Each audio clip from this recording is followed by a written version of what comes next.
Xin chào các bạn, lại là mình đây. Cảm ơn các bạn đã xem kênh của mình trong hàng vạn kênh khác. Trước khi vào chuyện, mình mong các bạn hãy cho mình một like và một đăng ký kênh để tạo thêm nhiều động lực để mình có thể ra nhiều video hay hơn. Mình xin cảm ơn các bạn rất nhiều. Gặp kiếp nạn lớn cực kỳ xấu hổ. Người đàn ông tối qua đẩy ngã tôi là chính là đối tượng xem mắt của tôi. Là người tình trong mộng của hàng ngàn cô gái. Tổng tài bá đạo một đêm 7 lần. Lục Lịch Dương, 28 tuổi, chủ tịch tập đoàn xây dựng Hồng Vũ của vua Kim Cương được công nhận ở thành phố B, người tình một đêm của Cố Y Tuyết. Cứu mạng, ngượng ngùng tới nỗi dưới chân dường như đã cào ra cả một căn biệt thự 3 tầng rồi. Muốn bỏ chạy ngay lập tức, nhưng anh ta bấm điếc không buông. Phụ nữ dù có ngang bướng ra sao cũng sẽ có ngày bị thuần phục. Y Tuyết, cô không thoát được đâu. Không chỉ có vậy, tôi còn bị người đàn ông tôi yêu thương nhất phản bội. Cố Y Tuyết, chúng ta chia tay nhé. Tôi đã không còn yêu cô từ lâu rồi. Bị người mẹ kế đáng ghét, độc ác ép hôn. Con đanh, Lục tổng vừa ý mày, đó là phúc của mày rồi, mày không muốn lấy cũng phải lấy. Tôi mệt mỏi về cả thể xác lẫn tinh thần. Dường như chỉ có thể nhún nhường trở thành cô vợ bé nhỏ của tổng tài bá đạo, bỏ mặt cơ thể và linh hồn cùng trầm luôn. Đùa gì vậy? Tôi, Cố Y Tuyết, chẳng phải là con thỏ trắng yếu đuối gì.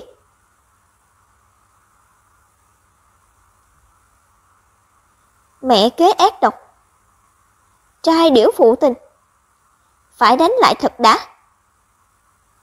Còn anh, hãy để tôi tới thu phục. Con giả thú là anh. Bạn đã sẵn sàng rồi chứ?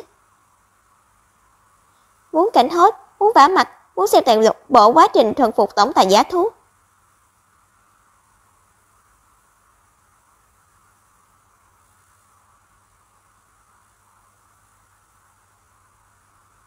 Hình như tôi đã khiêu khích một con giả thú.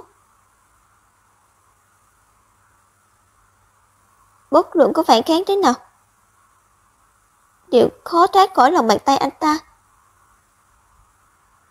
Chỉ có thể từng bước rơi vào.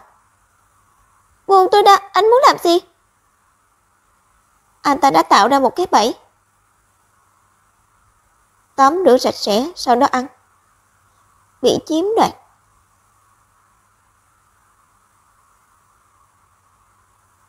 Bị trói lại. Bị cắn xé.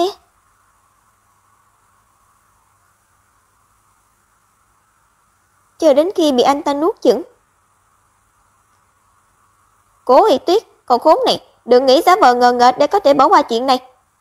Mộ Nhã Cầm, mẹ kế của Cố Y Tuyết.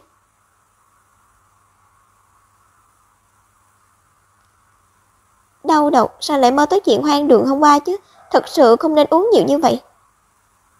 Về nước cả tuần rồi, vẫn chưa được quen lệch múi giờ sao? Cố gia sắp phá sản rồi, mày vẫn nghĩ mày là thiên kim tiểu thư? Nhanh vào hầu hạ Lục thiếu, nếu Lục thiếu không hài lòng thì... Đừng động vào tôi. Con đanh, mày dám làm thế với tao à? Nếu như không phải tao nhờ vào các mối quan hệ với tư cách cởi đồ để làm ấm tượng cho Lục thiếu, mày cũng chẳng có đâu. Lấy oán báo ân, giống như mẹ mày vậy.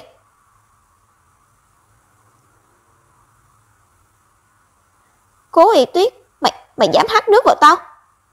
Bà chỉ là bồ nhí thôi, xứng nhắc tới mẹ tôi sao? Nếu có lần sau, thứ rơi trên người bà sẽ không chỉ là nước, mà là ly thủy tinh đấy. Mày... Cô Cố, Lục thiếu đang đợi cô. Có chuyện gì vậy? Lục thiếu sao? Tôi đã điên. Mình phải xem vị cứu tinh mà Mộ Nhã Cầm tìm là người như thế nào.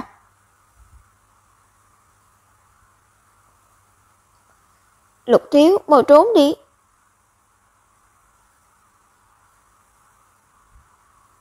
Làm phiền rồi.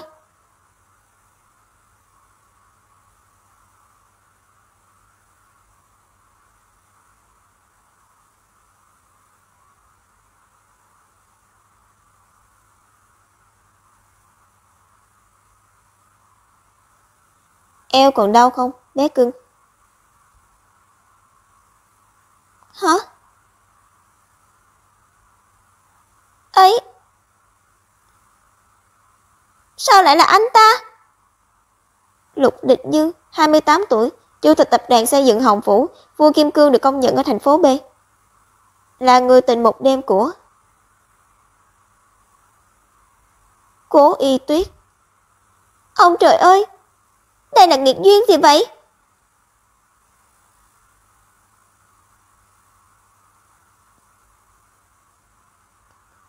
Đối tượng xem mắt và người tình một đêm không ngờ lại là cùng một người. Ông trời ơi, ông muốn trừng trị con sao? Trong truyện tranh cũng không vẽ như thế này. Sao không nói gì? Đang giả vờ như không quen tôi sao? Rõ ràng tối qua còn nồng nhiệt quấn lấy tôi như vậy. Điều nó con trai, xong rồi cởi mặt. Điều nó con trai ít, xong rồi trở mặt. Xem ra cô Cố cũng giống vậy, sướng là được. Muốn dùng trò của tổng tài bá đạo để chơi với tôi à? Thật đáng tiếc bổn tiểu thư không dính bẫy đâu. Thật ngại quá, trong số những người đàn ông từng qua đêm với tôi, anh là người có kỹ thuật tệ nhất. Kỹ thuật tệ nhất? Tại sao tôi phải nhớ tới một cây kim không có cảm giác chứ? Một cây kim không cảm giác. Nếu như đã xé bỏ lớp mặt nạ, tôi cũng không vòng vo nữa. Lục thiếu, hôm nay tôi đến chỉ là muốn xem người mẹ kế của tôi dụ dỗ được người như thế nào thôi. Chuyện tối qua coi như là hiểu nhầm, tôi không muốn trở thành con chim nhốt trong đồng cho anh tùy ý vui đùa. Đợi đã.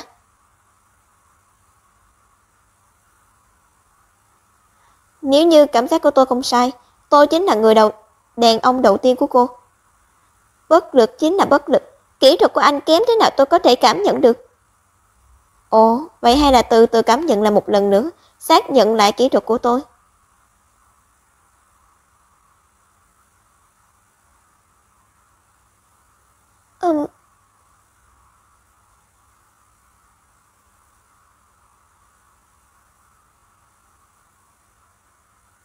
Hay!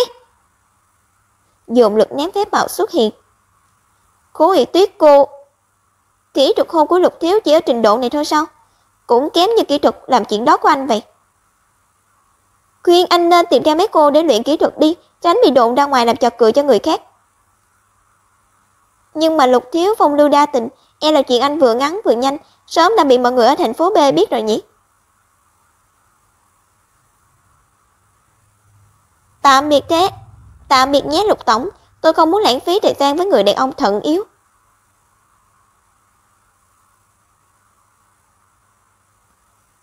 Đế Thành.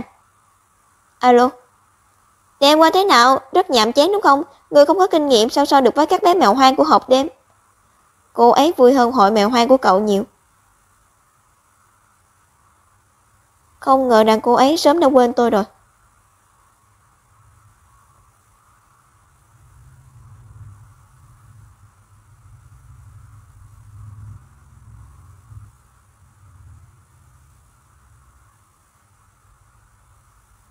Nhưng không sao, cuối cùng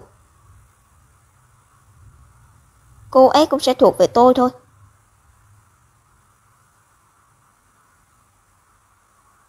Ôi, đại tiểu thư, váy của cô sao lại rách tới mức này? Không sao đâu, bác nương, tôi lấy áo khoác chèn lên là được. Được, đại tiểu thư chờ một lát, nhà đang có khách.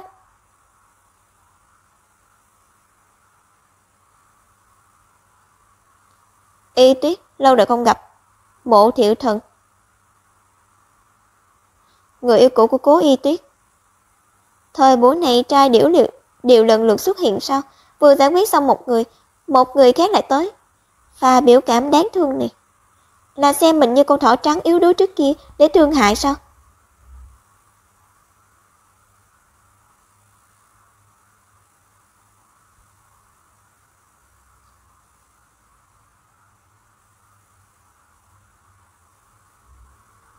Váy của em sao lại thành ra như vậy?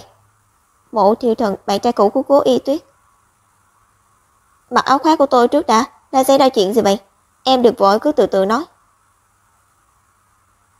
Mộ Thiệu Thần, cháu trai của Mộ Nhã Cầm, là người yêu cũ của tôi. Tôi đã từng cho rằng anh ta sẽ luôn đối xử với tôi dịu dàng như vậy, cho tới khi... Y Tuyết, chúng ta chia tay đi. Không phải do em không tốt, chỉ là tôi không cần một bình hoa xinh đẹp. Giai Ngân là thiên kim của thị trưởng Tạ, có thể giúp sự nghiệp của tôi tiến xa hơn nữa. Phụ nữ là phải có thể dùng, mà dùng là phải thoải mái mới là phù hợp nhất. Hừ. Y Tuyết, em làm gì vậy? Áo của anh tôi không dám mặc, tôi sợ bẩn. Mộ Tiểu Trần, anh đã kết hôn rồi, hà tất làm như thâm tình với tôi. Hay là anh muốn tôi giúp anh nhớ lại lúc chúng ta chia tay khó coi tới thế nào? Tiểu Trần, em tìm anh nãy giờ. Sao anh lại ở đây? Bác Lưu nói cô đã ra ngoài từ sáng sớm rồi. Tạ Giai Ngân, vợ mới cưới của Mộ Tiểu Trần, con gái của thị trưởng. Ái chà, Y Tuyết sao cô lại thành ra như vậy? Lẽ nào là vừa lăn lộn cùng gã trai lạ nào đó về, đúng là bại hoại thần phong mỹ tục. Em nói linh tinh gì vậy? Em đâu có nói sai. Bại hoại thần phong mỹ tục. Kẻ thứ ba đi lôi kéo đàn ông, kẻ bị bắt sang tại giường mới gọi là bại hoại thần phong mỹ tục. Tạ Giai Ngân, cô đang nói bản thân mình sao? Cô nói cái gì? Cô làm như bản thân trong sáng lắm, sao đương không biết để dụ dỗ đàn ông thế nào, còn nói bậy bạ. Cô có tin là tôi gọi người bắt nhốt cô lại không? Muốn giam giữ tôi, là một luật sư tôi phải nhắc nhở cô, dựa theo điều 238 luật hình sự nước ta quy định, bắt giữ hoặc tước đoạt quyền tự do cá nhân bất hợp pháp bằng bất kỳ phương thức nào, bị phạt tù có thời hạn từ 3 năm, với tình huống hành hung hoặc xúc phạm sẽ phạt nặng hơn. Cô bất nói với tôi về pháp luật đạo đức, cố xã sắp phá sản rồi. Cô có khả năng như vậy sao không hạ gục Lục Lịch Dương đi? Giai Ngân, sao nào, em nói sai sao? Cả thành phố B ai không biết Lục Thị gây áp lực lên ngân hàng, cho nên ngân sách của Cố Thị mới eo hẹp như vậy. Lục Lịch Dương, lại là anh ta. Xem ra cần phải có một cuộc hẹn tử tế với anh ta rồi. Xin lỗi Lục Tổng, trong thời gian riêng tư sẽ không gặp bất kỳ ai. Tránh ra, tôi tìm Lục Lịch Dương có việc gấp. Tiểu thư, cô hãy lập tức dừng lại. Lục Lịch Dương, anh ra đây cho tôi. Cố Y Tuyết, cô nóng lòng muốn gặp tôi tới vậy sao? Tuyệt vời, mặc dù kỹ thuật kém nhưng cơ thể anh ta thật đẹp. Bình tĩnh nào, Cố Y Tuyết, đừng để cơ thể trước mắt lừa dối.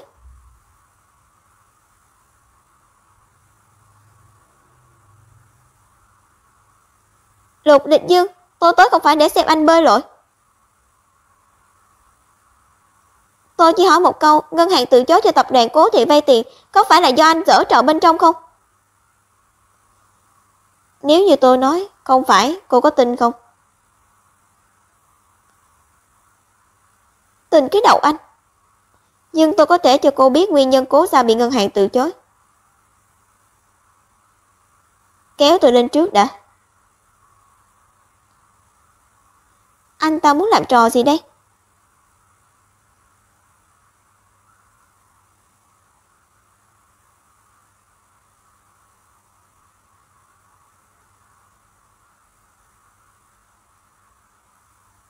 Lục Định Dương, anh muốn làm gì? Sáng nay có người lúc bỏ đi nói rất đắc ý. Tôi muốn kiểm chứng một chút, đứng trước sắc dục tiếp xúc thân mật thêm lần nữa. Xem cô có thật sự ngồi yên được không?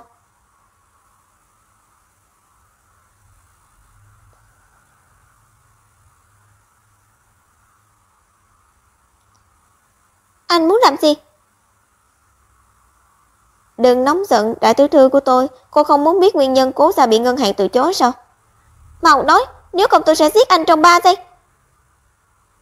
Bố cô, Cố Trường Hoành, là người nhu nhược, là người tốt có tiếng trong giới thương nhân thành phố B. Nhưng mẹ kế của cô lại không như vậy. Mộ Nhã Cầm hành sự liều lĩnh, chỉ nhìn thấy lợi nhuận mà không màng rủi ro, dẫn đến vốn đầu tư của Cố Thị 2 năm gần đây không thu hồi được. Khoản thiếu hụt vốn ngày một lớn, bất cứ ai cũng nhìn ra vấn đề. Việc thiếu thốn của tập đoàn Cố Thị giống như cái động không đáy, không ai dám đầu tư vào việc sợ mất tiền. Ngân hàng. Giám đốc Kim, xin ngài nương tay, gia hạn cho thêm vài ngày nữa. Cút đi cho tôi. Nói bao nhiêu lần rồi, hoặc là hoàn trả khoản vay, hoặc là Cố Thị phải các người đỡ mà phá sản đi. Cố Trường Hoành, cha của Cố Y Tuyết. Còn không mau cút đi. Gia hạn thêm 7 ngày thôi cũng được, xin ngài đấy giám đốc Kim. Hóa ra Cố gia đã đến bước này rồi. Thời gian gần đây cha cô đã đến hầu hết các ngân hàng ở thành phố B, đều gặp cùng một tình huống. Y Tuyết, ngân hàng không phải do tôi mở, tôi không thể tạo áp lực cho tất cả các ngân hàng, cô đánh giá tôi quá toàn năng rồi. Cứ coi như việc ngân hàng từ chối cho vay không liên quan gì tới anh, nhưng tại sao anh nước đục thả câu, đâm thọc nhà chúng tôi hết lần này đến lần khác? Lục Địch Dương, nói cho tôi biết, anh tính diễn vai gì trong chuyện này? Vị cứu tinh của Cố gia.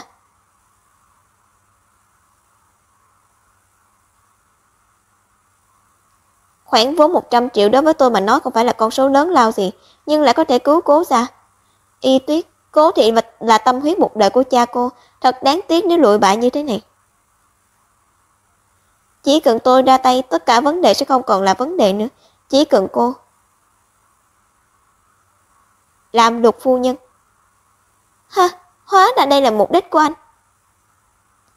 Lục thiếu gia sợ rằng làm anh thất vọng rồi. Tôi không có ý định hiến thân vì Cố gia. Kịch bản rẻ tiền như kiểu có người sắp phá sản rồi, thì anh nên tìm người khác cùng diễn đi. Còn với Cố gia, nếu như việc ngân hàng không phải là do anh gây khó dễ, vậy phần còn lại không cần anh phải tốn công. Sản nghiệp mà mẹ tôi để lại, tôi sẽ bảo vệ nó bằng mọi giá. Không ai có thể can thiệp vào Cố Thị. Trong một hộp đêm cao cấp. Hương Hương, dạo gần đây hộp đêm có người mới không? Ghét ghê, giám đốc Kim nhanh như vậy đã chơi chén người ta rồi sao? Ai nói chứ, tôi chỉ hỏi thôi, không có cũng được, tối nay tôi bao trọn hai cô, he he. Giám đốc Kim.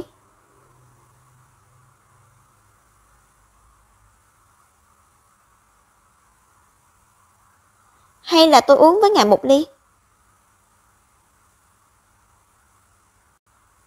Giám đốc Kim, ngài xem, chuyện vay vốn của nhà tôi, ngài có thể rộng lòng cho chúng tôi một cơ hội không?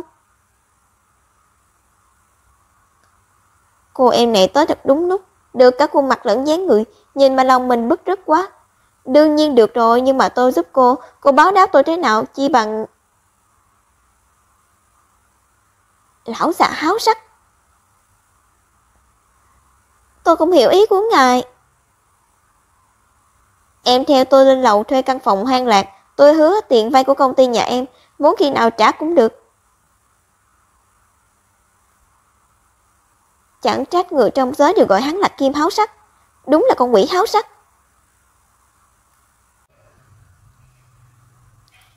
Chỉ cần tôi muốn hoàn toàn có thể khiến ông thân bà danh liệt. Tính cách cũng nóng nảy đấy, tôi thích. Nhưng Cố đại tiểu thư, trước hết phải thoát ra khỏi cánh cửa này đã rồi hãy nói. Ý ông là gì?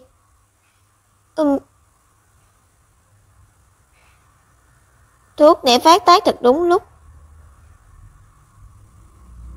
Thôi chết, không ngờ lại dùng thủ đoạn hạ đẳng này. Kim háo sắc, tôi cảnh cáo ông, bạo lực ép buộc hoặc dùng bất kỳ thủ đoạn nào để cưỡng bức phụ nữ sẽ bị phạt từ 3 năm tới 10 năm.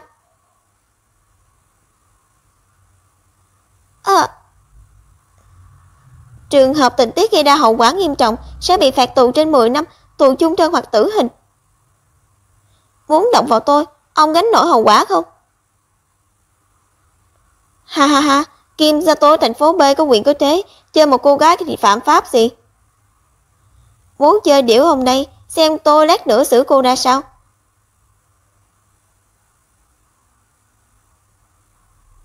Lục thiếu. Lục Địch Dương.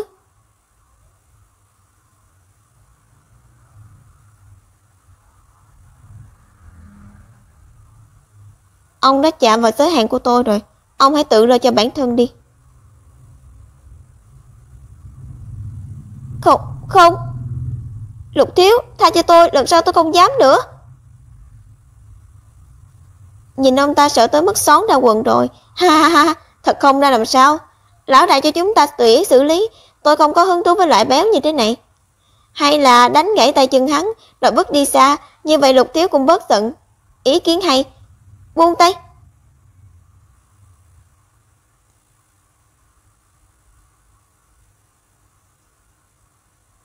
Lục Lịch Dương, anh làm gì vậy? Làm gì? Cố Y Tuyết, cô đúng là cần dạy dỗ. Nếu cô đã vội vàng muốn hiến thân, vậy tôi đây sẽ cho cô tọa nguyện.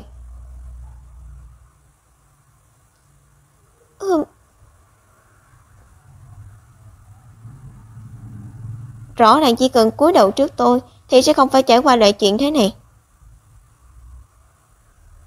Xem ra tôi quá nuông chiều cô rồi, cho nên cô mới cảm thấy tất cả mọi người để cô mặc sức điều khiển như một lũ ngốc. Cơ thể càng ngày càng nóng lên, là do thuốc. Không được, cứ như vậy thì nhất định sẽ...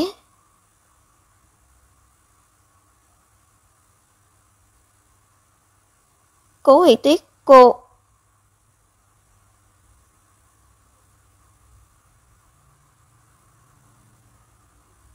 Nhất định không được đánh mất lý trí.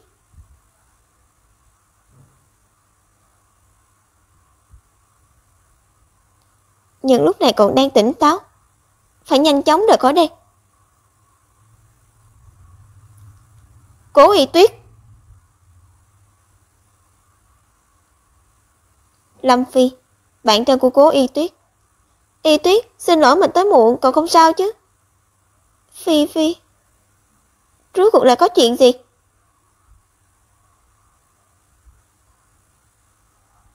Đừng hỏi nữa, Phi Phi đưa mình về đi. Được, chúng ta đi. Có chuẩn bị mà đến, cô ta thông minh hơn mình nghĩ. Lục thiếu, có cần bảo người đưa quay lại không? Không cần, phái người đi theo, xác nhận họ về nhà an toàn. Đã đó. Cố Y Tuyết, tới khi nào cô mới chịu dựa vào tôi? Phi Phi, cảm ơn cậu đã đưa mình về nhà cậu. Ai già, đừng nói vậy Y Tuyết, may mà lão già háo sắc cho cậu uống lại thuốc đó, không quá mạnh, nếu không thì đã gặp nguy hiểm rồi. Nhưng sao cậu lại chọc phải Lục Lịch Dương vậy? Mình nghe nói người đàn ông này rất khó đối phó. Người phụ nữ nào bị anh ta cấm, người phụ nữ nào bị anh ta chấm, không một ai có thể thoát được. Không phải đánh mất lý trí thì cũng đánh mất bản thân. Mình sao có thể có quan hệ với Lục Lịch Dương được chứ? Phi Phi cậu đừng nghĩ nhiều. Với lại hiện tại mình có việc quan trọng hơn. Gì cơ? Liên hệ với giám đốc Kim. Sự việc hôm nay mình sẽ không bỏ qua cho. Sự việc hôm nay mình sẽ không cho qua như vậy đâu.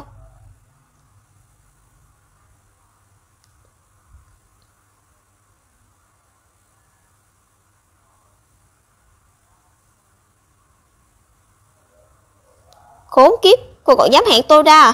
Hôm qua Lục Lịch Dương đã đánh gãy một tay một chân cùng mấy cái xương sườn của tôi rồi. Cười đi, một lát tôi sẽ cho cô khóc đủ. Tôi không tin hôm nay Lục Lịch Dương còn bảo vệ được cô.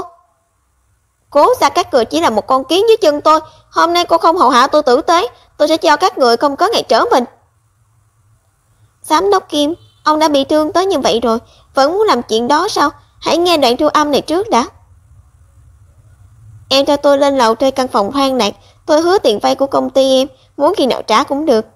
Nếu như cô biết điệu bây giờ hãy ngoan ngoãn lại đây làm tôi thỏa mãn, không thì tôi sẽ trói cô lại rồi gửi tới hộp đêm. Còn khốn này, lạm dụng chức vụ quyền hạn để trục lợi riêng, ngoài ra còn cưỡng bức xúc phạm phụ nữ. Tùy chọn một tội danh đều có thể làm cho ông tiếng xấu đồn xa. Giám đốc Kim, ông cũng không muốn ngồi tù đâu nhỉ? Cô đưa đây. Ha ha ha ha, tôi xem cô còn chiêu trò gì nữa. Ông nghĩ tôi chỉ có một chiếc bút ghi âm đó thôi sao? Đúng rồi, quên nói cho ông biết, ngoài bút ghi âm ra, tôi còn có được thông tin về các cô gái bị quấy rối tình dục, theo quy tắc bất thành văn mà ông đặt ra. Con gái giúp đỡ nhau, chứng cứ trong tay bọn họ, lợi hại hơn của tôi nhiều, gộp tất cả những thứ đó lại, đủ để cho ông ăn cơm tù 10 năm. Cố Uyển Tuyết, cô muốn làm gì? Tôi cần ông gia hạn trả nợ cho không thời gian cho Cố gia. Cô, việc này không thể được. Khoản vay của ngân hàng không phải một mình tôi nói là được. Hơn nữa cô cũng không thể chứng minh cô có tất cả những liệu như cô nói. Cô muốn tay không bắt cọp sao? Giám đốc Kim, có vẻ như ông vẫn chưa rõ tình hình. Không phải tôi đến để cầu xin ông. Thân bại danh liệt, hoặc là làm theo tôi nói, ông lựa chọn đi. Tôi nghe theo cô. Một tuần sau.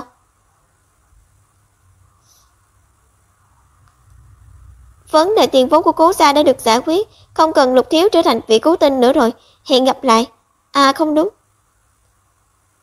là không bao giờ gặp lại.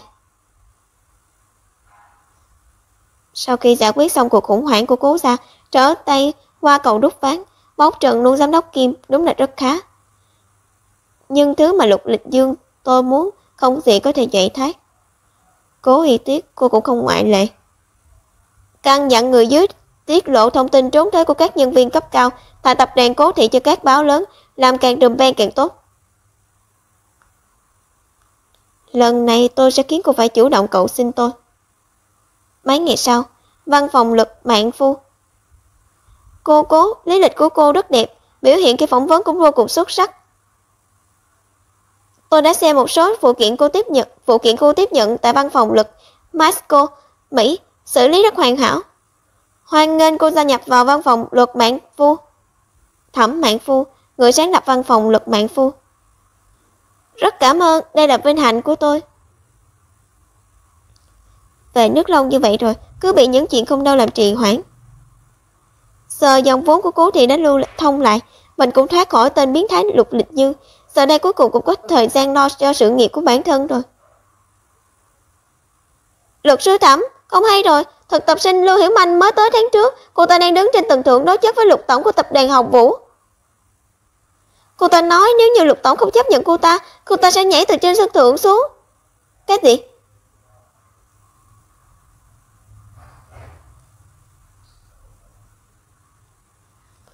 Thời gian trước Lưu Hiểu Manh cùng chúng tôi đi giải quyết một vụ kiện tranh chấp kinh tế, thường xuyên đi lại đem lòng yêu mến Lục tổng của tập đoàn xây dựng Hồng Vũ. Lục tổng tuổi trẻ đầy hứa hẹn, anh tuấn nhiều tiền, sao có thể thích được cô nàng đó.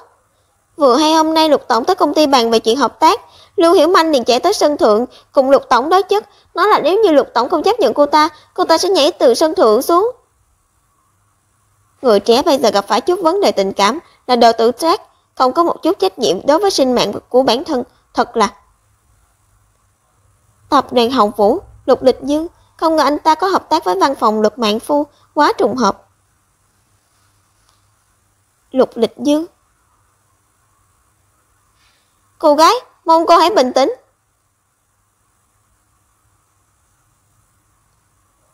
Lưu Hiểu Manh, cô xuống ngay cho tôi, làm ầm ĩ ở đây còn ra cái gì?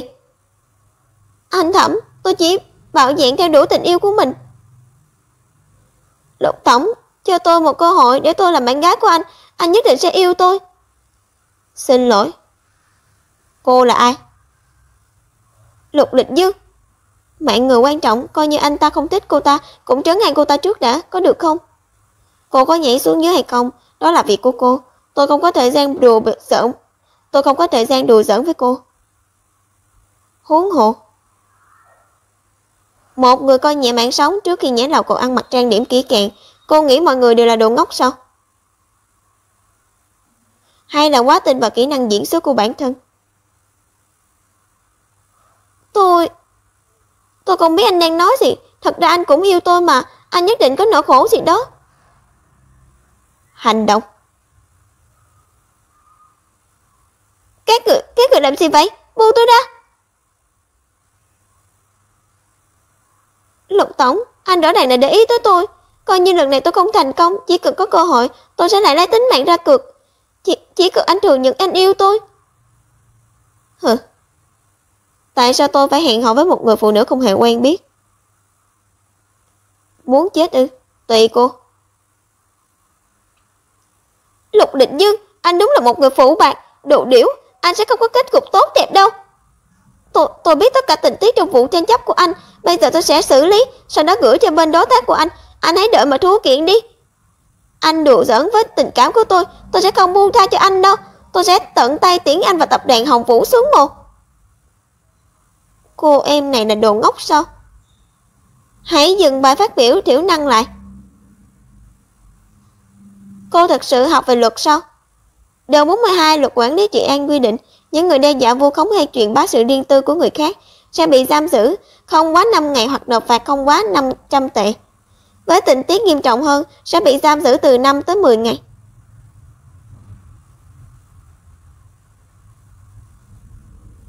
Những lời cô vừa nói có từng tính xem nếu như làm lớn sẽ phải gánh hậu quả gì không?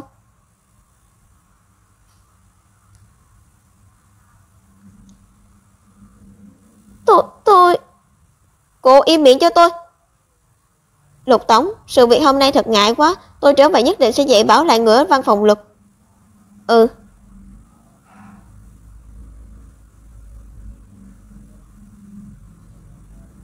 Cố luật sư vừa rồi là vì tôi mạnh ra mặt sao? Hay là nhìn thấy có người thích tôi nên cô ghen rồi? Lục Tổng, mặc dù anh vừa cứu người, nhưng tôi vẫn cần nhắc nhở anh một chút. Luật hình sự nước ta quy định về nghĩa vụ cứu giúp kịp thời người gặp nạn, vì hành vi trước đó của anh dẫn tới việc đối phương tự sát. Nếu không giải cứu kịp thời, đó quy vào tội cố ý giết người bị thiếu sót và phải chịu trách nhiệm hình sự theo pháp luật. Nói cách khác, sau sự việc, những lời giễu cợt hiện tại của anh, tất cả đều có thể là bằng chứng kết án anh. Lục Tổng, nếu như câu muốn họa từ miệng mà ra, thì làm ơn sau này anh yên tĩnh một chút. Cố luật sư nó không sai. Tuy nhiên, cô giảng luật với tôi. Mỗi năm tôi bỏ ra mấy triệu đô tiền phí luật sư. Nếu như đến chút việc vặt này cũng giải quyết không xong thì chẳng phải luật sư các người quá vô dụng rồi sao? Vô dụng? Lục Địch Dương, cái tên khốn này. Hơn nữa cô ta sẽ chẳng nhảy xuống, chỉ là đóng kịch mà thôi. Kiểu mánh khóe này của phụ nữ tôi gặp nhiều rồi. Nếu như tôi điều cưới những người phụ nữ đòi tự tử, thì trong nhà tôi đã có thể lập thành một doanh trại rồi. Ha, Lục Tổng thật là có kinh nghiệm phong phú. Thích động chạm như vậy tôi khuyên anh nên về nghe quy định pháp luật liên quan đến quấy rối tình dục. Đừng lãng phí tiền thuê luật sư một năm mấy triệu đô. Cố Y Tuyết, cô cần phải biết, không phải người phụ nữ nào từng lên giường với tôi cũng có tư cách đứng trước mặt tôi mà hỗn sự như vậy. Trừ khi cô ấy là Lục phu nhân. Lại nữa rồi. Bớt đọc tiểu thuyết trẻ trâu đi. Thời đại nào rồi còn chơi trò tổng tài bá đạo. Lục phu nhân ư? Tôi không có hứng thú. Tôi đảm bảo cô rất nhanh sẽ có hứng thú. Gì? Alo? Còn Ranh, cô còn có tâm trí lang bạc ở ngoài sao? Cha cô bệnh nặng đã đưa vào viện rồi.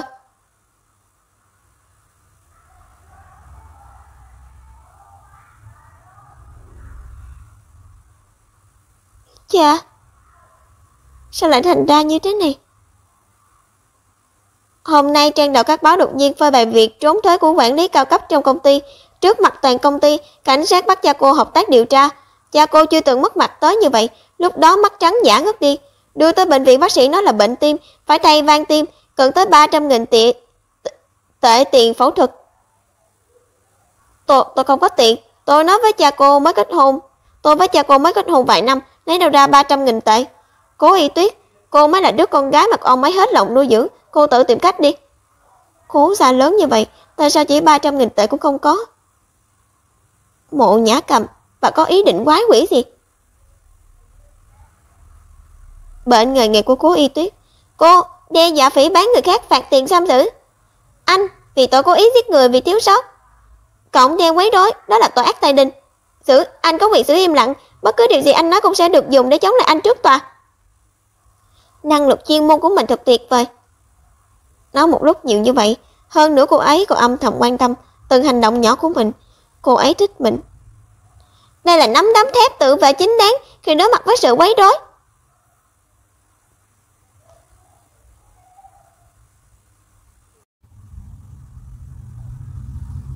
Ưu tiên hàng đầu bây giờ là nhanh chóng gom đủ tiền phẫu thuật cho cha. Y Hà, nhà chúng tôi có với Cố gia có quan hệ thân thiết, nhưng tiền của nhà nào cũng đều không phải là gió thổi đến. Thân thích gì chứ? Cố gia các người sắp phá sản rồi, sau này đừng tìm tới tôi nữa. Tôi từng vay tiền từ cha cô, giờ vẫn chưa trả được. Cô bảo cha cô tới cái gì? Bệnh tim. Tiền thuốc, tôi với cha cô có tình bạn vượt qua cả mạng sống, số tiền này để tôi trả. Chỗ tôi có 2.300.000 tệ à? Thuê bao quý khách vừa gọi hiện tại đang bận. Lòng người thật bội bạc, những người này trước đây có kinh tế khó khăn, nhờ Cố gia giúp đỡ. Cố gia không từ chối dù chỉ một lần. Giờ đây Cố gia thành ra như vậy, bọn họ tới tiền cứu mẹ cũng không chịu cho mượn. Mẹ của Phi Phi mắc bệnh nhiễm trùng đường tiểu, chạy thận cần nhiều tiền hơn nữa. Mình rốt cuộc có thể tìm ai giúp đỡ đây? Mình nhớ là Lục Lịch Dương đưa cho mình tấm danh thiếp. Có lẽ cũng chỉ còn anh ta có thể giúp mình thôi. Alo, là tôi, Cố Y Tuyết. Y Tuyết. Lục Lịch Dương, anh ra điều kiện đi. Sợ cô có hứng thú với vị trí của Lục phu nhân rồi sao?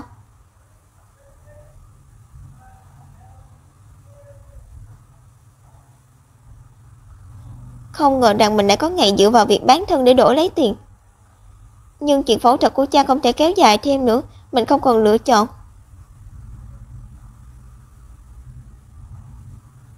Lục thiếu gia, thành ý này đủ rồi chứ? Đương nhiên, nhưng muốn tôi ra tay thì phải xem biểu hiện của cô ra sao đã.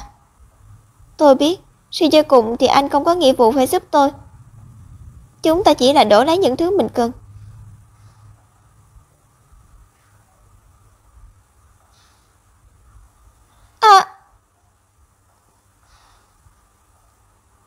Cùng một người phụ nữ, tôi sẽ không ngủ cùng lần thứ hai. Nếu như tôi làm như vậy thì là muốn cùng cô ấy cả đời. Cho nên cô tốt nhất là nghĩ cho kỹ, rốt cuộc có lên giường của tôi lần nữa hay không. Quan hệ của chúng ta chỉ tồn tại ở trên giường, không được sao? Anh không cần có trách nhiệm với tôi, chỉ cần hưởng thụ sự vui vẻ của đêm nay.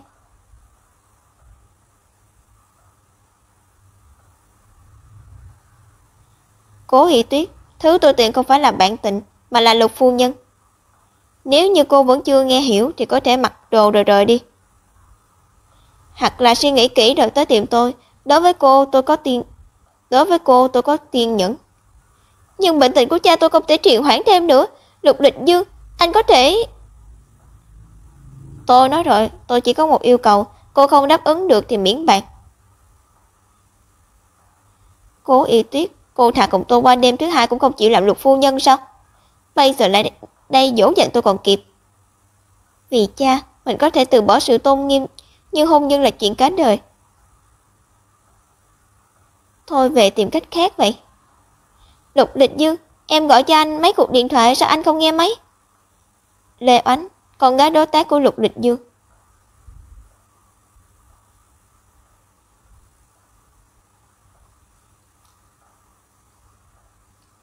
Cô là con hồ ly tinh không biết xấu hổ nào, dụ dỗ đàn ông tới tận đây. Buông tay. Cô dám đẩy tôi? Này cô, là cô vừa đến đã không phân biệt trắng đen, liền chỉ tay lên mũi tôi mà chửi. Não có vấn đề thì đi chữa chị, đừng lao đến cửa nhà người khác hành động ngông cuồng. Tránh ra. Cô không được phép đi, dám bắt nạt tôi á, xem tôi dạy bảo cô thế nào. Có phải cô bị bệnh gì không? Ồn ào gì vậy? Anh Lịch Dương, anh giải thích rõ ràng cho em, tại sao người phụ nữ này lại ở trong biệt thự của anh? Lê Ánh, từ lúc nào việc riêng của tôi cần phải báo cáo cho cô? Cô chỉ là con gái đối tác làm ăn với tôi thôi. Em... Nếu như không có việc gì cô có thể rời đi. Tôi không thích những người không liên quan ở trong nhà mình. Đi thôi Y Tuyết, tôi đưa cô về nhà. Cảm ơn. Tiện nhân, cô đừng đắc ý sớm. Anh Lịch Dương chẳng qua chỉ là chơi đùa với cô thôi. Phụ nữ từng bị anh ấy chơi đùa chơi chán thì vơ một nắm cũng được cả đống. Cô chỉ là một trong số đó thôi. Còn tôi là thanh mai trúc mã của anh ấy. Chúng tôi đã có tình cảm 20 mấy năm rồi, cô không lấy mất anh ấy đi được đâu. Thật sao? Có người mới quen không tới một ngày đã kết hôn, cũng có một số người quen cả đời cũng vẫn trắng tay. Cô gái, không phải hai người không có duyên phận, mà là anh ta không có hứng thú với cô. Không sai, từ sau khi gặp em tôi chỉ có hứng thú với em. Lục Thiếu thật biết nói đùa. Chị đây chỉ là đang đóng kịch, đừng cho là thật nhé. Cô ta dựa vào cái gì mà làm cho anh Địch Dương trở nên dịu dàng tới như vậy? Dám cướp người của đàn ông của tôi sẽ không bỏ qua cho cô đâu. Mấy hôm sau, bãi đổ xe bệnh viện. Tình hình của cha càng ngày càng không lạc quan, mình sớm phải tìm được cách mới được. Ngoài Lục Địch Dương, rốt cuộc mình còn có thể tìm ai giúp đỡ.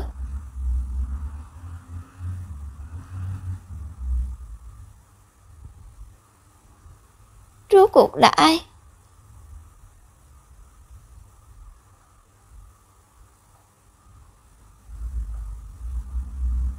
Đây là đâu? Lẽ nào mình bị bắt cóc? Nhưng Cố Sa đã trên bờ vực phá sản, nợ lên tới hàng trăm triệu tệ, đối phương không thể là vì tiền. Vậy thì là ân oán cá nhân, như là người nào muốn trả thù mình tới vậy. Cố Y Tuyết, chẳng phải cô rất vênh váo sao? Tại sao giờ một chữ cũng không nói nên lời? Lê Ánh, tiện nhân, tôi còn cho rằng cô lợi hại thế nào, hóa ra là con gái của Cố Gia bị phá sản. Giờ thì xem cô còn làm được gì để cướp anh Địch Dương với tôi. Hóa ra là vì Lục Địch Dương, đúng là thần kinh. Nhưng mà giờ mà chọc tức cô ta, người thiệt thòi chính là mình, chỉ có thể thuận theo cô ta. Có lẽ cô Lê, tôi sai rồi, sau này tôi sẽ không dám nắm lấy Lục Thiếu nữa, cầu xin cô tha cho tôi. Tha cho cô, không dễ gì mới bắt được cô tới đây, sao có thể cứ thế mà cho cô về chứ? Biết đây là đâu không? Hộp đêm Rừng Đen, chỗ vui chơi lớn nhất của thành phố B. Cô thích dụ dỗ đàn ông như vậy thì làm món hàng ở đây cả đời đi. Hả điên nè, cô ta không hề có ý định thả mình về. Lê Ánh, nếu như cô không phải người mù luật pháp thì cô nên biết bắt cóc là tội rất nặng, ít cũng bị xử 10 năm. Tôi khuyên cô thả tôi ra ngay lập tức. Tôi đảm bảo sau khi về tuyệt đối sẽ không đề cập tới chuyện xảy ra ngày hôm nay, cũng sẽ không báo cảnh sát. Thật không hổ là luật sư, miệng lưỡi sắc bén, nhưng tiếc là cô không về được rồi. Cố Y Tuyết, ở đây không ai quan tâm cô là ai, bọn họ chỉ hết lần này tới lần khác chơi đùa cô, cho tới khi cô chết đi mới thôi. Đồ điên. Cứng mềm đều không chịu, phải làm sao đây? Cô chủ, đồ của người phụ nữ này xử lý ra sao? Vứt đi cho tôi, vứt càng xa càng tốt. Đợi đã. Cô không tò mò tôi làm thế nào để có được Lục Địch Dương sao?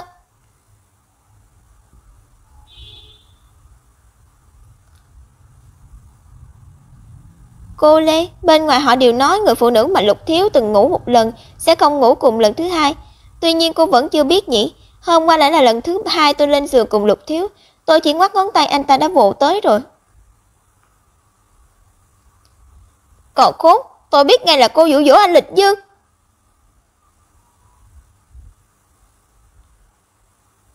Thái độ Lục Địch Dương đối với tôi cô cũng nhìn thấy rồi. Cô không muốn biết tôi làm thế nào để mê hoặc anh ta sao? Cô Lê, cô chỉ cần làm như tôi nói, Lục Địch Dương cũng sẽ quỳ dưới chân cô. Làm thế nào? Cô mau nói, không thì bây giờ tôi sẽ gọi người tới xử cô.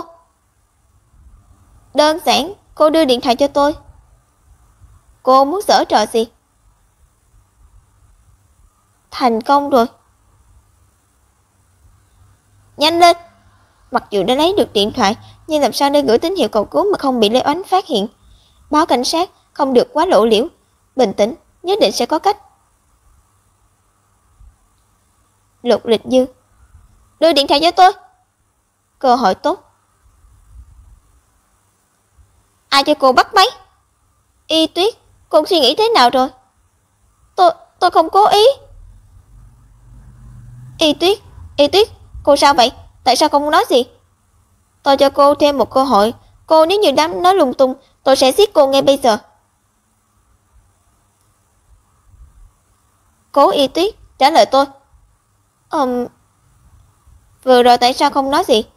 Vừa rồi đang bận, giờ không bận nữa rồi. Ồ, vậy đề nghị của tôi. Đúng rồi anh yêu. Khi nào em có thể trở thành Lục phu nhân, em thì không quan tâm lắm, chỉ sợ cô Lê không đợi được nữa. Cố Y Tuyết.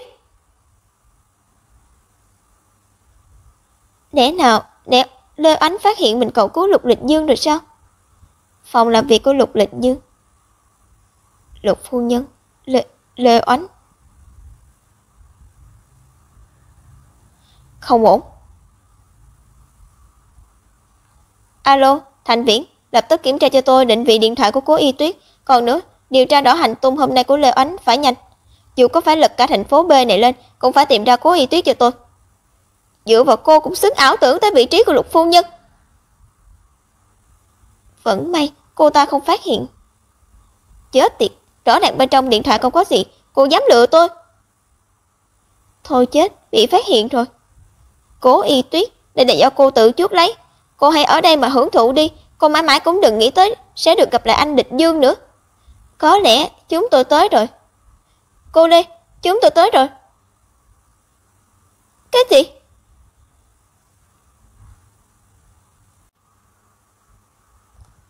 Buông tôi ra, các người làm như thế này là phạm pháp. Buông tay. Đây đúng là hàng tốt, ngoan ngoãn nghe lời, không thì cô sẽ biết thế nào là để độ. Tại sao lâu như vậy vẫn chưa có người tới? Để nào Lục Lịch Dương không nghe hiểu lời cầu cứu của mình? Không được, mình không thể chết ở đây. He he. Cút đi. Cô dám đánh tôi, xử cô ta lại cho tao. Lát nữa lên sân khấu tôi xem cô còn có thể đóng giả thiếu nữ thuần khiết không. Ông đây trực tiếp kiểm tra hạn trước. Lẽ nào mình thực sự sẽ bị đáng ghét, phải làm sao mới có thể thoát ra được. Buông cô ấy ra. Là ai? Xin tha mạng các đại ca, chúng tôi cũng chỉ là làm việc cho người khác thôi. Y Tuyết, cô không sao chứ? Lục Lịch Dương. Là tôi Y Tuyết, tôi ở đây. Tại sao con khốn Cố Y Tuyết vẫn chưa được đưa ra? Tôi trả các người nhiều tiền như vậy, các người tới chút việc nhỏ này cũng làm không xong. Dám bắt cóc người phụ nữ của tôi ngay trước mắt tôi. Lê Oánh, cô to gan đấy. Cô muốn làm gì Y Tuyết? Bắt cóc hay cưỡng hiếp? Anh Lịch Dương, em không có. Cố Y Tuyết là người phụ nữ của tôi, cô dám động vào cô ấy sẽ phải trả giá. Anh Lịch Dương, anh hãy nghe em giải thích. Các người làm gì vậy? Buông tôi ra. Lục Lịch Dương, anh đừng quên bố em là cổ đông của tập đoàn Hồng Phủ. Nếu như anh làm ra chuyện gì với em, ông ấy sẽ không làm ngơ đâu. Chỉ là một cổ đông nhỏ mà thôi, chẳng là gì trong mắt tôi. Lê Ánh, cô nên mừng quái phải. Lục Lịch Dương tôi chẳng hẹp hòi độc ác như cô. Anh Lịch Dương, em biết là anh thương em. Cô nghĩ nhiều rồi. Từ nay về sau cô hãy sống mặt cả đời ở bệnh viện tâm thần đi. Cái gì? Không, em không muốn. Anh Lịch Dương, em sai rồi, anh tha cho em. Anh Lịch Dương, anh Lịch Dương. Đội cẩu nam nữ các người dám động vào tôi, cha tôi sẽ không để yên cho các người đâu. Y Tuyết, tôi sẽ không để ai làm tổn thương em nữa. Y. Mẹ. Y, con gái của mẹ.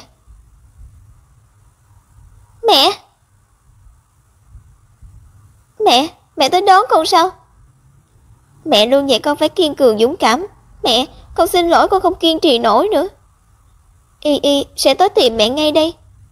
Y Tuyết. Cố Y Tuyết.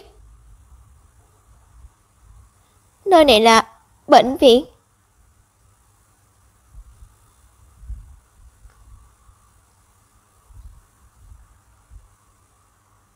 Nơi này là bệnh viện.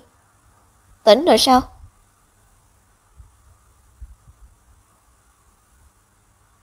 Quần áo của mình đã bị thay.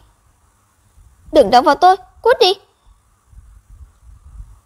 Phản ứng mạnh như vậy lẽ nào em đang ngại ngùng? Yên tâm đi, bộ đồ này của em là do y tá giúp em mặc. Tôi không thừa nước đục thả câu đâu. Tôi phải chịu chuyện tay bay vạ gió này, chẳng phải là nhờ vào anh sao? Thôi chết, bệnh của cha tôi. Cẩn thận. Cha em vừa làm phẫu thuật xong, vẫn đang ở phòng chăm sóc đặc biệt. Bây giờ em đi cũng không gặp được ông ấy. Vậy tôi cũng phải đi xem. Lục Thiếu vẫn nên giữ khoảng cách với tôi sợ bị những người theo đuổi anh nhìn thấy, lại bắt cóc tôi tới những nơi kỳ quái nào đó tra tấn.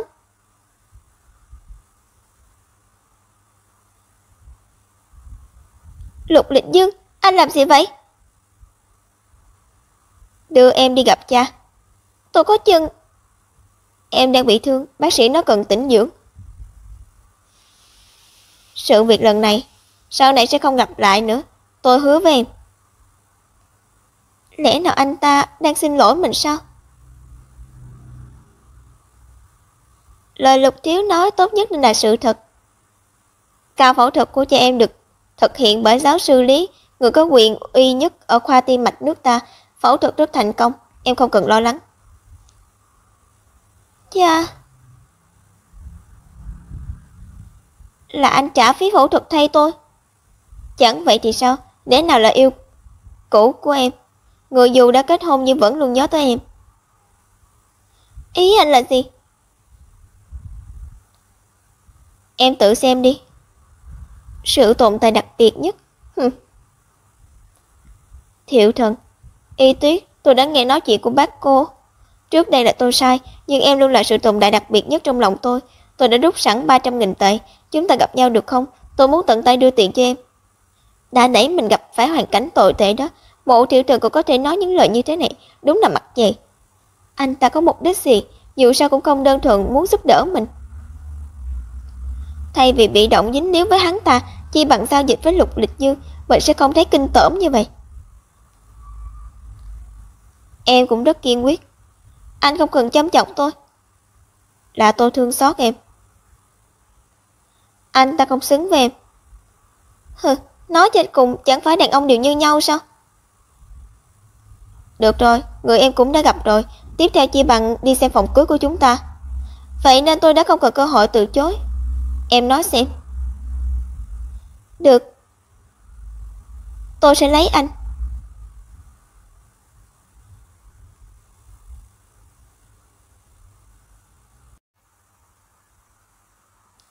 Em đồng ý rồi. Cho dù tôi từ chối anh cũng không bỏ cuộc, không phải sao? Thay vì đợi anh tiếp tục dùng các thủ đoạn đe dọa dụ dỗ, không bằng như thế này sẽ bớt chuyện hơn. Hơn nữa, Lục thiếu gia, anh có từng nghe về hôn nhân hình thức chưa? Đôi bên nam nữ làm thủ tục kết hôn theo pháp luật, nhưng vẫn độc lập về mặt thể chất và tinh thần. Thực tế chỉ là thân phận vợ chồng trên danh nghĩa, mà bên trong thì không phải. Tôi không rõ cũng không quan tâm mục đích của anh là gì. Nhưng nếu như hai chúng ta kết hôn, theo tôi đó chính là hôn nhân hình thức. Còn theo tôi thì không phải. Cố Y Tuyết, em quên được sao? Tôi là người đàn ông bình thường có tinh lực dồi dào. Xem ra tôi cần phải cho em nhớ lại sự việc xảy ra đêm hôm đó. Lục Lịch Dương, anh bị thần kinh à? Đây là bệnh viện đó.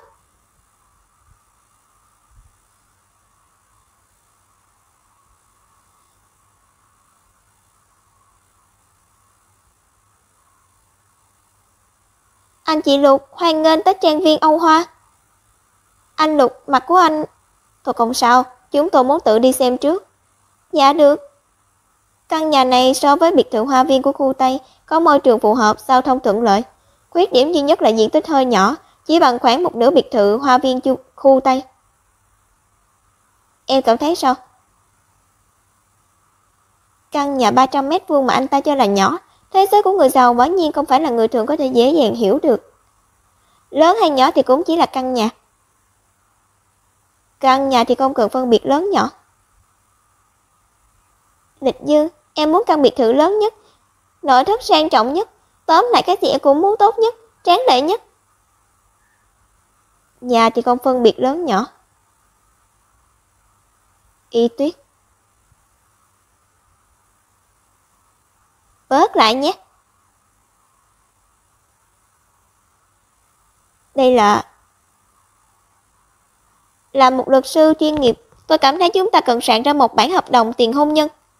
Không vội, tôi nghĩ giữa chúng ta còn rất nhiều thời gian để từ từ thảo luận. Nhà hàng món Tây. Nhanh như vậy đã chọn xong nhà cưới, còn sao hợp đồng mua nhà cho mình? Lục Lịch Dương đang tính toán gì đây? Ủa, người đứng tên mua nhà lại là tên của mình. Ngày mua nhà là ngày thứ hai, mình và anh ta gặp nhau. Anh ta dùng tên mình để mua một căn nhà có giá trị lên tới hàng chục triệu tệ. Lẽ nào anh ta đã có dự định cưới mình từ trước? Nhìn chăm chú như vậy, tôi rất đẹp trai à? Tôi chỉ tò mò, anh không giống như người ngủ cùng người khác một đêm là nảy sinh tình cảm ngay, cho nên tại sao anh nhất định không ngừng theo đuổi tôi? Đương nhiên là vì sức hấp dẫn của em lớn rồi. Cảm ơn anh Lục quá khen. Dựa vào mối quan hệ hiện tại của chúng ta, em có thể gọi tôi là Lịch Dương. Lục Tổng. Tần Nhĩ Thiếu. Lục Tổng, anh cũng tới đây dùng bữa sao? Xem nhà cưới gần đây, tiện đường vào đây ăn. Nhà cưới? Anh sắp kết hôn mà.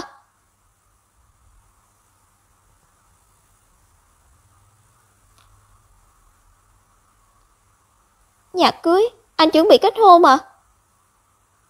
Hình như việc này không liên quan gì tới cô Tả Y. Đương nhiên nếu như cô muốn làm bạn gái đồng hành với Tần Nhĩ Thiếu tới tham dự hôn lễ, tôi cũng không phiền mà thêm một chỗ. Vị này chính là cô dâu nhỉ?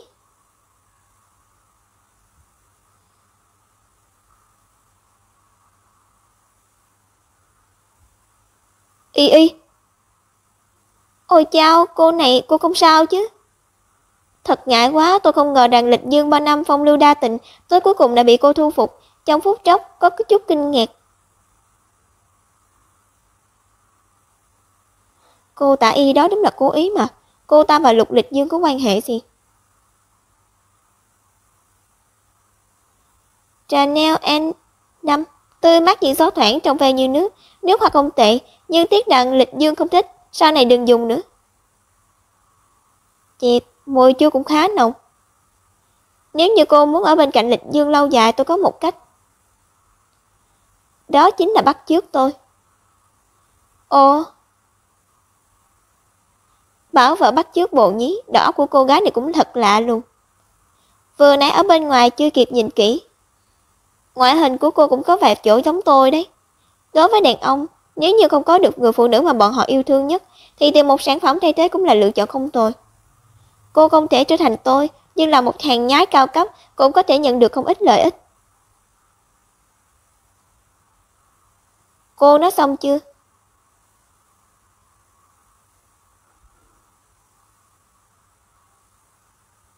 Người phụ nữ mà Lịch Dương yêu nhất, tôi thấy cô cũng lắm chỉ là bạn gái cũ bị lãng quên mà thôi. Muốn tôi bắt chước cô việc sau này bị bỏ rơi sao? Này cô, có một việc cô cần phải rõ. Tôi là vợ của người đàn ông mà cô khao khát. Muốn nghe chi rẻ ư? Trước tiên hãy dẹp bỏ sự ghen tuông trong mắt cô đi đã. Anh ấy chưa đưa cô xuất hiện trước mặt tôi, chỉ là muốn tôi ghen thôi. Cô chắc là tôi sẽ ghen với cô sao? Cô khẳng định như vậy tôi cũng không nhẫn tâm phá tan mộng tưởng đẹp đẽ của cô. Xem ra Lịch Dương và Tần Nhĩ Tiếu có mối quan hệ rất tốt. Chi bằng khi chúng tôi tổ chức hôn lễ, cô đích thân tới chứng kiến hạnh phúc của chúng tôi. Đương nhiên vấn đề đầu tiên là tới lúc đó Lịch Dương không quên mời cô. Đáng ghét. Cô muốn làm gì?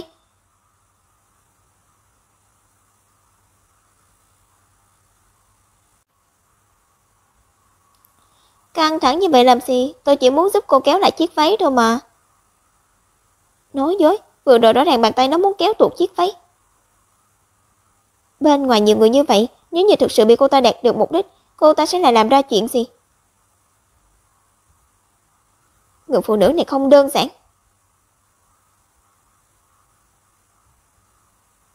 Phòng ăn. Sao đi lâu như vậy? Có chuyện gì sao?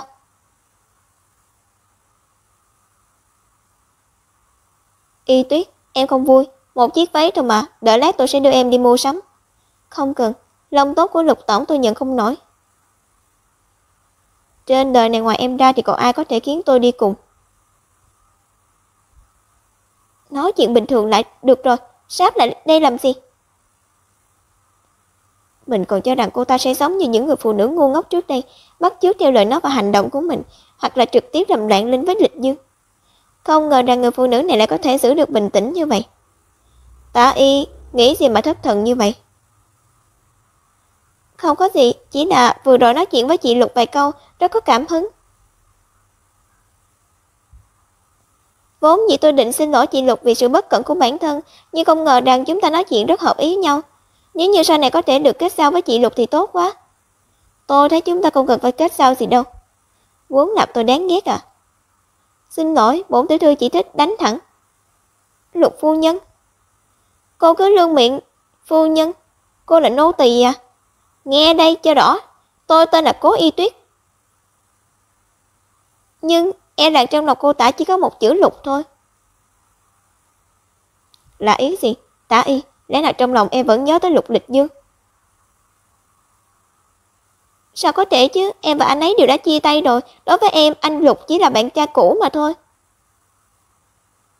Lục tổng bị bạn gái cũ phủ nhận ngay trước mặt, cảm giác như thế nào? Đã từng có tình cảm mới gọi là bạn gái cũ, không có tình cảm thì chỉ có thể tính là người qua đường. Lịch Dương, đã nhiều năm như vậy, sự hiểu nhầm của anh đối với em vẫn sâu đậm như vậy sao? Dù sao thì chúng ta cũng đã chia tay rồi, còn so đo với quá khứ thì anh không giống với người em từng quen đâu. Đây là gì vậy? Lạc mềm buộc chặt, chơi chiêu đó để thành đàn ông cũng thành thục ghê. Lục tổng, dù tôi không có ấn tượng gì tốt với anh, nhưng tôi càng không chịu nổi vẻ ngạo mạn của cô ta. Chi bằng để tôi giúp anh lật ngược ván này. Cô ta muốn làm gì vậy? Coi như đây là sự khởi đầu cho việc hợp tác của chúng ta.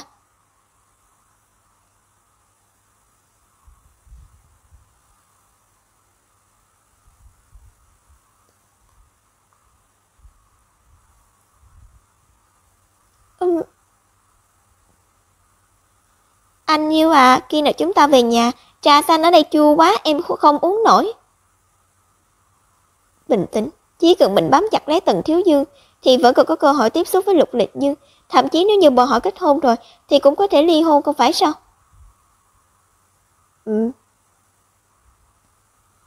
Anh cũng uống không nổi, vậy chúng ta đi thôi. Bảo sao? Bảo anh phối hợp diễn kịch với tôi, không phải bảo anh đổi thành chủ động như vậy.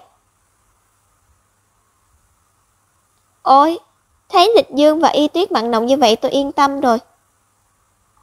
Cô Tả, tình cảm giữa tôi và vợ cô không cần bận tâm. Lục tổng, Tả Y chỉ là có ý tốt. Có ý tốt với người đàn ông khác không phải là thói quen tốt gì đâu, Tần Nhị Tiếu vẫn cần lưu ý hơn. Chúng tôi đi trước đây, hai người dùng bữa ngon miệng nhé.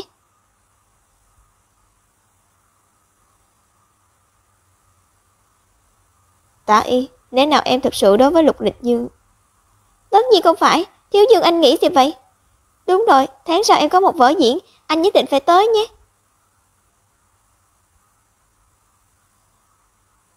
Điều tra một người phụ nữ tên Cố Y Tuyết, cô ta là vợ sắp cưới của Lục Lịch Dương, tiền tôi đã chuyển vào tài khoản. Lại là thú vui mắt của Lục tổng ư? He he he, lần này cô tính là dùng tiền mua chuộc hay bắt cóc uy hiếp đây? Đừng hỏi những việc không nên hỏi. Được thôi, ai bảo cô là khách quen của tôi chứ? Em đã chuyển ra khỏi Cố gia rồi sao? Sớm đã chuyển đi rồi, căn nhà này gần công ty hơn, còn có thể tránh được nhiều phiền phức.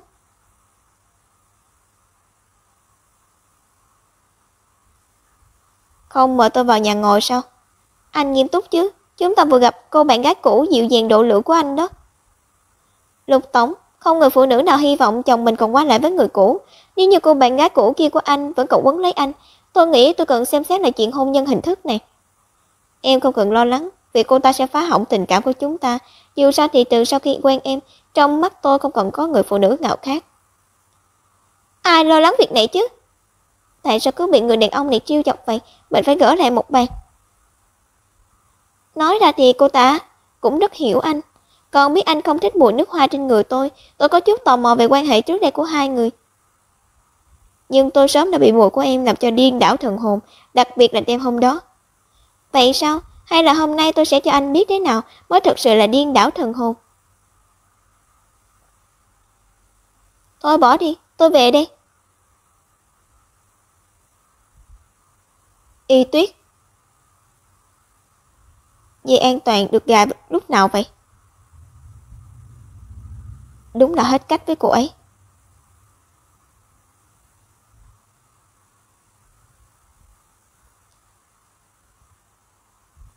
Ha, cuối cùng cũng nhìn thấy dáng vẻ anh ta bị buộc phải đầu hàng. Y Tuyết, tôi ở đây đợi em về nãy giờ. Bộ tiểu thần, tại sao anh biết địa chỉ nhà tôi? Tôi lo cho em nên hỏi cô về địa chỉ của nhà của em. Nhưng tại sao em lại về cùng với Lục Lịch Dương? Lẽ nào em thực sự vì 300.000 tệ mà bán thân mình sao? Bộ tiểu thần, anh đợi trước cửa nhà tôi để sỉ nhục tôi sao? Y, tôi lo lắng cho em. Em thực sự chỉ vì 300.000 tệ mà nhận sự bố thí của Lục Lịch Dương, rồi mặc cho anh ta làm bất cứ điều gì với em sao? Rõ ràng là tôi có thể cho em, tại sao em phải đi tìm người đàn ông khác? Tôi thà chấp nhận sự bố thí của anh ta cũng không muốn gặp anh. Mộ tiểu thần, chúng ta sớm đã chấm dứt sạch sẽ rồi, tôi ở bên ai cũng không liên quan gì tới anh. Anh tới đây vợ anh có biết không? Đứng núi này trong núi nọ xem ra đàn ông phải tới ngày bị treo lên tường rồi thì mới biết thành thật. Đã chia tay rồi thì nên rạch rồi, sau này anh đừng đến tìm tôi nữa. Em đừng đi. Mộ tiểu thần, anh làm gì vậy? Em lạnh nhạt với tôi như vậy là vì Lục Lịch Dương sao? Xem ra anh chưa bao giờ cảm thấy việc bản thân ngoại tình có gì sai. Mộ tiểu thần, tôi thực sự hối hận vì đã từng thích anh. Úi. Tôi không cố ý. Mộ tiểu thần, anh muốn làm gì? Tôi lo lắng cho em. Lục Lịch Dương là kiểu người lãng tử tình trường, yêu đương khắp chốn nhưng không yêu ai thật lòng. Em ở bên hắn ta sẽ bị chơi đùa, không có kết quả gì tốt đẹp đâu. Lãng tử tình trường, anh Mộ đang nói tôi sao? Tôi còn không biết bản thân còn có những sự tích như vậy đấy.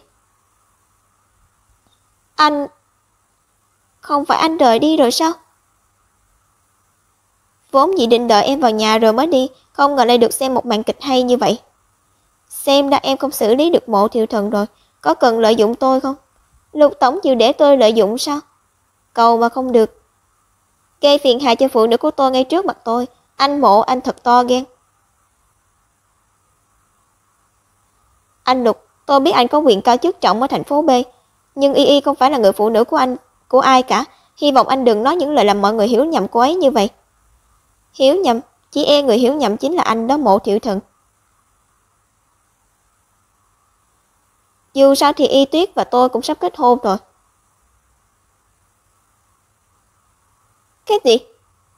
Y Tuyết, em cho tôi biết, anh ta nói không phải là sự thật đúng không?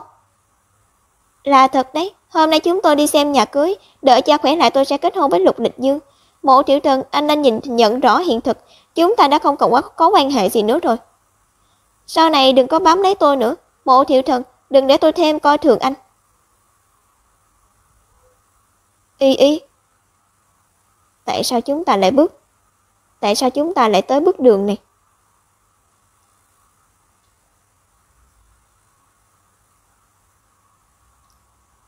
Ba năm trước. Rất xin lỗi, chúng tôi đã cố gắng hết sức cứu chữa, nhưng xin hãy nén bi thương. Không, mẹ ơi, sao mẹ có thể chết được chứ? Không phải đâu. Cô hãy bình tĩnh. Việc quan trọng nhất bây giờ là chuẩn bị hậu sự cho bà Cố Uyển. Không thể nào, mẹ sẽ không rời xa mình, sẽ không đâu. Mẹ luôn ở bên mình, sao có thể rời đi được chứ? Bọn họ nhất định là đang lừa dối mình, nhất định. Thiệu Thần sẽ không lừa mình đâu. Thiệu Thần, anh đang ở đâu? Thiệu Thần, tại sao phòng ngủ lại không mở đèn? Anh nghe em nói mẹ em... Sao em lại đuổi đột ngột thế? Thiệu Thần, ngày mà mẹ qua đời vì bệnh, bạn trai phản bội. Tại sao chứ? Tại sao lại là ngày hôm nay? Mộ Thiệu Thần, từ nay về sau đừng xuất hiện trước mặt tôi nữa, để tránh làm bẩn mắt tôi.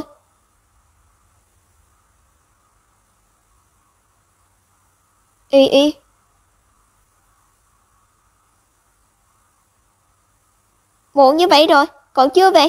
Mộ Thiệu Thần, anh có phải là đang đi tìm con khốn Cố Y Tuyết rồi không? Tạ Sai Ngưng, em nói chuyện lịch sự một chút. Anh to tiếng với em. Mộ Thiệu Thần, anh đừng có quên, em là vợ của anh. Trước khi kết hôn anh đã nói rất rõ ràng rồi, người anh yêu không phải là em nhất quyết muốn ở bên anh. Vậy thì, Sai Ngưng, bây giờ em đừng nên kỳ vọng quá nhiều ở anh. Mộ Thiệu Thần, anh là đồ khốn.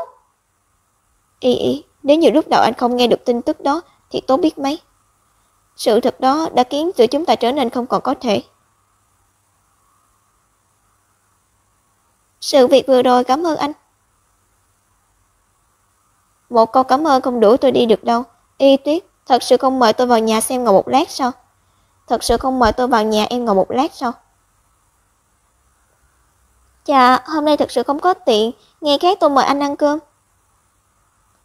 Tôi thích ăn em hơn ăn cơm nhiều. Chị, giám đốc các anh có KPI à? Một ngày không nói mấy câu nói của tổng tài bá đạo sẽ chết sao? Như vậy đi, tôi đi đây. Y Tuyết, lúc gặp Tả Y, em nói với tôi là không người phụ nữ nào hy vọng chồng mình còn qua lại với người cũ. Là một người đàn ông tôi cũng không hy vọng người bên cạnh tôi cả đời vẫn bị bạn trai cũ làm ảnh hưởng đến tâm trạng. Nếu như anh ta không xứng đáng thì em chỉ cần quan tâm tôi là được.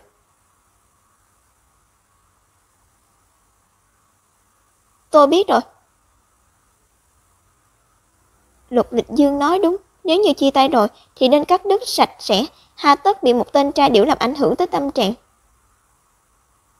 Lúc mình cần Mộ Thiệu Thần nhất thì anh ta không ở bên cạnh, bây giờ thì đừng mong sẽ lại chen chân vào cuộc sống của mình.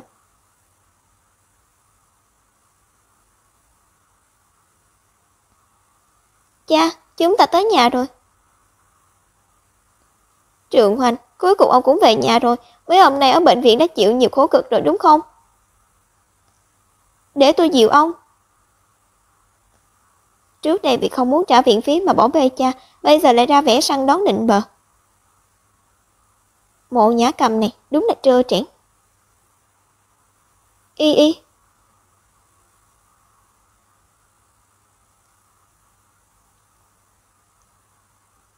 Y Y. Tại sao ở đâu cũng có mặt anh ta, thật xui xẻo. Giai Ngưng, lại đây, cô có món đồ này cho con. Là gì vậy ạ? Con nhìn là biết thôi. Thiệu Thần, em quay lại rồi. Xem này, chiếc vòng ngọc trên tay em có đẹp không? Cô cho em à? Vâng, cô của anh thật có lòng. Nói với em chiếc vòng này là vật truyền cho con dâu của Mộ gia, bảo em hãy giữ nó cẩn thận, sau này truyền lại cho Mộ gia các anh. He he, cô tự cho mình là mẹ chồng của em rồi. Cô cho thì em hãy nhận lấy. Vâng. Con người Thiệu Thần cái gì cũng tốt, chỉ là quá lạnh lùng, đặc biệt là lúc trên giường. Anh yêu à, cô còn giúp chúng ta sinh con đấy, anh cũng nên phối hợp với em một chút đúng không? Bản thân em vẫn là một đứa con nít đó. Đáng ghét. Hai vị, ân ái cũng cần xem ở nơi nào chứ. Nếu như hai người có thói quen thể hiện tình cảm mọi lúc mọi nơi, cũng đừng thể hiện ở nhà tôi, làm chướng mắt tôi đấy. Y Y, em hiểu nhầm rồi, bọn anh không phải. Chẳng có hiểu nhầm gì cả, cơm nấu xong rồi, cha bảo hai người tới phòng ăn. Y Y nói đúng, ở nhà người khác phải chú ý một chút, đừng thân mật như vậy. Lại là Cố Y Tuyết, dựa vào cái gì mà chỉ cần cô ta xuất hiện, trong mắt của Thiệu Thần chỉ có cô ta. Bác Lưu, bác tới giúp cháu tới giúp bác. Cảm ơn cô, bát canh này còn hơi nóng, cô hãy cẩn thận. Dạ. Tạ Giai Ngưng. Cơ hội tốt, để tôi tới dạy dỗ cô. Y Tuyết, để tôi. Không cần đâu. Nếu như cô không trúng kế, để lộ bộ mặt thật cũng không sao. Ai bảo cô luôn đòi cướp Thiệu Thần với tôi.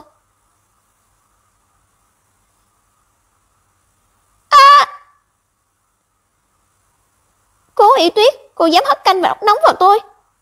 Đây không phải là kết quả mà cô muốn sao? Chẳng qua tôi chỉ thuận nước đẩy thuyền thôi. Tạ Giai Ngưng, cô thực sự cho rằng tôi không nhìn ra mánh khóe của cô sao? Xảy ra chuyện gì vậy? Thiệu Thần! Thiệu Thần, em đau quá. Tại sao lại bất cẩn như vậy? Thiệu Thần, anh đừng trách Y Tuyết. Dù sao cô ấy cũng không cố ý.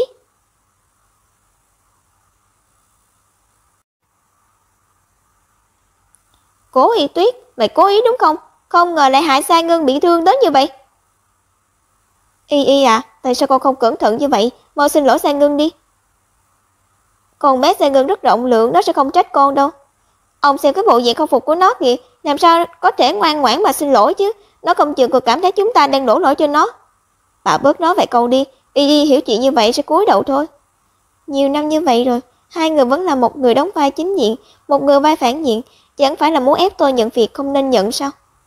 Nhưng như vậy cũng tốt, bớt ảnh hưởng đến sức chiến đấu của tôi. Tỉnh lại đi, đã là năm 2021 rồi, chút diễn xuất kém đó của các người muốn lừa ai chứ? Thay vì bắt óc suy tính để đấu đá với những người phụ nữ khác, không bằng giữ cho tốt người đàn ông của mình, cái định luật thép này phiền cô khắc sâu vào não.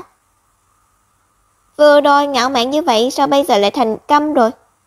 À, quên mất cô còn phải giữ vẻ thanh thuần yếu đuối đã được tạo dựng của cô nữa chứ. Cố Ý Tuyết, mày làm Giai Ngân bị thương tới như vậy, một câu xin lỗi cũng không có, sự giáo dục của mẹ ở đâu? Sự giáo dục của tôi như thế nào cũng không phải là loại cướp gia đình người khác như bà có thể chỉ trích. Mày... hỗn hả?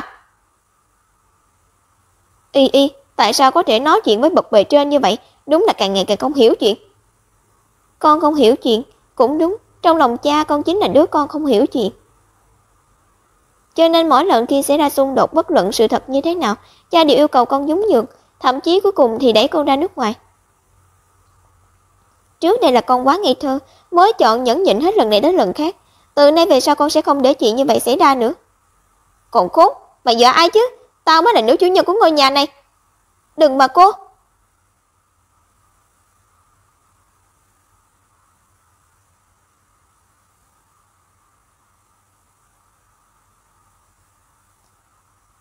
Lúc không có tôi, các người đối xử với Y Tuyết như vậy sao?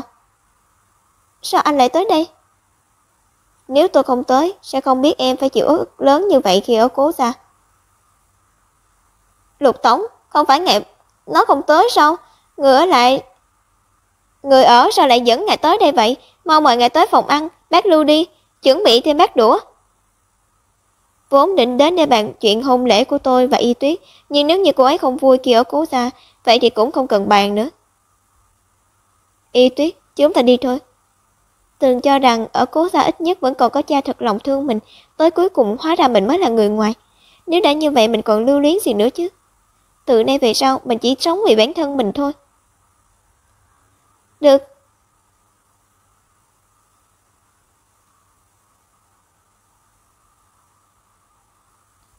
Chúng ta đi đâu đây? Đăng ký kết hôn. Thật hay giả vậy? Đương nhiên là thật rồi, mẹ kế của em đã sớm gửi sổ hộ khẩu của nhà em tới công ty anh rồi. Tính toán của Mộ Nhã Cầm thật là quá rõ ràng. Thôi, dù gì mình đã đồng ý với Lục Lịch Dương rồi, đăng ký kết hôn cũng là chuyện sớm muộn, chỉ là không ngờ lại nhanh như vậy. Em không đồng ý à?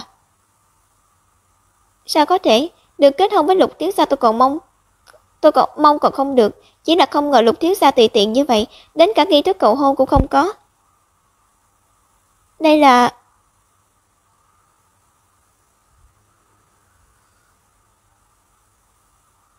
nghi thức cầu hôn. Viên kim cương to quá. Y Tuyết, lấy anh nhé.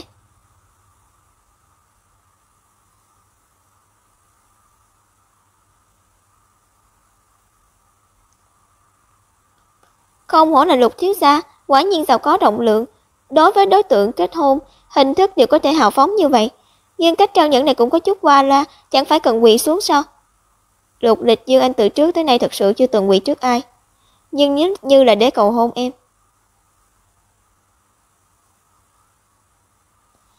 Thì anh bằng lòng. Lục Lịch Dương, người đàn ông này cũng thật biết nói chuyện ghê. Mặc dù liền một mạch đăng ký kết hôn với Lục Lịch Dương, giấy chứng nhận kết hôn, nhưng mình hoàn toàn không ngờ tới tiếp theo là đi theo hướng này. Ngủ thôi, Y. Ngủ bây giờ luôn sao? Bối cảnh có phải quá kích thích rồi không? Y đừng căng thẳng, đêm nay anh sẽ không quá đáng đâu. Chúng ta đã là vợ chồng hợp pháp rồi, sau này em phải làm quen dần dần. Cái giọng điệu dỗ dành con nít này thật sự cho rằng bổn tiểu thư cái gì cũng không hiểu sao? Lục thiếu gia, bận như vậy không cần tốn công sức như thế này đâu. Gọi ông xã. Hôn lễ đang trong quá trình chuẩn bị rồi, qua nửa tháng nữa anh sẽ cho em một hôn lễ hoàn hảo nhất. Nhưng đêm nay, chúng ta chỉ cần rút ngắn khoảng cách về âm là được. Tuy nói là sớm đã biết sẽ phát sinh chuyện gì khi ở cùng anh ta, cơ thể không tự chủ mà bắt đầu nổi dậy. Cố Y Tuyết, mày còn đang làm bộ cái gì nữa? Nếu như đã chọn con đường này thì đừng có hối hận, thật sự không được. Cứ coi anh ta như con vịt đi, nghĩ như vậy hình như mình có lời rồi. Tới lúc này rồi còn có thể ngẩn người ra được, xem ra y của anh vẫn chưa thông suốt, sau này anh cần cố gắng hơn mới được. Lục Thiếu Gia cũng quá tự tin với kỹ thuật của bản thân rồi. Nhưng mà, có phải anh quá xem thường tôi rồi không?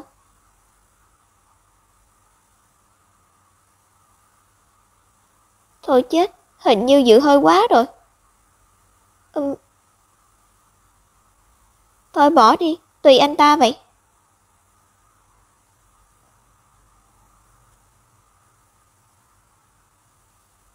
Là vì thay đổi chỗ ở sao? Cơ thể kiệt quệ như vậy mà vẫn không ngủ được. Mình thật sự càng ngày càng không hiểu nổi Lục Lịch Dương, rốt cuộc tại sao anh ta nhất định phải kết hôn với mình. Mình nhận lời cầu hôn của anh ta có thực sự là điều đúng đắn không? Y Tuyết. Lục Lịch Dương, rõ ràng vừa rồi còn dây dưa với mình, chớp mắt đã có thể lạnh lùng rút người rời đi như vậy. Y, rốt cuộc em có trái tim không vậy? Sao anh lại tới đây? Thấy em không ở bên nên ra ngoài đi tìm. Hay là trái tim của em chỉ là không ở trên người anh mà thôi? Nhưng mà nếu không thì ở thì có làm sao? Thời gian còn dài, chúng ta còn cả một đời, có thể nuôi dưỡng tình cảm dần dần. Này, anh làm gì vậy? Mau buông ra. Đêm tân hôn đầu tiên bà xã còn có sức rời khỏi giường, xem ra là do anh không đủ nỗ lực rồi. Anh mau buông tôi xuống, còn đang ở bên cửa sổ đó, chúng ta về phòng trước đã. Anh sẽ kiên nhẫn đợi tới lúc em đem hết tất cả trao cho anh.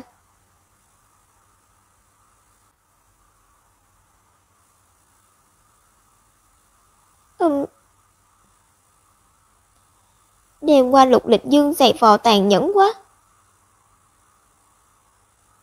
Ui da. Còn may là anh ta vẫn chưa cầm thú tới mức một đêm 7 lần, xem ra những tiểu thuyết tổng tài bá đạo kia chỉ là lừa người thôi. Sớm vậy đã dậy rồi sao? Lục Lịch Dương, tại sao anh còn ở đây? Đây là nhà cưới của chúng ta, không phải khách sạn. Xin lỗi, tôi vẫn chưa quen ở cùng anh.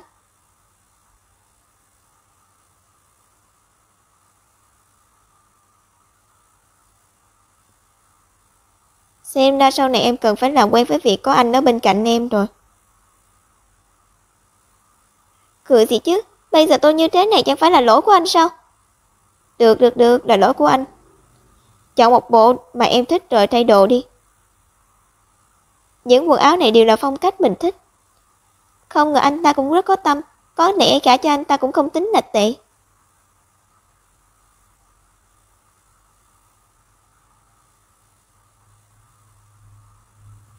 Nói ra thì đây là ngày đầu tiên của chúng ta sau khi kết hôn, chung sống yên tĩnh cùng anh ta như thế này, cảm thấy thật kỳ cục. Y đang nghĩ gì vậy? Tôi đang nghĩ cứ phải bắt đầu từ hôm nay tôi đều phải đối mặt với anh dùng bữa sáng sao? Chắc không phải đâu nhỉ, dù sao chúng ta cũng không thân thiết tới mức đó.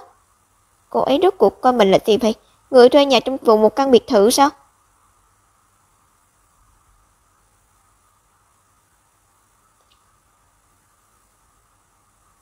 Lục Lịch Dương, anh làm gì vậy?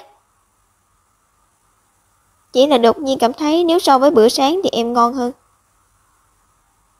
Lục Tổng, anh có biết là ham muốn quá mức cũng là một loại bệnh không? Nếu như yêu em cũng là bệnh, thì anh cam lòng chịu đựng. Cứu mạng, mấy lời trích dẫn tổng tài sến rện của Lục Lịch Dương lại miễn phí mà tới nữa rồi. Hãy dừng những hành động không đúng lúc này lại, tôi không muốn một lát nữa sẽ mất mặt ở Cố Gia đâu. Em muốn về Cố Gia? Trả lại sổ hộ khẩu. Anh đi cùng em. Tôi về nhà, anh hăng hái như thế có ý đồ gì vậy? Y, nói như thế nào đi nữa hôm nay cũng là ngày thứ hai sau khi chúng ta kết hôn, em về nhà sao anh có thể vắng mặt? Huống hồ hôm qua những việc em phải gánh chịu khi ở Cố Gia, anh cũng cần tính sổ với bọn họ rồi. Lục tổng, ngài đại giá tới đây sao không nói trước một câu? Bác Lưu, mau đi pha trà. Không cần phiền phức như vậy, hôm nay tôi chỉ là đi cùng Y Tuyết thôi.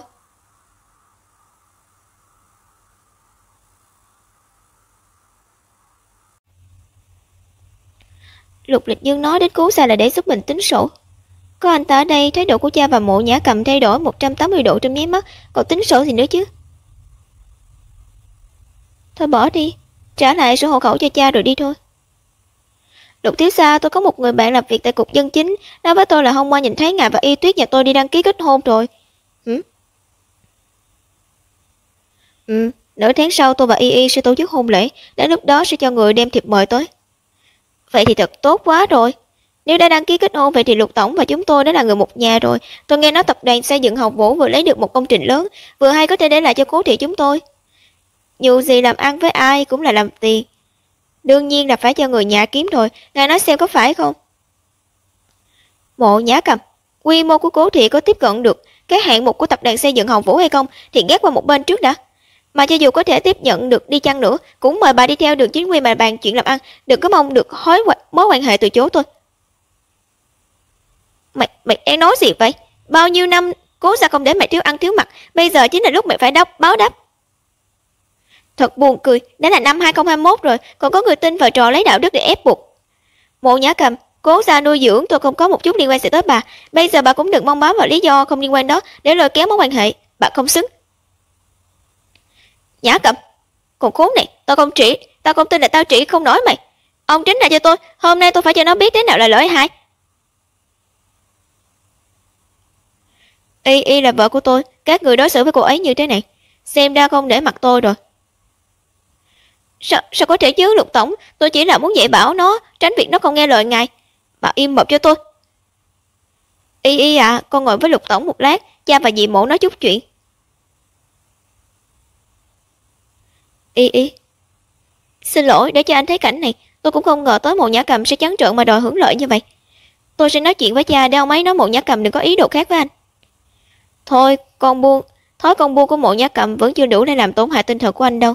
Nhưng mà Y, anh không ngờ em lại nghĩ cho anh như vậy, vì anh mà ra mặt ngăn cản sự hợp tác giữa Hồng Vũ và Cố thị. Đừng tự luyến nữa, chỉ là tôi biết rõ phân lượng của tập đoàn Cố thị, nếu thực sự tiếp nhận hạng mục của anh thì dựa vào cái tính tham lam của Mộ Nhã Cầm chắc chắn sẽ lại gây ra họa lớn. Tôi không muốn thay bọn họ xử lý đống lộn xộn này. Xem ra Y của anh những năm ở Cố gia trải qua không được tốt đẹp. Nhưng mà không sao. Từ nay về sau anh sẽ luôn ở bên em, mặc kệ Cố gia hay là gì khác, anh cũng sẽ giúp em xử lý. Tránh ra, anh ở bên cạnh có tác dụng gì chứ, ngược lại sẽ làm ảnh hưởng tới sức chiến đấu của tôi. Đưa tôi sổ hộ khẩu, sau khi tôi trả lại cho cha, chúng ta sẽ rời đi. Được. Cái thứ không có lương tâm, thế mà không một chút cảm động.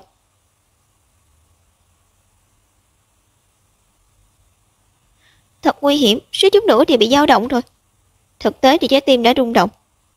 Không được, sợ vấn đề ở Cố gia, không phải lúc nghĩ tới những chuyện này. Mau chóng trả hộ khẩu cho cha thôi. Nhã Cầm, tại sao bà có thể nhẫn tâm như vậy, dựa vào Y để lấy hạng mục, không phải giống bán con gái sao? Nếu như Y là con gái của bà còn có thể nói ra những lời như thế không? Nó quả đúng là không phải là con của gái của tôi, nhưng nó cũng không phải con gái của ông tỉnh lại đi Cố Trường Hoành.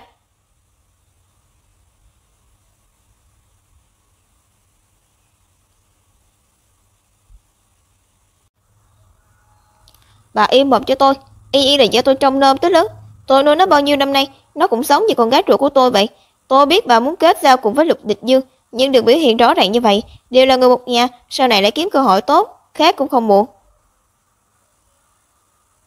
Tôi làm như vậy là vì ai? Chẳng phải đều là vì ông và Triệu Trần sao? Nếu như không phải năm đó ông muốn gia nhập Cố gia, tôi cũng không tới mức có con ngoại giá thú, rồi đem Triệu Trần cho em trai tôi nhận làm con nuôi, nó mới chính là con ruột của chúng ta đấy. Cố Trường Hoành, ông bây giờ còn hết lòng với con nhãi Cố Y Tuyết, có nghĩ tới mẹ con tôi bao năm qua khổ cực không? Mình không phải là con ruột của cha, mà Triệu Trần mới phải sao? Nhã Cầm, là tôi nợ bà và Triệu Trần, nhưng Y là đứa trẻ vô tội. Nói nghe hay quá, đây là ông muốn bảo vệ Cố Y Tuyết, chứ không phải vì không quên được tiện nhân Cố Uyển sao? Không thì tại sao lại để ảnh bà ta tréo phòng sách bao năm qua? Người đã chết rồi, ông vẫn còn nhớ tới bà ta. Nếu không phải vì bà ta, tôi sẽ không sống trong cảnh không chồng bao năm qua. Tiểu Thư cũng có thể nhận tổ tiên rồi. Điều tại con ả chết tiệt này. Xem tôi có đập vỡ con mảnh này không?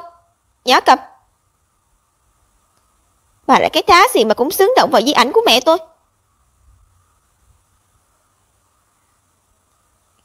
Y, sao con lại lên đây? Những lời mà cha và dì Mổ nói vừa nãy con không nghe thấy chứ? Cha, lời bà ta vừa nói đều là thật chứ? Con thực sự không phải con gái ruột của cha sao? Y, con nghe cha giải thích. Dù sao nó cũng nghe thấy rồi, ông còn muốn giải thích gì nữa?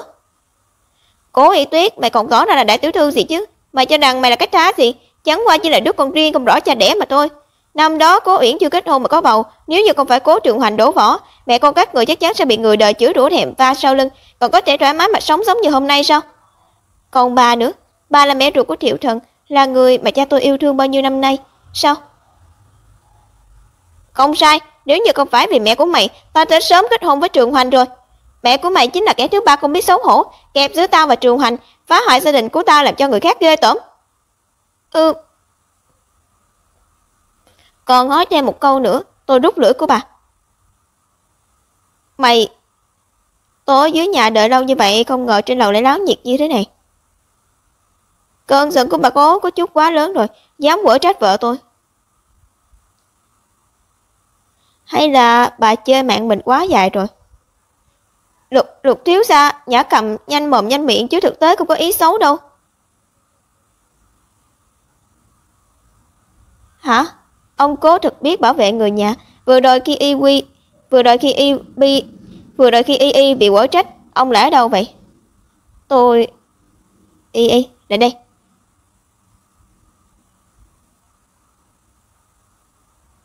Tôi hy vọng những chuyện như thế này sau này sẽ không xảy ra thêm lần nữa. Nếu không, tôi sẽ cho cả Cố gia biết chọc vào người phụ nữ của Lục Lịch Dương tôi sẽ có hậu quả như thế nào, bao gồm cả mộ Thiệu Thần. Đã rõ. Y, chúng ta đi thôi. Đợi đã, tôi có chuyện muốn hỏi. Người đàn ông năm đó ở bên mẹ tôi, ông chắc hẳn biết ông ta là ai chứ?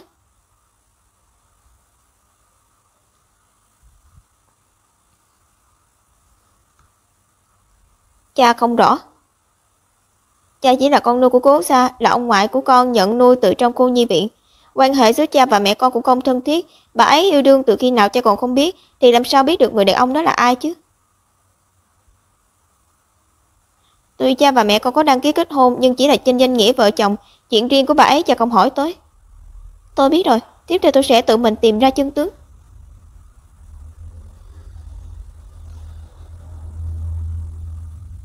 Khả năng nói dối này của ông đúng là dạy công tôi liền.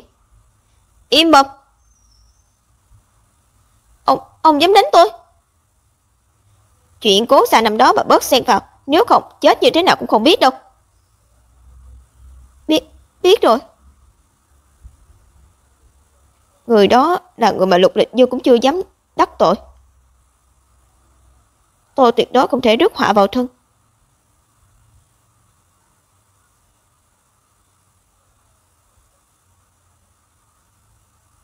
Y, đừng nghĩ nữa, lời của mộ Nhã Cầm chưa chắc đã là thật. Một tờ giám định ADN là có thể có được đáp án. Mộ Nhã Cầm không cần thiết phải nói dối như vậy đâu. Lục Lịch Dương, anh có thể giúp tôi một việc được không? Em nói đi. Có thể dùng người của anh giúp tôi điều tra hơn 20 năm trước về người đàn ông ở bên cạnh mẹ tôi. Chuyện của hơn 20 năm trước, dù anh có cho người đi điều tra, cũng chưa chắc có thể tìm ra manh mối gì. Tôi biết, nhưng tôi càng rõ hơn là nếu như không hành động, kết quả nhất định chỉ có thể bằng không. Huống hộ, nếu như sự thật như cha Cố Trường Hoành nói, vậy thì cha ruột của tôi chính là một tên khốn bỏ vợ bỏ con. Không tìm thấy ông ta, trút cơn giận này cho mẹ thì sao có thể được. Mèo con giơ móng vuốt ra rồi, thật đáng yêu.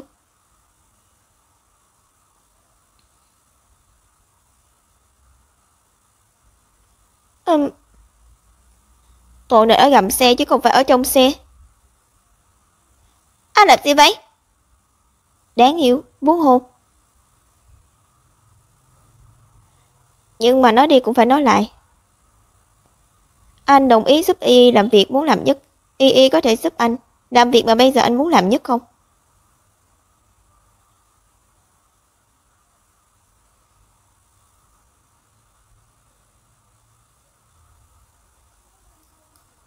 chuyện muốn làm nhất.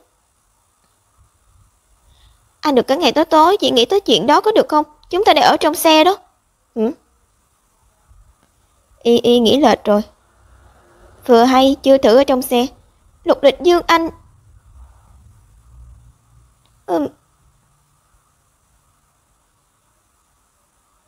Anh đừng động chạm lung tung. Trả lời anh 2 câu hỏi, anh sẽ buông em ra. Câu hỏi gì? Đêm qua, khoan khoái không? Anh ta là lưu manh sao? Cái này bảo người ta phải làm sao trả lời? Chắc là khoan khoái rồi, không thì không thế nào mà. Im miệng. Vậy câu hỏi thứ 2, đêm nay em có muốn nữa không? Tôi... Ha ha ha. Y, bộ dạng bây giờ của em thật đáng yêu.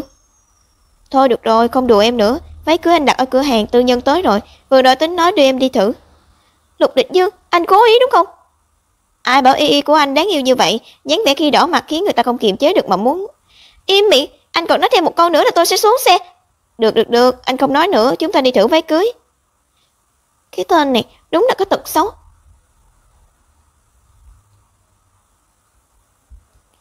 Cô Lục đúng là cô dâu xinh đẹp nhất mà tôi từng gặp.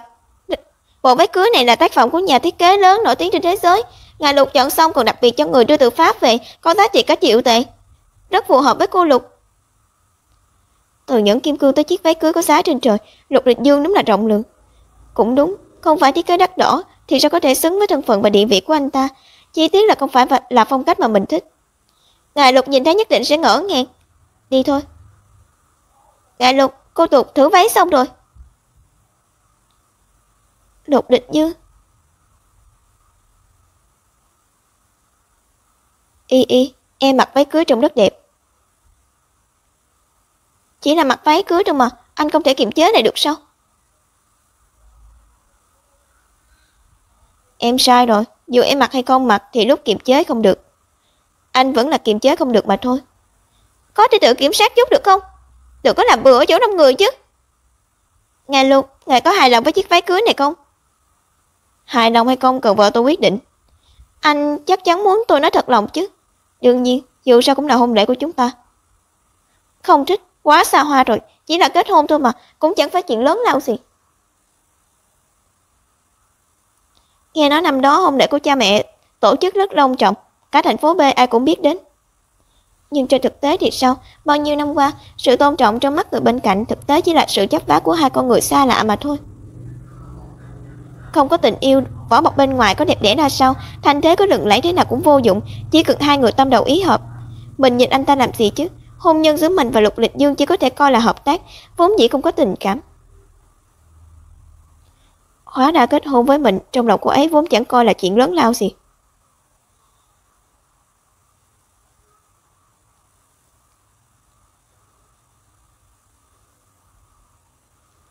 Nếu đã không thích thì thay ra đi.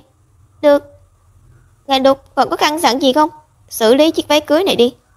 Việc này, Ngài Lục, ngài hãy suy nghĩ lại, giá trị của chiếc váy cưới này hơn triệu tệ. Nếu như phu nhân của tôi không thích thì nó không có giá trị tồn tại. Bỏ nó đi, có vấn đề gì sao? Không vấn đề. Chiếc váy cưới đắt như vậy, nó bỏ là bỏ hư. Có phải não của Lục Lịch Dương có vấn đề không? Đợi đã.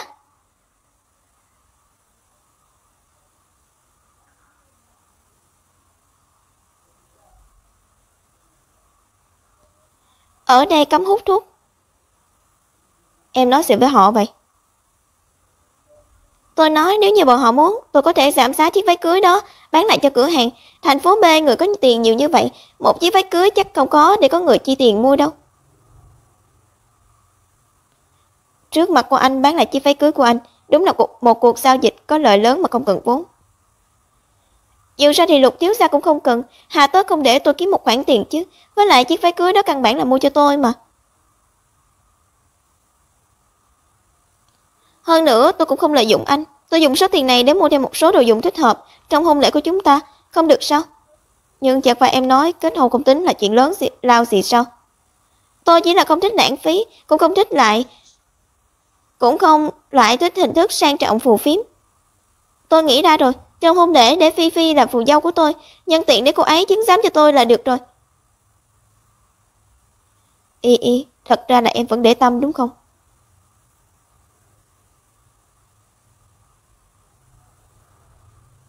Ừm.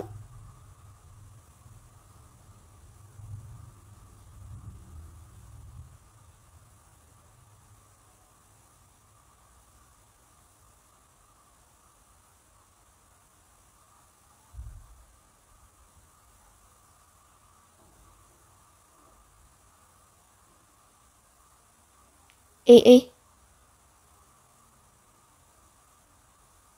Sợ gì chứ, anh đâu có ăn thịt em. Hy vọng kỹ thuật của Lục thiếu gia cũng có thể xuất chúng, giống như những lời nói tào lao của anh.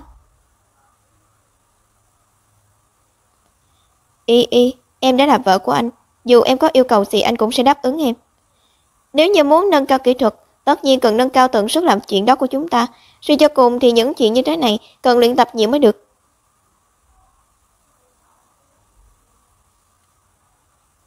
Cái tên Lục Lịch Dương này, rõ ràng mình và anh ta chỉ là hợp đồng hôn nhân, nhưng dường như anh ta rất thích thú với nó.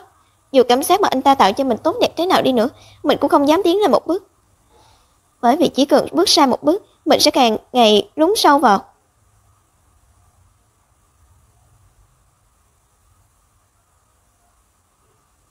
Ôi chao! Lục Lịch Dương, thôi, không ở đây mới tốt, tránh việc anh ta lại làm càng. Cái tên này là tuổi tuất sao? Thích cắn người như vậy. Sớm biết thì đêm qua không quần quật muộn như vậy rồi, hôm nay còn phải đi làm nữa.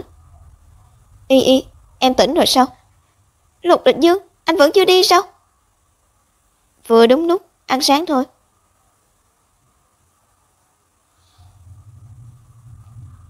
Đây là kiểu ăn mặc gì đây? Người đàn ông của gia đình sao?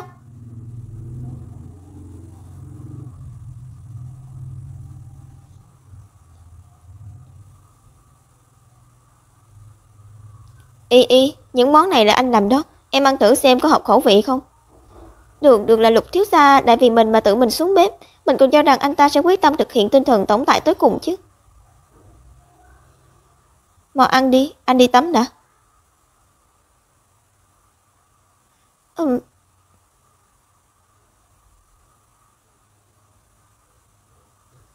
Cơm bưng nước rót tận miệng, hôn nhân hợp đồng giống như này thật sự tồn tại sao? Lục Lịch Dương, anh có khách. Thôi.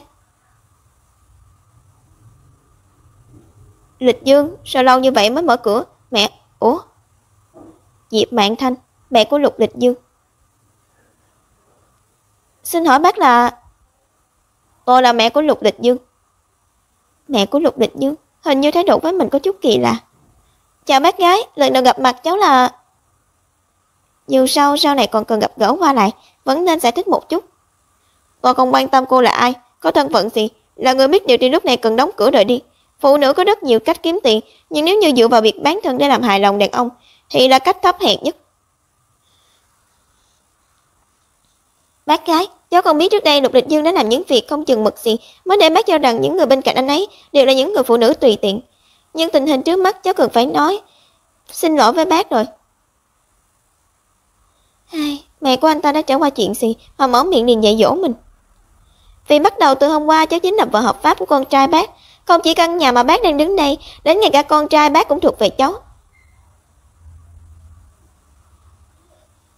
Kết hôn? Nếu cô là vợ được con trai tôi xác nhận, vậy tại sao có thể dùng cái thái độ này nói chuyện với tôi? Bác đối với cháu như thế nào, cháu sẽ đối xử lại với bác như thế đó. Cháu hy vọng thái độ bác đối với cháu hòa nhã một chút. Nếu không thì cháu cũng không thể đảm bảo sau này có thể chung sống yên bình với bác được đâu. Cô, miệng lưỡi sắc bén. Cảm ơn quá khen, chứ không có việc gì thì nữa. Không có việc gì nữa thì cháu đi làm đi. Hả dạ? Mẹ, mới sáng sớm sao mẹ lại tới đây? Lục Lịch Dương, người phụ nữ này, cô ta... Y, em ra ngoài sao? Bữa sáng vẫn chưa ăn xong mà. Nói ra có thể anh sẽ không tin, vỏn vẹn có 5 phút tôi đã trở thành kẻ địch với mẹ anh rồi. Anh hiểu rõ tính cách của mẹ anh, làm em ấm ức rồi, để anh bảo lái xe đưa em tới công ty. Được. Nhớ dùng bữa sáng. Biết rồi.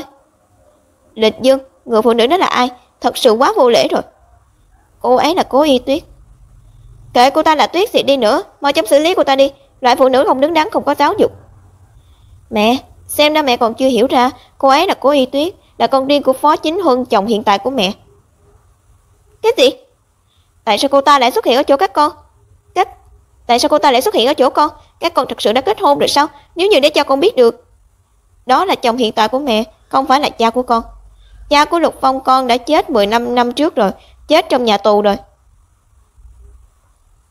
Lục Phong 15 năm trước, người chồng đầu tiên của tôi, Lục Phong, bị người ta hại vào tù, vì để không liên lụy tới mẹ con chúng tôi, đã chết trong tù. Tôi không còn cách nào khác, đành mang theo đứa con trai 13 tuổi lấy người chồng hiện tại, cũng là mối tình đầu của tôi, Phó Chính Huân. Nhưng không ngờ rằng từ đó về sau Lịch Dương liền thay đổi tính tình, càng ngày càng hận Chính Huân, và đối với tôi cũng có phần hằn học căm ghét. Lịch Dương, cô cố tình tìm ra con riêng của chú Phó, còn kết hôn với cô ta, rốt cuộc là muốn làm gì? Con muốn báo thù ông ấy sao?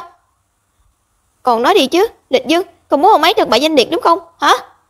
Việc của con không cần mẹ bận tâm. Dù sao năm đó mẹ không quan tâm tới việc phản đối của con, cha con vừa chết liền níu lấy mối tình đầu đó của mẹ. Lần này, mẹ đứng bên phía ông ấy con cũng không thấy lạ. Lịch Dương, với mình của hiện tại, người khác đều không quan trọng, chỉ duy nhất Y Y là đủ. Có thể dùng người của anh giúp tôi điều tra về người đàn ông ở bên cạnh mẹ tôi hơn 20 năm trước.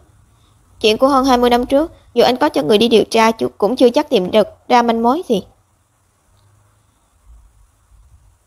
Tại sao? Tại sao người con gái mà anh tìm kiếm đó lại là em?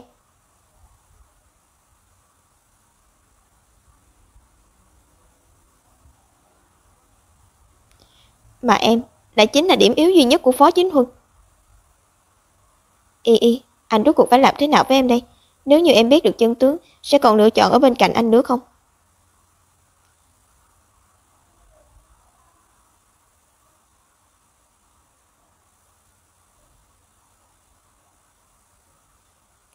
Lịch Dương nhất định đang có kế hoạch gì đó, mình phải nhanh chóng nói chuyện này với Chính Huân. Lịch Dương, không ngờ nó vì chuyện mình và Chính Huân năm đó oán hận sâu như vậy. Bây giờ nói chuyện với con gái riêng của Chính Huân chắc chắn sẽ khắc sâu thêm mâu thuẫn giữa hai bố con họ. Xem ra vẫn nên bắt đầu từ chỗ Tuyết xì xì kia, yên lặng giải quyết chuyện này. Không ngờ bác gái lại chủ động hẹn gặp cháu. Cô Cố, hôm qua không rõ thân phận của cô, nói với cô những lời kiếm nhã đó, tôi rất xin lỗi. Bác gái, bác khách sáo rồi, cháu nghĩ giữa chúng ta không có hiểu nhầm gì, cũng không cần thiết hoàn huyên tâm sự, có chuyện gì cứ nói thẳng đi à. Nếu đã như vậy thì tôi cũng vào thẳng vấn đề. Tôi nghe nói Lịch Dương chi ra 200 triệu tệ để thay Cố ra nhà cô trả nợ. Lục sao chúng tôi không quan tâm 100-200 triệu tệ này, cô Cố là người thông minh, nếu như đã đạt được thứ mình muốn hẳn là hiểu được đạo lý, thấy được rồi thì thu tay. Cô còn trẻ, còn cuộc sống và ước mơ của riêng mình, chắc hẳn cũng không muốn bị hôn nhân ràng buộc đúng không? Bây giờ cũng không còn là xã hội cũ nữa, một chút tiền mà thôi, không cần phải làm cái việc lấy từng đền đáp, cô thấy đúng không? Nhưng cháu và con trai bác đã kết hôn rồi. Cô không đeo nhẫn cưới cũng có nghĩa là thật ra trong lòng cô cũng không đồng ý chuyện hôn nhân này, không phải sao? Thôi xong, trước khi ra ngoài mình theo bản năng mà tháo chiếc nhẫn của Lục Lịch Dương tặng xuống. Mấu chốt là ai ra ngoài lại đeo quả trứng chim trên tay riêu rao chứ? Con gái à, đường của con còn dài, sự lựa chọn hiện tại sẽ ảnh hưởng tới cả cuộc đời sau này của con đó. Nó giống như là thật sự nghĩ cho mình vậy, thật ra là sợ mình bám lấy Lục Lịch Dương không buông thôi. Bác gái, cháu hoàn toàn hiểu ý của bác, nhưng giữa cháu và Lục Lịch Dương quyền chủ động đương ở trong tay anh ấy. Anh ấy dùng 200.000 tệ mua đứt cuộc đời của cháu vốn chẳng thể từ chối. Cô cho rằng nó bỏ ra 200.000 tệ là vì muốn đạt được cô. Vậy cô quá xem trọng bản thân rồi. Nhưng như bác không quá hiểu về con trai bác rồi, dựa vào sự khôn ngoan của anh ấy, sẽ không thực hiện cuộc giao dịch mà thua lỗ đâu. 200.000 tệ đúng là hơi đắt, nhưng Cố Y Tuyết cháu đây xứng với giá đó. Kiểu thực thái cao ngạo này, rất sống với người phụ nữ đó. Diệp Mạn Thanh, tôi biết cô là thanh mai trúc mã của Phó Chính Huân, nhưng bây giờ anh ấy là chồng sắp cưới của tôi, cũng hứa với tôi sẽ cắt đứt quan hệ với cô. Nếu như cô đã rời đi nhiều năm, vậy thì hiện tại cũng mong cô đừng tiếp tục đến quấy rầy cuộc sống của chúng tôi. Thật là làm người ta khó chịu. Cố Y Tuyết, cái tính ngạo mạn tự đại của cô giống y hệt với mẹ của cô vậy. Bác, quen mẹ cháu sao? Thiên kim danh viện nổi tiếng nhất ở thành phố B năm đó, ai mà không biết. Tôi rất tò mò sự kiêu ngạo của cô có phải cũng giống như mẹ của cô, không chịu được một cú đánh. Có lẽ cô chưa từng nghe bố đẻ của Lịch Dương có xuất thân từ xã hội đen, mặc dù ông ấy đã qua đời rất lâu rồi, nhưng vẫn tồn tại một nhóm người trung thành với ông ấy. Nếu như bọn họ biết cô bám lấy Lịch Dương không buông, không biết sẽ làm ra những chuyện gì. Thế lực mà bố con để lại, tốt nhất là mẹ đừng tùy ý khoa tay múa chân. Lục Lịch Dương. Trước khi cháu đến nơi hẹn, cháu có thông báo cho Lịch Dương, vì dù sao cháu cũng còn chưa đủ quen thuộc với bác gái, lỡ như nói những lời chọc tức bác gái, vậy thì thật không tốt à? Công việc của mình bận như vậy, không có thời gian để giải quyết quan hệ mẹ chồng nàng dâu. Với vấn đề có này cho Lục Lịch Dương giải quyết sẽ đỡ tốn công tốn sức. Nếu như con không đến, con không biết vì để đối phó với người phụ nữ của con mà mẹ sẽ dùng tới người của cha. Lục Lịch Dương, mẹ làm việc tốt cho con, tại sao con có phải kết hôn với cô ta, còn đâu có yêu cô ta? Tại sao mẹ cảm thấy con không yêu cô ấy? Hay là nhìn thấy cô ấy mẹ nghĩ tới bản thân mình? Trước kia mẹ cũng không giống như vậy. Trước kia mẹ cũng giống như vậy, không yêu bố con, còn vì tiền mà gả cho ông ấy không phải sao? Lục Lịch Dương, đến mẹ của con mà con cũng dám chất vấn, từ lúc nào mà con trở nên hỗn láo như vậy? Cô, thật ngại quá, động tác này cháu thành thạo hơn bác. Có vẻ như bác gái quên cháu từng nói, hiện tại Lục Lịch Dương thuộc về cháu, kể cả là mẹ của anh ấy cũng không thể đối xử với người đàn ông của cháu như vậy. Mẹ vừa hỏi con, tại sao cứ phải kết hôn với cô ấy? Bởi vì Lục Lịch Dương con yêu Cố Y Tuyết.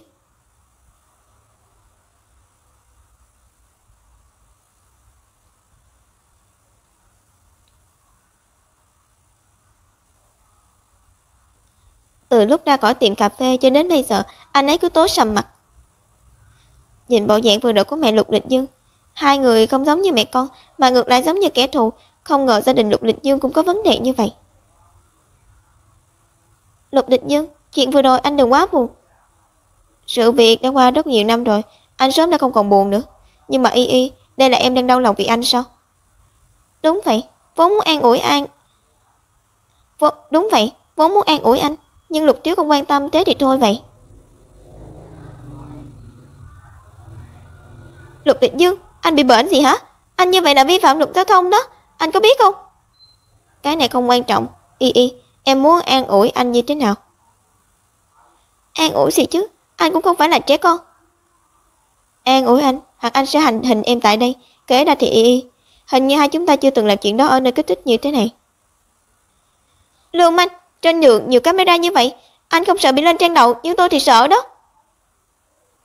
Hai vị dừng lại một chút. Hai vị vi phạm đè vạch đổ làng khi đang trên luồng đường dành cho xe cơ giới. Vi phạm luật an toàn giao thông bị phạt 200 tệ. Ai bảo anh đổi làng bừa bãi chứ? Bây giờ hay rồi, vi phạm luật rồi nhé. Được, đây là lỗi của anh. Y đánh cũng đánh rồi, đừng giận nữa. Nhưng anh chỉ muốn có được sự an ủi của em mà thôi. Tôi không biết an ủi người khác, tặng anh một nụ hôn được chứ. Lần này không đổi làng bừa bãi nữa. Anh dừng xe làm gì?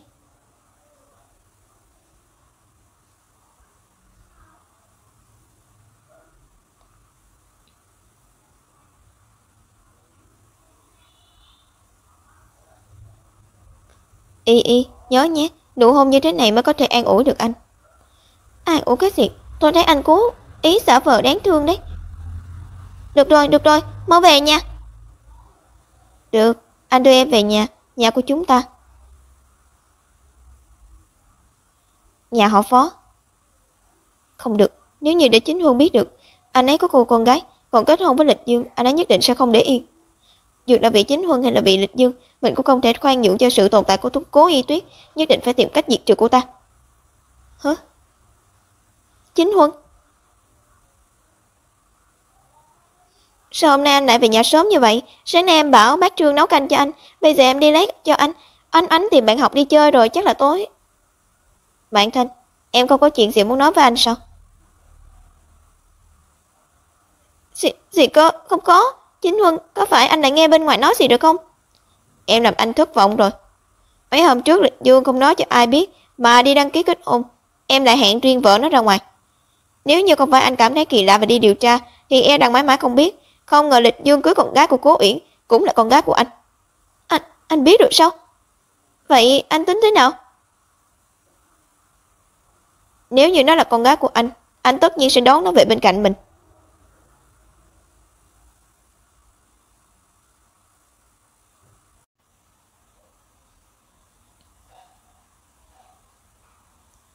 Tèn ten, Y Tuyết, giờ này có nhớ mình không?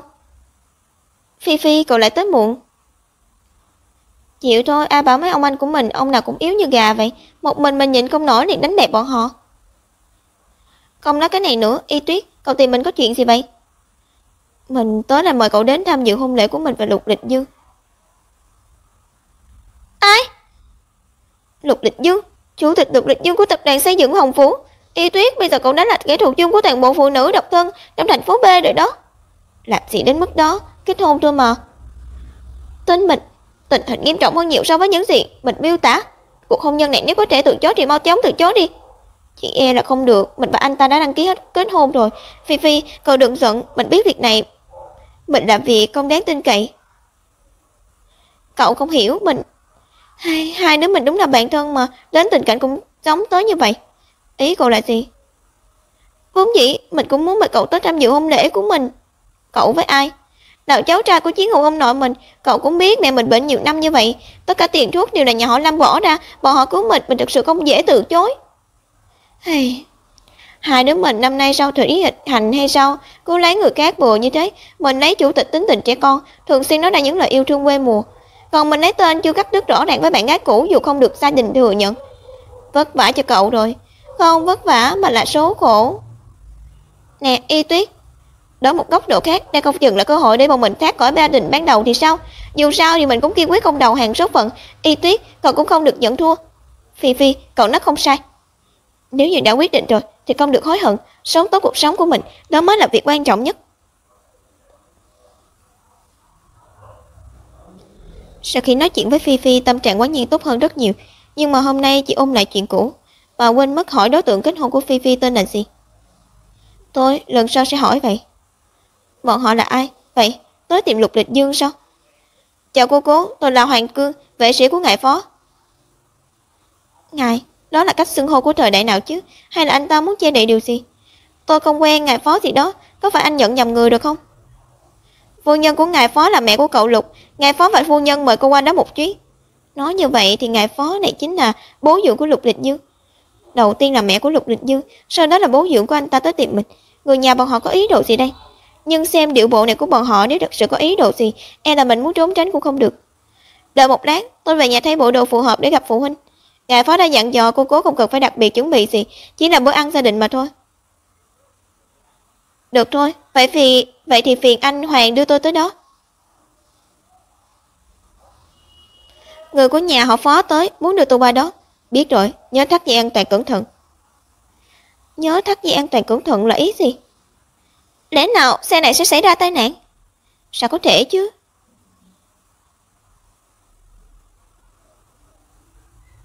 Chực.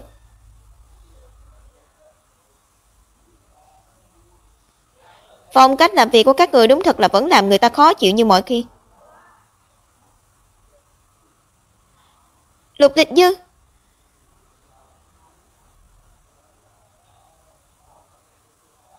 Tôi còn tưởng anh sẽ không tới. Đồ ngốc. Em là người anh yêu, dù em ở đâu anh cũng sẽ tìm được em. Chúng ta đi thôi. Được. Xem ra lão cáo già đã nhận ra ý đồ mình kết hôn với Y Y. Nhưng dù thế nào mình cũng không giao Y Y ra.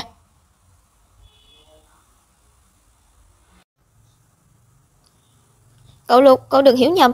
Ông bà phó chỉ muốn bà cô cố dùng bữa cơm mà thôi. Tránh ra.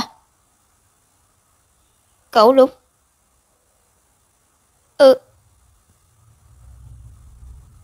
Về nói với chủ nhân của các người, sau này không được tự ý đưa vợ của tôi đi. Các người sẽ làm cô ấy sợ. Không được sự cho phép của tôi, không ai có thể động vào cô ấy. Muốn cùng ăn bữa này, bảo ông ta đích thân tới. Đây là lần đầu thấy anh ta nổi giận, xem ra quan hệ giữa Lục Lịch Dương và bố dưỡng anh ta không hề tốt. Thật ra vừa rồi anh không cần phải nói giận như vậy, chỉ là cùng người nhà ăn bữa cơm thôi. Em tự nguyện lên xe sao? Không có chút cảm giác bị mạo phạm nào sao? Vị bố dưỡng đó của anh quyền cao chức trọng, tất nhiên sẽ không để ý tới cảm nhận của người khác. Nhưng anh cũng không cần thiết duy trì sự hòa bình, học ngoài mặt với ông ta. Lúc bố anh vẫn còn sống, mẹ anh 5 lần 7 lượt liên lạc với ông ta. Bố anh mất không tới nửa năm, người họ Phó đó đã đăng ký kết hôn với mẹ anh, còn tiện tay tiếp nhận tài sản và công ty mà bố anh để lại. Dựa vào tài lực của nhà họ Lục, ông ta mới ngồi lên được vị trí hiện tại. Anh và ông ta quan hệ không tốt, hai bên đều biết rõ trong lòng người kia nghĩ gì. Bây giờ cũng chỉ có mẹ của anh vẫn còn tin gia đình mới của bà ấy hạnh phúc mỹ mãn thôi. Không ngờ Lục Lịch Dương nhìn bá đạo như vậy mà lại trải qua việc như thế này. Y, em quan tâm anh như vậy chỉ bằng dùng chút hành động thực tế để an ủi anh được không? Anh Lục, sự nghiệp lớn dùng tới sự an ủi của tôi sao?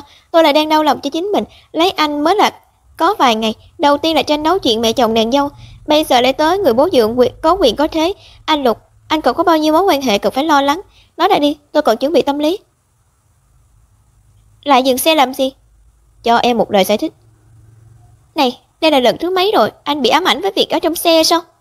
Hả? Y, em nghĩ đi đâu vậy? Không phải anh muốn làm gì với em. Anh chỉ muốn nói với em sau này sẽ không xảy ra việc như vậy nữa. Em là người phụ nữ của Lục Lịch Dương, không ai có thể ép buộc em làm những việc em không muốn làm. Lục Lịch Dương? Hy vọng đây không phải chỉ là một câu nói suông, dù sao thì tôi cũng sẽ cho là thật đó. Anh hy vọng em cho là thật, chúng ta cũng đã là vợ chồng rồi.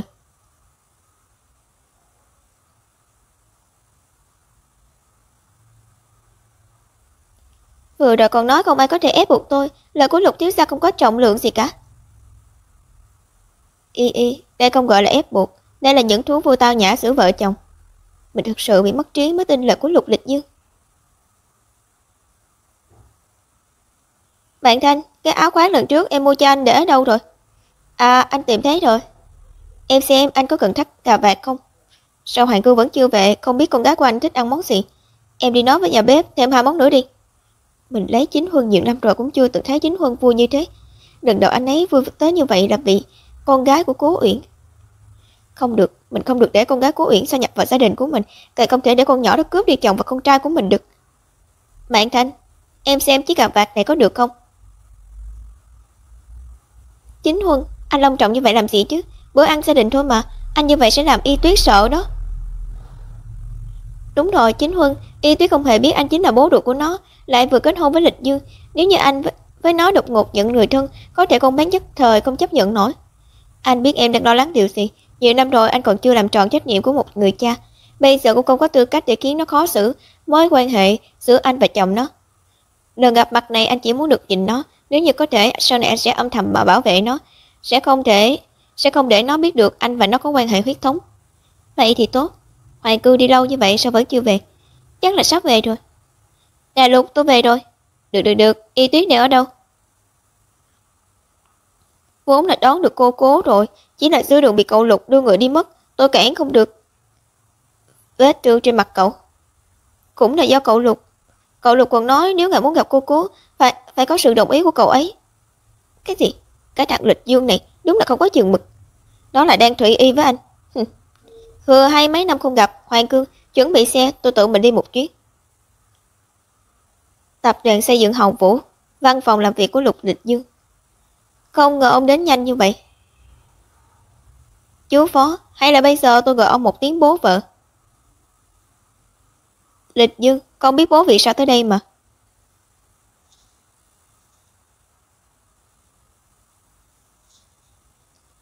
Cố Y Tuyết chẳng qua chỉ là thiên kim của một gia tộc phá sản. Dựa vào địa vị hiện giờ của con, cuộc sống xung quanh với nó căn bản không có bất kỳ điểm chung nào. Con tiếp cận Y Tuyết, dụ dỗ Y Tuyết chẳng qua là vì đối phó với ta. Chú Phó không hổ danh là chú Phó, đều bị ông nhìn ra rồi. Lục Lịch Dương, con vẫn còn quá trẻ, dựa vào thế lực của ta muốn dạy dỗ con không hề khó. Vậy sao? Nhưng bây giờ tôi là chồng của Y Tuyết, ông muốn đối phó với tôi, ông đoán xem cô ấy sẽ đứng về phía nào? Đây là thử mà khi gả cho mẹ con đã chuyển nhượng cho ta, hợp đồng chuyển nhượng 20% cổ phần tập đoàn xây dựng Hồng Vũ. Ta có thể trả nó lại cho con. Chú Phó thật là rộng lượng. Ta có thể miễn phí chuyển nhượng lại cổ phần cho con, nhưng chúng ta bắt buộc phải soạn ra một bản hợp đồng khác. Trừ phi Y Tuyết chủ động đề xuất ly hôn, còn không thì con không được ly hôn với nó. Chỉ cần có người cha ruột là ta ở đây, thì tuyệt đối không được cho phép con phụ lòng Y Tuyết. Năm đó cha không đồng ý, sao ra cổ phần của tập đoàn cuối cùng bị hãm hại chết trong tù một cách không minh bạch. Mẹ trong nháy mắt liền tặng cổ phần cho Phó Chính Huân, đây rõ ràng là sản nghiệp của Lục gia chúng tôi. Mình vì nó mà lên kế hoạch nhiều năm như vậy, Phó Chính Huân cuối cùng cũng sao ra rồi. Có thể nói nước cờ nắm giữ y này mình không hề đi sai. Nhưng tại sao trong lòng mình lại không có cảm giác vui vẻ gì? Chú Phó không hổ danh là thương nhân, lúc này cũng không quên mặt cả. Nhưng chỉ dựa vào một tờ hợp đồng thì không trói buộc được tôi. Thật sự để có thể trói buộc được tôi, chỉ có thể là tình yêu của tôi đối với Y. Lẽ nào con thật lòng với Y? Lịch Dương, con nói thật cho tao biết, rốt cuộc con muốn làm gì? Việc này tôi chỉ phải giải thích với một người. So với những gì mà ông nợ mẹ con họ, tôi càng muốn dùng hành động chứng minh tình yêu của tôi dành cho cô ấy. Nó nhất định đang ở gần đây, tìm cho kỹ vào. Kết liễu nó trước rồi thêm vài nhát dao, chúng ta có thể nhận được một khoản tiền thưởng. Đúng, thằng nhóc này chạy không thoát đâu. 5 năm trước, cha qua đời, số tài sản khổng lồ bị mất, bị rất nhiều người dòm ngó. Dù thận trọng trong từng bước đi, nhưng vẫn bị dồn vào chân tường bởi một tên sát thủ được thuê bởi kẻ có dã tâm. Trong lúc mình tuyệt vọng nhất là cô ấy đã cứu vớt mình. Anh bị thương sao? Không được, để liên lụy tới người vô tội. Cô đừng tới đây, mau đi đi. Tôi là lưu manh trên đường phố, cô đừng lo chịu bao đầu. Lưu manh thì sao chứ, bọn họ đông người như vậy là ức hiếp một mình anh, không công bằng. Băng bó xong rồi. Đừng sợ, tôi sẽ đánh lạc hướng bọn họ giúp anh. Cũng chính nụ cười của cô ấy đã tiếp sức cho mình từng bước đi đến ngày hôm nay. Mặc dù ban đầu mình chỉ là vì muốn báo ân mới tìm kiếm Y, nhưng nếu như để Y biết được giao dịch của mình và chú Phó, cô ấy nhất định sẽ không chấp nhận mình. Lục Địch Dương. Lục Địch Dương. Anh có thể đừng cắn mạnh như vậy được không? Xin lỗi, vừa rồi anh phân tâm rồi. Anh sao vậy? Là công ty xảy ra chuyện gì sao? Hôm nay Lục Địch Dương về nhà liền điên cuồng vừa hôn vừa ôm, không bình thường.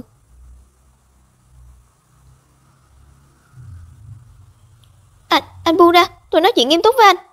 Bây giờ chúng ta là đang làm chuyện nghiêm túc. Lục Địch Dương, anh đừng nghe, anh nghe tôi nói trước đã. Lục Địch Dương, anh có thể dạy tôi học kinh doanh không?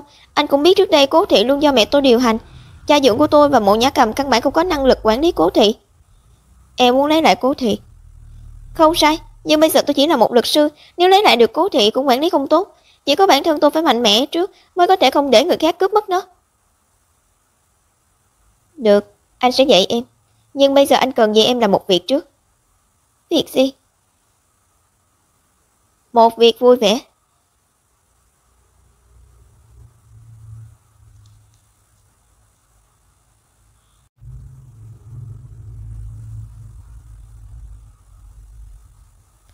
Việc này thì tôi không cần người khác dạy, ngược lại có thể dạy thêm cho Lục Thiếu đó.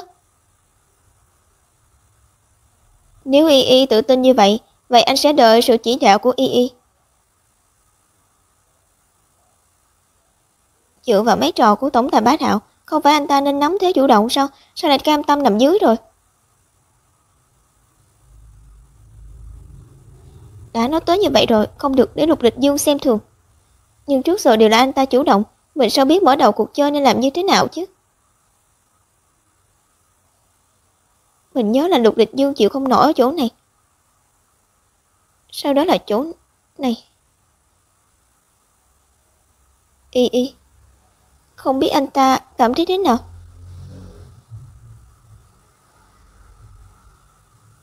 Anh gấp gáp như vậy làm gì chứ? Ai bảo em hấp dẫn như vậy? Y, anh đợi không nổi nữa rồi.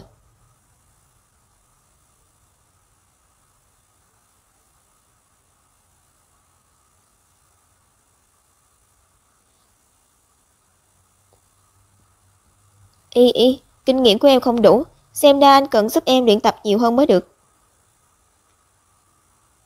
Lục Địch Dương, anh hư quá.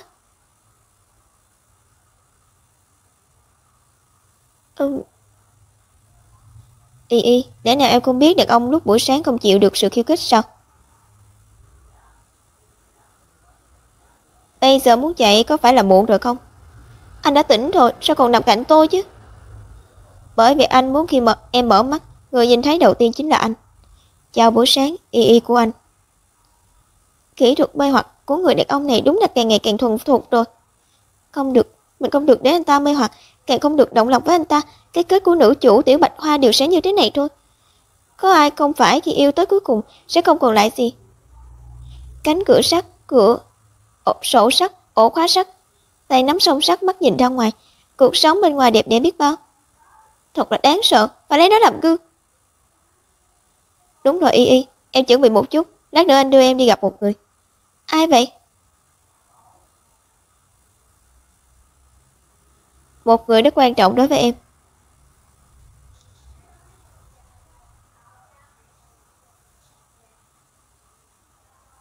Nhà họ Phó.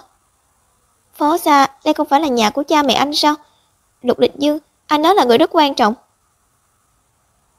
Cha mẹ chồng của em không quan trọng sao?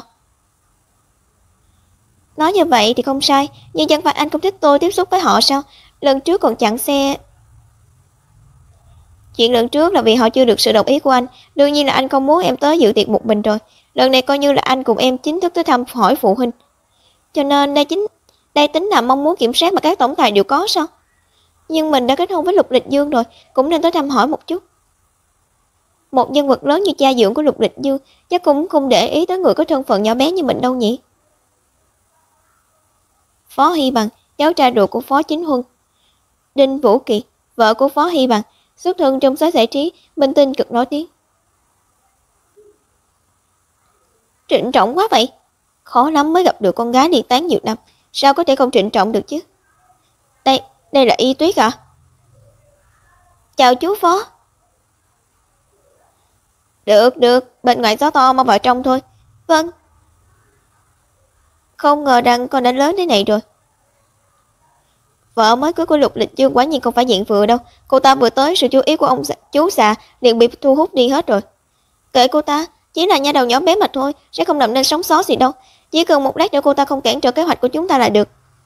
Lần đầu Y tới ta cũng không biết con thích ăn gì, nên bảo đầu bếp làm mỗi món một ít. Phiền phức quá rồi. Không sao. Anh Lịch Dương, anh về nhà rồi à? Em rất nhớ anh đó. Phó Định, em ruột của Phó Hy Bằng, con nuôi của Phó Chính Huân. Phó Định, tránh xa tôi một chút. Không dễ dàng gì anh mới về một chuyến, em chỉ là... Định, con bao nhiêu tuổi rồi mà còn trẻ con như vậy? Muốn anh trai chơi cùng thì tìm Hy Bằng, nó mới là anh ruột của con. Mình không muốn nhận nha đầu ngốc nghếch trong đầu chỉ có đàn ông này làm em gái đâu. Anh Hy Bằng có gì tốt chứ, người ta chỉ muốn anh Lịch Dương chơi cùng thôi. Còn... Đây là em gái của anh sao? Đây là con gái của anh trai chú Phó đã mất, chú Phó nhận nó làm con nuôi. Anh Lịch Dương, hôm nay anh về là muốn thăm em đúng không? Phó Định, lời đã nói đừng để tôi nói lại lần thứ hai. Ai vậy? Làm tôi đau đó. Xin lỗi tiểu thư này, tôi thấy cô hình như quên mất tôi rồi. Không làm như vậy hình như không còn cách nào để cô tỉnh táo lại được. Quên mất chưa giới thiệu, tôi là Cố Y Tuyết, mới đăng ký kết hôn với Lục Lịch Dương. Nếu như cô là em gái của Lục Lịch Dương thì nên gọi tôi một tiếng chị dâu. Phụ nữ muốn làm chị dâu của tôi thì nhiều lắm, cô bớt ở đây mà nằm mơ đi. Cha mau vứt con hồ ly tinh dối trá này ra ngoài đi. Định, đừng gây rối nữa, mau xin lỗi chị dâu đi. Cái gì? Cô ta thực sự đã dụ dỗ được anh Lịch Dương sao? Không thể nào, nhất định là mọi người đang lừa con. Mau lên lầu tự hối lỗi cho ta, còn dám bội nhọ Y Tuyết thì con không cần ra ngoài để làm người khác mất mặt, để làm mất mặt người khác nữa. Con...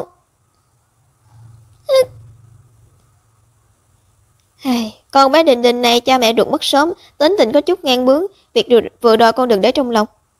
Vâng. Không ngờ đàn cha dưỡng của Lục Lịch Dương cũng rất có lý lẽ.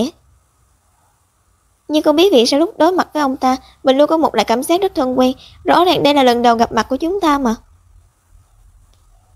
Con yêu tinh này quả nhiên là khắc tinh của mình, vừa tới đã chọc cho cả nhà không yên ổn. Dù sao thì cô cũng đã là người của Lịch Dương, sau này cơ hội còn nhiều, xem tôi làm sao để dạy dỗ cô.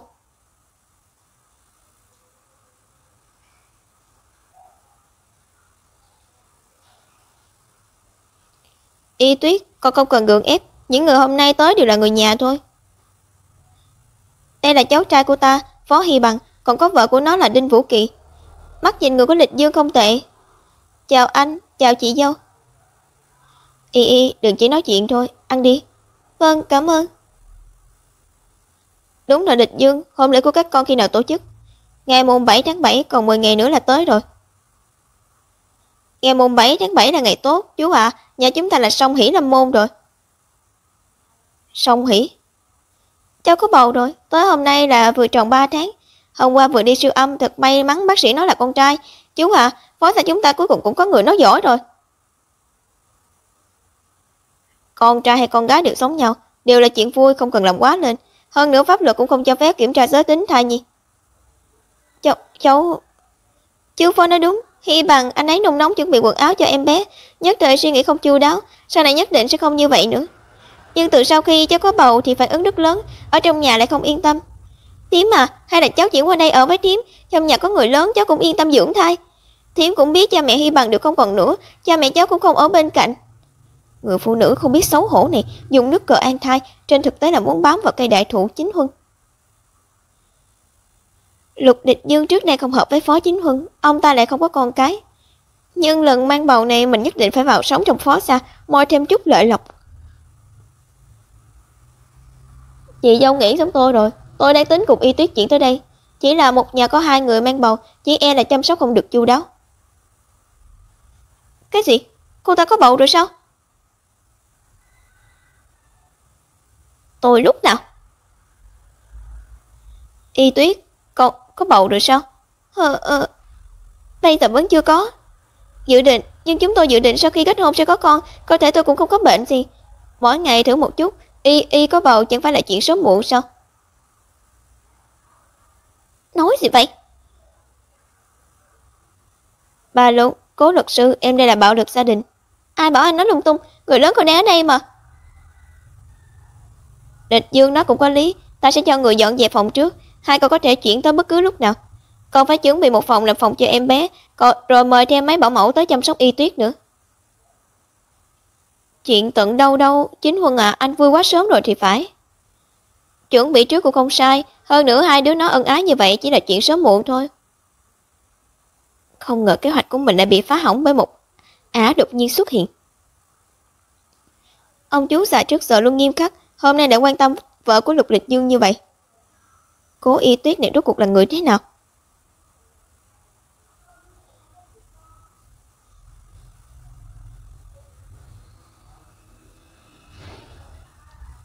Y Tuyết, sau này thường xuyên cùng Lịch Dương tới nhà chơi, có thời gian thì ở lại vài ngày cũng được. Cảm ơn chú Phó. Người nhà của anh tranh đấu so được với phim cung đấu rồi đấy, mệt hơn cả lúc lên tòa. Dù có diễn giống thật thế nào cũng không thoát được con mắt của Cố luật sư em. Anh định bợ tôi cũng không có tác dụng, nói đi, Phó định đó rốt cuộc là thế nào?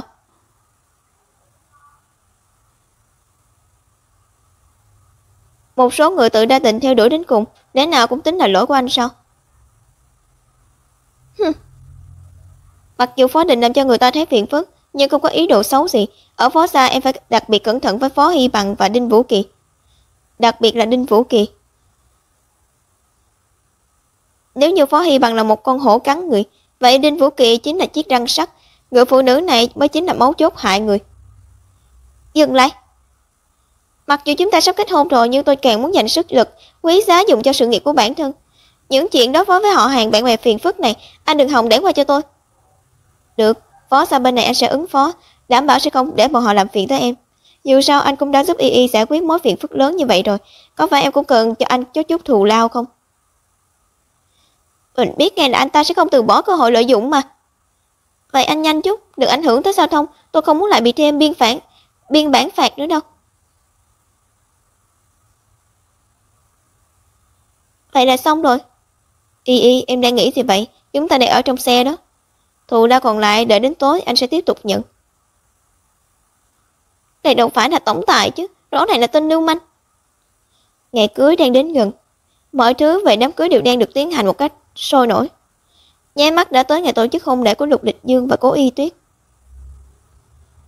Cố gia của hiện tại đã không còn người mà mình yêu thương nữa. Nhưng nơi này đã lưu giữ rất nhiều hồi ức hạnh phúc giữa mình và mẹ.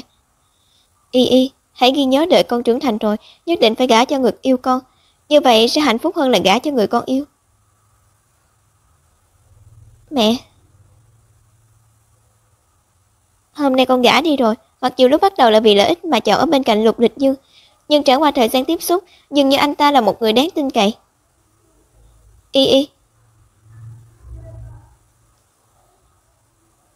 anh tới đón em đây.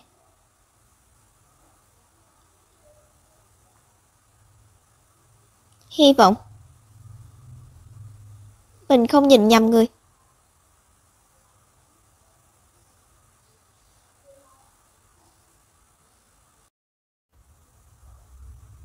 Nhà tù số 1 thành phố B.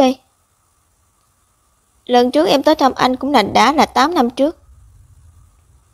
Em gái của anh à?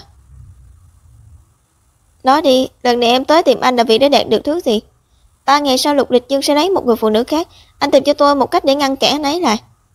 Nhiều năm như vậy rồi em vẫn không buông được Lục Lịch Dương sao?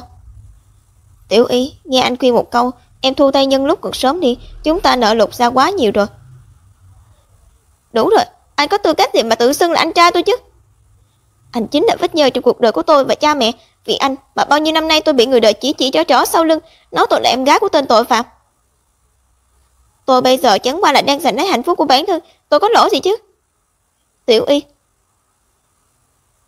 anh thay vì thấy hổ thẹn mắc nợ Lục gia hơn là nghĩ xem nợ em ruột của mình sao? Anh lấy cái gì để trả? Anh biết rồi, anh sẽ tìm cách giúp em. 3 ngày sau, khách sạn sang trọng nhất của thành phố B. Mau nhìn, là Lục tổng. Lục tổng đến rồi, mau chụp. Đế Thành. Đế Thành, huynh đệ tốt của Lục Lịch Dương, phó tổng tập đoàn xây dựng Hồng Vũ. Sao thế? Cậu đi thông báo phóng viên hôm nay có mặt ở hôn lễ. Chụp ảnh hôn lễ thì được, nhưng không được phép tung một bức ảnh có mặt vợ mình ra ngoài. Ồ, sao thế? Vợ của cậu cũng sợ bị người khác nhìn à? Mình không muốn cô ấy bị lộ diện trong mắt công chúng, làm cho cuộc sống của cô ấy bị làm phiền. Trừ phi cô ấy tự mình đồng ý. Nhìn bộ dạng của Lục Lịch Dương không giống như đang diễn trò, ngược lại giống như đã lún vào rồi.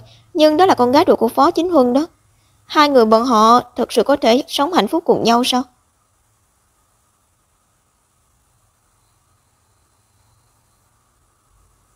Y Y, chúng ta tới rồi.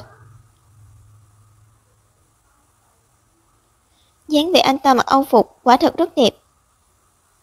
Đi thôi.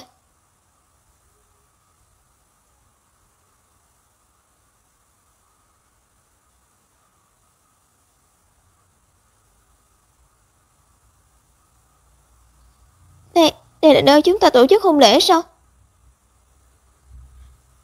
Buổi hôn lễ này là anh tự mình sắp xếp lên kế hoạch. Y Y, em thích chứ? Thích. Vẫn cho rằng hôm nay chỉ là tới chơi có lệ, nhưng khung cảnh này lại giống y hệt hôn lễ trong mơ của mình. Anh chàng Lục Lịch Dương này thật sự rất chu đáo, làm người ta không nhịn được mà đắm chìm trong sự dịu dàng của anh ta, không cách nào thoát khỏi.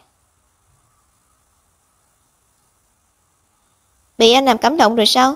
Sao có thể chứ? Tôi chỉ là phối hợp diễn cùng anh mà thôi. Xem ra anh vẫn cần cố gắng hơn mới có thể khiến Y Y động lòng với anh. Hôn lễ lần này anh sẽ để em trở thành người phụ nữ hạnh phúc nhất thế giới. Vậy tôi trông đợi một chút về hôn lễ mà Lục Tiếu đích thân lên kế hoạch đó.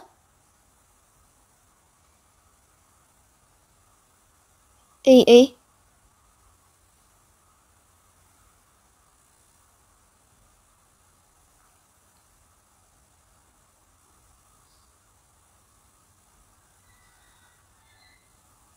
Y Y.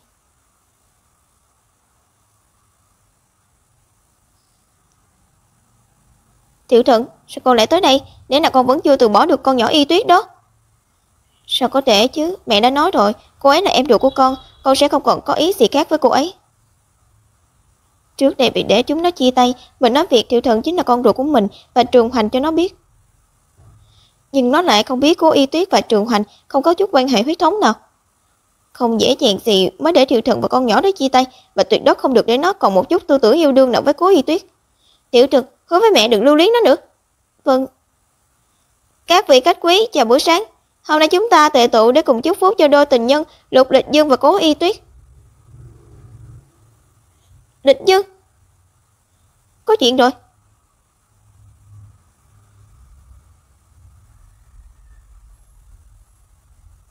Phòng chờ. Nhìn dáng vẻ của Lục Lịch Dương giống như gặp phải chuyện rất khó khăn. Rốt cuộc có chuyện gì có thể để anh ta lộ ra biểu cảm nghiêm túc như vậy? Là anh ta vì Tả Y nên mới... Tả Y? Cái tên này nghe quen quá. Mình nhớ ra rồi, Tả Y là cô gái người yêu cũ còn mập mờ với Lục Lịch Dương. Lục Lịch Dương là vì cô ta mới căng thẳng như vậy sao? Y, anh đi xử lý chút chuyện, sẽ về ngay. Anh nhất định phải đi sao? Anh... Hoặc là anh đi cũng được, nhưng phải giải thích rõ ràng mọi chuyện cho em. Một chữ cũng không được xấu giếm. Lịch Dương, nếu không đi sẽ không kịp nữa.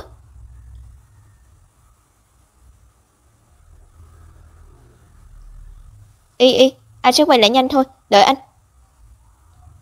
Đợi anh xử lý ổn thỏa tất cả, quay về sẽ bù cho em một hôn lễ hoành tráng hơn nữa. Lịch Dương, sao phải trao nhẫn cưới rồi? Lịch Dương vội vàng như vậy là phải đi, có chuyện gì chứ? Đào hôn? Cái gì? Lục Lịch Dương thật quá đáng, ta sẽ lập tức phái người bắt nó quay lại. Chính Huân, trong này nhất định có hiểu nhầm gì đó. Y Tuyết rốt cuộc là Lịch Dương đi đâu chứ? Lời này có lẽ gì nên hỏi Tạ Y, bạn gái cũ tình sao nghĩ nặng của anh ta. Người phụ nữ đó, Lịch Dương sớm đã chấm dứt sạch sẽ với cô ta rồi, sao còn có thể? Chú Phó, dì Diệp, làm phiền hai vị thông báo quan khách đang ở hội trường, buổi hôn lễ này bị hủy bỏ.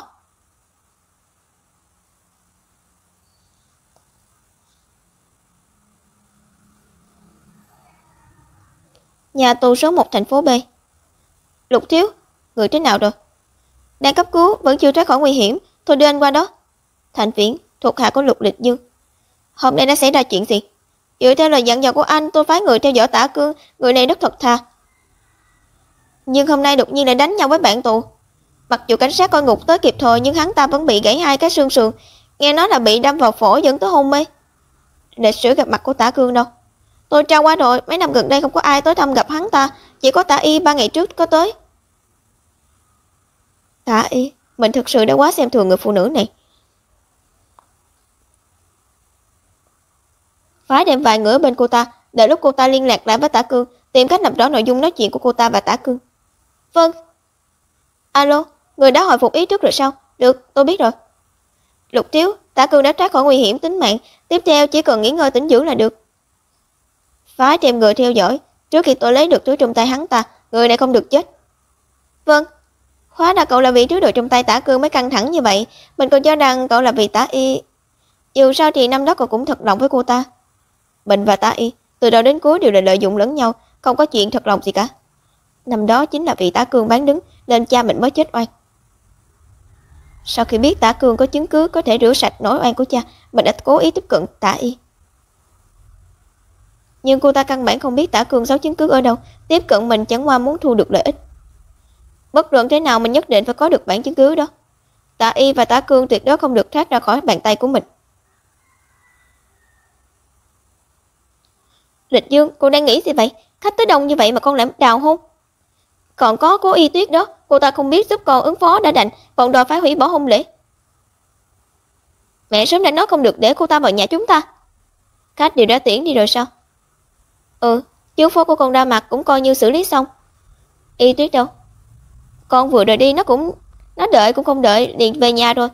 Mẹ thấy cô ta chỉ quan tâm tới tiền của con, căn bản không coi con là chồng. Lịch Dương.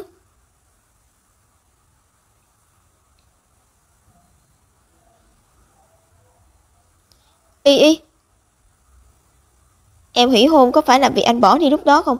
Y, anh thực sự có chuyện gấp là vì... Y trong sáng lương thiện như vậy, nếu như biết mình vì rửa oan cho cha mà nó không tự thủ đoạn, thậm chí còn sở trời diễn kịch với người phụ nữ khác, cô ấy có ghét mình không? Tôi biết anh bận, nhưng hôn lễ hoành tráng như vậy, chú để lại bỏ đi lúc đó, tôi biết phải làm sao chứ. Hơn nữa sự việc này là lỗi của anh, dựa vào đâu để một mình tôi ứng phó với quan khách chứ? Anh dám phản bác thử xem. Tốt quá rồi, Y, anh còn cho rằng em sẽ giận anh nữa. Tôi sẽ không giận đâu. Dù sao chúng ta chỉ là đối tác hợp đồng, ngoài cái đó ra sẽ không còn quan hệ khác nữa.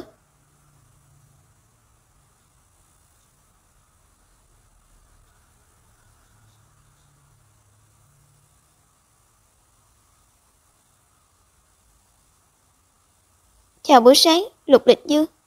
Chào buổi sáng, Y của anh. Tôi đi làm trước đây. À đúng rồi, hôm nay tôi và Phi Phi hẹn ăn cơm trưa, anh không cần tới công ty tìm tôi. Em yêu à, có phải em quên mất gì không? Nụ hôn buổi sáng của anh, được rồi chứ. Y, ngoan quá. Kết hôn đã 1 tuần rồi, Y đáp ứng mọi thứ mình muốn. Đêm qua trên giường cũng rất nhiệt tình. Nhưng mình có thể cảm nhận được sự lạnh nhạt dưới bề mặt nhiệt tình của cô ấy.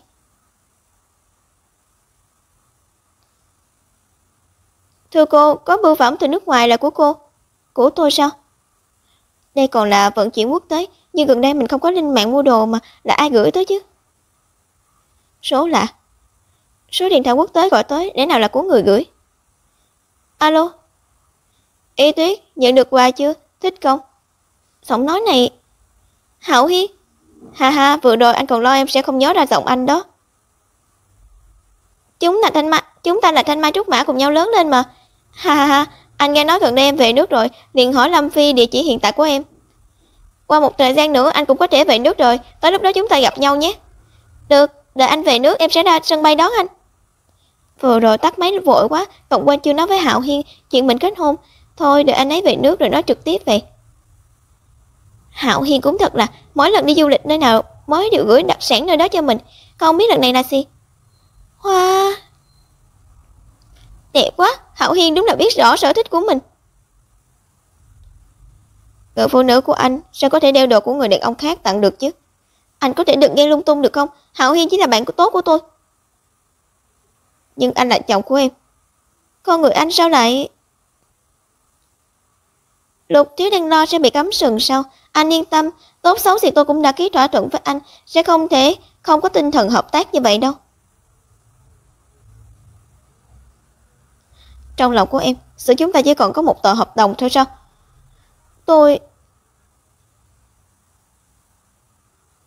Cố Y Tuyết, trên người đàn ông này mà chịu được khổ chưa đủ sao?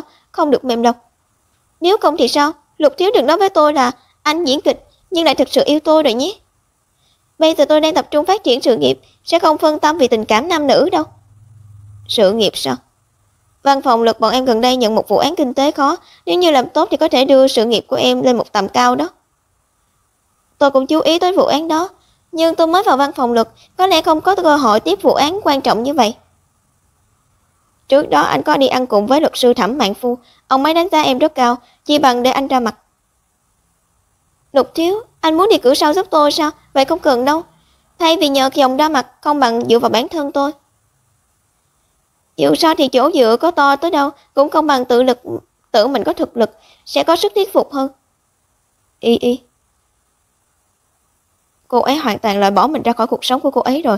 Y nhất định còn để bụng chuyện trước đó, mình vô duyên vô cớ rời đi trong hôn lễ.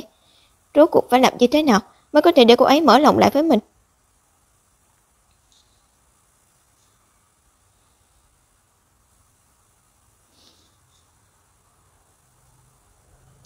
Vụ án này tuy khó nhưng số tiền liên quan rất cao.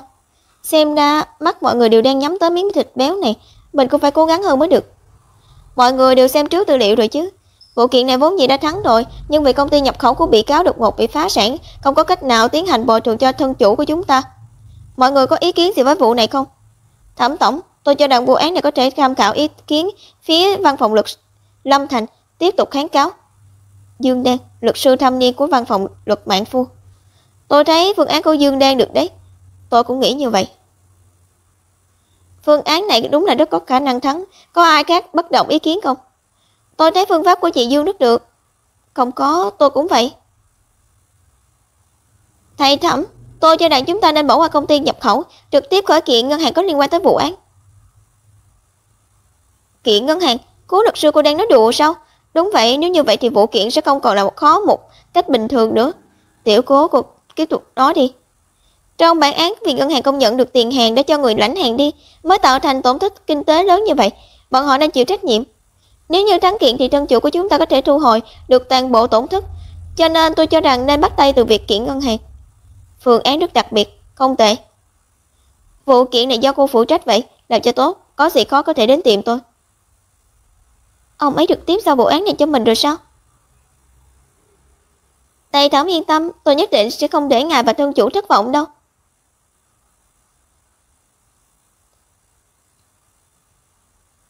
Đây là mở đầu tốt và nhất định phải mau chóng trưởng thành lên trước khi kết thúc hợp đồng hôn nhân để sự nghiệp bản thân đi trên con đường phát triển đúng đắn.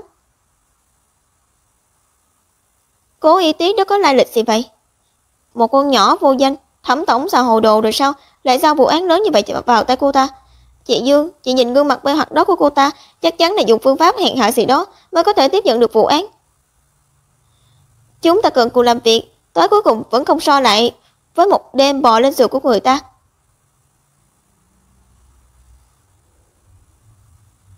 Tôi khuyên hai vị, có gì không hài lòng thì đường đường chính chính mà nói ra, nếu không thì khi bị bắt tại trận sẽ chẳng phải là xấu hổ bình thường đâu. Cố Y Tuyết, sao cô lại ở đây, đến cả âm thanh cũng không phát ra. Hai người nói tới mức quên cả mình, còn có tâm tư mà quan tâm người khác sao? Bây giờ thói đời đúng là thay đổi rồi, dựa vào việc bán sắc để có được vụ án, nhục nhã mà lại cho rằng vinh quang. Một số người đúng là không biết liêm sỉ. Chị Dương, chúng ta là phụ nữ truyền thống thì không hiểu nổi cách nghĩ của người ta đâu. Nói xong chưa? Tôi thấy hai người không chỉ phương diện nhân phẩm, tới trình độ nghiệp vụ cũng khiếm khuyết. Dương luật sư, cô thân là một vị luật sư thâm niên, chẳng lẽ không biết bôi nhọ người khác có khả năng cấu thành tội phỉ báng sao? Những lời không có chứng cứ xác thực thì nên bớt nói lại đi. Còn cô, nếu tôi không nhầm, cô là Lưu Hiểu Manh đúng không? Lần trước nhảy lầu uy hiếp Lục Thiếu, lần này lại đàm tiếu sau lưng người khác. Cô à, đổ nước trong đầu của cô ra đi, tôi không thừa công sức dạy cô đạo lý làm người. Lần trước muốn dùng cách nhảy lầu để uy hiếp Lục Thiếu, không ngờ rằng anh ta không dính bẫy. Sau sự việc mình còn bị người khác chỉ trỏ rất lâu. Người phụ nữ này bây giờ còn dám nhắc tới việc này. Mọi người đều cùng trong một văn phòng, tôi cũng không muốn cự cãi nữa. Lần sau mời hai vị trước khi xuyên tạc thì động não, đừng thể hiện không có phẩm giá như vậy. Không ngờ cô dám châm biếm tôi như vậy. Tiện nhân, đi chết đi.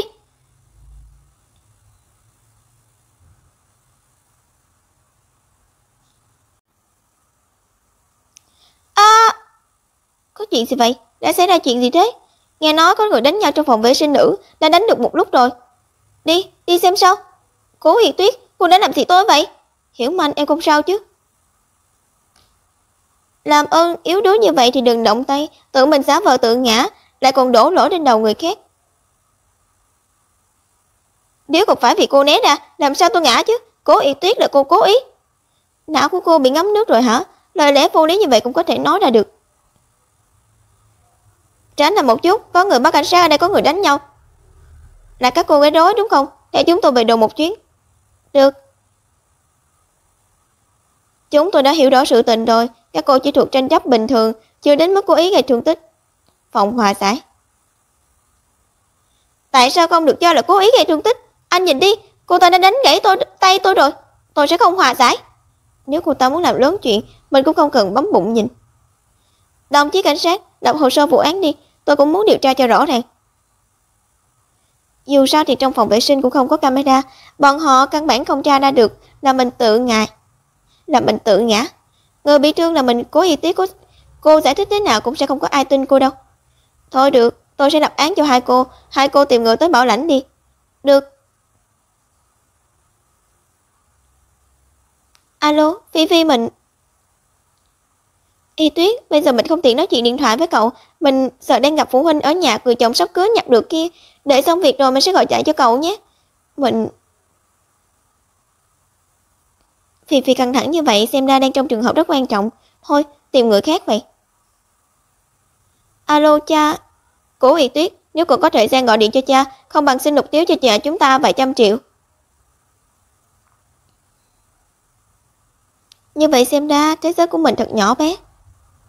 Hình như cũng chỉ còn lại anh ta là người mình có thể nhờ giúp đỡ. Xin chào, tôi là trợ lý của Lục tổng. Trợ lý? Tôi là Cố Y Tuyết, làm việc anh nói với Lục Lịch Dương một tiếng, bảo anh ta tới đồn cảnh sát gần công ty bảo lãnh tôi ra. Lục phu nhân, xin đợi một lát, tôi đi thông báo với Lục tổng ngay đây. Hạng mục lớn này là Lục tổng tốn không ít công sức mới lấy được, bây giờ đang là thời khắc quan trọng. Vẫn là không nên làm phiền ngài ấy. Cô Cố, nếu như không có ai tới bảo lãnh cho cô cần giao nộp vật dụng tùy thân. Xin lỗi, tôi bảo chồng của tôi tới ngay đây. Phu nhân, đã đợi lâu rồi. Không sao, Lục Lịch Dương nói khi nào tới. Lục tổng nói bất luận có chuyện gì đều phải đợi ngày ấy học xong rồi nói. Phu nhân, chỉ bằng để tôi tìm một người khác tới bảo lãnh giúp phu nhân. Không cần nữa đâu, tôi tự tìm cách. Cô Cố, chồng cô khi nào tới? Anh ta sẽ không tới đâu. Xin lỗi, làm lỡ thời gian của anh rồi. Mình đúng là điên rồi mới nghĩ tới việc dựa vào người đàn ông đó. Mình đối với anh ta mà nói cũng có thể rất quan trọng, nhưng những thứ quan trọng hơn mình thì anh ta không thiếu. Cũng may mình vẫn chưa lún vào quá sâu.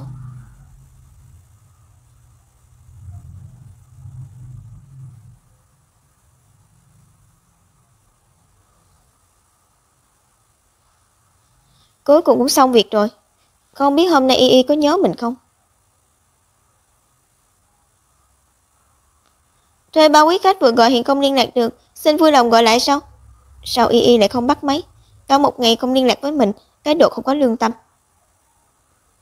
Ủa, hôm nay Y có gọi cho mình, còn nghe máy nữa. Lục tổng, tôi đã sắp xếp lại nội dung cuộc họp rồi. Hôm nay Y gọi cho tôi à? Hả? Vâng. Phu nhân nói cô ấy đang ở đồn cảnh sát, cần người bảo lãnh, nhưng tôi thấy ngài đang bận nên từ chối giúp ngài rồi. Cậu nói gì? Từ ngày mai, cậu không cần tới làm việc nữa. Lục tổng. Lục tổng, đối phương đồng ý ký hợp đồng rồi, bây giờ chúng ta đi.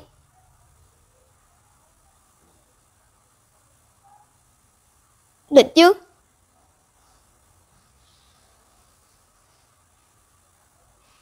Y. Sao lại nghe thấy giọng nói của anh ta? Là mơ sao? Không đúng, đây là Y. Lục Lịch Dương. Xin lỗi, anh tới muộn rồi. Không phải là ảo giác, anh ta thực sự tới rồi. Lục tổng đã làm xong thủ tục rồi. Được. Y, anh đỡ em. Cuối cùng anh ta cũng tới rồi. Chỉ đáng tiếc mình đã không cần anh ta nữa. Y. Không cần đâu, tôi tự đi sẽ nhanh hơn. Muộn như vậy rồi chúng ta mau về nhà thôi. Rõ ràng Y đang oán trách mình. Thành Viễn, tại sao Y lại bị tạm xử? Nghe nói phu nhân và đồng nghiệp xảy ra mâu thuẫn, đối phương nhất quyết nói là phu nhân làm cô ta bị thương, không đồng ý hòa giải. Lục tổng, tôi phái vài anh em đi giải quyết chuyện này nhé. Không cần. Lần này tôi sẽ tự mình giải quyết. Hiểu Manh, em giả vờ bị thương như vậy không hay đâu. Vạn nhất cố ý Tuyết đó có người chống lưng. Ai da, chị Dương à, chị yên tâm. Em đã nghe ngóng rồi, nhà cô ta sắp phá sản, làm gì có ai để chống lưng chứ. Dù sao cũng làm lớn chuyện rồi, cứ đuổi cô ta có văn phòng luật. Thẩm tổng của chúng ta không thể nào mà xử một người có tiền án được. Xin chào, tôi là chồng của Cố Y Tuyết, hôm nay tới đây thay mặt cô ấy hòa giải. Tôi không quan tâm anh là ai, đã nói là không chấp nhận hòa giải, cái người bị điếc. Lục tổng, ngài là chồng của Cố Y Tuyết.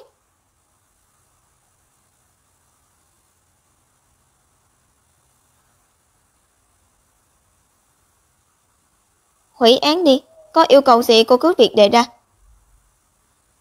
Lần trước trên sân thượng hai người họ rõ ràng không quen biết nhau, bây giờ lại thành vợ chồng. Cố Y Tuyết nhất định là nhân lúc đó cô ta quyến rũ Lục tổng. Đúng là đội hồ ly tinh không biết xấu hổ. Chính là cô ta hại tôi bị thương, tôi không cần gì hết, chỉ cần cô ta vào tù. Hiểu Manh. Nếu đã như vậy, vậy thì đợi thư mời của luật sư đi. Tôi đã xem qua lời khai ở đồn cảnh sát, mặc dù hơi phức tạp, nhưng để tra ra chân tướng thì không phải vấn đề. Nếu cần thiết thì có thể dùng máy phát hiện nói dối. Vốn tính để mặt vợ tôi mà muốn chuyện lớn hóa nhỏ, nhưng nếu như cô Lưu không sợ làm lớn chuyện, vậy thì tôi sẽ theo tới cùng. Cái gì? Đợi đã. Thật sự dùng máy phát hiện nói dối thì tất cả mọi người sẽ biết là mình đang nói dối. Không chỉ không hại được Cố Y Tuyết mà có khả năng bị báo thù với Lục Lịch Dương. Không được, tuyệt đối không được. Lục tổng, chuyện này có lẽ chỉ là hiểu lầm. Hôm nay tôi sẽ tới đồn cảnh sát hủy án. Nếu là như vậy tôi sẽ tha cho cô một lần. Y Tuyết không muốn công bố quan hệ của chúng tôi, nhưng có một điểm tôi phải nhắc các người. Cố Y Tuyết là vợ tôi, các người không động vào được đâu.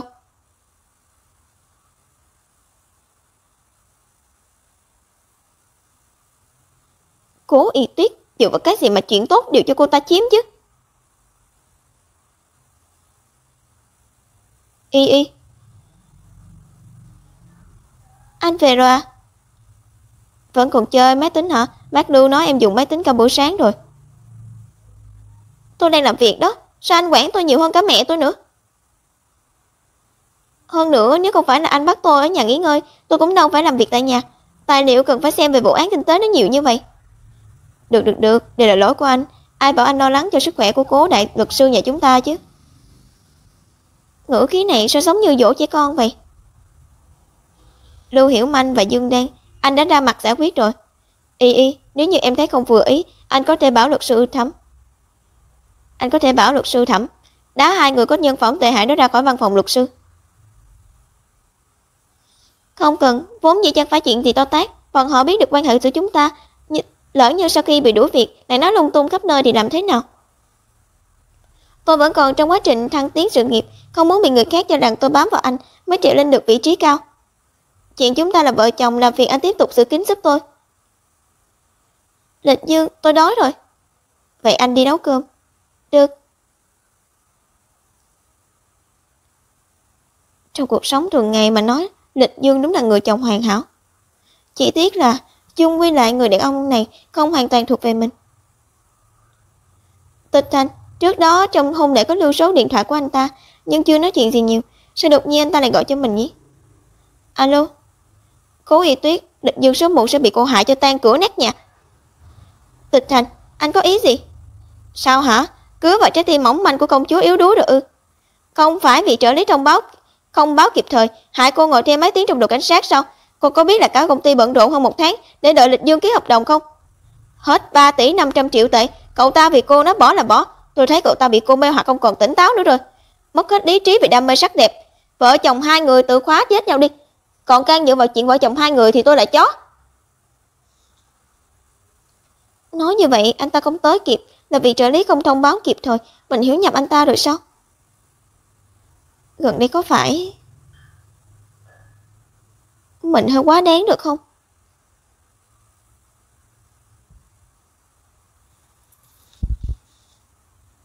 Bởi vì chuyện đánh nhau lần trước, Cố Y Tuyết tạm thời không tới văn phòng luật mà ở nhà nghỉ dưỡng. Trước đó dưới sự ủng hộ của Lục Lịch Dương, Cố Y Tuyết tiếp quản tập đoàn Cố Thị. Trong thời gian nghỉ dưỡng, Cố Y Tuyết nhân cơ hội giải quyết công việc lớn nhỏ của tập đoàn Cố Thị. Cố tổng, công ty đang chuẩn bị để đấu thầu cho hạng mục của tuần sau rồi.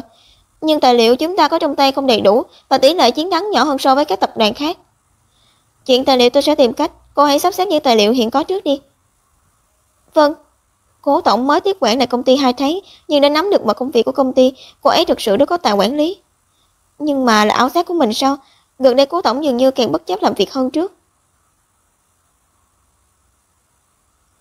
Mới chớp mắt đã qua 1 tuần rồi. Thời gian này quan hệ giữa mình và Lục Lịch Dương không mặn không nhạt. Sau khi Tịch Thành gọi điện tới mình đã kiểm chứng, quả nhiên là lỗi của trợ lý, mà mình lại trút giận lên người Lục Lịch Dương. Hả? Y, mở ra xem đi, chỗ tài liệu này có lẽ sẽ giúp được cho em. Lục Lịch Dương. Đây là tài liệu mà tập đoàn Cố Thị cần tham khảo trong cuộc đấu thầu vào tuần sau. Lục Lịch Dương đặc biệt tìm những thứ này vì mình sao? Y. Lục.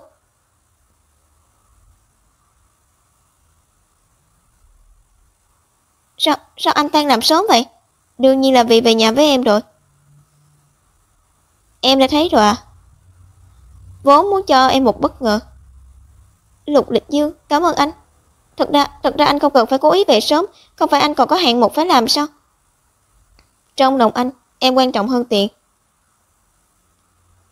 Anh đi bận chuyện của anh đi, không sao đâu, dù sao anh phục vụ cũng không tốt bằng người khác phục vụ. Ồ.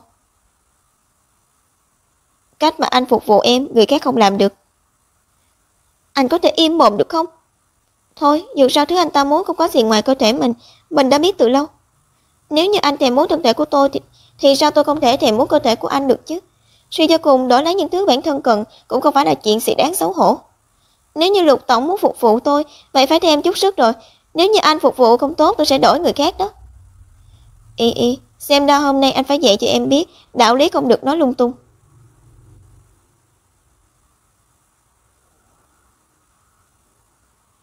Y, anh có nhẫn nại với em, có thể từ từ làm sáng tỏ hiểu nhầm. Nhưng đời này em đừng mong có thể rời khỏi anh.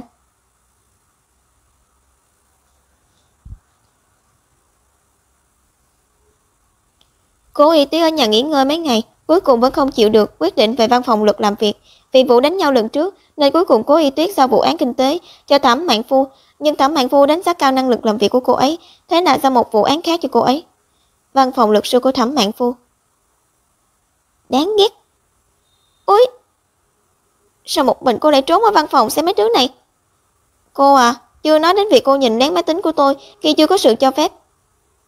Chỉ riêng việc mấy thứ này mà cô nói là tài liệu vụ án luật sư Thẩm gửi cho tôi, tại sao tôi không được xem? Chỉ là tôi về lấy đồ, lỡ nhịp đấy. Ai ngờ cô lại xem lộ liễu như thế. Không thì sao, lẽ nào vì nội dung hơi kích thích nên tôi không nhận vụ án, cũng không xem tài liệu à? Đã thời buổi nào rồi mà còn như thế, đừng nói cô không hiểu. Đúng vậy. Hơn nữa quay tệ thế này cần phải che chắn sao? Đi thôi, sao phải ở đây lãng phí thời gian với những người không quan trọng chứ? Sao anh lại đến đây? Có người còn bận hơn cả giám đốc công ty, anh chỉ định đích thân đến đón cô ấy tan làm thôi. Thế nào, quấy rầy em xem video à? Nếu cố phu nhân muốn xem thì có thể về nhà, chúng ta làm hiện trường luôn. Em thấy anh muốn biết gì có. Cố Y Tuyết, rốt cuộc cô có gì hơn tôi, tại sao trong mắt Lục Lịch Dương chỉ có cô? Tôi sẽ không để hai người yên ổn đâu.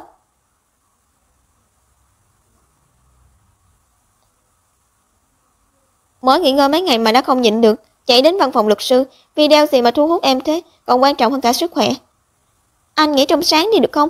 Đã nói đó chỉ là chứng cứ vụ án thôi mà. Làm sao đây, ở cùng em anh chỉ có thể nghĩ đen tối thôi. Em nghiêm túc đấy, video này là chứng cứ duy nhất có thể chứng minh chồng của người đương sự ngoại tình, đáng tiếc là quay lén, pháp luật không thừa nhận. Vậy không đi theo con đường pháp luật nữa, tay trắng ra đi luôn. Vậy chẳng phải hỏi cho tên khốn đó sao? Hắn sẽ tiếp tục sống những ngày tháng trăng hoa của hắn. Bên nữ phải một mình cô đơn kiếm sống, rõ ràng người sai là đàn ông mà. Sự thất bại của một mối hôn nhân tuyệt đối không thể chỉ là lỗi của một người. Bố tự do và giải thoát thì cần phải trả giá. Vậy tên khốn ngoại tình thì không cần phải chịu trừng phạt sao? Vậy còn cần luật sư bộ em làm gì?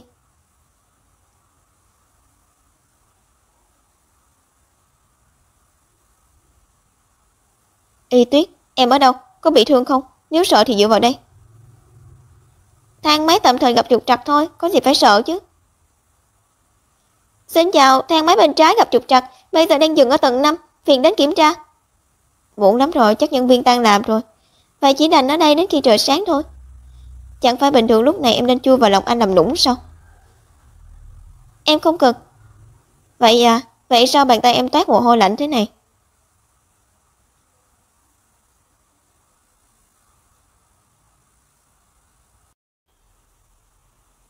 Ngày hôm sau. Dựa vào đâu nói là tôi, các cậu có chứng cứ gì? Hiểu Manh, thang máy cúp điện là một chuyện rất nguy hiểm. Chuyện này nó nghiêm trọng một chút thì là cố ý hại người. Cô là luật sư chắc chắn biết rõ. Bằng chứng đâu? Cô Y Tuyết nói là tôi làm thì là tôi làm sao? Không có bằng chứng thì tôi không nghe gì hết. Chứng cứ ở đây. Lẽ nào cô tưởng tắt cầu dao thì sẽ tắt tất cả các camera sao? Rất đáng tiếc mà nói với cô, để cho an toàn nên camera ở văn phòng luật trước giờ đều dùng nguồn điện riêng, mà hành vi của cô đã bị camera ghi lại rồi. Không thể nào. Nhân chứng vật chứng đều đủ cả, bây giờ theo tôi đến đồn cảnh sát. Chuyện lúc nãy cảm ơn luật sư Thẩm. Không sao, tôi chỉ giúp cô gọi người đến đây thôi. Lưu Hiểu Manh này cũng là tự làm tự chịu. Về đi, đúng rồi, vụ án ly hôn cô xem thế nào rồi? Tôi đang định nói với anh chuyện này.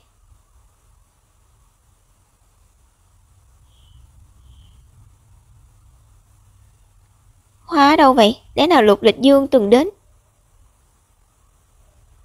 Sao anh ấy biết mình thích hoa cát cánh?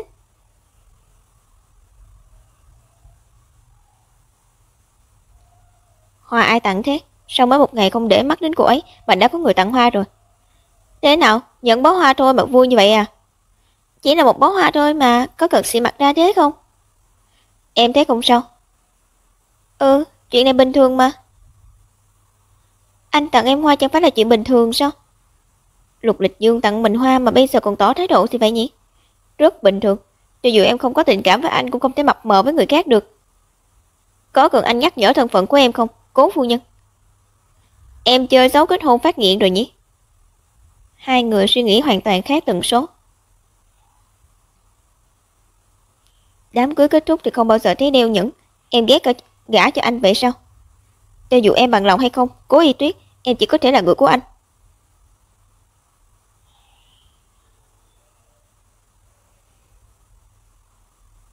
Em thích hoa này vậy à? Ừ, vì mẹ em thích hoa các cánh nhất. Mẹ em?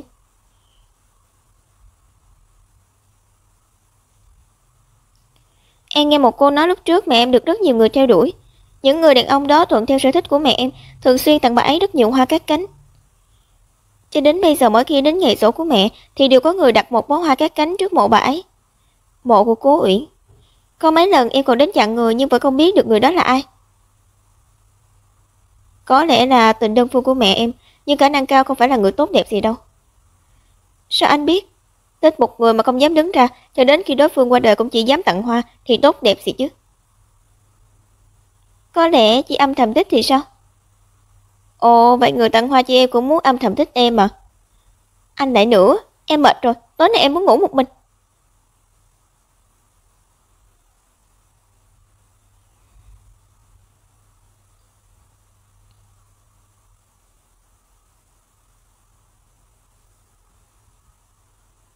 Ừm.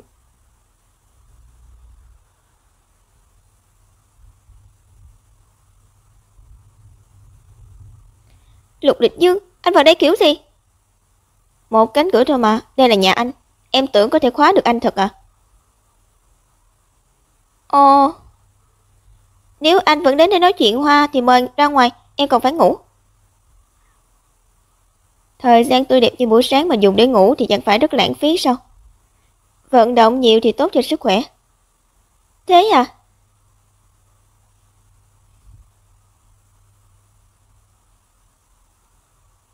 Thì đã em thích tư thế này, quả không hổ là y y của anh. Im đi.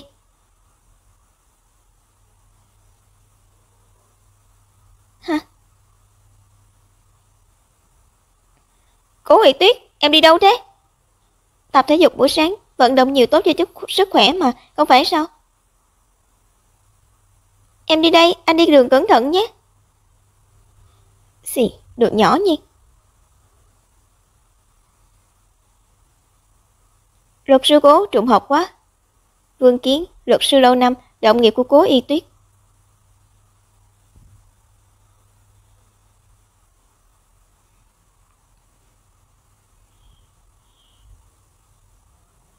Chào buổi sáng, luật sư Vương. Toàn bộ văn phòng luật đều biết danh hiệu cùng làm việc của luật sư Vương. Loại vụ án mình và anh ấy phụ trách khác nhau, bình thường gần như không giao lưu, không ngờ anh ấy cũng khá dễ gần. Cô thích hoa không? Hôm qua lúc mang đến thì cô không có ở đó, tôi chỉ định đi trước. Hoa đó là anh tặng sao? Sao lại là anh ta? Chẳng trách hôm qua Lục Lịch Dương nhìn hoa lại thấy khó chịu. Luật sư Cố, cô không vào à? Cô ấy đợi chuyến sau. Giám đốc, Lục. Sao anh lại vào đây? Người khác nhìn thấy thì sao? Em đã quên khăn ở trên xe, người đó là ai? Đồng nghiệp, không thân lắm. Phải rồi, bình thường bọn mình không có quan hệ gì cả, sao Vương Kiến lại tặng hoa cho mình? Vậy em lên trước đi, anh mau đến công ty đi, sắp muộn rồi. Em rất sợ anh ta biết chúng ta kết hôn rồi sao? Gì cơ?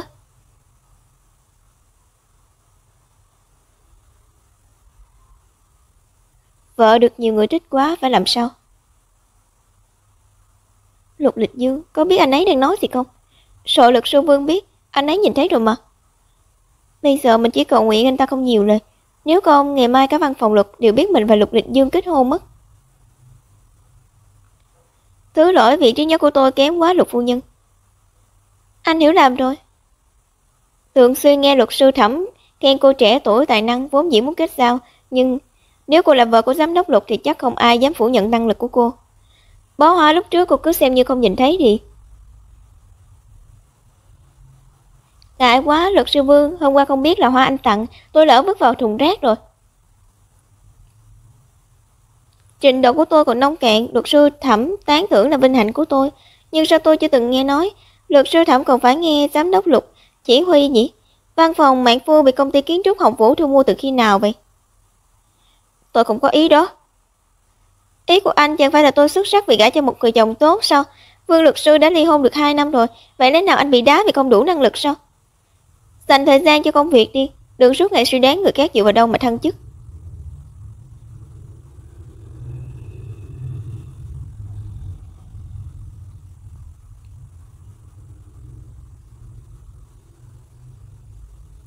Quả nhiên, đàn ông chỉ ảnh hưởng đến hiệu suất làm việc của mình, chỉ có sự nghiệp ổn định mới là vốn liếng của bản thân. Y Tuyết, con đọc tin tức chưa? Tin tức gì cơ? Vụ án ly hôn mà con tiếp quản, video ngoại tình của bên chồng và bồ nhí đã bị đăng lên mạng lên tiêu đề rồi. Người dùng kết hôn 10 năm, đó là kết cục thế này đây. Đồ khốn, ly hôn đi, blogger mau chạy đi. Phơi bày bằng cách này không hợp pháp mà. Nhưng tình hình hiện tại quá thật có lợi với chúng ta, đừng xem thường sự ảnh hưởng của dư luận với vụ kiện. Dùng nick phụ đăng bài cũng khá thông minh đấy, lẽ nào là thân chủ Lưu Phương tự vạch trần. Chiều mở phiên tòa rồi, cô chuẩn bị cho tốt đi.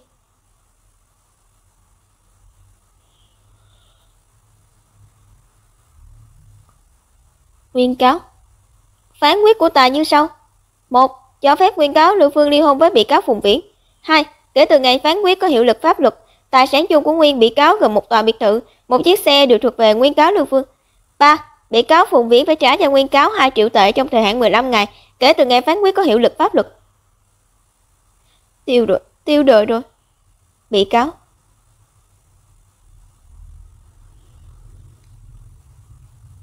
Thắng kiện rồi nhưng trông cô không được vui lắm, cô thấy không được khỏe hả?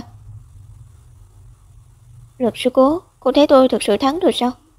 Kết quả phán quyết rất có lợi với cô mà, lẽ nào không được tính là thắng sao? Phương, tuy bây giờ anh không có tiền nhưng sau này mỗi một đồng tiền anh kiếm được đều là của em. Tôi và anh ấy quen nhau từ hồi đại học, yêu nhau 5 năm, lúc kết hôn còn không tổ chức hôn lễ. Lúc đó nghèo, anh ấy muốn lập nghiệp, tôi cố gắng hỗ trợ. Những ngày tháng lập nghiệp tuy rất mệt, nhưng trong mắt anh ấy chỉ có mình tôi thực sự rất vui. Nếu hôn nhân là một kiểu đầu tư thì tôi đúng là lời to rồi, nhưng nếu có thể lựa chọn thì tôi thà quay về quá khứ.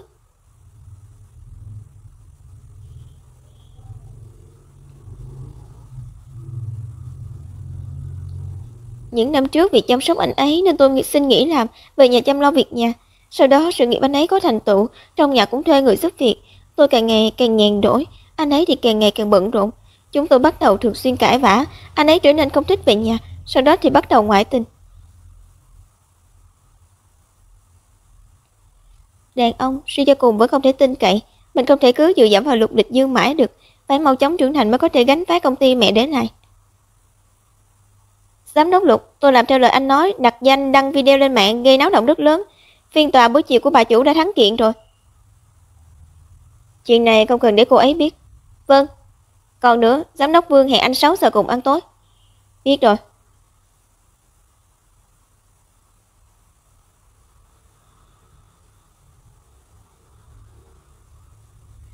Cô ấy đang đợi mình về nhà ư?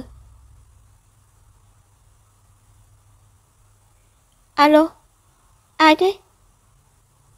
EA, là anh quấy rối em ngủ rồi à? Trình Hạo Hiên, thanh mai trúc mã của cố Y Tuyết.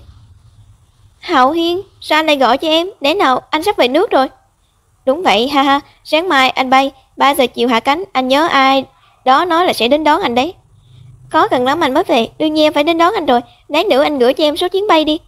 Được, hẹn ngày mai gặp lại. Hạo Hiên, hình như tự nghe qua cái tên này ở đâu đó.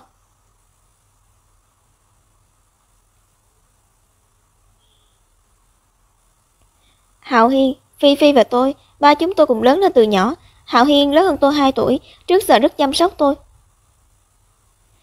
Về đi Y, nhớ phải nhớ anh nhé. Hạo Hiên, đến lúc anh về thì em nhất định sẽ là người đầu tiên đến sân bay đón anh. Sau đó Hạo Hiên tự mình sang Mỹ lập nghiệp. Công ty tài chính anh ấy thành lập mới lên sàn chứng khoán cách đây không lâu. Nghe nói lần này về là để mở rộng thị trường ở trong nước. Nhóm chat, Lâm Phi đã thêm bạn Trình Hạo Hiên vào nhóm chat. Lâm Phi, Hạo Hiên sắp về nước rồi à? 3 giờ chiều hạ cánh, nhớ đến đón anh nhé. Cố Y Tuyết, Phi Phi, mai đi cùng không? Lâm Phi, được. 3 năm không gặp, không biết Hạo Hiên có nhận ra mình không? Ai gọi điện cho em thế? Về mà sao không lên tiếng? Anh uống rượu à? Uống một ít. Hạo Hiên là ai? Là bạn hồi nhỏ của em, mấy năm rồi không gặp. Ồ. Lục Lịch Dương, đừng đùa nữa, lại còn nói chỉ uống một ít. Em buồn ngủ rồi, em muốn đi ngủ. Vậy sao em không về phòng ngủ? Em có chuyện muốn nói với anh. Chuyện gì? Thì là vụ kiện ly hôn kia, em thắng kiện rồi. Bộ dạng hiện tại của Lục Lịch Dương giống như học sinh tiểu học ngoan ngoãn, nghe giảng vậy, cũng đáng yêu đấy chứ. Vả lại vụ án kinh tế lần trước cũng thắng rồi, thầy Thẩm nói hướng suy nghĩ của em là đúng. Vợ anh giỏi quá, cũng không có đâu, chủ yếu là luật sư Thẩm lợi hại, em còn phải học hỏi nhiều lắm. Sao mình phải nói mấy thứ này với một tên ma men chứ? Ngày mai nói với anh ấy chuyện của tập đoàn Cố Thị sao vậy? Ngày hôm sau. Cô Lưu, sao vậy? Luật sư Cố làm sao đây? Tôi mang thai rồi. Mang thai rồi? Hôm qua tôi đột nhiên ngất xỉu là Phùng Viễn đưa tôi đến bệnh viện, kiểm tra ra đã 2 tháng rồi. Phùng Viễn nói sao? Anh ấy nói đứa bé không thể không có bố, yêu cầu tái kết hôn, còn đảm bảo với tôi anh ấy sẽ cắt đứt sạch sẽ với phụ nữ ở bên ngoài. Cô phải cân nhắc thật kỹ, khó khăn lắm 2 người mới ly hôn, đương nhiên đứa bé cần có bố. Nhưng cũng không cần vì vậy mà lại bước vào vực thẳm, trừ khi anh ta thực sự quyết tâm. Cuối cùng chúc mừng cô đã làm mẹ Lưu Phương. Chuyện gì thế này? Có lẽ vì con mà anh ta thực sự quyết tâm sửa chữa lỗi lầm. Anh thấy con cái thực sự có thể sửa chân đàn ông sao? Người đàn ông khác thì anh không biết, nhưng nếu là anh thì chắc chắn có thể.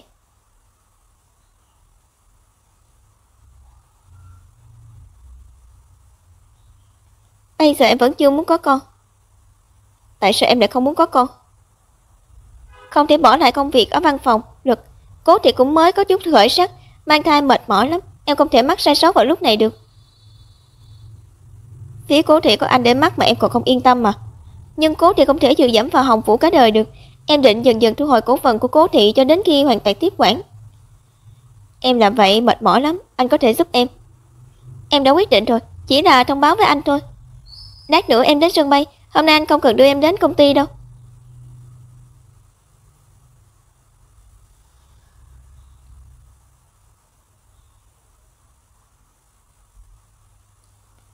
Giám đốc Lục, 10 giờ sáng nay họp hội đồng cổ đông, chiều anh phải đến Cố Thị.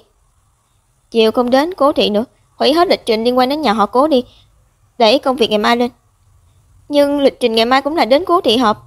Vậy thì để công việc mấy ngày sau lên. Sau này Hồng Vũ sẽ không nhúng tay vào chuyện của Cố Thị nữa, cậu đi báo cho quản lý bên đó, bảo bọn họ chú ý một chút. Vâng. Đợi đã. Cậu đến văn phòng trợ lý của tôi chọn ra người năng lực tốt nhất, phái đến Cố Thị. Nhớ đấy, không được can thiệp vào quyết định nhưng phải giúp thu xếp các việc trong công ty. Y, từ lâu em đã không còn là cô gái ngây thơ kia rồi. Người trước giờ không nhìn về phía trước là anh.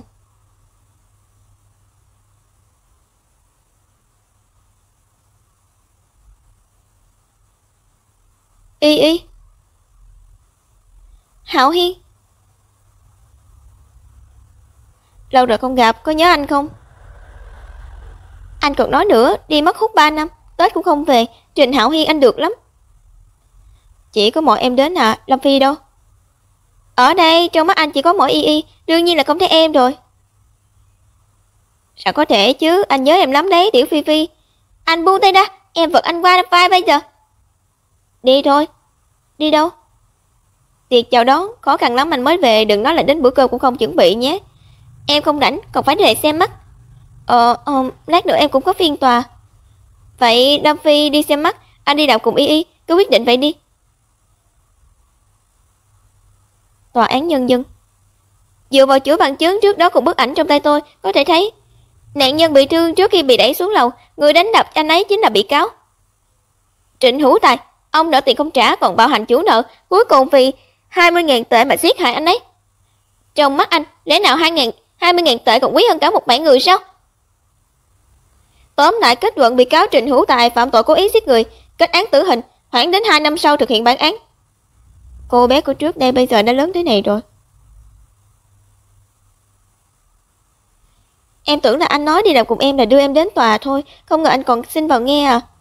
Đã nói là đi cùng em thì sẽ đi cùng em đến cùng mà.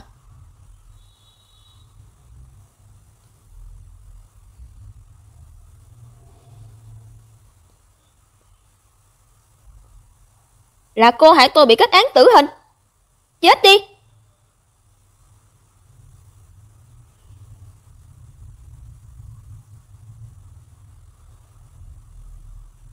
Cẩn thận. Hạo Hiên. Xếp cười rồi. Hạo Hiên, Hạo Hiên. Đừng hoảng sợ, xếp hàng lần lượt rời đi. Gọi xe cấp cứu, xin anh mau gọi xe cấp cứu đi. Cô à, cô bình tĩnh một chút đi, xe cấp cứu sắp đến rồi. Hạo Hiên, anh nghe thấy chưa? Anh cố chịu một lúc nữa. Y. Đừng khóc, may mà người bị thương không phải là em. Anh đúng là đồ ngốc. Trịnh Hạo Hiên, anh không được có chuyện gì đâu đấy. Sau khi điều tra bộ phận chúng tôi thấy dự án này rất có tiềm năng, số liệu như sau. Giám đốc Lục, cô Y. Hôm nay đến đây thôi, còn lại mọi người tự quyết định đi. Rốt cuộc có chuyện gì, cô ấy có bị thương không? Sau khi phiên tòa kết thúc thì tên tội phạm nhất thời bất bình cướp súng của cảnh sát. Nhưng anh yên tâm, phu nhân không bị thương, nghe nói là một người đàn ông đi cùng đã đỡ đạn cho cô ấy. Người đó là ai? Thiếu gia nhà họ Trịnh, Trịnh Hạo Hiên. Đang phẫu thuật. Bác sĩ, anh ấy thế nào rồi? Đã lấy được viên đạn ra rồi, may mà không nguy hiểm đến tính mạng, chỉ là mất máu quá nhiều. Bệnh nhân vẫn còn khá yếu, chắc một thời gian sau mới tỉnh táo lại được. Tốt quá rồi, cảm ơn bác sĩ. May mà anh không sao, đúng là đồ ngốc. Tình hình nguy hiểm như thế mà sao có thể tùy tiện xông lên chứ? Nếu anh có chuyện gì thì em sẽ áy náy cả đời. Trịnh Hạo Hiên, nhà họ Trịnh ở phía nam thành phố giàu có 3 đời, phát triển đến giờ đã nắm được huyết mạch kinh tế của thành phố. Tôi nhớ Trịnh lão gia chỉ có một cháu trai, là anh ta ư? Đúng vậy, anh ấy cũng là thanh mai trúc mã của phu nhân, nghe nói chiều nay mới về nước, nhưng không biết tại sao lại xuất hiện ở phiên tòa. Lát nữa em phải đến sân bay đón người, hôm nay không cần đưa em đi đâu. Cậu là con cháu nhà họ Lục, ông của Trịnh Hạo Hiên. Ông Trịnh, ông cứ gọi tôi là Lịch Dương là được. Đây là phòng bệnh của Hạo Hiên mà nhỉ, sao cậu cứ đứng ở ngoài mà không vào? Tôi chỉ đến đón vợ mình thôi, mời.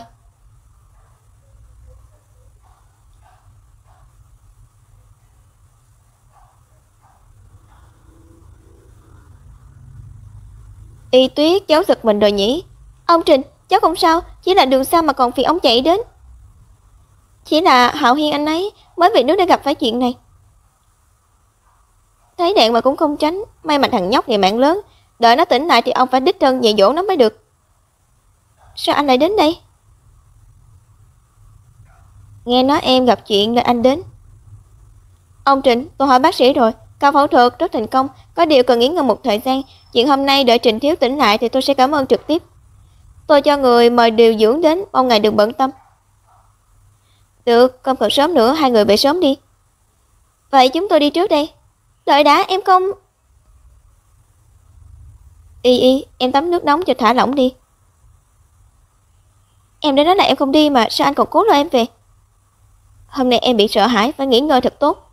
Hạo Hiên vì em nên mới bị thương, không tận mắt thấy anh ấy tỉnh lại thì anh nghĩ em có ngủ được không? Anh chỉ biết vợ anh suýt bị người ta hại thôi, lẽ nào em không sợ chút nào sao? Bị cáo không phục phán quyết nên nhất thời kích động thôi. Làm luật sư vốn gì phải đối mặt với những rủi ro như thế này. Được, không sợ chứ gì. Lục Lịch Dương, anh làm gì thế? Nghe thấy chưa? Y, anh sợ. Anh rất sợ em có chuyện gì. Nghe có người nhắm súng vào em mà anh như sắp điên lên. Anh chỉ mong người chắn phát súng đó cho em là anh. Chỉ mong người nằm ở đó là anh. Nếu vậy có phải em sẽ có vẻ mặt quan tâm như thế với anh không? Lục Lịch Dương, anh ấy sao vậy? Lẽ nào thực sự rất lo cho mình ư? Thôi vậy, hôm nay em mệt rồi, xem như anh chưa nói gì. Bọn mình chỉ là quan hệ đối tác, anh ấy hoàn toàn không phải như thế về mình. Đợi đã. Em... Được rồi, đừng giận nữa. Thật ra lúc đó em sợ lắm, nhưng bây giờ không sao rồi. Dù sao thì em vẫn ổn mà, anh cũng không cần lo nữa đâu, nhé. Tôi chỉ là đối tác nhưng hiểu nhầm anh ấy cũng là mình sai. Dỗ anh ấy một chút, chắc cũng không là gì đâu nhỉ. Muốn anh tha thứ cho em thì phải đồng ý với anh một chuyện. Chuyện gì thế? Mai thì em sẽ biết.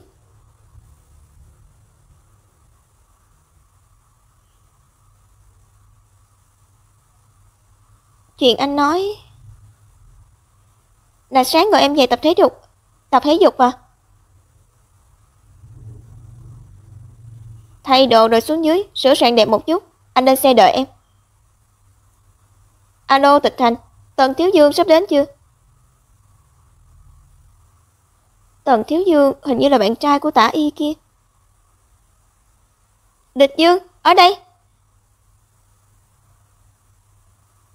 Lịch Dương, anh đến rồi à? Y, qua đây. Được.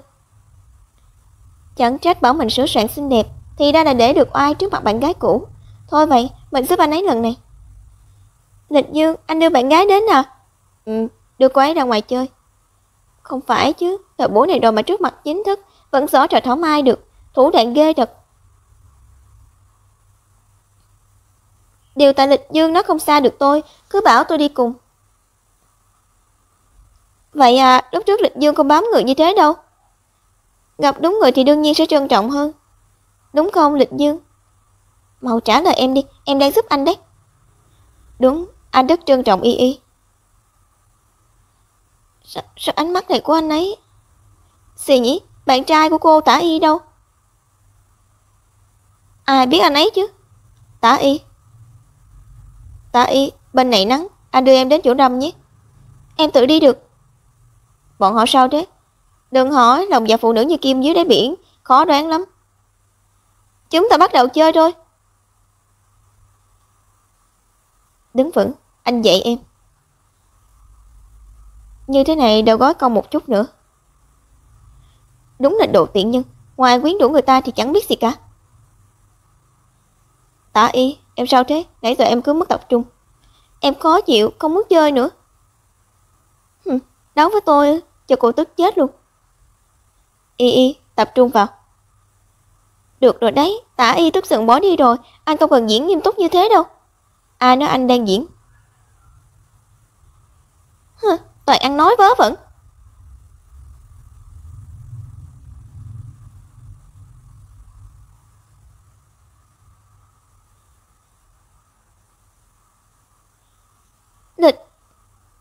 Lịch Dương.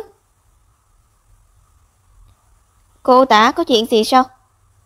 Không có chuyện gì thì không thể chào hỏi sao? Lịch Dương, đến nào bây giờ chúng ta chỉ có thể là người xa lạ sao? Chứ cô tưởng chúng ta có quan hệ gì? Lịch Dương, bây giờ anh thật sự hạnh phúc sao? Em có thể nhìn ra cô ta không hề yêu anh giả vờ thắm thiết không mệt sao? Ồ, cô tin mắt như thế mà không nhìn ra tôi rất yêu cô ấy. Em không tin. Tùy cô, đây là lần cuối cùng tôi khuyên cô. Chuyện quá khứ thì để nó trôi qua hết đi, đừng để mất hết thể diện.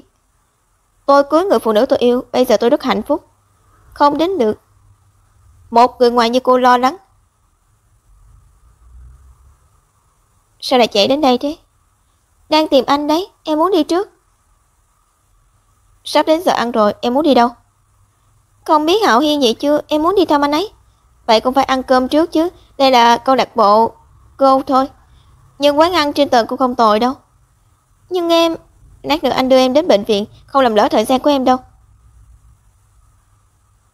Nghe nói cậu bị người nhà ấn đậu đi xem mắt, còn quyết định vợ chưa cưới. Sao còn đưa Tả Y đi cùng? Chẳng qua là làm cho lão già yên tâm thôi. Tôi và cô gái đó hẹn nhau sau hôn nhân thì ai làm việc người đó, không can thiệp lẫn nhau. Chẳng qua mà một cô nàng dễ khống chế mà thôi. Tôi bảo này, nếu cậu kết hôn rồi thì hoàng hậu Ballet, cậu phải làm sao? Khó khăn lắm cậu mới đợi được cô ấy chia tay với Lục Lịch Dương. Hay là đi đăng ký kết hôn với Tả Y trước đi, tiền trảm hậu tấu. Tôi nói rồi, nhưng cô ấy không chịu. Tần Nhĩ Thiếu có thể hỏi kỹ xem. Cô Tạ Y không muốn kết hôn, hay là không muốn kết hôn với anh? Khoa ngoại trú.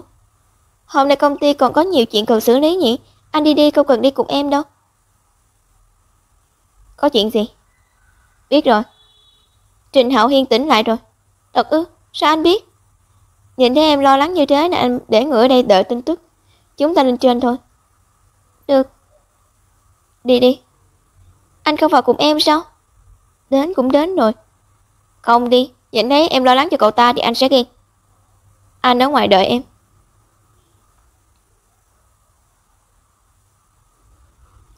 Lục Địch Dương. Cảm ơn anh.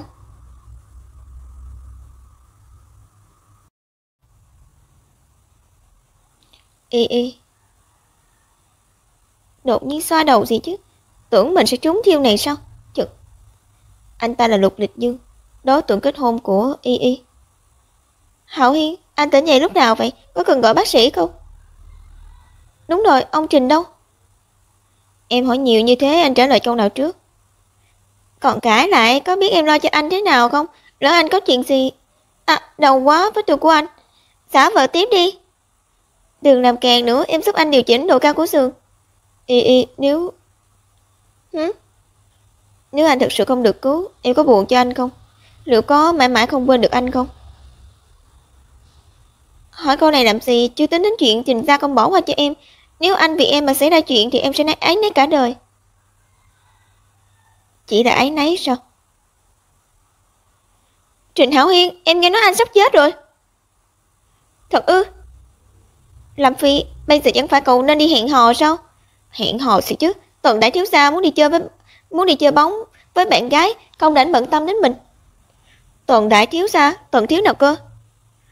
Là Tần thiếu dương của Tần gia. Lâm Phi, em chưa nói với Y sao? Sao anh biết? Từng nghe ông anh nhắc đến mấy câu, còn nói Tần Nhĩ Thiếu này thực ra có bạn gái rồi, không muốn chịu sự sắp đặt của gia đình, vì vậy mà bị lão gia ngừng cả công việc. Chuyện này chắc Lâm Phi biết. Phải đấy, người ta có gan từ chối nhưng em thì không, chỉ định cố chịu mà đi xem mắt. Ở gia đình như chúng ta, liên hôn kinh doanh là con đường tốt nhất, con đừng học theo thằng nhóc Tần gia. Anh lại rất khâm phục Tần Thiếu Dương. Khâm phục anh ta gì cơ? Đồ đàn ông tồi, đính hôn với Phi Phi mà hôm nay lại đưa bạn gái đi đánh gôn. Không sao, bọn mình đã thỏa thuận là sau khi kết hôn thì ai làm việc người nấy rồi. Bây giờ đang lưu hành hôn nhân theo hợp đồng ư? Nhưng Tả Y kia không hề thích Tần Thiếu Dương như thế. Tả Y.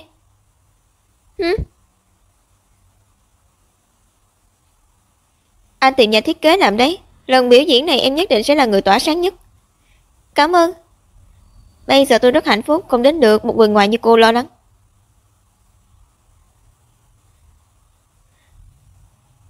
Gần đây em có tâm sự gì sao? Không, vẫn chưa quay lại với Lịch Dương. Bây giờ mình nhất định phải nắm chặt Thiếu Dương.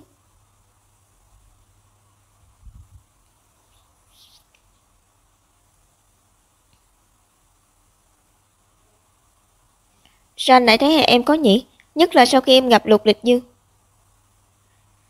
Anh, Thiếu Dương, anh nói vậy là sao? Tả Y, đúng là anh rất thích em, nhưng anh tuyệt đối không nhẫn nhịn em vừa nói yêu anh, vừa nghĩ đến người đàn ông khác. Lão già gây áp lực cho anh, đâu phải em không biết. Nếu em không thích ngôi chùa nhỏ là anh, thì mau chóng đi tìm đại Phật của em đi. Mẹ, Tiểu Y, ngày kia anh con ra tù rồi. Chẳng phải còn 3 tháng sao? Anh ấy ra sớm như thế làm gì? Chứ chúng ta không đủ mất mặt sao? Nghe nói vì ở trong tù biểu hiện tốt nên được giảm án 3 tháng. Tiểu Y, con đừng nói anh con như vậy. Con biết rồi mẹ. Anh ấy ra đúng lúc lắm, có thể giúp con một chuyện.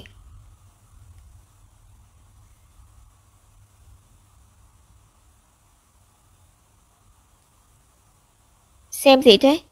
Em mới trải qua vụ việc nổ súng mà luật sư Thẩm đã để em bắt đầu quay lại làm việc rồi. Là tình hình kinh doanh gần đây của nhà họ Cố. Em bảo thư ký đưa cho em một bản. Làm việc cũng phải chú ý sức khỏe. Gần đây em mệt lắm rồi. Nếu bây giờ gục thì tương lai còn tiếp quản nhà họ Cố thế nào? Đừng dọa em. Anh cũng hay tăng ca, thức khuya làm việc đấy thôi. Em không có yếu ớt thế đâu. Anh làm gì thế? Nói không lại thì đa tay, anh không có võ đức. Nếu em còn sức lực như thế thì chúng ta làm chuyện khác. Em không nói thì anh xem như em đồng ý đấy. Chật. Ấy, mà nghe đi, lỡ chuyện quan trọng thì sao? Tả Y. Anh ra ngoài nghe điện thoại. Cố Y Tuyết, gần đây mày sao vậy? Không được rung động, không được rung động, sẽ bất hạnh đấy. Có chuyện gì? Anh biết, ngày kia anh em ra tù chứ, chẳng phải anh ấy có thứ anh muốn sao? Em có thể giúp anh. Y. Hôm nay tha cho em. Ngày hôm sau.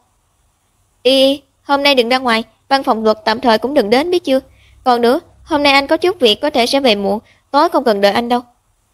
Y, em nghe thấy anh nói gì chưa? Y, em nghe thấy rồi, em sẽ tự cân nhắc. Mau đi làm đi, giám đốc Lục.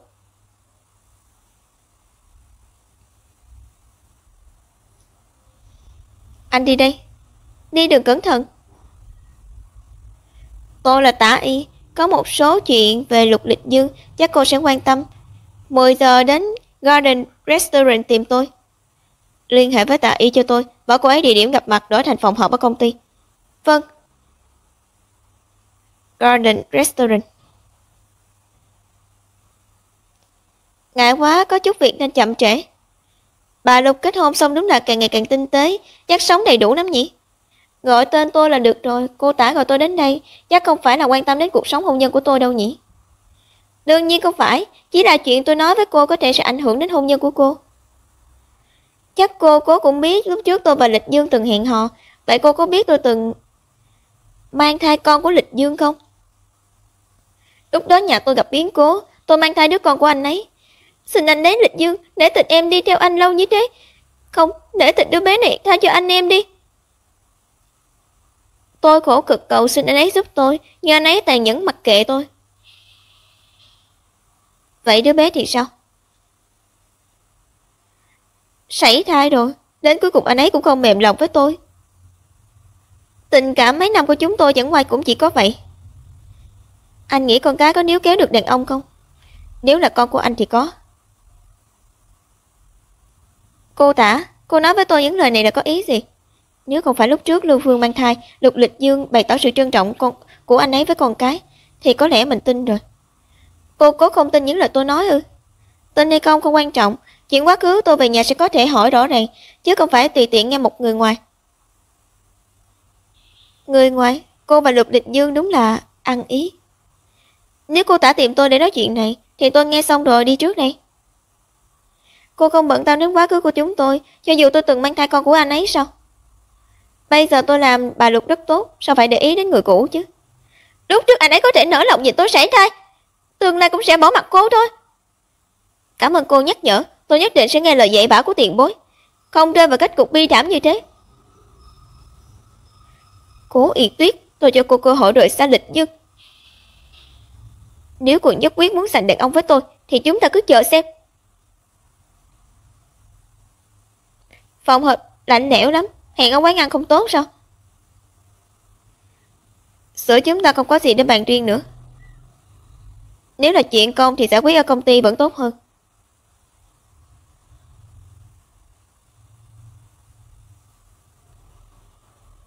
Tôi đã điều tra hồ sơ Tả Cương ở nhà tù, anh ta còn phải chịu án 3 tháng nữa. Tại sao đột nhiên lại được giảm án? Anh không cần thăm dò tôi, nhà họ Tả không có năng lực giúp nó. Vả lại, anh tôi ra tù sớm, chẳng phải đúng ý anh sao? Có gì cô cứ nói thẳng. Lúc trước anh tiếp cận tôi thực ra là muốn lấy thứ trong tay anh ta, đúng không? Là vì chuyện bố anh vào tù. Đây là chuyện của nhà tôi, không cần báo cáo với cô. Đừng căng thẳng mà Lịch Dương, dù sao chúng ta cũng hẹn hò mấy năm rồi, cho dù anh từng lừa tôi thì tôi cũng không trách anh đâu. Cô tiếp cận tôi chẳng phải cũng vì lợi ích sao? Hai bên đều biết rõ, đừng giả vờ làm người bị hại nữa. Nếu vậy thì chia bằng chúng ta nói thẳng thừng đi, anh còn muốn thứ trong tay anh tôi không? Chuyện này liên quan gì đến cô? Tôi nói rồi, tôi có thể giúp anh. Anh ta là người nhà của cô nghĩ tôi sẽ tin những lời cô nói sao? Những năm nay tôi không ngừng tham gia cuộc thi, thậm chí bắt đầu diễn toàn quốc. Tôi tưởng tôi rất thành công, nhưng anh biết bọn họ nói gì không? Bọn họ nói tôi là em gái của tội phạm, còn dám vợ thanh cao. Tôi hận Tả Cương, anh ta khiến tôi, khiến cả nhà họ Tả đều không thể trở mình. Lịch Dương, chỉ có tôi mới có thể giúp anh. Người phụ nữ cao ngạo ích kỷ như Cố Y Tuyết, nếu cô ta biết những chuyện này, e là không những không giúp anh mà còn tận tay đưa anh ra tòa nhỉ. Tôi nói rồi, chuyện của cô ấy không cần cô xen vào. Tả Cương vì áy náy nên gần như nghe tôi đăm đắp. Có cần tôi giúp anh hay không, anh cân nhắc kỹ đi rồi liên hệ với tôi. Nghe đăm đắp. Ngày đám cưới, Tả Cương trước giờ yên lặng đột nhiên xung đột với người cùng nhà giam, phá hỏng đám cưới của mình và Y. Chuyện này quá nhiều liên quan đến Tả Y. Thư ký nhà họ Cố. Alo, anh nói Y bảo anh điều tra gì? Biết rồi, in xong tài liệu thì mang đến văn phòng tôi. Sao không tra được gì thế này? Tình sử không thể bỏ lỡ của tổng giám đốc Lục công ty kiến trúc Hồng Phủ và nữ hoàng Palais, Tả Y. Lục Lịch Dương, anh muốn dọa em sợ chết khiếp à? Lục phu nhân muốn hóng hớt chuyện về anh thì sao không hỏi thẳng anh, bà phải tự mình lên mạng tra. Hỏi thùa, chuyện này đích thân hỏi thì mất mặt biết mấy, làm như mình rất bận tâm vậy. Này, những gì em muốn biết đều ở đây.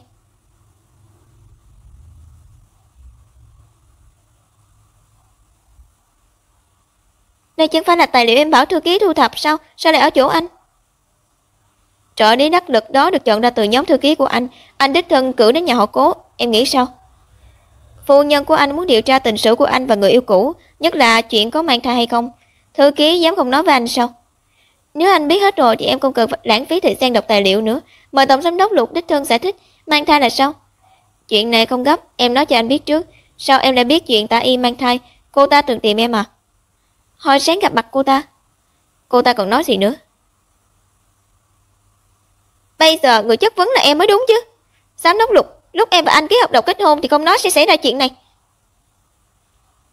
Vốn dĩ không có chuyện này, Tả Y nói dối cô ta giả vờ mang thai. Giả vờ? Năm xưa bọn anh trông thì thân mật, nhưng thực chất mục đích của hai người đều không đơn giản. Anh không hề yêu cô ta, sao có thể để cô ta mang thai con của mình chứ? Vậy nên anh và Tả Y cũng là hợp tác làm người yêu, sống như chúng ta. Không giống, Y. Trước giờ anh đều nghiêm túc với em. Nếu em vẫn để ý chuyện đám cưới bị hủy bỏ thì anh có thể cầu hôn lại lần nữa. Không phải, anh đứng lên được nói, không liên quan đến chuyện đám cưới bị hủy. Chúng ta vốn dĩ chỉ là liên hôn thương mại thôi, không phải sao? Có liên quan đấy. Tả Cương gần như nghe tôi đăm đắp. Trước khi Tả Cương lầm lạng chỉ có Tả Y đi thăm anh ta. Lúc trước không giải thích với em đã rời khỏi đám cưới là lỗi của anh, nhưng bây giờ anh có thể khẳng định đám cưới bị phá rối là Tả Y cố ý sắp đặt. Y, anh sẽ giải quyết chuyện nhà họ Tả. Em bằng lòng tha thứ cho anh, chấp nhận anh không? Không nói xem như thừa nhận. Em...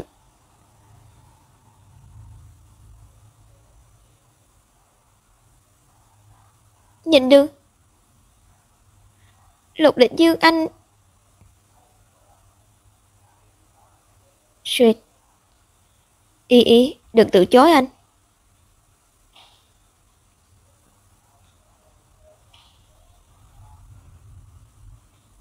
Tịch Thành, có chuyện gì vậy? Hôm nay Tả Cương ra tù, ra trước án phạt tròn 3 tháng. Đang xả ngủ. Vậy rồi thì ăn sáng đi, anh đi làm trước đây. Tôi biết rồi, bây giờ cậu đến công ty đi, chúng ta bàn trực tiếp. Cố Y Tuyết bị tiêu rồi, mày bị người đàn ông này nắm trong lòng bàn tay rồi. 9 giờ sáng nay Tả Cương ra khỏi trại ra một mình. Người nhà anh ta không đến đón à? Không, Tả Y tàn nhẫn thật đấy, đây là anh ruột của cô ta đấy. Anh ruột thì đã sao, không thể mang lại lợi ích cho cô ta thì chỉ là người vô dụng. Nếu không cô ta cũng không đến tìm tôi. Là sao? Tả Y tìm cậu làm gì? Cô ta nói cô ta có thể giúp tôi xử lý Tả Cương. Đừng nói là cậu tin cô ta đấy nhé. Tôi tin cô ta thực sự oán hận Tả Cương, nhưng không tin cô ta sẽ thật lòng giúp tôi. Tả Cương vì một chút lợi ích mà hại chết bố tôi, nhưng xét về lòng tham thì nhà họ Tả bọn họ giống hệt nhau. Sớm muộn cũng có một ngày bọn họ sẽ trả giá cho những việc mình đã làm. Chuyện Lục Thiếu muốn làm có ai có thể cản, vậy bây giờ phải làm sao? Giúp tôi nhắc nhở những công ty khác đi. Tên tội phạm này không thể dễ dàng tìm được công việc. Cố Y Tuyết, em đang ở đâu? Ở bệnh viện. Hôm nay Hạo Hiên xuất viện, em đến đó anh ấy. Đợi đó, anh đến ngay. Trưa nay có hẹn ăn cơm với giám đốc Vương, chỉ cần một câu nói của anh ấy thì Táo Cương không thể tìm được việc. Cậu đi đi, tôi phải đến bệnh viện một chuyến. Đến bệnh viện? Ai xảy ra chuyện vậy? Tình địch của tôi. Lâm Phi, mình cho cậu thêm 2 phút, nếu cậu vẫn chưa đến thì mình đến rồi, mình đến rồi. Đến khi nào thì cậu mới không đến muộn đây? Mình ngồi quá điểm dừng, chạy về đây mệt chết mất. Được rồi, tha thứ cho cậu đó, đồ ngốc. Mau đi thôi. Tỏ cháu nghỉ ngơi cho khỏe mà cứ vội xuất viện làm gì? Bên ngoài có rắc mật à? Bên ngoài tuy không có mật, nhưng có người cháu muốn gặp.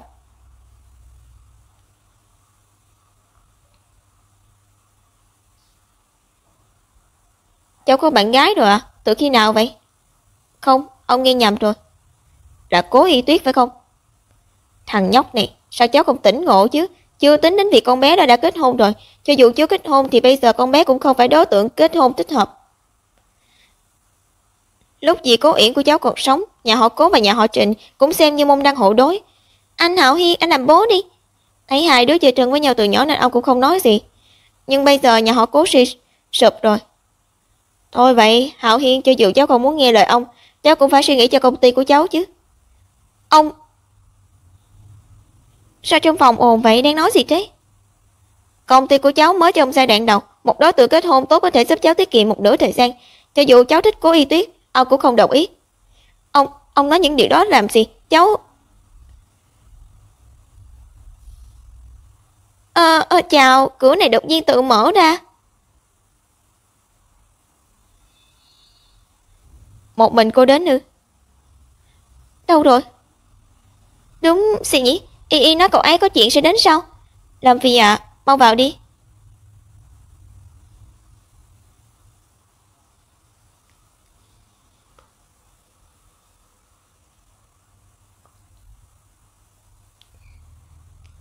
Cho dù cháu thích Cố Y Tuyết, ông cũng không đồng ý đâu. Cháu phải suy nghĩ cho công ty. Hạo Hiên thích mình.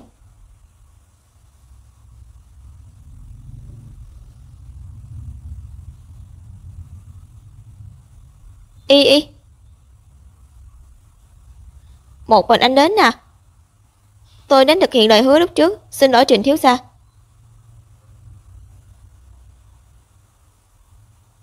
Xin chào, tôi là chồng của Y, Lục Lịch Dương.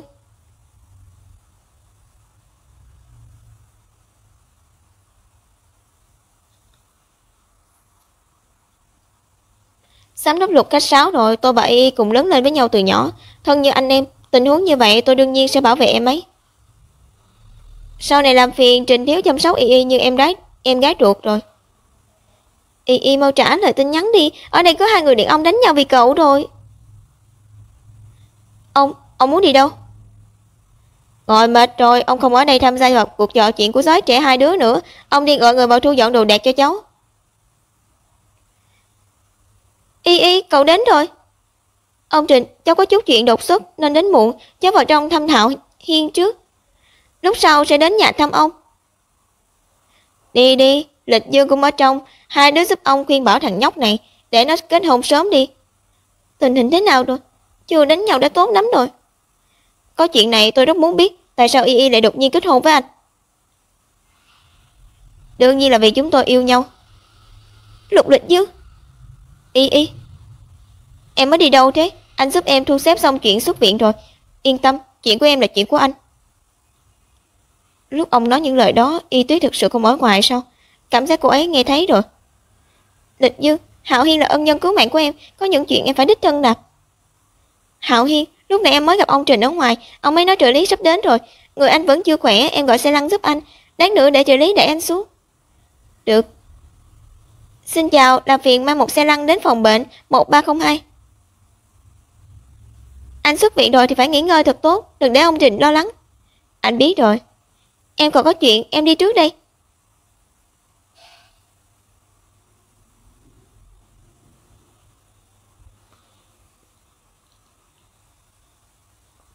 Y, biểu hiện lúc nãy của em là vạch rõ ranh giới với anh sao? Lúc nãy hai người nói gì vậy? Anh cười gì? Không có gì, chỉ cảm ơn anh ta đã bảo vệ vợ anh thôi. Lúc nãy em quan tâm anh ta như thế, không sợ anh ta có ý đồ khác với em à? Ý đồ gì chứ? Quen biết bao nhiêu năm rồi, anh ấy chỉ như anh ruột của em thôi. Lúc nãy nói những lời đó, mong Hạo Hiên có thể hiểu ý của mình.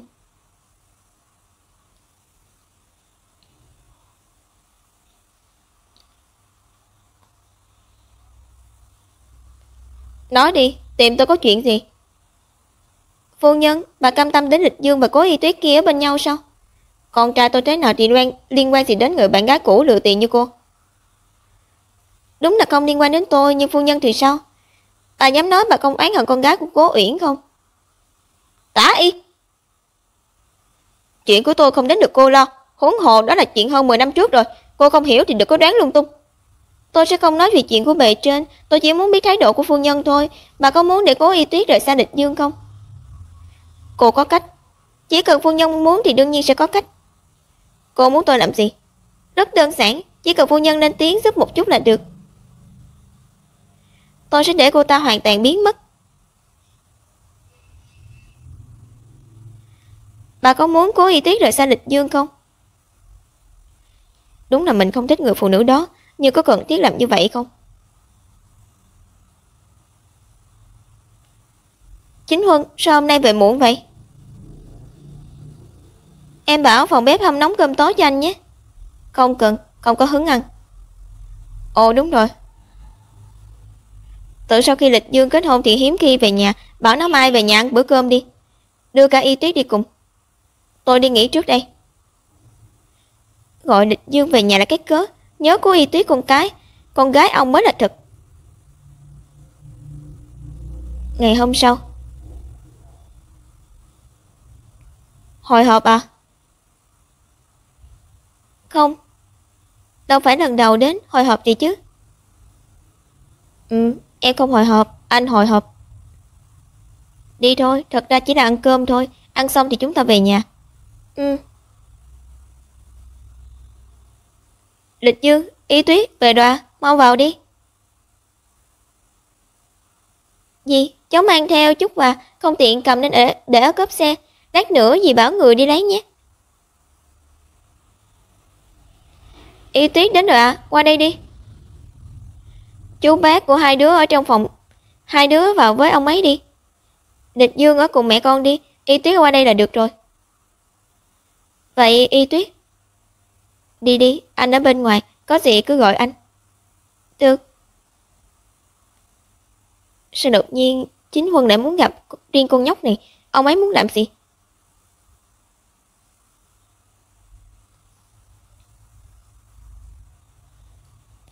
Cho dù có phải là con ruột, nhưng có phải thiên vị rõ ràng quá không? Dù sao con cũng là con trên pháp luật mà. Con chưa từng thừa nhận ông ấy là bố con. Ông ấy tốt với Y Tuyết, con mong còn không được. Con về phòng đây, ăn cơm thì gọi con. Chú Phó. Y Tuyết, nào. Chú thích viết bút lông mà. Rảnh không có gì làm thì giết thời gian thôi, viết không đẹp để cháu chê cười rồi. Chú nghe nói cháu giỏi cầm kỳ thi họa, viết mấy chữ chú xem nào. Sao chú biết? Lâu lắm rồi cháu chưa đụng vào mấy thứ này, hơi lạ tay rồi, chú đừng chê cười. Đất thiên người tài. Đất thiên người tài. Hay, viết hay lắm.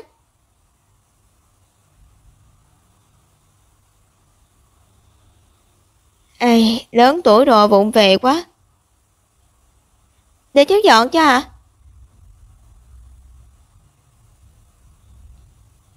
Bên trên sao lại có tên của mẹ?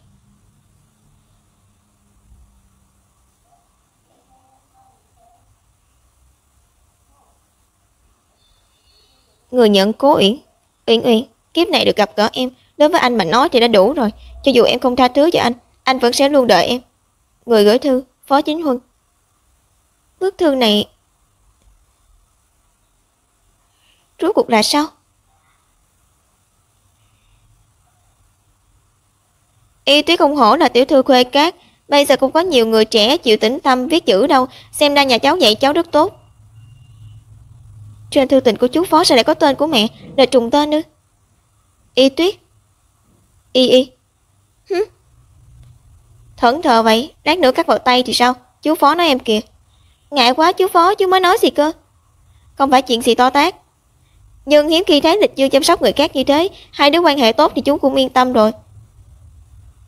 Đều là người một nhà cũng nên gọi là bố mẹ rồi, bà thấy đúng không? Mạng Thanh. Đúng vậy, nhưng dù sao hai đứa nó chưa tổ chức hôn lễ, em là nhất thời Y Tuyết không chấp nhận được. Y Tuyết thấy sao? Nếu không ngại thì có thể gọi chú một tiếng bố. Nhưng Lịch Dương... Em muốn gọi gì thì gọi, đều như nhau. Vậy... Như vậy thì có vẻ là chú ép buộc rồi. Không cần miễn cưỡng, chỉ là chú nghĩ nhà chúng ta phải gần gũi hơn thôi. Chỉ bằng chú làm công tác tư tưởng với Lịch Dương trước đi. Anh ấy gọi chú là chú Phó mà cháu gọi chú là bố thì người khác nghe thấy cũng kỳ. Lại đẩy vấn đề lên người anh. Cố Uyển, con gái cô quả nhiên cũng không phải là người bình thường. Chỉ trong một thời gian ngắn mà có thể lấy lòng được hai người đàn ông. Mà hai người đàn ông này lại là hai người quan trọng nhất đời tôi.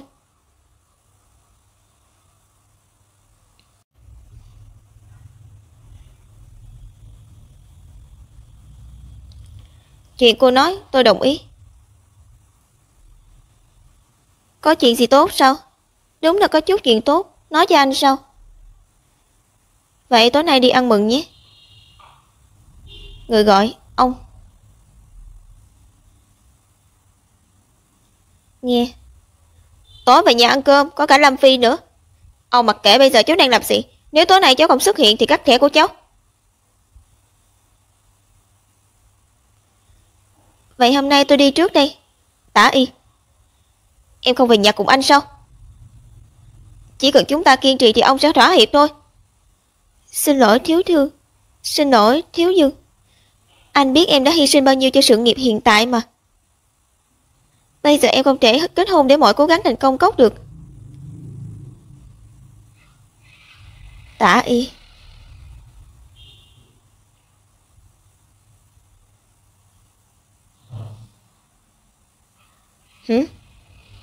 Em gái, em về rồi.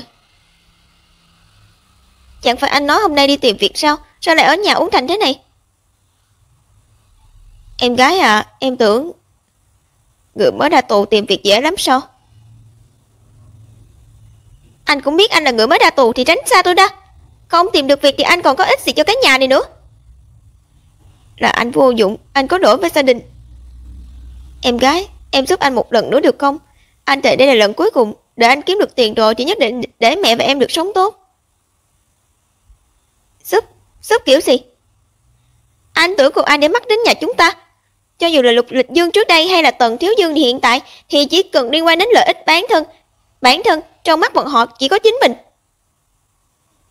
Còn về anh, thật ra cũng không phải là hoàn toàn vô dụng. Yên tâm đi anh trai. Anh chỉ cần nghe lời tôi là được. Người nhận Cố Uyển. Uyển, kiếp này được gặp gỡ em, đối với anh mà nói thì đã đủ rồi. Cho dù em không tha thứ cho anh vẫn sẽ luôn đợi em. Người gửi thư Phó Chính Huân. Rốt cuộc mẹ và chú Phó có quen nhau hay không? Nếu quen thì họ đã có quá khứ như thế nào?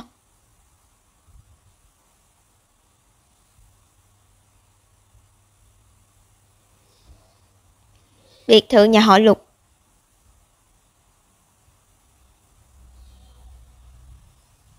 Sao lại ở đây một mình thế?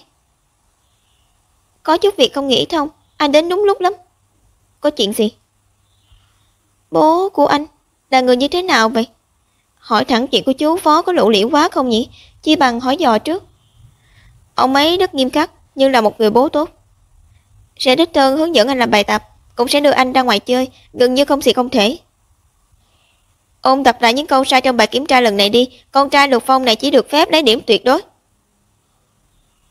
Lục Dương, làm gì cũng phải kiên nhẫn biết chưa? Có lẽ tại lớn tuổi quá nên không nhớ rõ nỗi khổ hồi nhỏ, vậy nên chỉ nhớ điểm tốt của ông ấy. Những chuyện này là bố anh đưa anh làm sao? Vậy còn mẹ anh? Bà ấy không ở nhà thường xuyên, cũng không quan tâm cái nhà này cho lắm. Vậy nên bố anh vừa qua đời, bà ấy đã nóng vội đến tìm Phó Chính Huân. Vậy nên anh mới ghét chú Phó. Không tính là ghét, nhưng cũng không có tình cảm gì.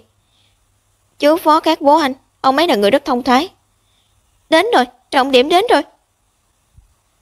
Ông ấy chọn tái hôn với mẹ anh, đã nhận Phó Đình làm con gái. Những chuyện này đều có lý do, cũng bao gồm chuyện ông ấy muốn nhận lại con gái ruột là em. Gì cơ? Bao gồm gì cơ? Không có gì, sao lại đột nhiên tò mò mấy chuyện này? Thì là hôm nay nói chuyện với chú Phó, phát hiện hình như ông ấy quen mẹ em. Chẳng phải lúc trước nhờ anh giúp em điều tra những người thân cận với mẹ em sao? Có phát hiện gì không? Chuyện của trưởng bố anh không tiện điều tra. Những gì điều tra được cũng hợp với những gì em biết. Vậy à? Y, em có từng nghĩ bố ruột của em là ai không? Có chứ. Ai? Lúc trước chưa từng nghĩ đến đối tượng cụ thể, bây giờ em nghĩ người như chú Phó cũng không tồi. Chẳng phải em nói em không hiểu chú ấy sao? Sao bây giờ lại thành người bố lý tưởng của em? Nhìn phản ứng của Lục Lịch Dương, hình như anh ấy thực sự không biết quan hệ trước đây của chú Phó và mẹ mình.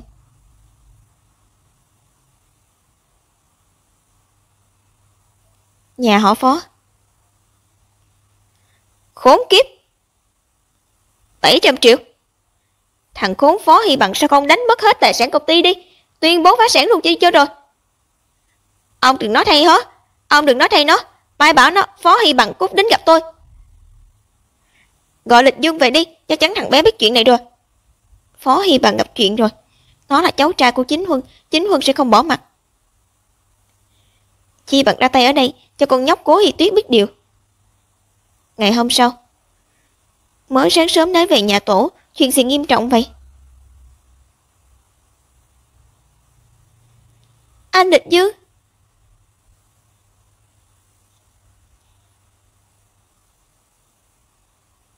Anh Lịch Dương, anh phải nói giúp anh em một câu đi được không? Em biết anh nhất định có cách mà. Nếu cô còn đụng vào tôi thì Phó Hy Bằng chết chắc đấy. Anh vào nói đỡ mấy câu không được sao? Hình như bố tức giận lắm, nếu đuổi anh hai ra khỏi công ty thì anh hai thất nghiệp rồi. Tưởng Lục Lịch Dương là gì vậy trời, anh ấy đâu có tốt bụng đến mức lo người khác có thất nghiệp hay không. Giúp cậu ta cũng được thôi. Anh Lịch Dương, em biết ngay là anh thương em nhất mà. Bảo anh cô trả lại 700 triệu tệ đã lấy trong tài khoản của công ty thì tôi có thể không truy cứu trách nhiệm của anh ta. Cái gì? Em gái, xem ra em không hiểu luật lắm thì phải. Chị làm luật sư thì nhắc nhở em một câu. Có bằng chứng xác thực về hành vi chiếm dụng quỹ công rồi. Chỉ cần khởi tố thì anh em chắc chắn sẽ phải ngồi tù. Bây giờ công ty không kiện anh ta đã là nể tình lắm rồi. Lẽ nào em thấy tình cảm này đủ để lấp đầy 700 triệu thiếu hụt sao? Còn nữa, anh Lịch Dương của em là chồng của chị. Ôm ấp một người đàn ông đã kết hôn không hay lắm nhỉ? Đúng là không hay lắm. Cố Hi Tuyết. Đồ tiện nhân, hồ ly tinh. Hôm nay tôi phải dạy dỗ cô. Phó Định, con dừng tay lại cho bố. Bố bị cô ta vòng quát con tiện nhân này. Con muốn cút ra khỏi cái nhà này được cùng anh con phải không? Định,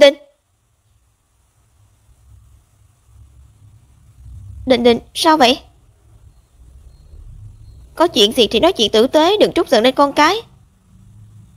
Lịch Dương, con theo bố vào trong. Em vào phòng anh đi, nếu anh không gọi em thì đừng ra ngoài. Em đâu phải trẻ con, yên tâm đi.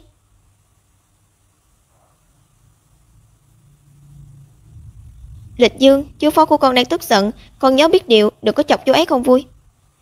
Người đến tức giận là con mới đúng, con vứt 700 triệu vào trong nước còn nghe được tiếng.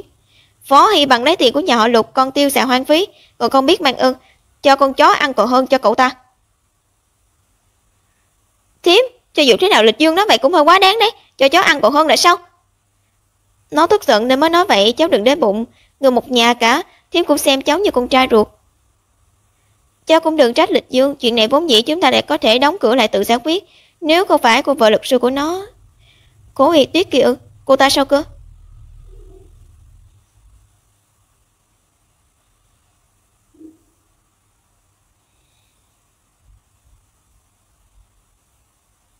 Shit, Vốn dĩ không nên để mẹ chồng như cô nói, nhưng nếu không phải cô ta kiên quyết chấp hành luật pháp thì nhà chúng ta cũng không thành ra như thế này.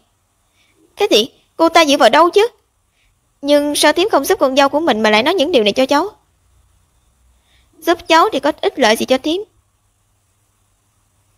Thành thực mà nói, thím không những là giúp cháu mà còn giúp thím và Lịch Dương. Vì cháu họ Phó, thím không muốn tài sản nhà họ Phó rơi vào tay người khác, mà thím không muốn Lịch Dương bị một người phụ nữ dắt mũi, cháu hiểu không? Thím đã nói vậy rồi, dù sao chúng ta cũng là người một nhà, cháu chắc chắn sẽ giúp thím. Thím muốn Cố Y Tuyết rời xa Lịch Dương đúng không? Rất đơn giản. Mấy ngày nữa chẳng phải sinh nhật của chú cháu sao? Đến lúc đó chúng ta... Phòng sách nhà họ Phó. Chuyện của Hy Bằng cháu định làm thế nào? Chú Phó, cháu hiểu ý của chú.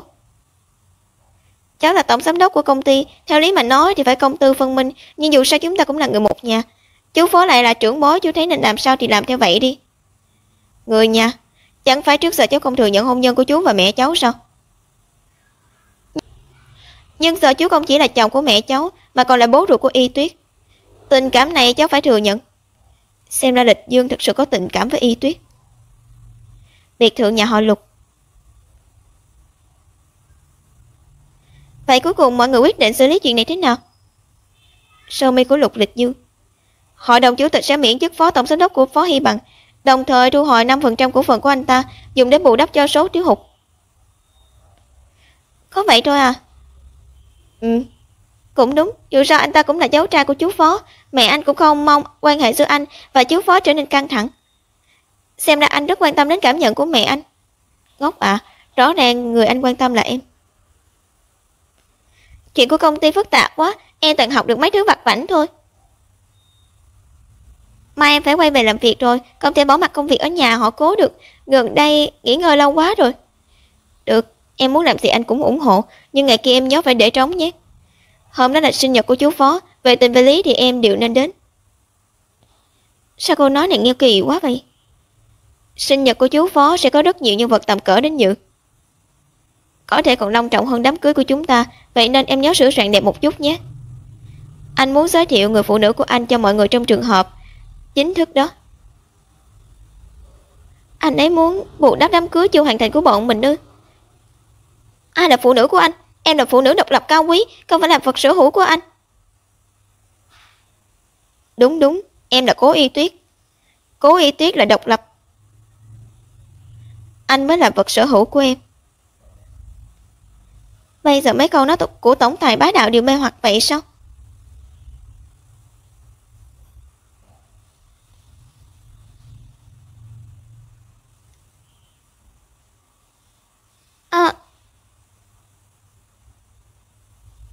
Có lẽ mình có thể thử tin tưởng anh ấy. Lục Lịch Dương, mà em còn phải đi làm. Cục cưng ngoan lần cuối cùng. Lão Trạch Phó Xa, phòng Phó Định. Đừng khóc nữa, khóc thì có tác dụng gì? Sao bố có thể đối xử với em như thế chứ? Vì một người ngoài mà ông ấy lại đánh em. Người ngoài? Đã có báo cáo xét nghiệm, xác nhận không có sai sót. Em luôn miệng gọi ông ấy là bố, nhưng lại không hề biết người ngoài này mới là con gái ruột của ông ấy. Con gái ruột? Anh nói Cố Y Tuyết ư? Sao cô ta có thể là con gái ruột của bố được? Không có gì là không thể cả, sự thật là vậy.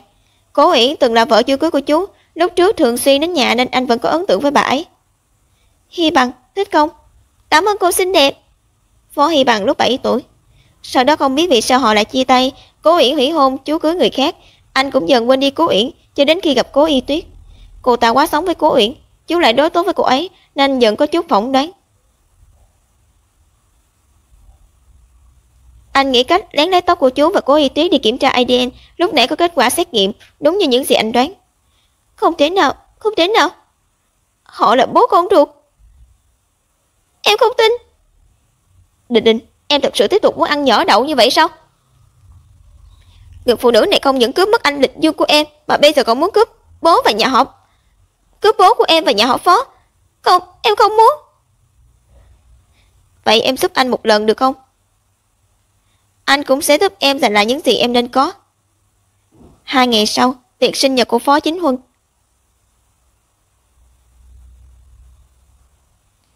Lục phu nhân đến rồi. Lục phu nhân xinh đẹp quá. Họ xứng đôi thật đấy. Mẹ, chú Phó. Chú mừng sinh nhật, chúng cháu có mang quà đến cho chú ở cốp xe. Tốn kém quá, chú là trưởng bối, thấy hai đứa đến là món quà tuyệt nhất rồi. Ha, xem lát nữa cô còn cười được không?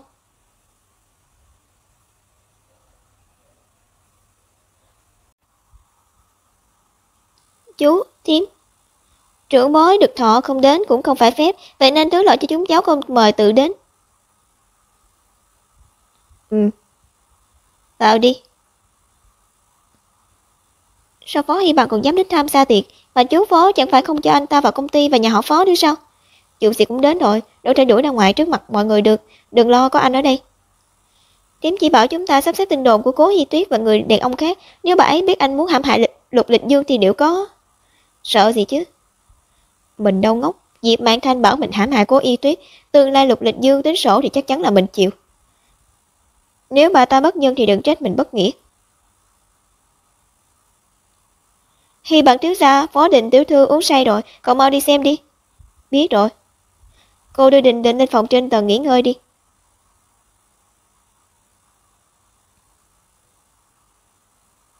Cái này là giám đốc Lục thích uống, cậu mang qua cho cậu ấy đi. Vâng. Lịch Dương, hôm nay anh uống nhiều lắm rồi. Ly cuối cùng. Uống say thì đừng bắt em lôi anh về là được. Làm xong hết rồi. Đương nhiên, anh em làm thì cậu cứ yên tâm. Ha ha.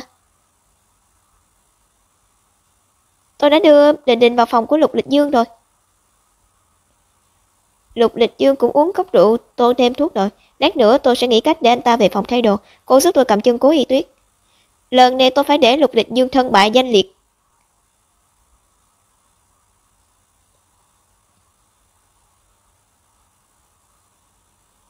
Hi Tuyết, đợi đã. Có chuyện gì sao? Lục Lịch Dương nói đi thay đồ nhưng lâu như vậy rồi vẫn chưa xuống. Mình chỉ đành lên tìm anh ấy thôi.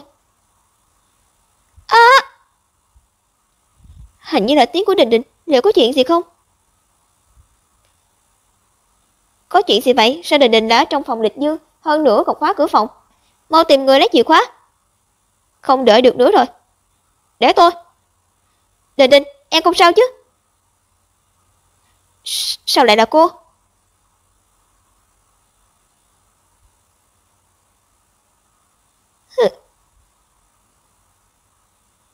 Sao cậu lại ở trong phòng? Sao Nóng Lục nhờ tôi vào phòng lấy áo, vừa vào thì tiểu thư đã nhào vào xé quần áo của tôi. Vớ vẩn, Lục Lịch Dương ở đâu? Anh họ đang tìm em sao? Cậu, rõ ràng cậu uống rượu đó rồi, sao lại... Em khuyên anh họ tốt nhất thu dọn bãi chiến trường này đi, mọi người đều đang nhìn đấy. Là mày xở trò. Im ngay. Bà tiễn khách đi trước đi. Được. Phó Hy Bằng, cậu giỏi lắm, dám lừa tôi còn muốn hãm hại Lịch Dương.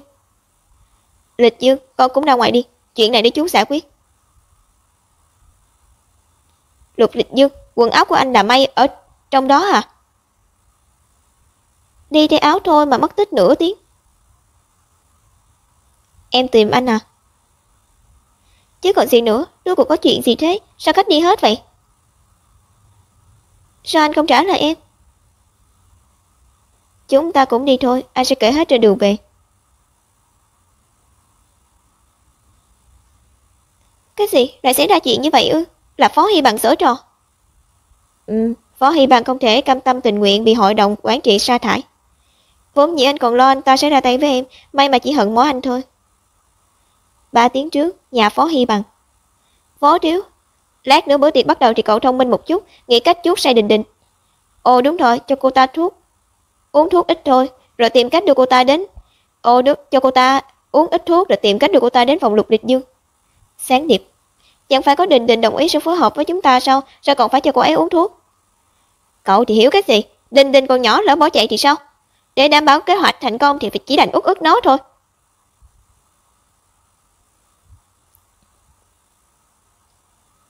Số lạ, Hôm nay Phó Hy Bằng ra tay, tôi sẽ sắp đặt trước mọi chuyện, lát nữa anh cẩn thận. Và vì hại anh mà Phó Hy Bằng hại các em gái họ, bây giờ cũng chỉ có mỗi Phó Đình mất hết danh tiếng, ác thật đấy. Là cô ta tự làm tự chịu thôi.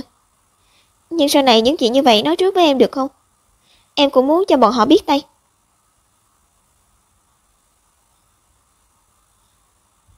Sao tự dưng anh lại thơm em?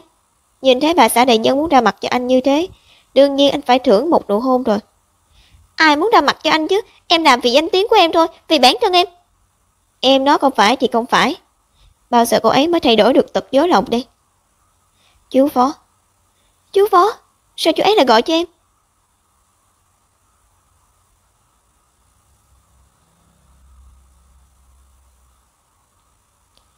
Y Tuyết, cháu đang ở bên cạnh Lục Lịch Dương à?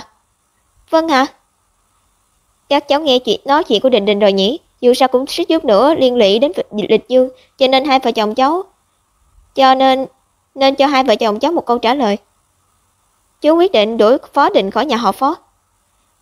Làm vậy có ổn không? Dù sao Phó Đình cũng là con gái duy nhất mà chú công khai.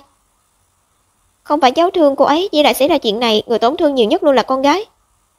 Chú cũng cân nhắc những chuyện này rồi, vậy nên chú sẽ công khai thân phận con gái nuôi của con bé trước, nói với bên ngoài, vì con bé đã thành niên nên không cần gửi nuôi ở nhà chú nữa. Con bé này vẫn quá lương thiện, giống mẹ nó. Sau này trong nhà chỉ còn hai cháu và Lịch Dương, hai đứa phải thường xuyên về thăm cô chú nhé. Đúng là cáo già. Phó Đình đã trả giá cho lỗi lầm của mình rồi, cháu không nói đỡ cho cô ấy, nhưng người thật sự cần xử phạt là Phó Hy Bằng. Anh ta lừa gạt lợi dụng phụ nữ để đạt được mục đích, kẹt vô liêm sỉ. Chú Phó, cháu là Lịch Dương, chuyện này chú xử lý là được rồi, chúng cháu không có ý kiến gì. Được, tạm biệt. Sao không để em nói, chuyện này rõ ràng là Phó Hy Bằng có trách nhiệm lớn nhất mà. Nếu này là vụ án do em chịu trách nhiệm, người gọi điện cho em là thân chủ của em, thì em nói vậy không có vấn đề gì. Nhưng ông ấy là Phó Chính Huân, một người đặt lợi ích lên trên hết. Phó Đình hại nhà họ Phó tổn hại danh dự, đây đã là sự trừng phạt nhẹ nhất rồi. Huống hộ mấy tìm ra con gái ruột rồi, đương nhiên không thể mặc cho con gái nuôi làm càng nữa. Vậy cứ thế mà bỏ qua cho Phó Hy Bằng sao? Sao có thể chứ? Tuy không làm hại đến thể diện của chú Phó, nhưng tên khốn này dám tính kế vợ anh thì nên sẵn sàng bị anh tính sổ. Nhưng lạ lắm, với tính cách và địa vị của chú Phó, tùy tiện tìm một người thông báo chúng ta một tiếng là được rồi, sao phải tự mình gọi điện? Hơn nữa còn là gọi cho em, sao không gọi thẳng cho anh? Chắc là vì biết anh đang lái xe, đừng nghĩ nhiều nữa, chúng ta về nhà thôi. Rồi sẽ có ngày biết sự thật, mà sự thật này sẽ do ai nói với cô ấy? Mới khiến cô ấy tổn thương nhẹ nhất đây.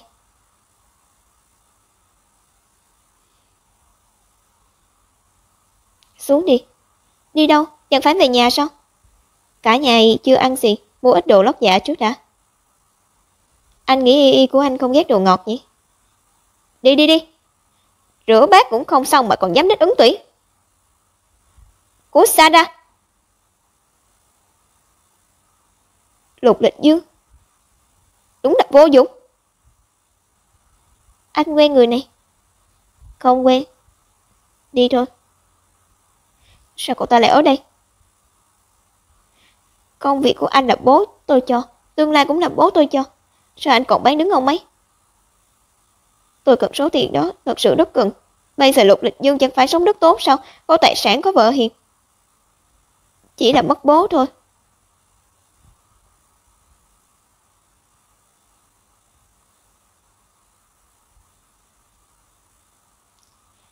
Sao em không ở nhà? Người không nên ở cái nhà này là anh, lại không tìm được việc gì chứ. Anh trai anh vô dụng quá đấy.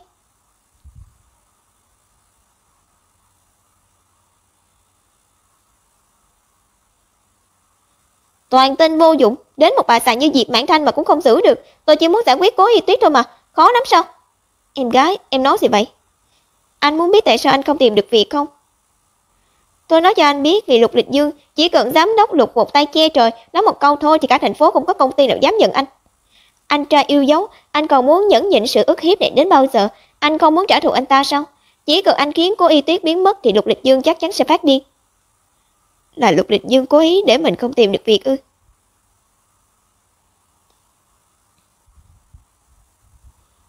Nếu anh không cho tôi được sống thì tôi cũng không để anh được sống yên. Công ty kiến trúc Hồng Vũ, Giám đốc Lục, lần này hợp tác rất vui vẻ, về sau làm phiền anh theo dõi tiến độ rồi. Cô khách sáo quá, đây là điều tôi nên làm. Đối tác. Lục Lịch Dương, Cố Y Tuyết, tôi đang định tìm các người mà các người lại tự tìm đến rồi. Dựa vào đâu tôi không sống tiếp được mà các người lại hạnh phúc như vậy. Tôi muốn các người phải trả giá, càng muốn Lục Lịch Dương sống không bằng chết.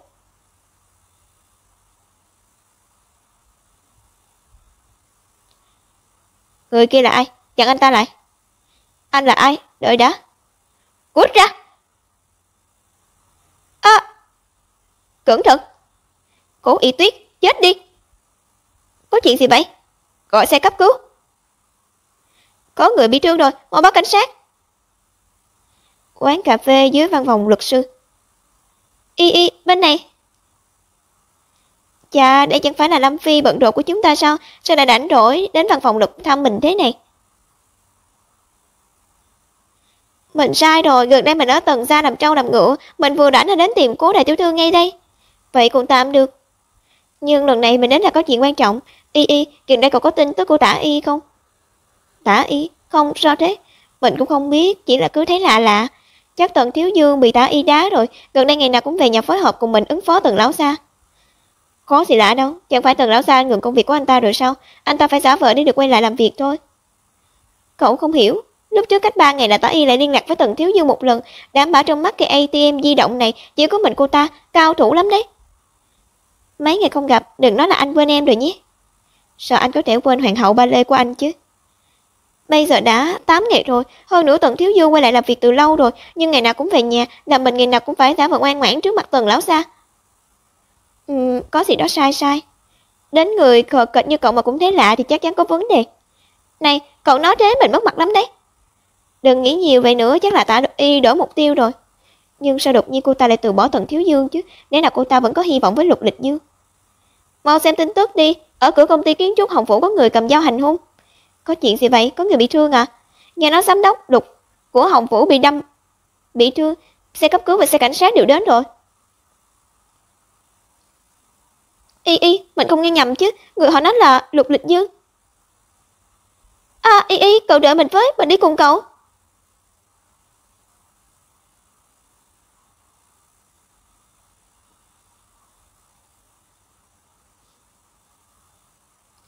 Đang phẫu thuật. Bác sĩ, sao rồi?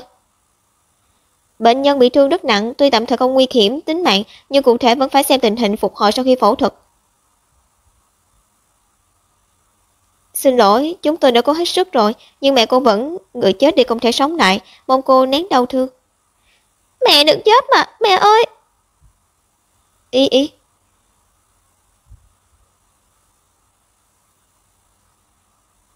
Lục Lịch Dương.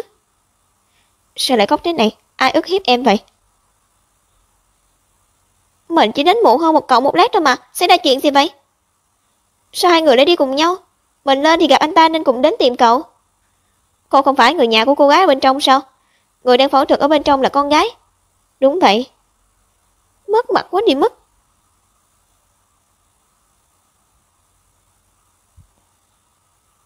Vậy là cậu tưởng Lục Lịch Dương sắp chết à? Không ngờ Y nhà mình quan tâm anh như vậy.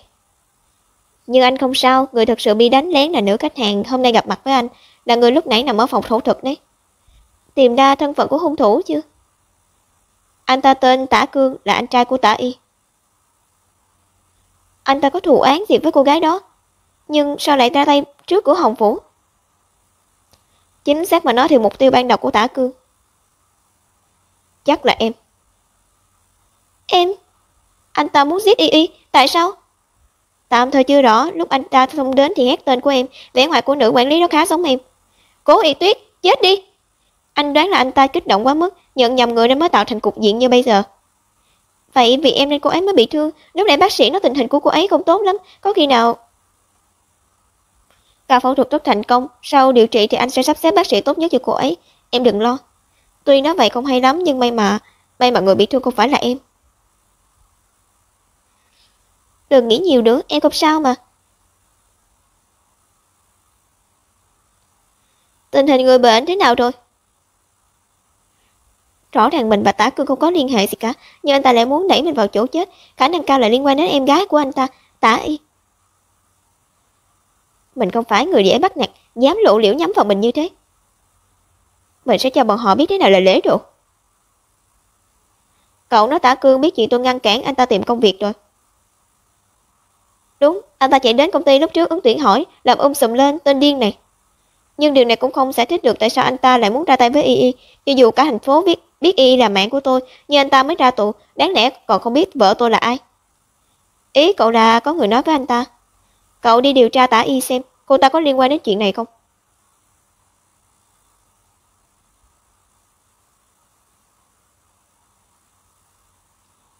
Em phải đưa Lâm Phi về cơ mà, về nhanh vậy. Ừ, sao em nghiêm túc vậy? Nói đi. Nói gì? Đừng giả vờ, em đuổi Phi Phi đi là để anh thành thật đấy. Anh và nhà họ Tả rốt cuộc có ân oán gì? Vốn dĩ anh không muốn roi em vào chuyện năm xưa của anh và Tả Y, bây giờ xem ra phải nói với em rồi. Lúc bố anh gặp chuyện anh còn nhỏ, đợi đến lúc anh tiếp quản công ty. Thì chuyện đầu tiên anh làm là điều tra chân tướng sự việc năm xưa bố anh bị hãm hại. Được biết trong tay Tả Cương có thể có chứng cứ nên anh giả vờ tiếp cận Tả Y. Lục Địch Dương, tôi biết cậu không yêu em gái tôi, xin cậu bỏ qua cho con bé đi. Lúc xảy ra chuyện con bé còn nhỏ, con bé không biết gì cả. Nhưng trên người Tả Y không có thứ mà anh muốn. Sau khi tra rõ thì anh nhanh chóng chia tay với cô ấy. Anh tiếp cận Tả Y có mục đích mà cô ta không biết sao? Y ngốc, không yêu thì cho dù chuyện tốt đến đâu cũng sẽ lộ tẩy thôi. Tả Y thông minh như vậy sao có thể không phát hiện ra chứ? Nhưng cô ta vì có được danh lợi và tiền tài của anh nên vẫn lựa chọn xả ngốc. Thậm chí cô ta còn chuốc anh uống say để anh hiểu lầm anh và cô ta phát sinh quan hệ. Nhưng lúc đó vì để lấy được thứ anh muốn nên anh chỉ đành diễn cùng cô ta. Địch chứ, tối qua thì anh uống say nhưng vẫn lợi hại thật đấy. Sau khi chia tay thì cô ta đã giả vờ mang thai, làm to chuyện, muốn mượn chuyện này ép anh quay đầu nhưng không thành công. Cô ta không ngừng tung tin đồn, nói đời sống riêng tư của anh hỗn loạn, mục đích là để những người phụ nữ khác tránh xa anh. Nhưng có vẻ anh cũng không hề giải thích. Lục Địch Dương đúng là người ăn chơi, ngủ với vô số phụ nữ. Vì cô ta làm vậy, thì vừa hay có thể giúp anh chặn được không ít phụ nữ muốn leo lên giường anh. Còn những người muốn dựa vào anh để nổi tiếng, thì kệ bọn họ, anh không quan tâm. Từ đầu đến cuối anh chỉ có mình em. Anh chỉ quan tâm đến mình em thôi. Lần này em bằng lòng tin anh không? Trước giờ mình đúng là có tin những lời đánh giá của bề ngoài về anh ấy, của bên ngoài về anh ấy, nhưng anh ấy thực sự là người phong lưu thành tính sao? Trong khoảng thời gian này, mỗi lần về muộn anh ấy đều chủ động báo cáo, khác hẳn với anh ấy trong lời đồn. Hôm nay anh ở ngoài bàn công việc, sẽ về muộn, em ngủ trước đi, không cần đợi anh đâu. Đều là đàn ông, yên tâm. Ai đợi anh? Không về thì càng tốt. Những người vợ khác đều chủ động đến công ty kiểm tra, sao không đến kiểm tra thế? Anh nhớ em rồi, anh đang ở dưới công ty em. Anh không thấy phiền à, rõ ràng chúng ta mới xa nhau một tiếng. Lục Địch Dương, em tin anh. So với tin đồn trong miệng người khác, em càng tin những gì em tận mắt nhìn thấy. Của anh quả nhiên là tốt nhất. Lục Địch Dương, bỏ tay anh ra, đây là bệnh viện, anh còn đang bị thương đấy. Không. Văn phòng Lực Mạn Phu. Vụ án Tả Cương cố ý gây thương tích, cô yên tâm, chuyện này tôi nhất định sẽ giúp. Cảm ơn luật sư Thẩm, tôi là người nhà nên phải né tránh, chỉ đành nhờ ông thôi. Có gì đâu, Tả Cương làm hai người bị thương, cho dù cô không nhờ thì pháp luật cũng trừng trị cậu ta. Không, những gì tôi muốn không chỉ có vậy, tôi muốn mời ông dùng danh nghĩa luật sư của người bị hại, khởi tố Tả Cương và em gái anh ta, Tả Y. Lục Địch Dương đã cho người đi điều tra chứng cứ liên quan rồi, chỉ cần có chút thu hoạch thì mình chắc chắn sẽ để bọn họ vào tù. Tôi đã chuẩn bị xong tình huống chi tiết và tài liệu rồi, tôi có lý do nghi ngờ Tả Cương là do Tả Y sai khiến. Mục tiêu của họ là cô. Ai bảo tôi là Lục phu nhân chứ, tôi cũng xem như mang ngọc mắc tội rồi. Bây giờ còn thiếu chứng cứ, Tả Y trực tiếp tham gia vào chuyện này, không thể chỉ dựa vào suy đoán mà định tội của cô ta được. Vẫn đang điều tra chứng cứ, thật ra tôi còn một chuyện muốn nhờ ông. Tôi muốn gặp Tả Cương, ông có thể nghĩ cách giúp tôi không? Anh ta vào trong trại tạm giam rồi, muốn gặp không dễ đâu, huống hồ cô lại là người thân người bị hại. Tôi biết vậy nên tôi mới nhờ luật sư Thẩm, thần thông quảng đại, xin ông đấy, điều này thực sự rất quan trọng với tôi. Được rồi, tôi nghĩ xem nào.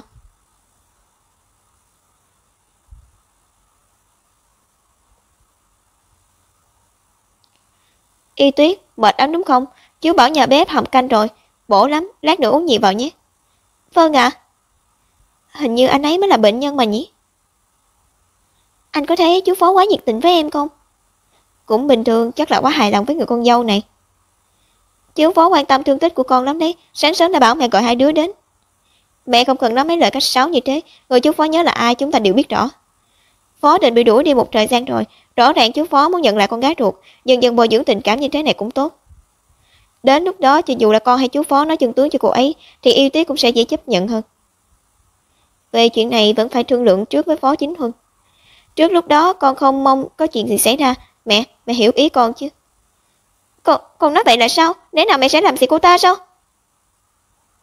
Chuyện Phó Định lật trước rốt cuộc là ai đứng sau kiểm soát, con vẫn chưa điều tra, là vì con không muốn mọi chuyện trở nên quá khó coi. Y là giới hạn của con, không ai được động vào.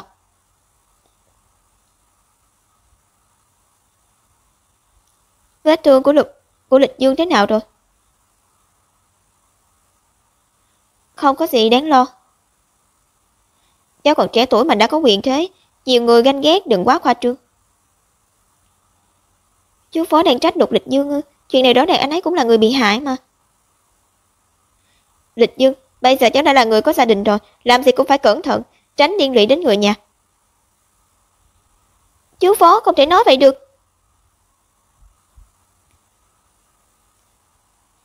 Chú nó có lý, nhưng nếu cháu có thể nắm quyền nhà họ Lục thì cũng có năng lực bảo vệ người cháu quan tâm, chú cứ yên tâm. Mình tuyệt đối không để Y chịu tổn thương nữa. Cảm giác lời nói của hai người này có ý nghĩa sâu xa.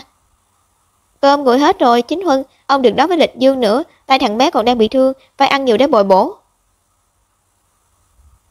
Đúng đấy, rõ ràng là Lịch Dương bị thương mà sao vừa vào nhà, chú Phó đã quan tâm mình hơn. Ý của câu nói lúc nãy cũng là trách Lịch Dương liên lụy mình nhỉ? Được rồi, ăn cơm đi. Chú ấy thậm chí còn không biết Tả Cương là nhắm vào mình, mà chỉ đơn thuần sợ mình bị thương. Sao lúc nào cũng quan tâm mình như thế, còn cả bức thư trong thư phòng nữa. Lẽ nào chú Phó là bố ruột của mình? Ngại quá, con đi nghe điện thoại. Từ Thành, sao rồi? Cậu nói đúng rồi, tôi mới nhận được tin tức. Tả Cương liên tục bị thẩm vấn một ngày thì cũng lỡ tiết lộ, thừa nhận có người xúi giục anh ta. Có người? Anh ta không khai ra Tả Y sao? Không, bây giờ trạng thái anh ta có gì đó sai, điên khùng khùng, lúc thì thừa nhận, lúc thì chối, cũng không chịu ký tên vào bản lời khai. Nhưng chuyện này rõ ràng không chỉ đơn giản là Tả Cương trả thù, phía cảnh sát cũng đồng ý tiếp tục điều tra Tả Y rồi.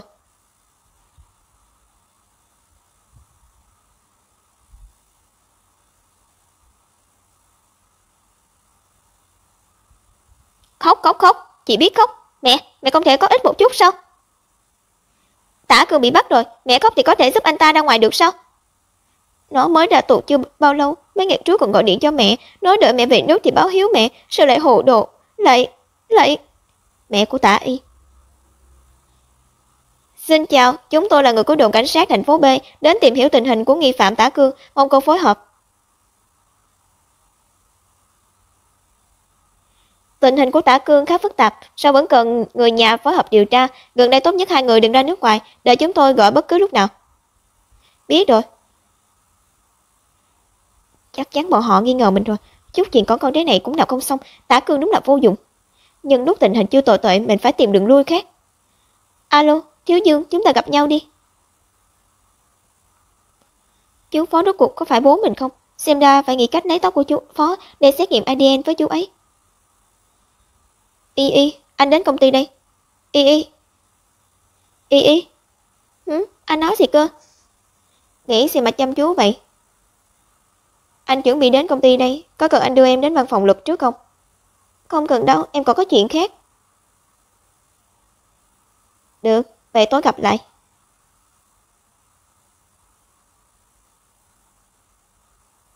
Số lạ, tôi là Phó Hy Bằng, gặp nhau đi, trong tay tôi có thứ cô muốn. Phó Hy Bằng. Anh nói thứ tôi muốn là cái này. Đúng vậy, xem em dâu, xem đi. Lúc tôi lấy được tài liệu này thì nghĩ đến cô ngay đây. Chuyện này cô không thể không biết. Chúng ta là người một nhà, họ giấu cô như tôi thì không thể.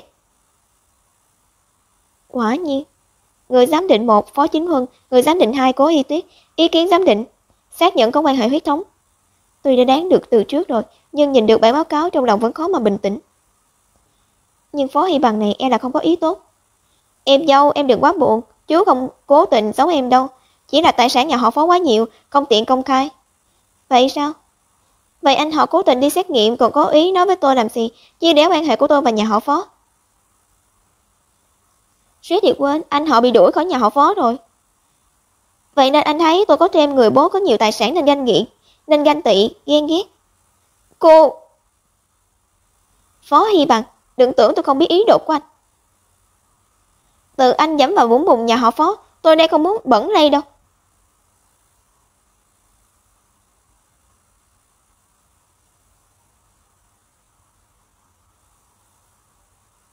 Chứng cứ Phó Hy Bằng cung cấp không thể tin hết được, mình vẫn đã đến nhà họ Phó một chuyến. Đợi đã. Vậy cô có biết Lục Lịch Dương từng có một người bạn gái tên Tả Y, hai người họ còn từng có con? Lục Lịch Dương chỉ là người giáo vợ thanh cao thôi, hắn kết hôn với cô chỉ là một giao dịch với chú, cô tưởng hắn yêu cô thật sao? Tôi không có hứng thú với những gì anh nói, lo tốt cho bản thân mình đi. Nhưng hai người vừa kết hôn thì chú ra giao hết cổ phận trong tay cho Lục Lịch Dương, cô không thấy có vấn đề sao? Cố Y Tuyết, những gì tôi nói đều là sự thật. Muốn biết thì tôi sẽ tự hỏi, đâu đến lượt anh lắm lời. Nếu không phải Lục Lịch Dương thẳng thắn với mình chuyện của Tả Y thì chắc mình sẽ tin. Xem ra những lời đồn lúc trước bất lợi với Lục Lịch Dương cũng đều truyền ra như thế này. Nóng quá. Từ ban đầu mình và Lục Lịch Dương đã là hôn nhân thương mại, lấy lợi ích từ đối phương thì có gì sai. Chỉ cần bây giờ thật lòng là được rồi. Alo, Lịch Dương. Y, bây giờ em đang ở đâu vậy? Anh đón em đi ăn trưa nhé. Được. Thiếu Dương. Cảnh sát bắt anh em rồi, còn nghi ngờ em nữa. Bây giờ em chỉ có thể cầu xin anh thôi. Thiếu Dương, anh tin em mà, anh sẽ giúp em đúng không? Thiếu Dương. Em thực sự không tham gia vào chuyện hãm hại Cố Y Tuyết sao? Là sao? Anh cũng nghi ngờ em. Tận Thiếu Dương, ban đầu là ai nói yêu em, tin em. Bây giờ em cần anh nói. Bây giờ em cần anh rồi, anh muốn nuốt lời, anh có còn là đàn ông không? Tả Y, đừng làm loạn nữa. Em cũng biết đấy, ông đã dừng rất nhiều công việc của anh rồi. Bây giờ quyền lực của nhà họ Tần không nằm trong tay anh. Em bảo anh giúp em thế nào đây? Ha, đàn ông, em hiểu rồi. Sau này em không đến làm phiền anh nữa.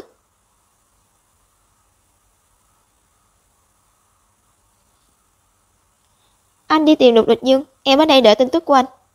Được.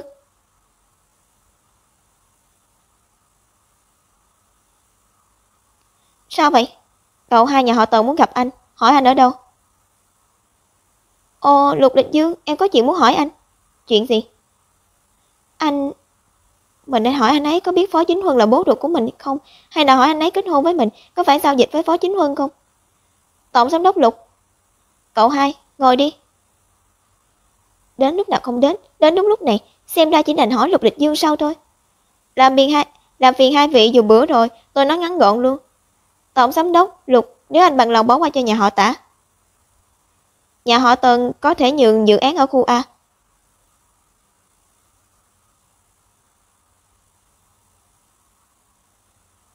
Cậu hai, có lẽ cậu không hiểu rồi. Đầu tiên, Hồng Vũ muốn có thứ gì không cần người khác chấp tay nhường. Kế đến, người khởi tố Tả Cương là khách hàng nữ của tôi, không phải tôi, sao tôi có thể bàn bạc với nhà họ Tả chứ? Ý tôi là tôi muốn bảo vệ Tả Y, Tả Cương thế nào tôi không quan tâm. Dù sao tôi với Tả Y cũng có tình cảm nhiều năm. Cậu hai, nếu tôi nhớ không nhầm thì cậu đã đính hôn rồi đúng chứ? Cứ dây dưa nhớ mãi không quên tình cũ thì không hay cho lắm nhỉ? Thật lòng trao đúng người thì mới đáng giá. Đương nhiên nếu anh kiên trì muốn giúp. Tôi cũng không phải người không nói lý lẽ. Tần, Lục hai nhà qua lại nhiều năm, tôi có thể cho anh chút mặt mũi này. Nhưng cũng vì nó quan hệ hai nhà tôi mới khuyên cậu, hai hãy suy nghĩ kỹ lại.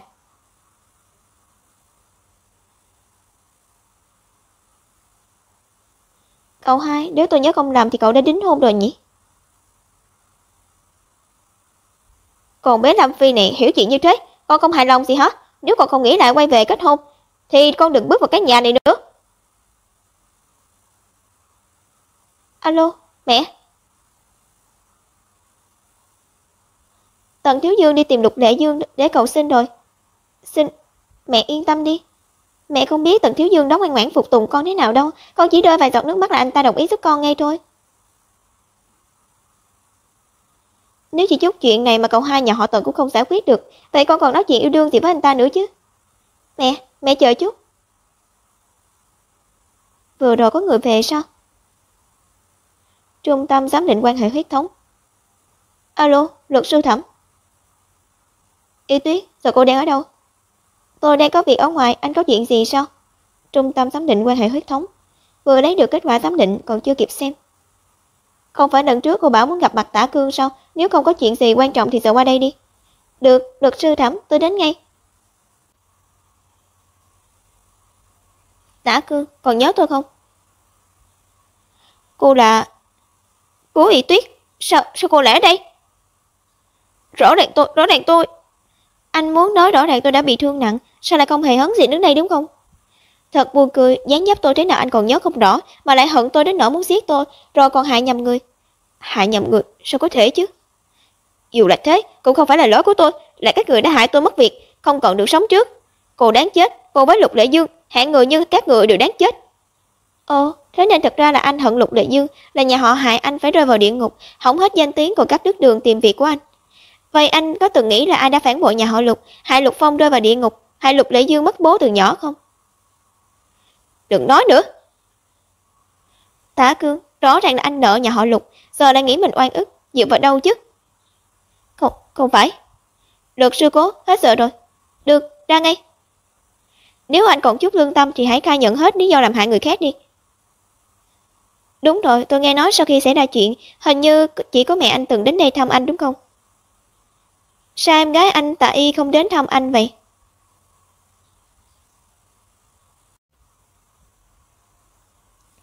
Hình như cô ta không quan tâm sống chết của người anh ruột như anh lắm nhỉ?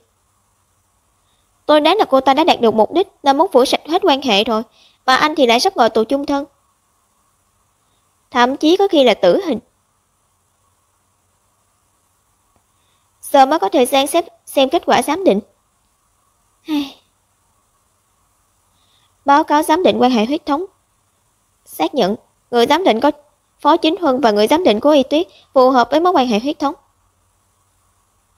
Phó Chính Huân thật sự là bố ruột của mình. Y Tuyết, chứ không cần câu nệ đâu, cứ xem chúng ta như người nhà là được. Mệt lắm rồi đúng không Y Tuyết? Chú có bảo nhà bếp hầm canh rất tốt cho sức khỏe, chút nữa cháu nhớ uống nhiều chút nha. Thì ra ông ấy đối xử tốt quá mức bình thường với mình, đều có nguyên nhân. Nếu lúc đó mẹ đã mang thai, tại sao họ lại xa nhau?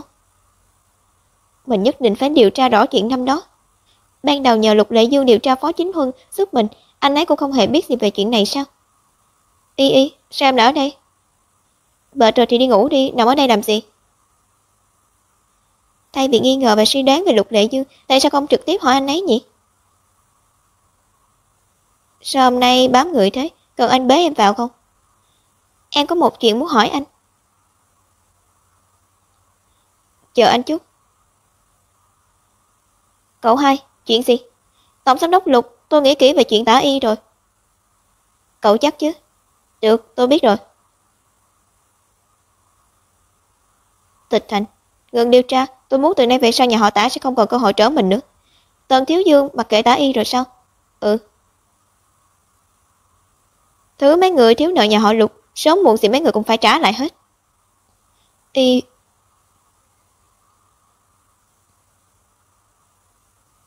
Lệ Dương.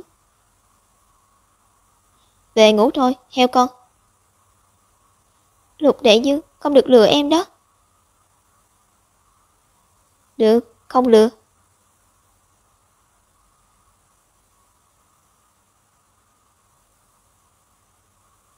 Y Tuyết, hiếm thì cháu chủ động về nhà thăm chúng ta, chú vừa có một món đồ mới, cháu qua xem thử nhé. Lần sau được xem ạ, hôm nay cháu đến đây có chuyện quan trọng muốn hỏi chú. Phòng sách nhà họ Phó. Nói đi, muốn hỏi chú chuyện gì?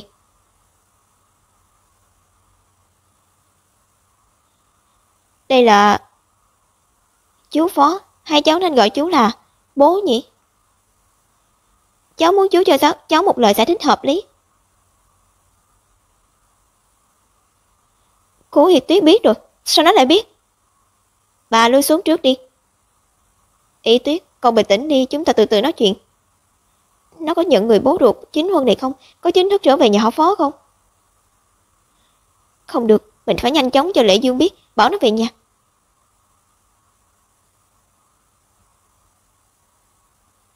Lệ Dương, không cần biết con đang ở đâu, lập tức về nhà ngay.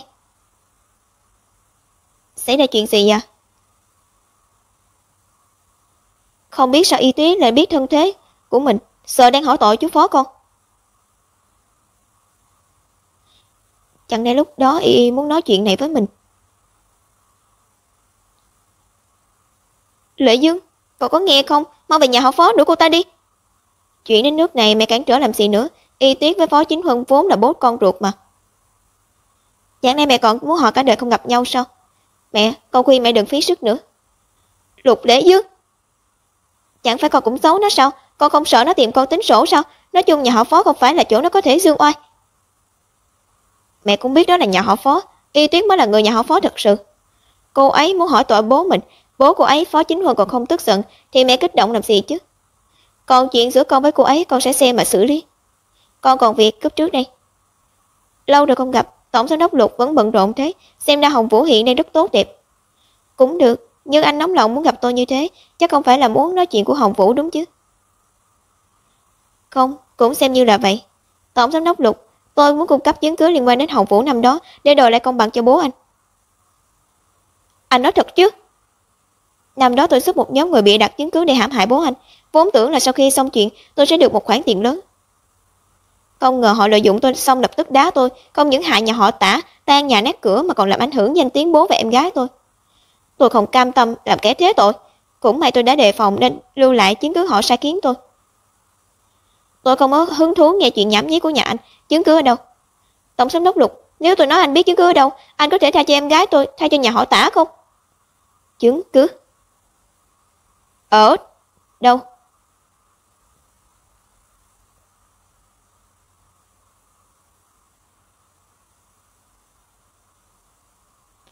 Ở két sắt trong ngân hàng, chìa khóa ở trong tay mẹ tôi. Tất cả chứng cứ đều ở đó. Đúng, đoạn ghi âm, tài khoản xã anh bảo tôi làm, biên bản chuyển khoản đều ở trong đó. Cuối cùng, cuối cùng con cũng có thể giúp bố lật lại vụ án, trả lại trong sạch cho bố rồi. Tổng giám đốc Lục, anh đã đồng ý với tôi sẽ bỏ qua cho nhà họ Tả mà đúng không? Trước tiên tôi không hề đồng ý với anh.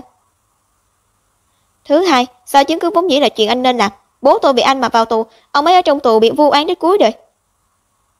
Chỉ cần anh còn sống, thứ anh nợ nhà họ Lục không bao giờ trả hết. Y Tuyết, bố quả thực là bố ruột của con. Trong thời gian này bố cũng luôn nghĩ làm sao để con bình tĩnh chấp nhận chuyện này. Ông Phó, tôi còn phải nhấn mạnh lại tôi không đến để nhận người thân. Ông chỉ cần cho tôi một lời giải thích thôi, không cần nói nhiều tình cảm. Con muốn biết gì? Năm xưa tại sao ông lại phụ lòng mẹ tôi, dù cho bà ấy đã mang thai con của ông? Y Tuyết, năm xưa bố và mẹ con quả thực đã đến bước bàn chuyện cưới gả rồi, nhưng vì một số hiểu lầm nên bố mẹ chia tay. Lúc chia tay, bố không hề biết mẹ con đang mang thai. Hiểu lầm gì? Sao? Không tiện nói hay là không có lời nào để nói? Vậy tôi hỏi ông một câu hỏi nữa. Lúc tôi và Lục Lịch Dương kết hôn, ông và anh ấy đã biết thân phận của tôi rồi sao? Làm ơn, Lục Lịch Dương, đừng làm em thất vọng. Đúng, đều biết. Lúc đó bố sợ con bị ức hiếp nên đưa ra 20% cổ phần Hồng Vũ để trói buộc nó ở bên con. Nó nói thật lòng với con. Ban đầu bố không tin, nhưng thời gian gần đây, biểu hiện của nó đủ để chứng minh mọi thứ. Chỉ dựa vào một tờ giấy hợp đồng thì không trói buộc được tôi đâu. Thứ thực sự trói buộc tôi là tình yêu tôi dành cho Y. Nhưng anh ấy chấp nhận chuyển nhượng cổ phần là thật. Tay cầm lợi ích, miệng nói tình cảm, sau đó còn giấu mình sự thật ngay từ đầu. Lục Lịch Dương, anh giỏi thật đấy, uổng công ban đầu tôi dốc lòng tin tưởng anh. Y Tuyết, bố có lỗi với mẹ con. Bọn năm nay bố luôn nghĩ cách bù đắp cho con. Thế này đi, chọn ngày công bố thân phận của con để tất cả mọi người biết con là con gái duy nhất của nhà họ Phó. Tôi nói rồi, tôi không phải đến để nhận người thân. Ông không cần nghĩ cách đối phó. Ông không cần nghĩ cách đối tốt với tôi. Lúc trước, ông vô trách nhiệm với mẹ tôi, bây giờ cũng không cần chịu trách nhiệm với tôi. Tôi không phải công cụ ông dùng để giảm bớt cảm giác tội lỗi.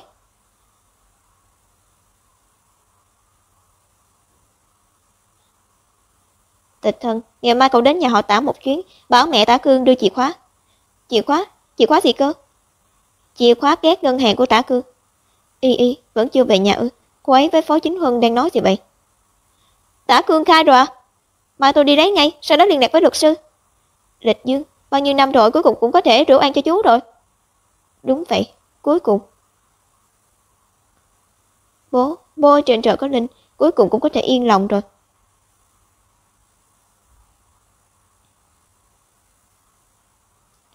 Sân thượng nhà họ Lục. Em ở nhà mà sao không bật đèn? Sao thế, không vui à?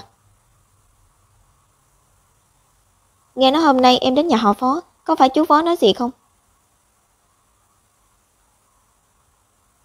Đừng giả bộ nữa, anh biết em đến nhà họ Phó rồi, chắc chắn cũng biết bọn em nói gì. Xem đã biết hết rồi. Luật sư Cố, anh xin cơ hội giải bày. Nói đi. Đúng là trước khi kết hôn anh đã biết quan hệ của em và Phó Chính Huân rồi. Hơn nữa anh còn biết Phó Chính Huân rất xem trọng em. Từ nhỏ giáo dục anh nhận được là thích gì thì phải lấy về tay. Vì mẹ anh nửa đời trước đều nghĩ đến một người đàn ông cầu mà không được. Đều là mẹ không tốt nên mới bỏ lỡ Chính Huân. Lịch Dương sau khi con lớn gặp được người mình thích nhất định phải giữ thật chặt. Bố mẹ anh cãi nhau ngày một nhiều, sau đó bố anh suốt ngày ở công ty, một lòng chú tâm vào sự nghiệp. Sau đó bố anh gặp chuyện, khi ấy vụ án đó nhận được rất nhiều sự quan tâm, bố anh vì không liên lụy người nhà nên tự tử trong tù. Kể từ lúc đó anh bắt đầu tiếp quản sản nghiệp của bố anh, nhưng anh còn quá trẻ.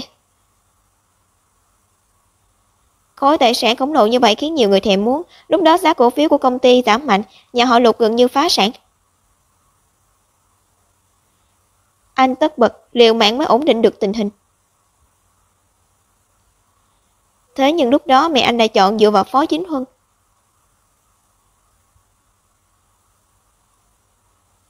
Bà ấy tự tay giao sản nghiệp bố anh kinh doanh cả đời cho Phó Chính Huân. Số tài sản này là 20% cổ phần kia. Vậy nên anh muốn mượn hôn nhân của chúng ta để lấy lại tài sản của nhà họ Lục. Đúng. Nhưng anh hối hận rồi. Anh nói hối hận rồi, rốt cuộc là sao? Đây là hợp đồng chuyển nhượng 20% cổ phần kia. Anh chưa ký tên. Từ ban đầu anh đã dám chắc em là người anh cần.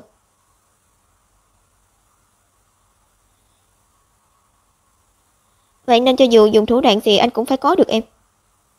Em là đồ vật hay sao? Anh muốn là có được à? Shit, nghe anh nói. Phó Chính Huân dùng cổ phần yêu cầu anh không được phụ em. Điều này cũng nằm trong dự tính của anh. Nhưng khi anh lấy được hợp đồng này như ý muốn thì anh phát hiện anh không vui như mình tưởng.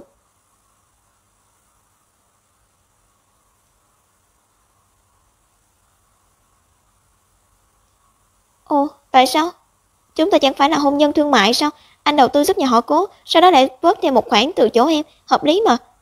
Không, đầu tư cho nhà vợ không phải điều một người chồng tốt nên làm. Đừng nói linh tinh, nghiêm túc đi. Anh rất nghiêm túc. Anh không chỉ đầu tư cho nhà họ Cố mà còn đầu tư cả một tiểu Cố tổng nữa.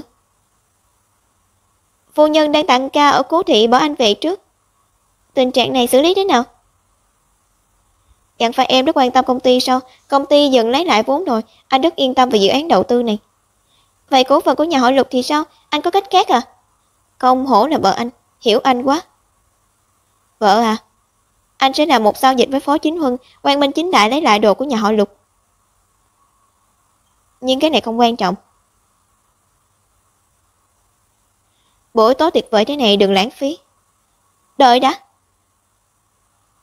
Tổng giám đốc Lục, anh vẫn chưa nói sao lại giấu chuyện thân thế của em.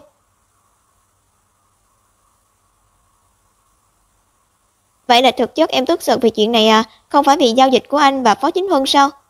Em không thể nhẫn nhịn chuyện tình cảm này đẩy lừa dối. Anh muốn có được sự tin tưởng của em thì phải thành thật với em. Chuyện này anh thừa nhận là anh sai, anh không nên giấu em. Nhưng anh thấy không nên để anh nói với em sẽ thấy rất khó chịu, vậy nên chỉ đành đợi em tự phát hiện ra. Vợ à, anh sai rồi, anh thề sẽ không có lần sau đâu, tha thứ cho anh đi. Được rồi, được rồi. Xem sau này anh thể hiện thế nào đã. Nhưng trước khi em tha thứ cho anh, Tổng giám đốc Lục ngủ tạm ở thư phòng đi.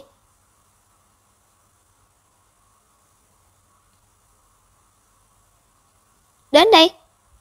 Sao cô lại về? Mộ Nhã Cầm, đây là nhà tôi, nhà của mẹ tôi về không cần bà đồng ý. Ai đến thế? À, không ai cả.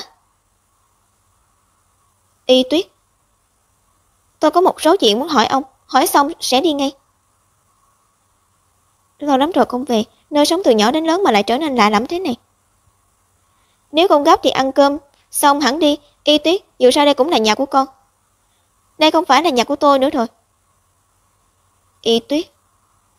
Chuyện năm xưa của mẹ tôi thực ra ông đã nói dối đúng không?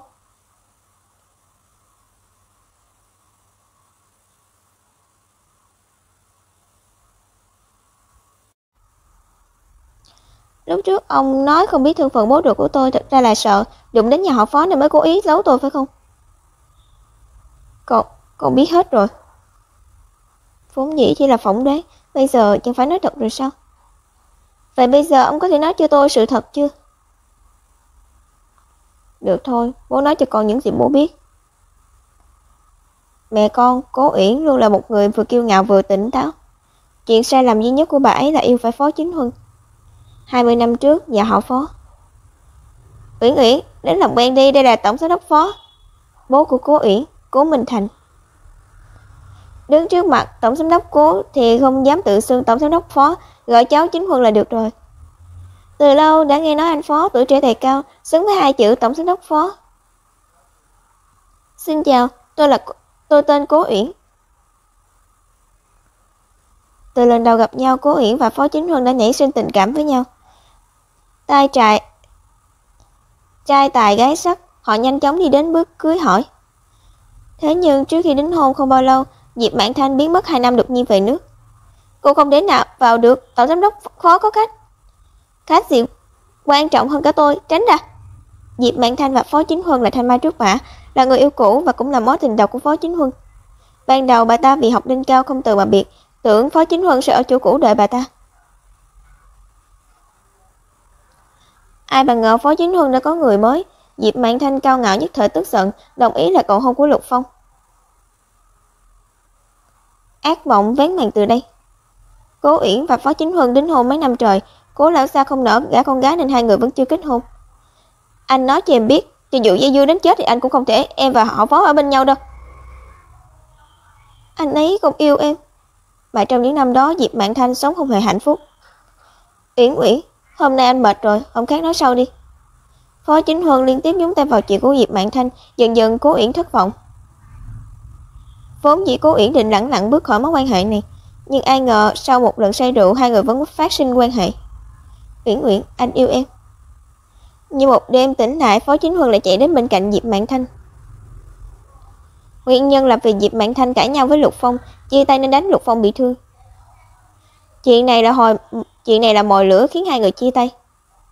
Uyển Uyển, anh giải thích với em nhiều lần lắm rồi, Mạn Thanh và anh cùng nhau lớn lên từ nhỏ, anh không thể bỏ mặc cô ấy. Không cần giải thích nữa, từ nay về sau chúng ta không còn quan hệ gì cả, anh muốn lo cho ai thì lo, không liên quan đến em. Chia tay đi. Uyển Uyển. Phó Chính Huân, trong lòng anh còn có cô ấy không? Bây giờ anh chỉ yêu em thôi. Không bao lâu sau, Phó Chính Huân bị người nhà đưa ra nước ngoài. Ông ấy viết rất nhiều thư cho Cố Uyển nhưng Cố Uyển không hồi âm. Vậy nên ông ta đương nhiên cũng không biết Cố Uyển đã mang thai con của ông ta. Vì chuyện này, Cố lão gia tức giận đâm bệnh, không bao lâu sau thì qua đời. Tình hình của bà ấy rất tệ, lúc mang thai con vô cùng vất vả. Nhưng bà ấy vẫn một mình gánh vác nhà họ Cố và công ty, không ai biết được khó khăn trong đó. Vậy sao sau đó mẹ tôi lại kết hôn với ông? Con đoán ra rồi phải không? Bà ấy vì cho tôi một gia đình để tôi sinh ra không bị người ta bàn tán.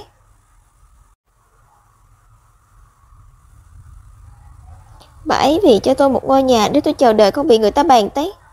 Một mặt khác cũng vì sức khỏe bà ấy quá yếu, mong bố có thể tiếp quản tập đoàn họ Cố. Lúc đó bố đã có con với Nhã Cầm, nhưng bố là con nuôi nhà họ Cố, không thể không giúp được. Hơn nữa bố cũng muốn làm nên sự nghiệp nên... Cửa lớn nhà họ Cố. Tiểu Trân, con về rồi à?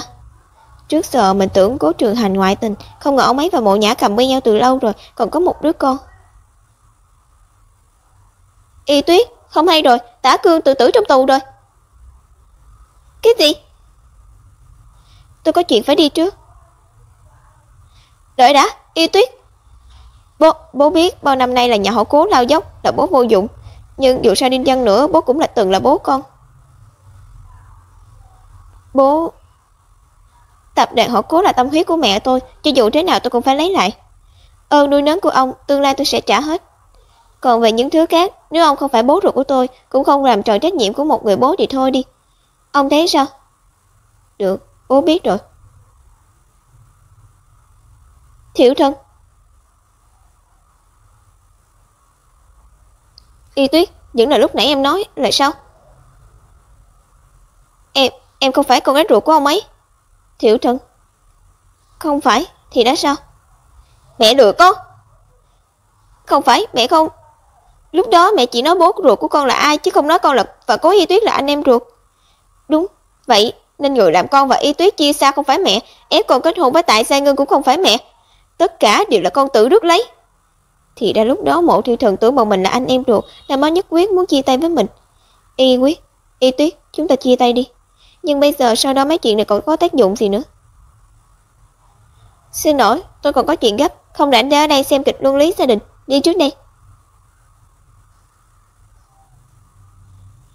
Y Tuyết, đợi đã, anh có chuyện muốn nói với em. Lúc đó anh cũng rất đau khổ, nhưng anh không thể không làm vậy. Thật ra anh vẫn... Thiệu Trần, không cần đâu, chúng ta đã kết thúc rồi. Huống hồ có bao nhiêu cách nói chia tay, nhưng anh đã chọn cách ngoại tình. Anh biết chân tướng mượn danh nghĩa tốt cho tôi, nhưng thực chất lại làm tôi tổn thương hơn bất cứ ai hết. Anh... Xin lỗi. Lịch Dương, bây giờ anh ở đâu vậy? Tả Cương chết rồi, anh ta tự tử trong tù. Anh ta chết thì không ai đứng ra chỉ tội Tả Y nữa. Y, đừng sốt ruột. Cho dù bây giờ không thể tống Tả Y vào tù, thì anh cũng không dễ dàng bỏ qua cho cô ta đâu.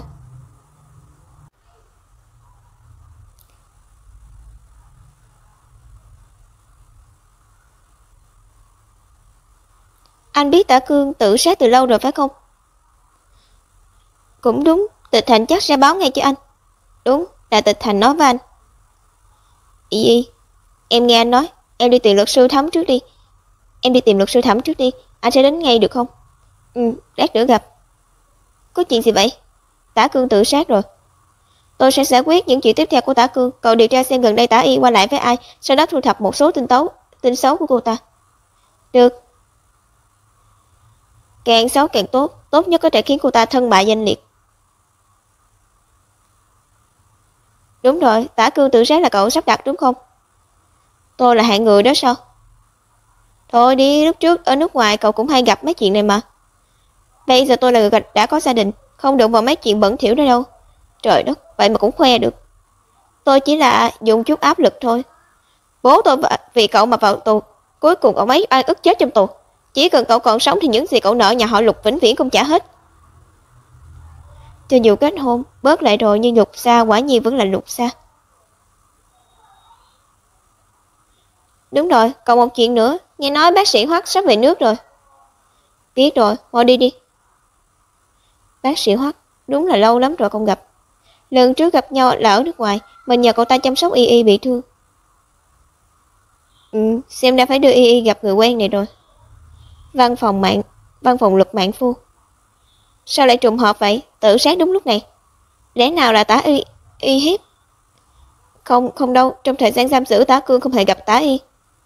Có lẽ có người khác cũng muốn anh ta chết. Mình nhớ Lục Lịch Dương từng nói bố anh ấy bị hãm hại, mà trong tay Tả Cương có một chứng cứ quan trọng. Nhưng lúc nãy Lục Lịch Dương mới biết tin Tả Cương chết, chắc không phải anh ấy làm đâu nhỉ? Y, luật sư Thẩm. Đang nói gì thế? Tổng giám đốc Lục đến rồi, chúng tôi đang nói chuyện Tả Cương, phiền phức lắm. Hơi phiền phức nhưng cũng không khó. Hay là hỏi xem chuyện của Tả Cương có liên quan đến anh ấy không? Sao vậy? Không có gì. Tuy biết bối cảnh của Lục Lịch Dương không đơn giản, nhưng có lẽ bí mật mà anh ấy giấu còn phức tạp hơn mình tưởng. Thẩm luật sư, tôi đến đưa chứng cứ. Tả Cương là sợ tội nên tự sát.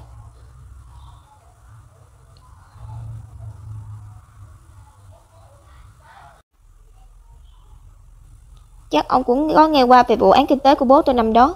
Tả Cương là nhân chứng trực tiếp. Tài liệu liên quan điều ở đây, tin rằng ông xem xong thì sẽ hiểu. Đây là án oan. Luật sư Thẩm, để tôi xem nào. Tả Cương này, tham tiền vong ân bội nghĩa đúng là đáng chết. Vậy nên luật sư Thẩm, mong ông có thể lật lại vụ án giúp bố tôi.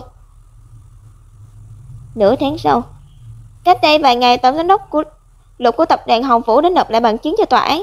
Vụ án kinh tế từng gây chấn động đã được thông báo, bước vào quá trình xét xử lại.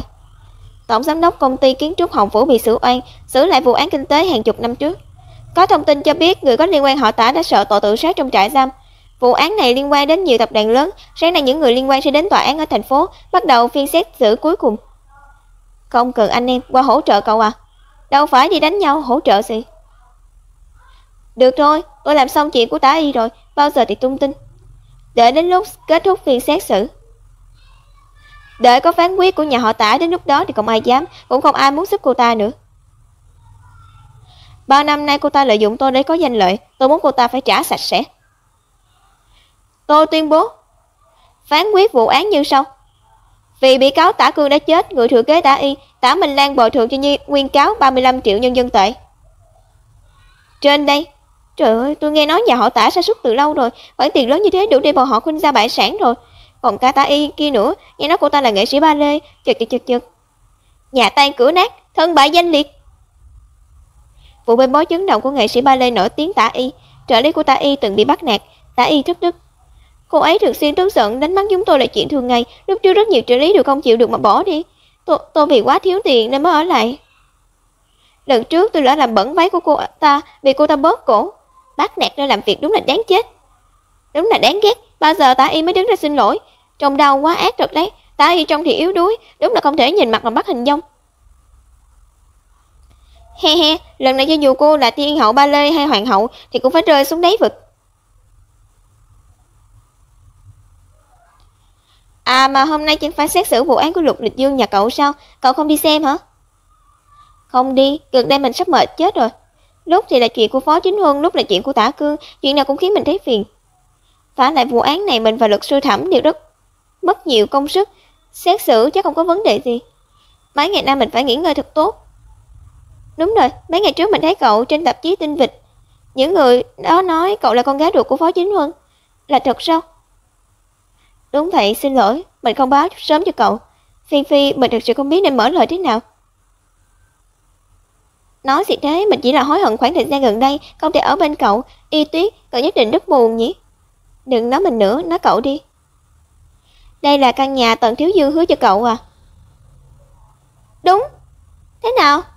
Mình kết hôn với anh ấy, điều kiện là căn nhà này và một khoản tiền lớn. Cảm giác sớm đi lên đỉnh cao của cuộc đời, nửa đời sau không cần nỗ lực. Thật là ha. Sướng.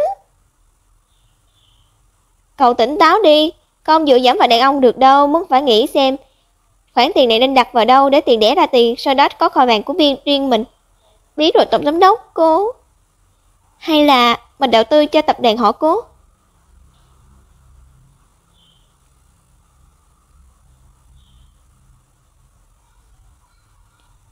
Ai đến vậy?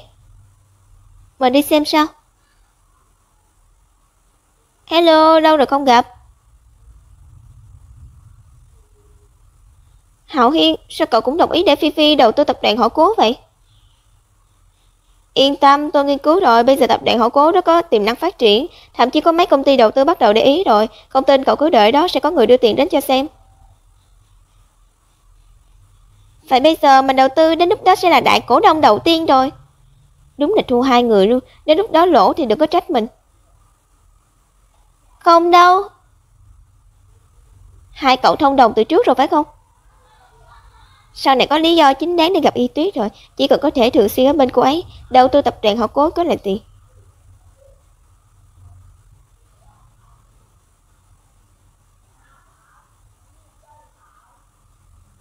Mau nhìn kìa, Tả Y ở kia. Mau đi theo, đừng để cô ta chạy mất. Hạng phụ nữ bắt nạt người khác này, gặp là đánh. Tả Y xem lại. Tiểu Dư, cứu em, họ muốn giết em. Em không bắt nạt, em chỉ trừng phạt bọn họ một chút thôi, bọn họ vu oan cho em. Anh nói sẽ yêu em suốt đời mà Tiểu Dư, anh sẽ giúp em đúng không? Tả Y, anh đã đăng ký kết hôn với Lâm Phi rồi, còn em? Chúng ta đã kết thúc từ lâu rồi. Gì cơ? Hai người, anh... Không, em không tin. Tả Y, anh tự cho em cơ hội, thậm chí còn từng cho em tấm chân tình, như em thì sao? Em xem anh như công cụ mưu tính danh lợi của anh. Không dùng đến thì đá đi, quay đi tìm Lục Lịch Dương. Chẳng phải đều là em làm sao? Bây giờ đó nước mắt cá sấu gì chứ? Vậy con nhóc nhỏ họ Lâm thì sao? Chẳng phải cô ta cũng mưu tính tiền của anh sao? Cô ấy hả? Ít nhất cô ấy có tinh thần hợp tác, biết cảm ơn chủ nhân, hơn nữa còn có chút lương tâm. So với em mà nói, cô ấy là đối tượng hợp tác không tồi. Lời khuyến cáo cuối cùng dành cho cô. Nơi này không chứa được cô nữa rồi. Tôi khuyên cô mau chóng rời đi đi. Rõ ràng đã ở bên này mà, chị đi đâu rồi? Nhắc đến Tào Tháo đến. Người có lương tâm gọi điện đến rồi. Alo, có chuyện gì? Giọng nhẹ nhàng thế này, đang vui gì thế nhỉ? Ông bảo chúng ta về nhà ăn cơm, anh nhớ đến đón em sớm. Được, anh biết. Rồi, không ngờ cướp máy mình. Lâm Phi có lương tâm nhưng không nhiều. Không muốn đi chút nào. Nếu cậu bận thì mình và Y Tuyết đi trước đây. Bye bye. Cố lên, cậu làm được mà. Phấn chấn lên, dỗ người già là sở trường của cậu mà. Y Tuyết, để mình tiễn cậu về. Không cần đâu, cô ấy có người đón rồi. Sao anh biết em ở đây? Tài xế đưa em đến nói với anh. Chào phu nhân. Thắng kiện rồi, em không chúc mừng anh đã đành, còn cần anh đích thân đến đón em. Còn ở cùng người đàn ông khác, đứng gần như thế. Nói gì thế, em đang định đi tìm anh thì chẳng phải anh đã đến trước rồi sao? Đi thôi, về nhà. Đợi đã Y Tuyết. Mình vẫn còn một số vấn đề về chuyện mình và Lâm Phi mua cổ phần. Ngày mai chúng ta gặp nhau rồi bàn được không? Nhưng ngày mai mình không rảnh để đến tập đoàn Cố Thị.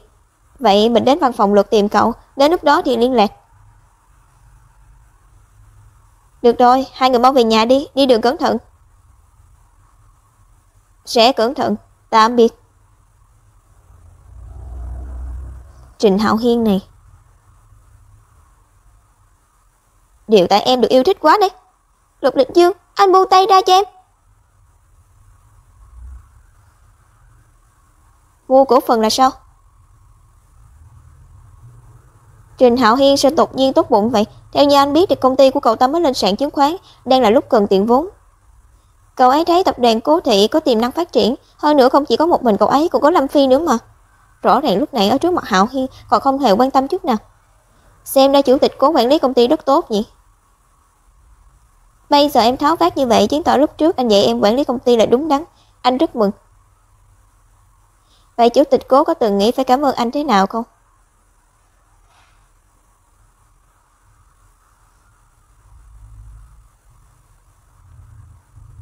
Anh muốn em cảm ơn anh thế nào? Chẳng hạn như sinh cho anh một nhóc con gì đó. Sinh trong xe à? Anh cũng không ngại, nếu em muốn thì... Em ngại.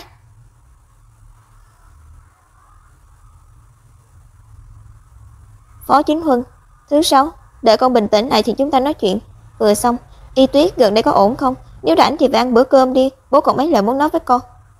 Sau chuyện lần trước thì cũng không trả lời tin nhắn của Phó Chính Huân nữa. Một mặt là vì quá bận, mặt khác là vì mình muốn làm vậy để né tránh hiện thực. Mẹ, nếu là mẹ có tha thứ cho ông ấy không? Lục Lịch Dương, em muốn đi thăm mẹ em. Được. Nghĩa Trang. Anh ở đây đợi em được không? Em muốn một mình vào nói chuyện với mẹ. Sắp mưa rồi, đi sớm về sớm.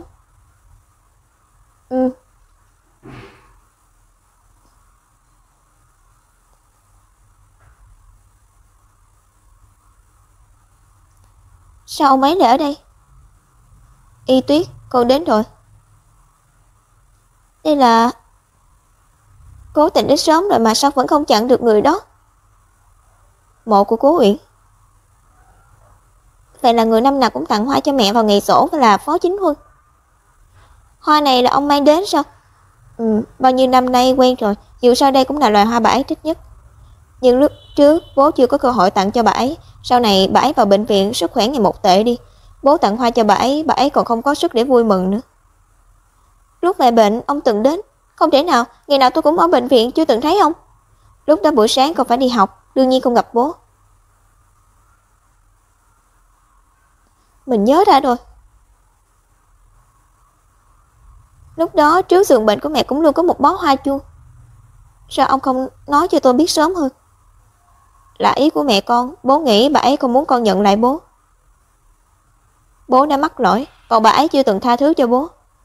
Chủ tịch Phó, chào mừng về nước. Ông về nhà trước hay đến công ty? Đến nhà họ Cố. Lúc ở nước ngoài bố gần như cắt đứt liên lạc với tất cả mọi người, nhưng vẫn luôn viết thư cho Uyển Uyển.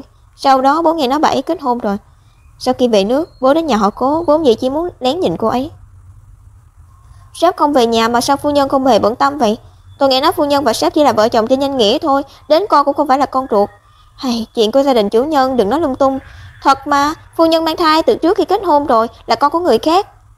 Mang thai từ trước khi kết hôn. Tiểu Lý, tìm cho tôi một nơi xét nghiệm ADN đáng tin cậy đi. Vâng. Chủ tịch Phó, hôm nay anh đến là có chuyện gì?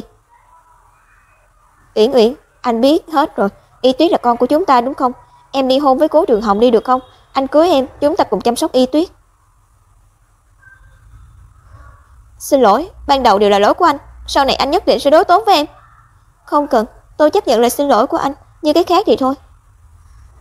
Bố quá ngạo mạn, sau này bố mới hiểu thất vọng đều là tích lũy mà nên. Chính vì từng yêu nhau sâu đậm nên bà ấy mới không dám yêu nữa.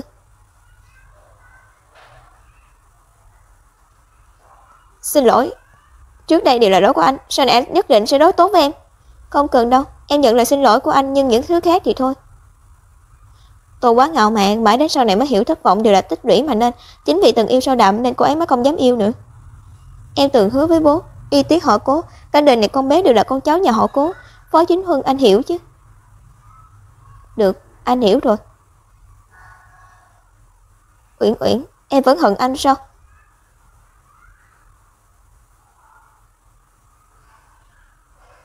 Uyển Uyển.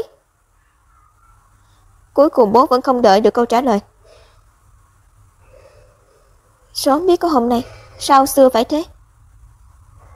Tình cảm đến muộn không đáng một xu. Nếu bố có thể nhận thức điều này sớm hơn thì có lẽ bi kịch sẽ không xảy ra. Con nói đúng, bây giờ mọi chuyện đều muộn rồi. Nhưng con đoán mẹ đã tha thứ cho bố từ lâu rồi.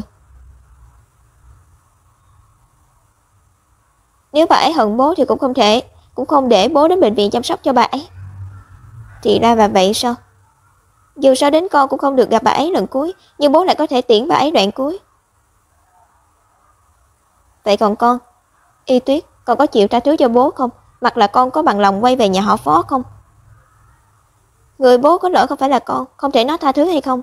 Trước đây con chưa từng dựa vào nhà họ Phó, sau này càng không. Được, nghe con, bố không ép con nhận tổ tiên nữa. Những gì nên nói con đều nói cả rồi. Lịch Dương còn đang đợi con, xin lỗi con đi trước đây.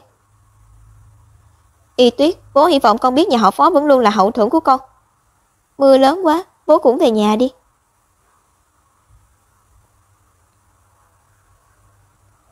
Lúc đó mẹ ở bệnh viện, ngày nào tan học mình cũng đến bệnh viện chăm sóc cho bà ấy. Mà mỗi lần mình đến phòng bệnh đều thấy mẹ thờ người nhìn ra ngoài cửa sổ. Mẹ đang nhớ về Phó Chính Huân ư? Hay là đang nghĩ về ông ngoại? Hay là mẹ đang lo lắng cho con? Mẹ, con người một khi rơi vào tình yêu thì nhất định sẽ đánh mất bản thân, nhất định sẽ bị tình yêu làm tổn thương sao?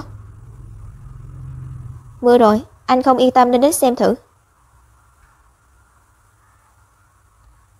Hay là mình nên tin tưởng chồng của mình? Về nhà thôi. Về thôi. Không, mình nghĩ người mình nên tin tưởng nhất là bản thân khi đủ tỉnh táo và độc lập.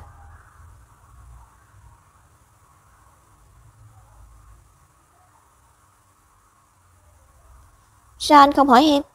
Hỏi em gì cơ? Tại sao đột nhiên lại đến mộ à? Chắc là vì chuyện của chủ phó phải không? Hơn nữa anh đoán bây giờ em đã có quyết định rồi. Lục Địch Dương, anh đi guốc trong bụng em đấy à? Vậy câu trả lời của em là? Em họ Cố, cả đời này cũng không thay đổi. Lục Địch Dương, em muốn chấn hưng lại tập đoàn Cố Thị để nhà họ Cố lấy lại vẻ vang trước đây, sau đó về văn phòng Lực là một luật sư bất khả chiến bại. Phụ nữ phải tự lực, sự nghiệp mới là chân ái của em. Đáng yêu quá.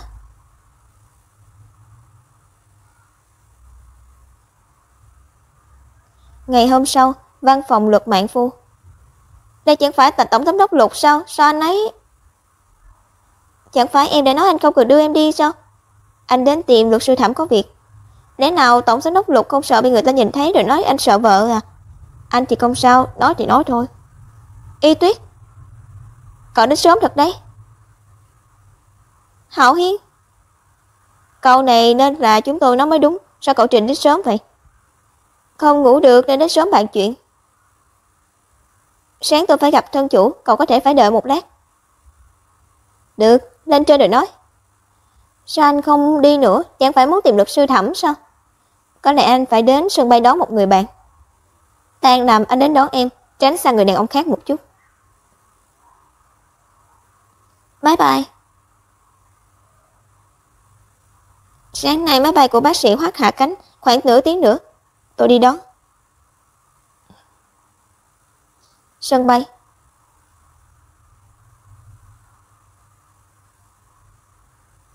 Hoắc Ôn, bác sĩ phẫu thuật, người quen của Lục Địch Dương. Wow, người và sẽ đẹp quá. Chà, đây chẳng phải là tổng giám đốc Lục sao? Đang đợi ai à? Bác sĩ Hoắc. Không ngờ họ quen nhau. Tôi đợi cậu đấy, về nước mà sao không liên lạc với tôi?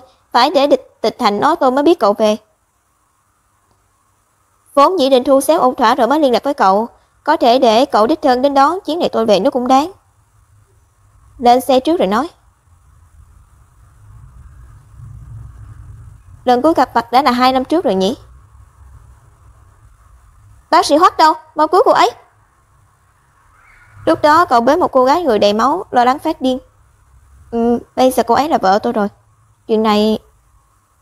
Cũng đúng, tôi ở nước ngoài làm bác sĩ riêng của cậu suốt 3 năm, lần đầu thấy cậu lo lắng cho một người như thế. Đúng là một sai thoại. Cảm ơn, thật ra lần này tôi cũng muốn bác sĩ Hoắc giúp tôi một chuyện. Anh có thể gặp vợ tôi, nói cho cô ấy nghe chuyện năm đó không? Đương nhiên là được, nhưng sao cậu không tự nói? Vợ chồng với nhau mà, đôi lúc cần chút thú vị. Với tính cách của Y, phải gặp nhân chứng cô ấy mới tin, mình cũng bất lực lắm chứ. Tiếng gì vậy? Xin lỗi, tôi không thể nhận vụ án của anh được. Điều này không phù hợp với giới hạn và nguyên tắc của tôi. Cô là luật sư, chỉ cần tôi trả được phí biện hộ là được. Cô dựa vào đâu mà không nhận? Tôi là luật sư, nhưng tôi có quyền lựa chọn biện hộ cho người như thế nào? Cô có ý gì hả? Tôi không muốn biện hộ cho một tên khốn. Con ranh đây!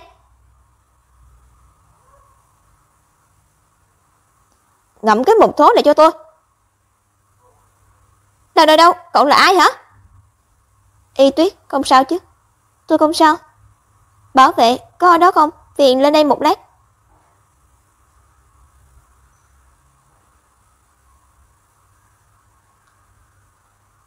Thả tôi ra, anh biết tôi là ai không? Nếu làm phiền ở đây thì cánh tay của anh không còn nữa đâu. Đợi đó cho tôi, một tên luật sư quen mà cũng dám ra tay với tôi không tha cho anh đâu. Y Tuyết, anh ta phạm tội gì vậy? Chưa từng thấy em tức giận như thế. Tên này là một tên vô lại, nợ tiền công đã đành, còn ngắm trúng con gái nhà người ta. Đối phương không tiền không thế, anh ta liền tìm luật sư dẹp yên sự việc là xong. Đúng là một tên khốn. Nhưng anh nghe khẩu khí của hắn có vẻ lai lịch không nhỏ. Hình như là vậy, cho dù là thật sự có bối cảnh thì em cũng không sợ anh ta. Đi thôi, thân chủ bị đánh chạy rồi, đi ăn cơm thôi.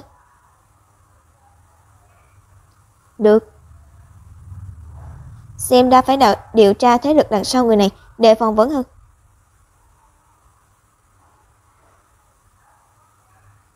Y. Chẳng phải anh nói tan làm thì mới đến đón em sao? Tan làm sớm đưa em đi gặp một người bạn. Ngại quá cậu Trình, hẹn gặp lại sau. Nhưng... Trình Hảo Hiên, nên làm quen sớm đi. Chẳng phải đã quyết định âm thầm ở bên cô ấy sao? Sao vẫn không cam tâm vậy?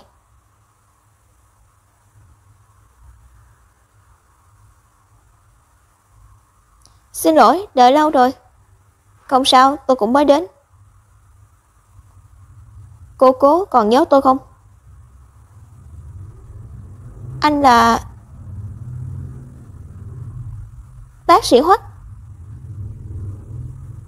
Xem ra cô Cố vẫn nhớ tôi, tay của cô phục hồi thế nào rồi? Đương nhiên là nhớ. Năm xưa nếu không có anh thì tôi chỉ đành cắt cụt cánh. Năm xưa nếu không có anh thì tôi chỉ đành cắt cụt tay thôi. Đừng nói vậy. Không sao, từ lâu rồi. Vẫn chưa nói với anh nhỉ? 2 năm trước em ở nước ngoài gặp một vụ tai nạn, tay bị thương rất nghiêm trọng. Lúc đó em hôn mê rất lâu, sau đó mới nghe nói là bác sĩ Hoắc cân nhắc mọi ý kiến để xử lấy tay của em. Không thần kỳ như cô nói đâu, thật ra lúc đó tôi cũng không dám chắc.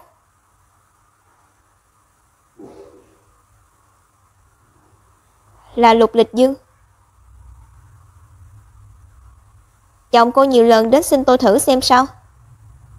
Năm đó cô gặp tai nạn xe bị hôn mê, tài xế đó chạy trốn khỏi hiện trường, là Lục Lịch Dương đã cứu cô. Sao lại... Tôi không biết bao lâu thì Lục Lịch Dương đến hiện trường, nhưng cậu ấy đến rất kịp lúc. Tỉnh lại đi, tỉnh lại đi. Nếu đưa đến bệnh viện muộn hơn một chút nữa thì tay của cô không cứu được nữa đâu. Nhưng vì cứu cô mà cậu ấy cũng bị thương một chút. Vậy nên lúc hai người đến bệnh viện thì khắp người toàn là máu, trông đáng sợ lắm. Cậu đi băng bó trước đi, cẩn thận mất máu quá nhiều. Mặc kệ tôi, khám cho cô ấy trước đi. Nếu cô ấy có chuyện gì thì tôi... Tình hình tay của cô ấy không được tốt cho lắm. Ý kiến sau khi họp là cắt bỏ tay nhằm tránh phẫu thuật thất bại, ảnh hưởng đến cả cánh tay. Không được cắt tay. Nhưng thiết bị chúng tôi hiện có không đủ tiên tiến, cứ cố phẫu thuật thì sẽ hại cô ấy. Nếu có thiết bị và thuốc mới nhất thì tỷ lệ thành công là bao nhiêu? Tôi và chủ nhiệm cùng làm, tỷ lệ thành công là 90%. Đủ rồi, chuyện này cứ giao cho tôi. Trong thời gian ngắn nhất, Lịch Dương liên hệ được thiết bị, thậm chí còn dùng trực thăng cá nhân, vậy nên mới xử được tay của cô.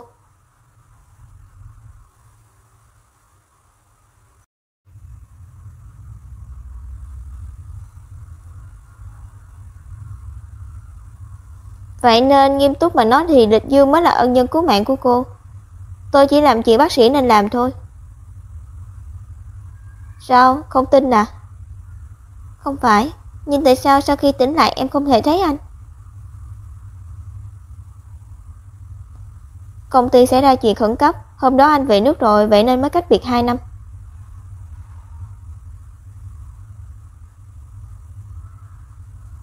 Em không ngờ chúng ta quen nhau sớm như thế, anh cũng cứu em.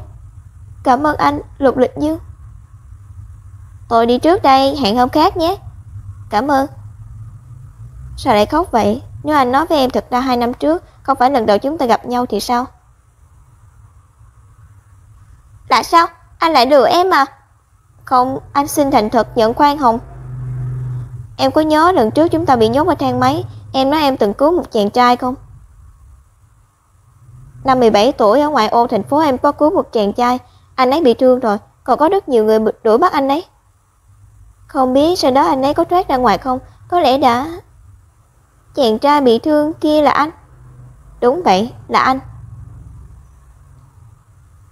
Những chuyện này trước đây anh chưa từng nói. Sao lại là hôm nay? Sao lúc trước lại giả vờ không quen em? Tại sao ban đầu anh nhất định phải kết hôn với em? Y, em rất nhạy cảm. Chỉ cần anh lộ ra một chút thì em sẽ đoán được toàn bộ. Đúng vậy, Cố Y Tuyết, tất cả đều là anh dự tính đã lâu. Anh nghĩ đủ cách để có được em, thậm chí không ngại dùng hợp đồng hôn nhân để biến em thành người của anh. Ban đầu là bất đắc dĩ, nhưng bây giờ anh không muốn giấu em nữa, anh chỉ muốn để em biết rằng anh nghiêm túc với tình cảm này. Y, em còn tin anh không? Em... Đợi đã. Vết sẹo này của anh lẽ nào là do vết thương năm xưa anh cứu em để lại? Vết sẹo đỏ như thế này, lúc đó anh ấy bị thương nặng chừng nào chứ? Y, đừng nghĩ nhiều, đây là huân chương của đàn ông. Lục Lịch Dương, đây cũng là thủ đoạn của anh sao? Vì để em đau lòng. Đây không phải là thủ đoạn. Chuyện anh yêu em chưa từng có chút giả dối. Lục Lịch Dương. Lúc trước em quả thực có rất nhiều định kiến về anh, nhưng những ngày tháng sau này em sẽ làm quen anh từ đâu. Cũng suy nghĩ lại về quan hệ hôn nhân của chúng ta.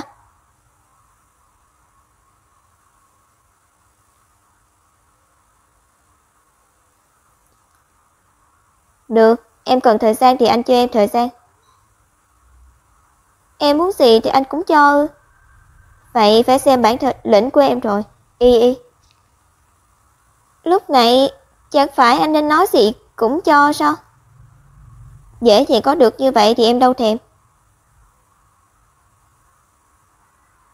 Đi thôi, về nhà trước đã. Chỉ cần kết cục là tốt thì quá trình lâu một chút cũng đâu có sao. Anh đợi được. Taxi. Không có tiền thì gọi xe gì chứ, lãng phí tiền xe của ông đây. Cẩn thận.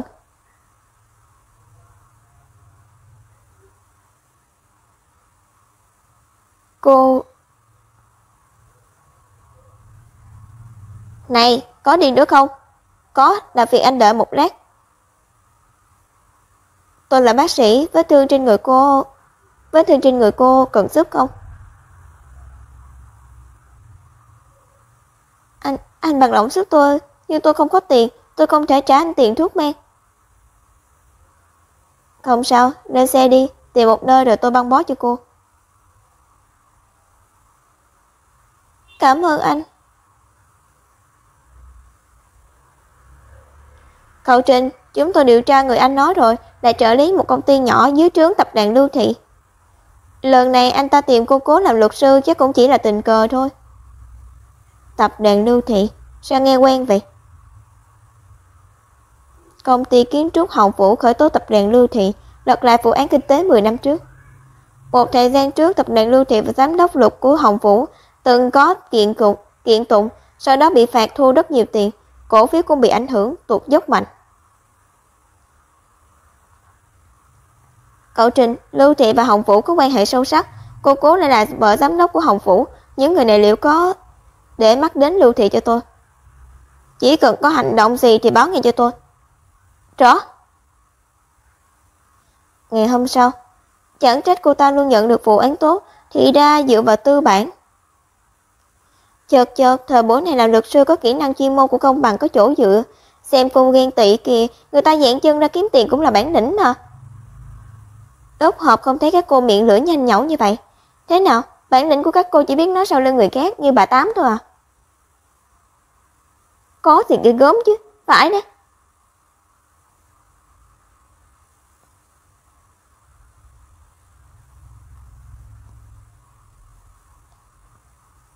Văn phòng luật là nơi công chính, trong sạch.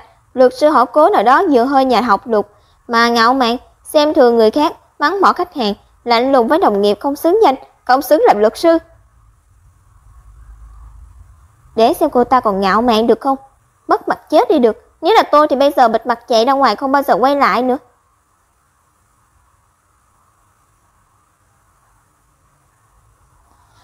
Tôi có xứng làm luật sư hay không, không phải những người chỉ dám giở trò sau lưng thế này có thể quyết định. Ai bất mãn với tôi thì có thể đến văn phòng tôi nói. Trước khi tôi dùng đến pháp luật. Đây là cơ hội cuối cùng của anh.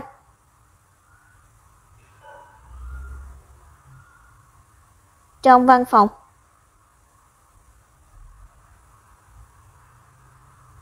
Đối phương nằm rất kín, camera của chúng ta cũng chỉ quay được bóng nghiêng. Bóng dáng này là anh ta. Cảm ơn, rất có ích. Tôi đại khái đoán được là ai rồi, tuy chưa chắc chắn cho lắm. Vậy thì tốt, cô định làm thế nào? Tôi là luật sư, đương nhiên phải dùng đến pháp luật. Phiền anh gửi video camera này cho tôi, những chứng cứ khác tôi tự nghĩ cách.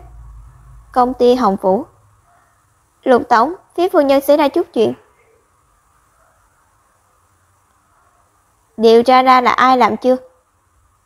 Tra ra rồi, nhưng hơi phiền phức. Anh ta là người của tập đoàn họ Lưu. Gần đây tập đoàn họ Lưu rất bận rộn, không quan tâm đến một nhân vật nhỏ bé. Tiếp tục điều tra mục đích anh ta làm hại Y. Vâng. Đợi đã. Làm kính một chút, bảo người của Tịch Thành hoặc người của Thành Viễn đi làm. Nếu người của mình đi bị nhận ra, e là sẽ liên lụy đến Y. Sau khi tìm thấy người này, biết nên làm thế nào chứ? Rõ hả? Bất ngờ chưa? Sao cậu lại đến đây? Hạo Hiên nói cậu ấy muốn đến hoàn thiện giấy tờ đầu tư, vừa hay mình rảnh nên đến cùng. Đúng lúc mình đã soạn thảo một văn bản đầu tư rồi, ở đây. Hai cậu có thể cầm về xem kỹ, có vấn đề gì thì cứ liên hệ cho mình. Hiệu suất công việc của cậu vẫn cao như trước.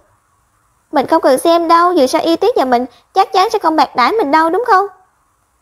Cậu sắp làm mình nghẹt thở rồi. Đúng rồi, nếu bọn mình nên nghe được mấy lời tai tiếng, đều là nói mình đúng không? Cậu biết ư? Có chuyện gì sao? Không có gì, chỉ là có mấy người thích nói linh tinh thôi. Gì vậy? Những người đó không biết. Gì đã nói vậy? Không vớ vẩn sao? Nhìn xem, còn có điều vớ vẩn hơn cơ.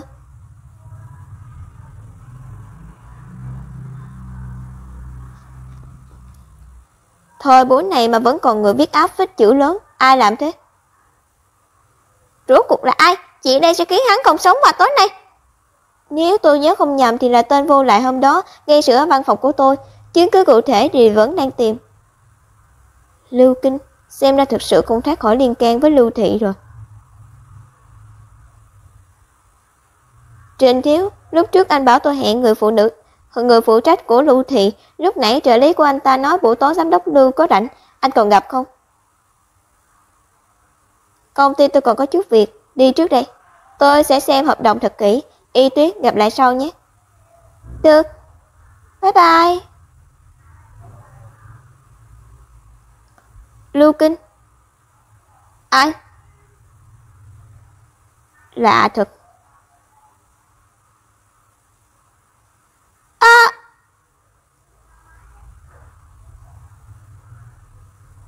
Ngày hôm sau, Lưu Kinh biến mất rồi. Sao lại biến mất? Phát hiện lúc nào? Gặp chuyện gì vậy?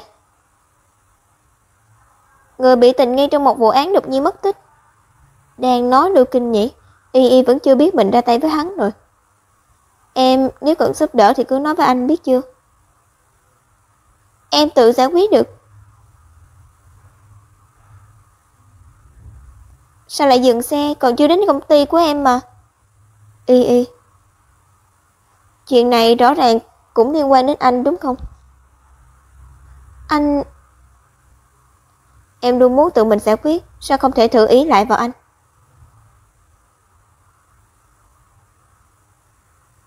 Nhưng em không thể chuyện gì cũng ý lại vào anh được. Chúng ta chẳng phải là vợ chồng sao? Tại sao có chuyện mà không thể thương lượng giải quyết? Đến xảy ra chuyện mà em cũng không muốn nói với anh không đáng để em tin tưởng vậy sao? Được rồi, đừng có nói nữa. Em biết rồi, sau này em sẽ thử nói hết với anh.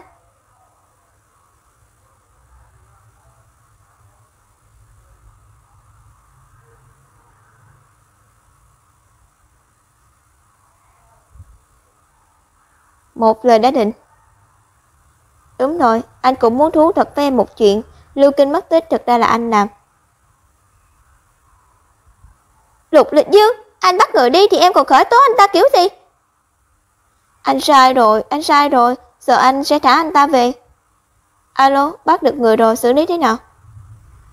Cái gì? Thả về. Lục Lịch Dương, anh đùa tôi đấy à?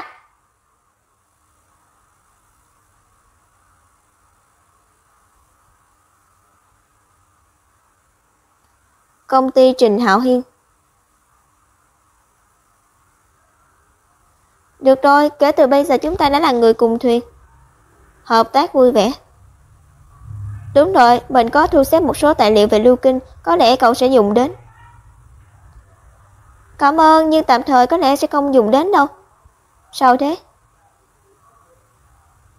Lưu Kinh mất tích rồi, mất tích từ hôm qua. Bây giờ muốn tìm người thì chắc phải đến bệnh viện, cũng không thể nói là Lục Lịch Dương làm được, cứ giấu trước đã. Sao lại vậy chứ, để mình tìm giúp cậu, mình có nhân lực. Cũng không cần đâu, dù sao mình cũng phải thu thập chứng cứ, tạm thời chưa khởi tố. Sao Lưu Kinh lại đột nhiên mất tích, lẽ nào trốn sang nước ngoài rồi? Chuyện này chắc chắn không đơn giản. Rốt cuộc bọn họ đang mưu tính chuyện gì, nếu muốn trả thù Lục Lịch Dương? Y Tuyết đợi đã. Tuần sau mình phải về Mỹ một chuyến, nếu đầu tư và cố thị thì cần công ty chính để vận hành dòng vốn. Cậu muốn đi cùng mình không? Gần đây cũng không thấy Lục Lịch Dương. Y Tuyết lại gặp chuyện lớn như vậy. Anh ta là chồng của Y Tuyết mà lại không có hành động gì. Mình đi làm gì? Nếu trao đổi công việc thì video từ xa cũng được chứ nhỉ? Về mặt lý trí thì đúng là vậy, nhưng nếu cậu đi thì sẽ hiệu quả hơn. Hơn nữa bây giờ cố thị cũng cần vốn gấp mà. Chuyện Lưu Kinh càng nghĩ càng lạ. Tốt nhất có thể đưa Y Tuyết đến nước ngoài, tạm né tránh một thời gian. Mình sẽ cân nhắc, nếu là nước ngoài cũng phải nói với Lịch Dương một tiếng. Được, mình đã tin của cậu. Đợi mọi chuyện ổn định thì đưa cô ấy về đoàn tụ với Lục Lịch Dương. Mình tuyệt đối không thể đứng nhìn Y Tuyết bị liên lụy. Hôm nay công ty bận à? Hôm nay công ty không bận à? Sao lại rảnh mà đến đón em vậy? Dù sao cũng có thời gian đón vợ tan làm. Sau này ngày nào anh cũng đón em tan làm. Đúng rồi Y, khoảng thời gian gần đây em cũng mệt rồi, có muốn ra nước ngoài chơi một thời gian không? Sao thế? Sao mọi người đều muốn em ra nước ngoài vậy? Còn ai nữa? Hạo Hiên đấy, cậu ấy bảo em cùng cậu ấy đến công ty ở Mỹ trao đổi công việc, em vẫn đang cân nhắc. Cân nhắc xong thì nhớ nói với anh, nếu buồn ngủ thì ngủ một lúc đi, đến nhà thì anh gọi em. Trình Hạo Hiên muốn đưa Y ra nước ngoài. Có phải anh ta cũng điều tra được gì đó không? Nhớ lại, như anh đã nói, sau khi thả Lưu Kinh thì tôi đã đi điều tra về người này, phát hiện gần đây đúng là có một khoản tiền lớn chuyển vào tài khoản cá nhân của anh ta. Hơn nữa, nhà họ Lưu đang điều tra người của anh. Không biết bọn họ nghe từ đâu rằng chú Lục từng cho anh một lô tử sĩ. Nói vậy là Lưu Kinh đến văn phòng Lục làm loạn, khả năng cao là do nhà họ Lưu sai khiến. Bọn họ muốn thông qua Y để ép mình dùng những người kia. Nhà họ Lưu đúng là không biết điều. Năm xưa mua chuột Tả Cương hại chết chú Lục, bây giờ lại tính kế anh, tưởng chúng ta tốt tính lắm sao? Theo tôi thấy, cứ cử người đem đám họ Lưu này. Chúng ta là doanh nhân, không phải là xã hội đen. Nhưng nhà họ Lưu và chú Lục rốt cuộc có ân oán gì vậy? Nhất quyết phải dồn bố con anh vào chỗ chết. Lão gia của nhà họ Lưu vốn dĩ là anh em tốt với bố tôi. Họ trẻ cùng nhau khởi nghiệp, sau đó cùng thành lập công ty. Sau đó nhà họ Lưu biết quá hóa liều, nhúng tay vào chợ đen. Bố tôi không chịu từ bỏ công ty, chỉ dẫn theo một nhóm anh em trung thành rời đi. Nhưng Lưu lão gia vì vậy nên ôm hận trong lòng, nghĩ đủ cách để chèn ép nhà họ Lục. Cuối cùng thậm chí còn mua chuột Tả Cương hại chết bố tôi.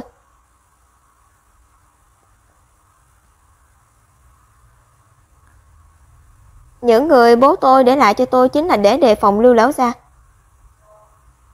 Mấy năm trước sau khi ông ấy qua đời, vốn dĩ tôi cũng định chôn theo chuyện này xuống đất. Cậu nghĩ Lưu lão gia tiết lộ chuyện này cho người nhà của ông ấy sao? Nhưng chắc họ cũng không biết nhiều, bây giờ chỉ đang thăm dò thôi. Tiếp tục theo dõi nhà họ Lưu, xem bước tiếp theo họ định làm gì. Nếu bọn họ không định ngừng chiến, thì tôi chơi với họ đến cùng.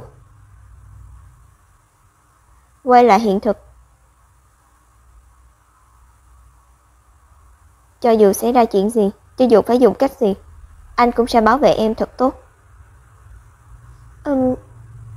Em ngủ bao lâu rồi? Mới một lúc thôi. Đến nhà rồi ư? Sao không gọi em? Thấy em ngủ ngon không nở. Đợi anh một lát.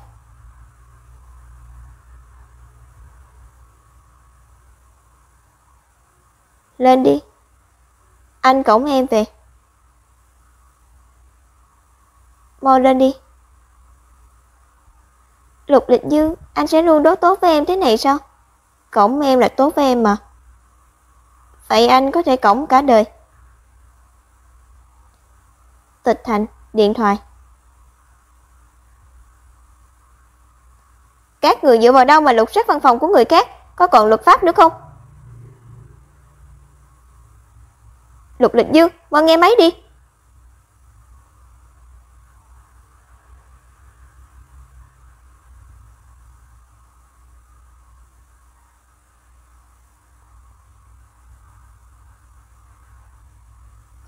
Y, em có điện thoại. Đây chẳng phải số của Tịch Thành sao? Bộ thế này mà cậu ấy gọi cho Y làm gì? Alo? Giám đốc Lục, Lục thiếu gia của tôi ơi, cuối cùng cũng tìm được cậu rồi. Nếu cậu không nghe máy thì công ty bị người ta chiếm mất rồi đấy biết không? Viện kiểm sát cử người đến lật tung cả văn phòng lên. Điện thoại của tôi không biết rơi ở đâu rồi. Bọn họ có lệnh khám xét, lý do là gì? Đó là có người tố cáo chúng ta dính líu đến thế lực ngầm, đen tối và tranh chấp kinh tế, nhưng bọn họ không tìm được gì đã bỏ đi rồi, mấy ngày nữa chắc sẽ đến bàn bạc với cậu. Khả năng cao là người nhà họ Lưu gây nên rồi, bọn họ còn mua chuộc cả viện kiểm soát ư? Làm lắng tin tức xuống, không được để Y biết. Bắt đầu từ bây giờ tất cả những chuyện liên quan đến công ty và nhà họ Lưu đều phải giữ bí mật với cô ấy. Cứ về đi, lát nữa tôi gọi lại cho cậu.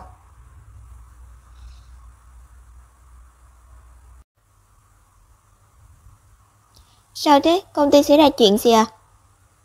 Không sao, anh vào thư phòng xử lý một chút là được. Điện thoại của em đâu? Đâu mất rồi? Đừng tìm nữa, chơi điện thoại trước khi ngủ hại mắt lắm đấy.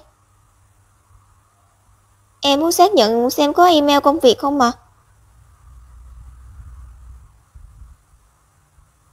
Nghe lời đi.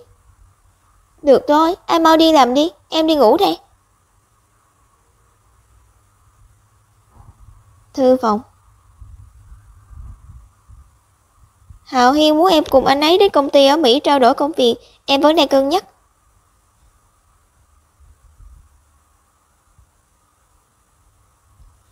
Sếp Lục, đang nửa đêm nửa hôm, anh gọi nhầm số à? Làm phiền rồi, cậu Thịnh có bằng lòng hợp tác với tôi một chuyện không?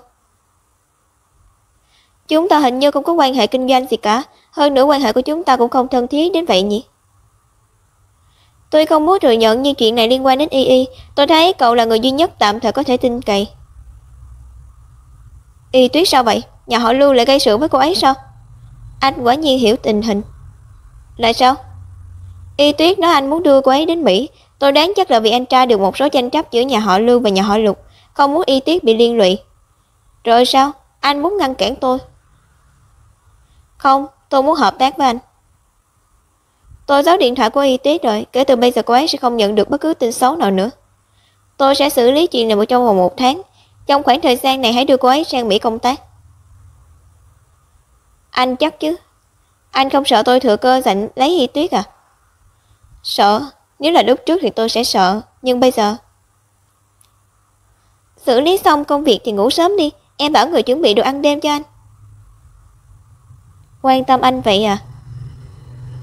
Ai quan tâm anh chứ, anh không khỏe thì lại là em chăm sóc rồi. Thay vì nói tôi tự tin về chính mình thì chi bằng nói tôi tin trong lòng Y Tuyết chỉ có mình tôi. Ngày hôm sau. Cậu dậy rồi à? Mình đang định gọi cậu dậy, nếu còn ngủ nữa thì sẽ lỡ máy bay mất. Lỡ máy bay? Bộ này còn cả bộ này nữa. Đừng nghe ra đó nữa, mặc đồ vào đi. Vào đi thôi, sắp muộn rồi. Rốt cuộc cậu muốn đưa mình đi đâu? Mình đâu có đặt vé máy bay. Tôi đặt rồi.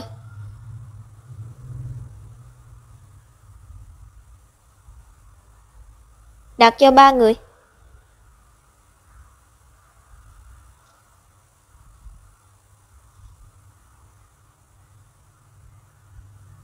Sân bay.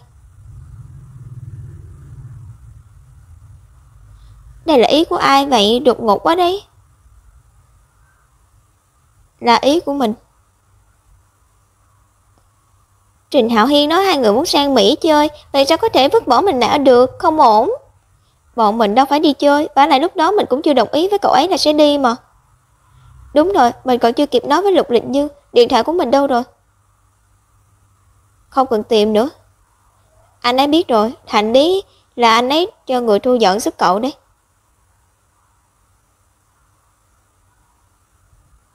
Hình như sáng nay giám đốc Lục có chuyện gấp về công ty rồi. Cậu là người cùng công việc, chắc biết rõ lúc đang làm việc mà bị làm phiền gặp cảnh sát gì nhỉ? Hiếm khi ba chúng ta mới ra ngoài du lịch, mình cảnh cáo cậu nhé, đừng có nhắc đến chồng cậu suốt. Nếu đến rồi thì chỉ được tập trung đến bọn mình thôi, nghe rõ chưa? Được, mình biết rồi. Được rồi, anh ấy sẽ chăm sóc tốt cho mình mà, chúng ta mau lên máy bay thôi. Giám đốc Lục, chúng ta nên về thôi. Nói với Tịch Hành tiếp tục gây áp lực lên thị trường chứng khoán của họ luôn. Sau đó giúp tôi hẹn phó viện trưởng Ngô của viện kiểm soát. Trong 1 tháng bắt buộc phải giải quyết việc với họ luôn. Anh sẽ mau chóng đón em về bên anh. 9 giờ sáng, Mỹ. Nice to meet you. 9 giờ tối, Trung. Chuyện này không phải không có cách giải quyết, chủ yếu phải xem thành ý của các cậu. 10 giờ 30 tối, Mỹ. 10 giờ 30 sáng, Trung. Phó viện trưởng Ngô kia nói sao? Cứ nó mập mờ không rõ ràng. 6 giờ 49 tối, Mỹ. Ê Tuyết, nhìn vào đây.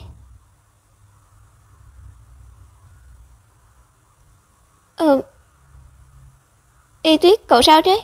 Không sao, chỉ là đột nhiên thấy buồn nôn thôi. Có phải tại mệt quá không? Chúng ta nghỉ ngơi một lúc rồi về. Được.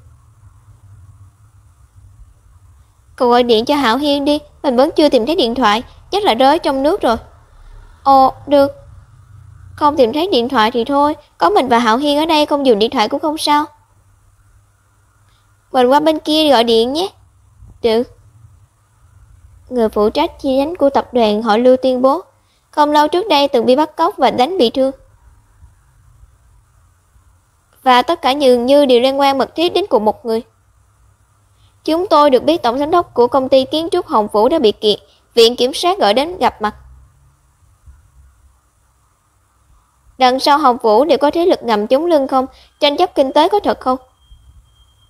Mời tiếp tục theo dõi tin tức của chúng tôi.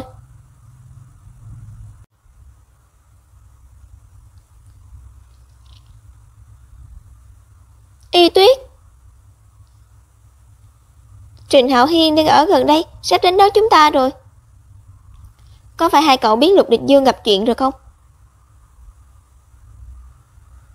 Xem ra cậu biết rồi. Công ty của Lục Địch Dương đúng là gặp một chút phiền phức. Anh ấy sợ liên lụy đến cậu nên bảo Trình Hạo Hiên đưa cậu ra nước ngoài né một thời gian. Các cậu thông đồng hết rồi, chỉ giống mỗi mình. Bọn mình cũng không biết lừa cậu nhưng... Nhớ lại. Sao thế, công ty có chuyện gì sao? Anh vào thư phòng xử lý một chút là được. Đúng rồi Y, khoảng thời gian này em cũng khá mệt, có muốn ra nước ngoài chơi một thời gian không? Y Tuyết. Y Tuyết. Viện kiểm soát. Trời ơi, cuối cùng anh cũng ra rồi. Nói là mời anh vào nói chuyện, làm gì có ai nói chuyện một ngày một đêm chứ. Đám người này chẳng qua là muốn vu khống cho tôi thôi. Trong tay không có chứng cứ thực chất. Tôi nghi ngờ sau này bọn họ còn hành động lớn hơn. Anh định làm thế nào? Nếu nhà họ Lưu muốn gặp những người bố tôi để lại như thế,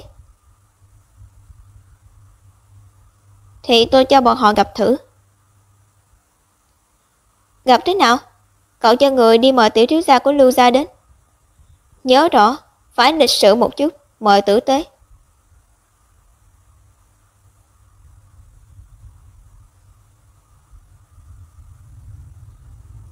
Quá mệt cộng thêm cảm xúc biến động lớn nên hôn mê tạm thời, sau này chú ý nghỉ ngơi. Được, không ảnh hưởng đến cậu ấy chứ. Này, cậu đừng cử động. Cậu mới dậy mà động đậy gì thế? Mình phải về nước, càng nhanh càng tốt. Y Tuyết, mình hiểu tâm trạng của cậu nhưng bây giờ cậu không thể về được. Tại sao? Y Tuyết, cậu mang thai rồi. Cậu nói gì cơ? Cậu lên giường trước đi, chúng mình nói từ từ.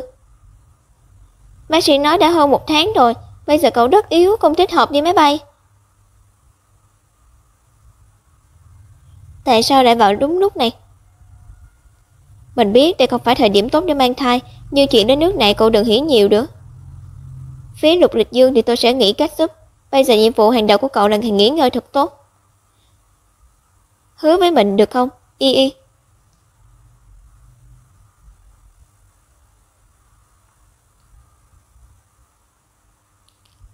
Cậu ở bên cô ấy đi, mình đi gọi điện thoại. Được. Bây giờ cậu thấy thế nào rồi, còn buồn nôn không? Không. Thật không dám tin mình lại sắp có con rồi.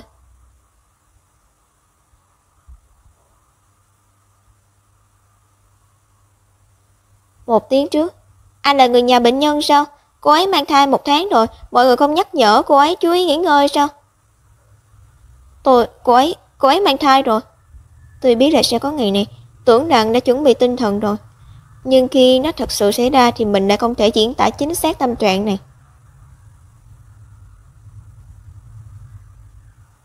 Là chúc phúc, chua xót, hay là... Alo? Ông có thể giúp cháu một chuyện không? Thế nào, gặp khó khăn thì nhớ đến ông già này rồi à? Lúc cháu cãi nhau với ông chạy sang Mỹ chẳng phải mạnh miệng lắm sao?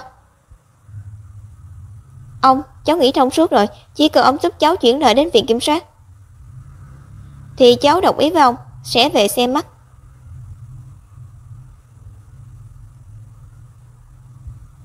Nhà họ Trình. Chỉ cần ông giúp cháu chuyển lời đến viện kiểm soát thì cháu hứa với ông sẽ về xem mắt. Giúp cháu là giúp Y Tuyết và thằng nhóc nhà họ Lục đúng không?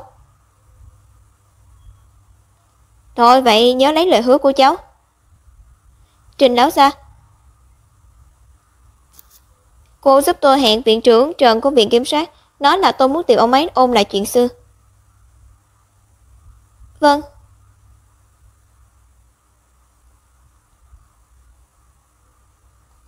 Sao vẫn chưa ngủ? Không ngủ được, nghĩ vài chuyện. Lúc trước mình chỉ nghe Lục Lịch Dương nói một vài chuyện của Lưu lão gia, không hề hiểu gì về những người khác ở Lưu gia, cho dù về cũng không biết giúp được gì. Lưu lão gia có tổng cộng 3 người con trai, trong đó con thứ 3 Lưu Khởi Minh được ông ấy yêu quý nhất, nhưng tính tình của Lưu Khởi Minh yếu đuối, không có bản lĩnh gì, không nhắc đến cũng được. Ở giữa là con trai cả Lưu Khởi Ninh, sau khi Lưu lão gia qua đời thì là anh ta cầm quyền, bên cạnh là em trai của anh ta Lưu Khởi Chân. Lưu Khởi Chân này trông có vẻ không phục anh ta, anh cả của anh ta. Đúng vậy, hai anh em này trong ngoài mặt thì hòa thuận, nhưng thực chất luôn âm thầm đấu đá, đều muốn đá đối phương khỏi vị trí hiện tại. Chỉ là không biết việc đối phó Lục Lịch Dương là có ý của ai. Bây giờ nhà họ Lưu do Lưu Khởi Ninh quyết, chắc là anh ta rồi. Lưu Khởi Chân muốn vị trí gia chủ, chắc rất sẵn lòng hại anh cả một vố. Có lẽ có thể ra tay từ chỗ anh ta. Nhà họ Lục. Xin lỗi vì đã mời cậu đến bằng hình thức này. Tôi cũng là vì bất đắc dĩ thôi, không có ý xấu đâu. Anh tìm tôi có chuyện gì? Lưu Khởi Minh, tam thiếu gia nhà họ Lưu.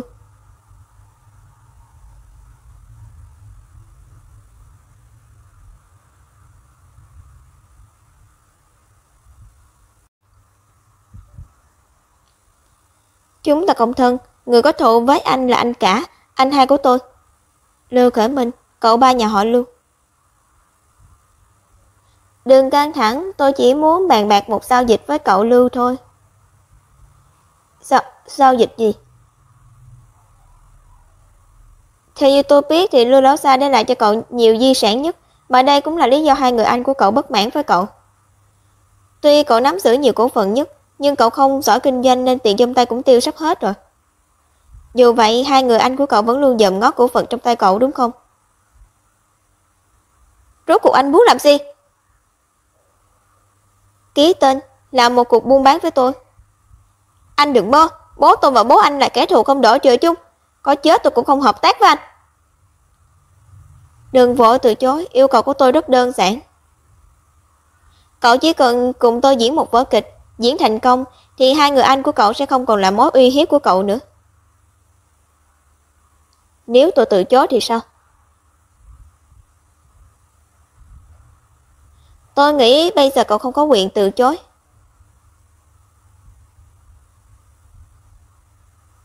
Huống hồ cậu bị đưa đến nhà họ Lục mà hai người anh của cậu lại không biết sao? Nếu cậu cứ về như thế thì cậu nghĩ họ sẽ dễ dàng tin cậu sao? Vậy nên cậu chỉ có thể cũng bắt buộc phải hợp tác với tôi. Tôi biết rồi. Phải công nhận người chú Lục đây này đúng là lợi hại thật đấy. Mà Lục Khởi Minh cứ vậy mất tích thì nhà họ Lưu sẽ nghĩ thế nào? Cuối cùng cũng nắm được chứng cứ tôi liên quan đến xã hội đen, đương nhiên sẽ lập tức tố cáo tôi. Nhưng họ nằm mơ cũng không ngờ đây là cái bẫy do tôi gài ra. Đợi cá cắn câu thì kịch hay cũng bắt đầu.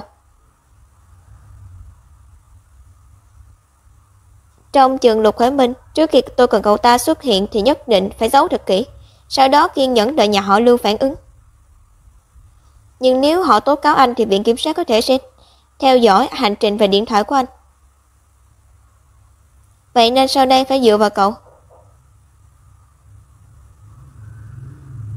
Những kế hoạch sau đó thì cần các cậu hoàn thành, tôi sẽ ra ngoài ít hơn. Có chuyện gì thì đến nhà tìm tôi. Bệnh viện ở nước Mỹ.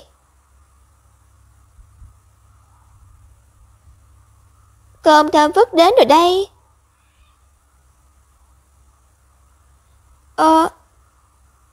Sao thế? Mình đi mua cơm về thì không thấy Y Tuyết đâu nữa. Không thấy đâu nữa. Y Tuyết.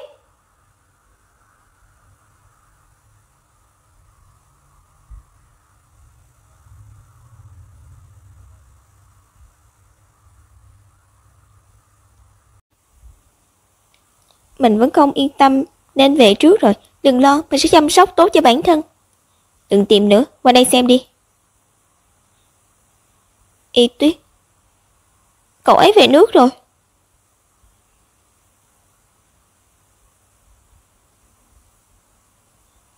Con trai thứ ba nhà họ Lưu, Lưu Khởi Minh mất tích, nghi là do nhóm xã hội đen của nhà họ Lục làm. Sau đây chúng tôi xin gửi đến quý vị phỏng vấn độc quyền với nhà họ Lưu. Chúng tôi đoán là do gia tộc nào đó có thù với chúng tôi làm. Nhưng tôi không hiểu tại sao họ lại ra tay với em trai tôi, thằng bé vô tội mà. Tôi thực sự rất lo cho em trai tôi. Nếu mọi người có tin tức thì nhất định phải nói cho tôi.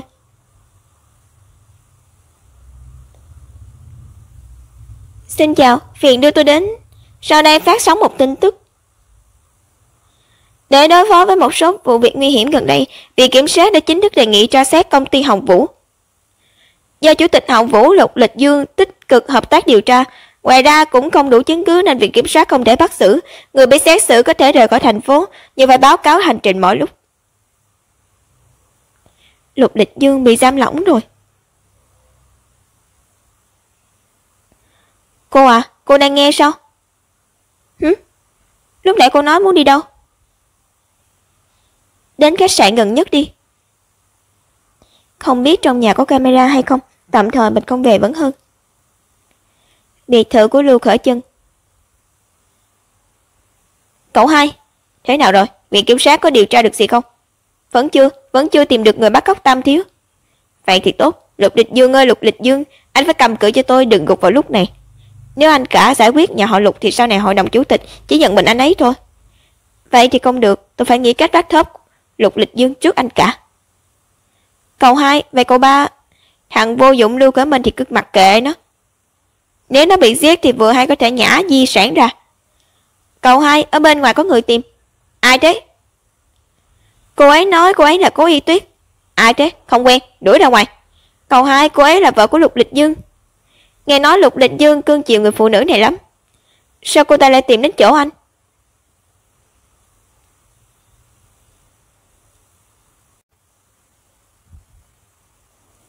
Phòng khách nhà Lưu Khởi Chân.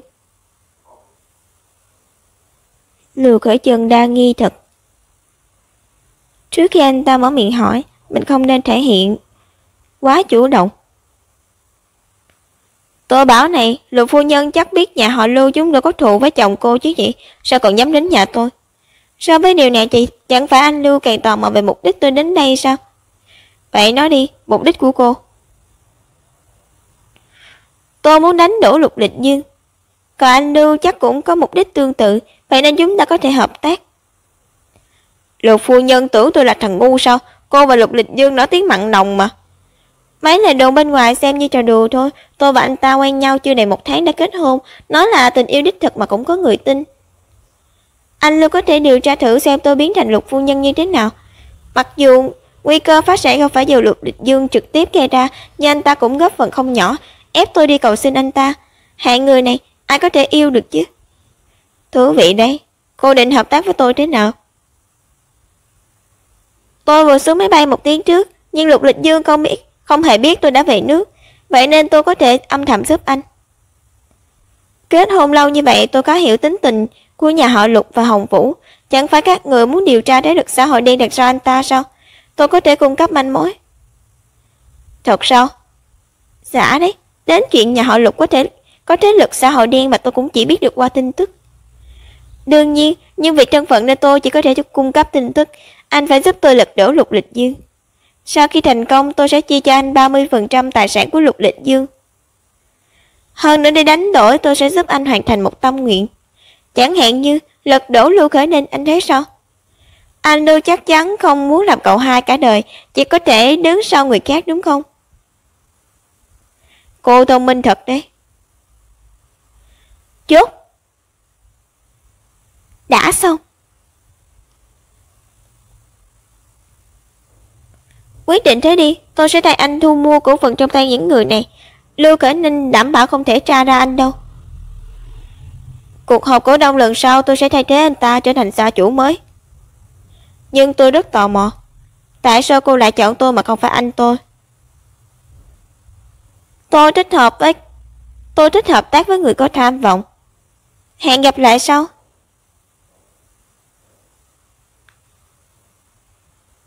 Lưu Khởi Chân này được quá đa nghi.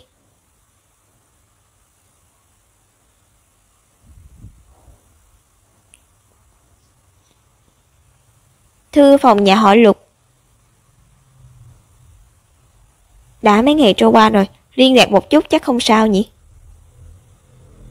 Bệnh viện nước Mỹ. Tổng giám đốc Lục, có chuyện gì vậy? Không có gì, tôi chỉ muốn hỏi xem gần đây Y Tuyết thế nào rồi, cô ấy có tiện nghe điện thoại không? Y Tuyết... Sao thế? Làm sao đây? Chúng ta phải ăn nói thế nào với Lục Lịch Dương đây? Y Tuyết đó không muốn nói chuyện với anh. Hả?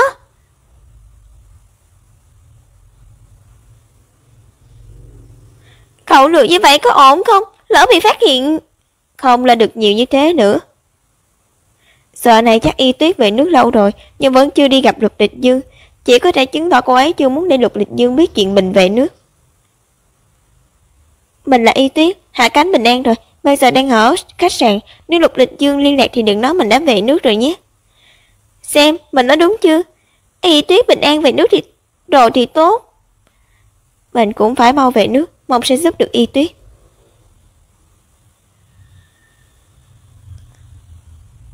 Điện thoại mới mua, giúp tôi điều tra xem gần đây Tịch Thành đang làm gì.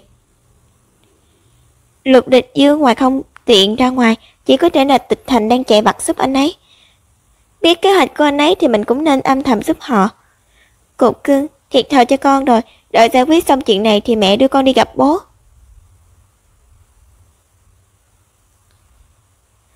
Cô nói gì cơ? Tổng giám đốc Tôn, tôi muốn mua cổ phần nhà họ Lưu trong tay ông. Nếu ông đồng ý thì chúng tôi trả con số này. Lạ thật, sao gần đây nhiều người muốn cổ phần nhà họ Lưu vậy? Tôi cũng không biết có nên bán không nữa. Còn có người muốn mua cổ phần của ông? Là chuyện hôm qua hình như phó giám đốc Tịch từng cử người đến. Phó giám đốc Tịch Thành? Nhóm người Lục Địch Dương muốn tôi mua cổ phần của nhà họ Lưu, xem đang nghĩ giống nhau rồi, vừa hay có thể giúp họ một tay. Thế này đi, giám đốc Tôn, giá tôi trả xem như tiền đặt cọc. Đợi người của phó tổng giám đốc Tịch đến thì ông cứ bán rẻ cổ phần cho họ. Như vậy ông có thể lấy 2 khoản tiền, đương nhiên không thể tiết lộ với ai rằng tôi từng đến. Hả? Tại sao? Ông cứ nói đồng ý hay không đi. Không đồng ý thì tôi lấy hợp đồng này cho người khác vậy. Đồng ý? Cô ấy thì nhiều quá. Dù sao cũng là tiêu tiền của Lục Khởi Chân.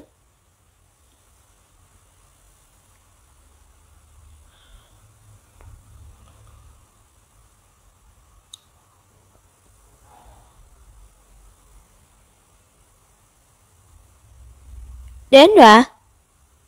Thu mua cổ phần Lưu Thị thế nào rồi? Này, nhiều vậy? Cậu cũng thấy lạ đúng không? Nhưng đúng là thuận lợi như thế đấy. Thuận lợi giống như có người đứng sau giúp chúng ta vậy. Người của tôi báo cáo nói dường như chỉ cần báo tên là đối phương đã đồng ý rồi. Xin chào, chúng tôi là phó giám đốc Tịch cử đến. Ôi chào, nghe danh đánh lâu rồi ha ha. Thu mua cổ phần của nhà họ Lưu đúng không? Không thành vấn đề. Những người có thể giúp tôi đều hỏi hết rồi. Điều không phải, tôi không nghĩ ra còn ai sẽ giúp chúng ta. Dù sao cũng không phải chuyện xấu, cứ kệ đi, tùy cơ ứng biến. Tiến độ thu mua nhanh như thế xem ra đến lúc thực hiện kế hoạch tiếp theo rồi. Kế hoạch gì cơ? Bước tiếp theo là phá hỏng danh tiếng của nhà họ Lưu. Khách sạn. Đây đều là tài sản đứng tên nhà họ Lưu. Chỉ riêng quán bar đã có 3 quán.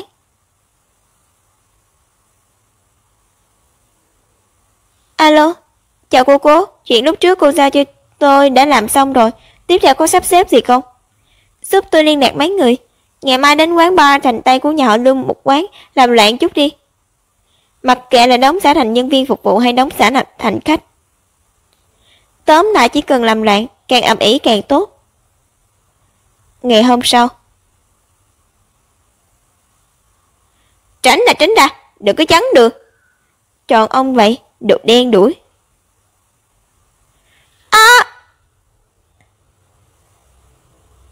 Làm gì thế? Mày là ai?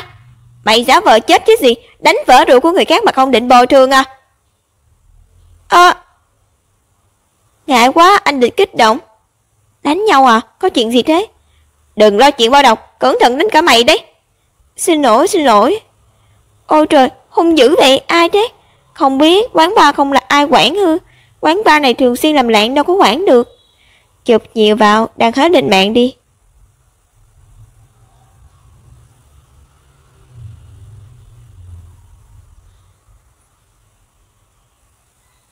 Các người chụp cái gì? Bỏ điện thoại xuống cho tôi.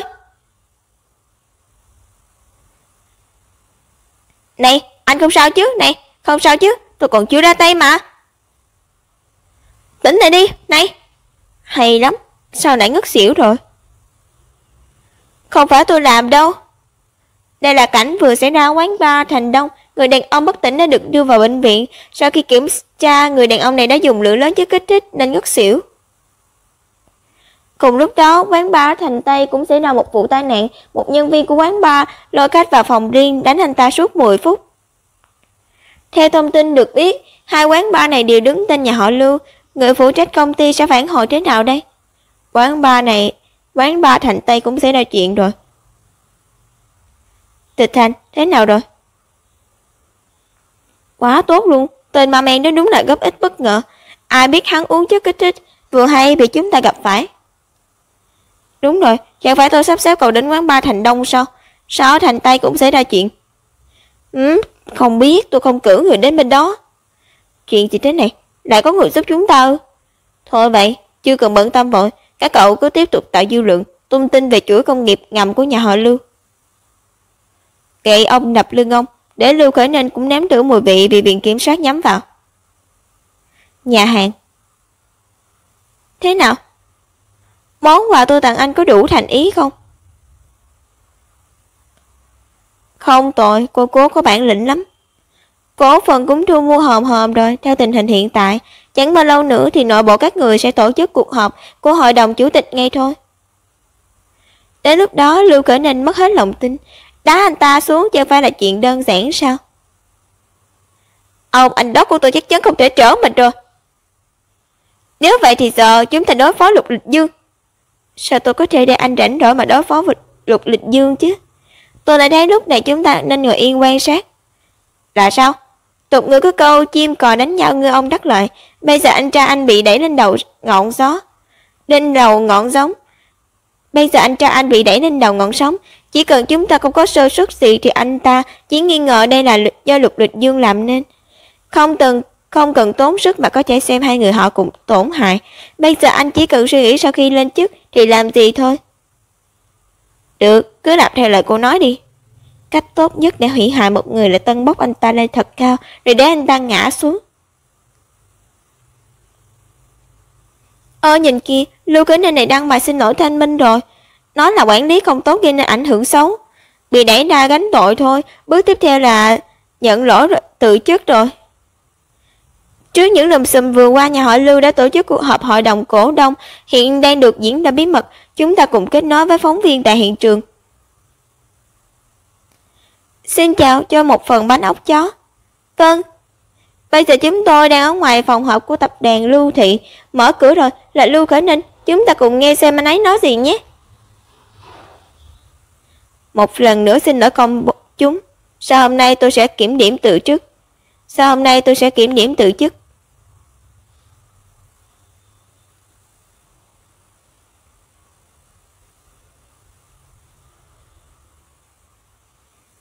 Một lần nữa xin lỗi công chúng. Sau hôm nay tôi sẽ kiểm điểm từ chức chủ tịch mới của tập đoàn. Sẽ do em trai tôi, Lưu Khởi Chân thay thế. Chào mọi người, tôi là Lưu Khởi Chân. Sau này tôi sẽ dẫn dắt tập đoàn họ Lưu tiếp tục với dung mạo hoàn toàn mới. Con ngoan nhé, chúng ta sắp được gặp bố rồi.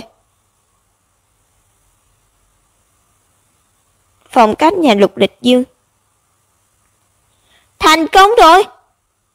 Lưu Khởi Ninh từ chức rồi, bây giờ nhà họ Lưu loạn rồi. Lưu Khởi Chân vừa lên chức, rất nhiều người đều không phục anh ta. Biết rồi, bình tĩnh chút đi. Lưu Khởi Chân nhòm ngó vị trí này lâu lắm rồi, bây giờ là lúc anh ta buông lỏng cảnh giác nhất. Còn nhân lúc này, gà vài người vào nhà họ Lưu đi. Tin tức Lưu gia có dây chuyền công nghiệp bẩn lan truyền thế nào rồi? Đăng hết các trang mạng rồi. Bây giờ trên mạng đồn ầm lên rồi, nghe nói các cơ quan này có người kiểm chứng. Thu lưới được rồi, gọi Lưu Khởi Minh đến đi.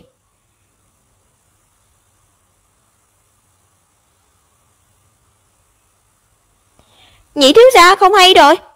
Sao thế? Anh mau xem đi. Chào mọi người, tôi là Lưu Khởi Minh, cô trai út của nhà họ Lưu. Gì thế này, thằng nhãi này làm gì vậy?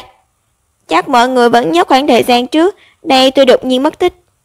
Chỉ là sau đó nhà tôi lại có tin tức rất lớn, chuyện của tôi liền trở nên không còn quan trọng nữa. Nhưng mọi người yên tâm, tôi đang ở một nơi rất an toàn. Cảm giác đáng thương quá, tôi cũng thấy vậy đó. Cậu ấy ở nhà họ Lưu chắc là không được chú ý đến nhỉ? Sở dĩ tôi chọn xuất hiện như thế này là vì chuyện tôi mất tích vốn dĩ là do hai người anh của tôi tự biên tự diễn.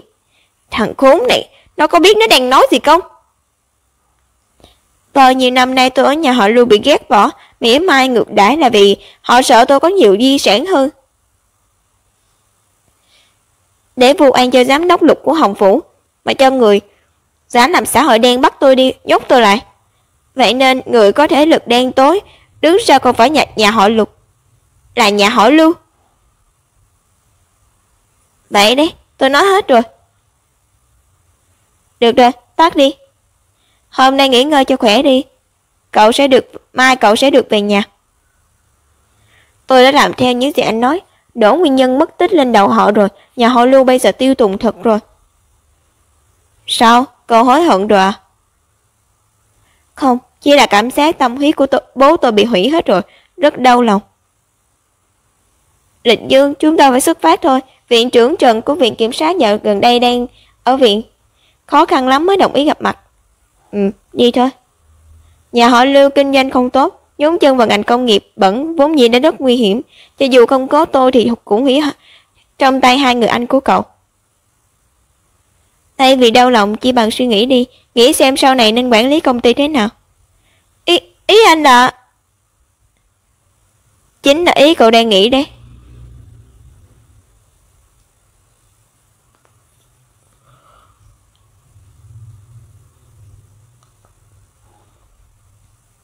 Người phạm lỗi thì phải chịu trừng phạt, nhưng người còn lại phải sống tiếp chứ. Đi rồi. Đợi tôi với. Tôi... có thể làm được sao? Chẳng phải anh định thu mua cả Lưu Thị sao? Sao lại đổi ý để Lưu Cẩm Minh tiếp quản? Đột nhiên thấy thằng nhóc đó cũng có chút tư chức. Vả lại Lưu Thị cũng không phải miếng bánh ngọt có thể tiếp quản là tốt nhất. Khó lý. Vậy anh nói xem Lưu Cẩm Ninh và Lưu Cẩm Chân sẽ như thế nào? Đợi xem thì biết thôi. Muộn nhất là sáng mai họ sẽ xuất hiện trên các trang báo lớn. Ngày hôm sau, cảnh sát kiểm tra xuyên đêm xác nhận tập đoàn Lưu Thị có liên quan đến xã hội đen. Sáng sớm hôm nay, anh em Lưu Cẩm Ninh, Lưu Cẩm Chân bị bắt. Cuối cùng mọi chuyện cũng kết thúc. Alo Phi Phi, Y Tuyết, bây giờ cậu đang ở đâu thế? Mình và Trình Hạo Hiên vừa xuống máy bay, bây giờ đi giúp cậu ngay. Giúp gì chứ, mình có sao đâu, chuyện của Lục Lịch Dương cũng giải quyết kha khá rồi. Thật à? Y Tuyết nói họ giải quyết rồi. Nhanh vậy sao? Đúng rồi, cậu lén chạy về nước, Lục Lịch Dương không nói gì chứ? À, anh ấy cũng chưa biết. Cố Y Tuyết có ở đây không? Đến đây. Không nói với cậu nữa, mình đang ở bệnh viện khám thai, liên lạc sau nhé. Y Tuyết còn nói gì nữa? Chưa nói gì đã cúp máy rồi. Đúng là khiến người ta không yên tâm. Mang thai thì không nên ngồi máy bay về nước mấy ngày làm gì thế? Sao không đến bệnh viện sớm? Hơn nữa còn không chú ý nghỉ ngơi, không muốn giữ con à? Ồ, may mà không sao. Xin lỗi con, sau này mẹ sẽ chú ý sức khỏe, con phải khỏe mạnh nhé. Cố Y Tuyết. Là cô thật sao? Tôi cậu tưởng tôi hoa mắt. Đúng là sợ gì gặp nấy. Y Tuyết, sao em lại ở bệnh viện? Bị bệnh hay là bị thương? Không bị thương, cũng không bị bệnh, anh bình tĩnh lại đi. Mọi người thì sao? Sao lại đến bệnh viện? Tôi đến thăm viện trưởng Trần ở viện kiểm soát. Y Tuyết, em không sao thì tốt. Anh nhớ em lắm.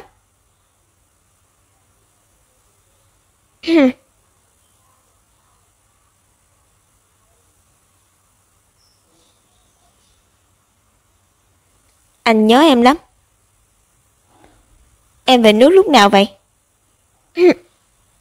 Giờ mới nhớ ra để hỏi hả? Lúc nãy anh xông đến em tưởng anh giận chứ. Thấy em xuất hiện ở bệnh viện nên anh lo lắng không màng được gì khác. Được rồi.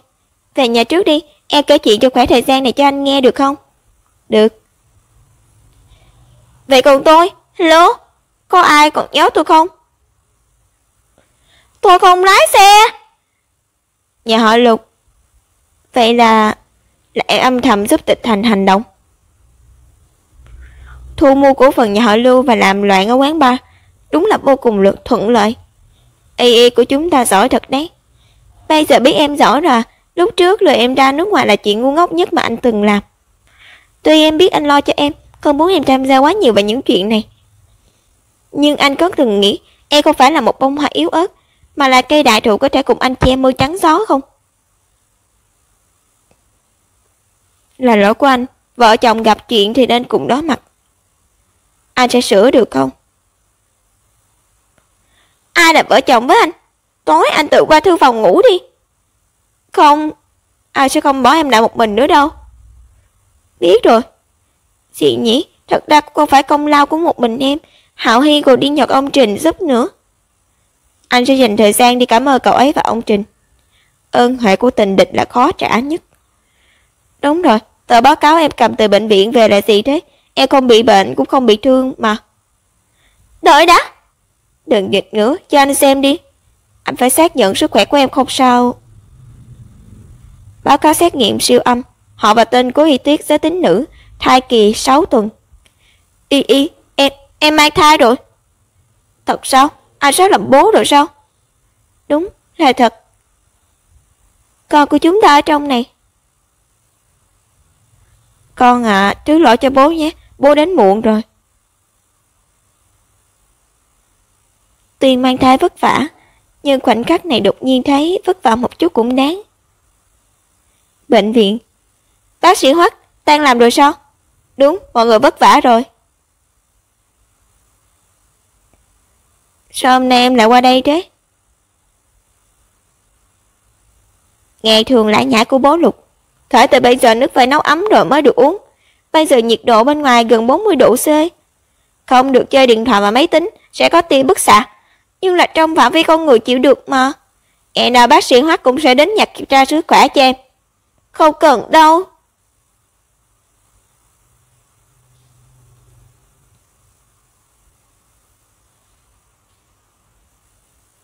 Sao hôm nay em lại qua đây vậy? Đột nhiên muốn đến đón anh tan làm. Sao? Không chờ đón em mà. Sau này ở nhà đợi anh là được rồi. Một mình em ra ngoài không an toàn. Được.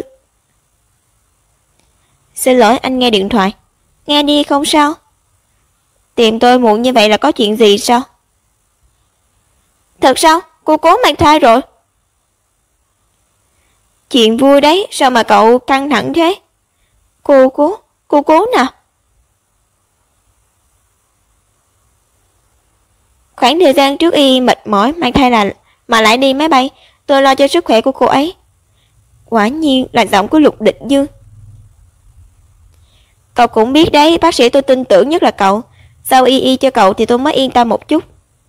Được, vậy tôi cung kính các bạn tôn lệnh vậy. Cố Y Tuyết, cô ta dựa vào đâu chứ? Mình ăn nhỏ ở đầu ngày nào cũng sống thận trọng, cô ta thì đã sống hạnh phúc, còn mang thai con của Lục Địch Dương. Tả Y, em sao vậy? Không có gì, hơi lạnh thôi. Được thôi, có chuyện gì phải nói với anh nhé. Chúng ta về thôi. Nhà họ Lục, tướng ngủ vẫn tệ như thế. Đúng thật là, rõ ràng bản thân vẫn còn là con nít. Vậy mà lại sắp làm mẹ rồi.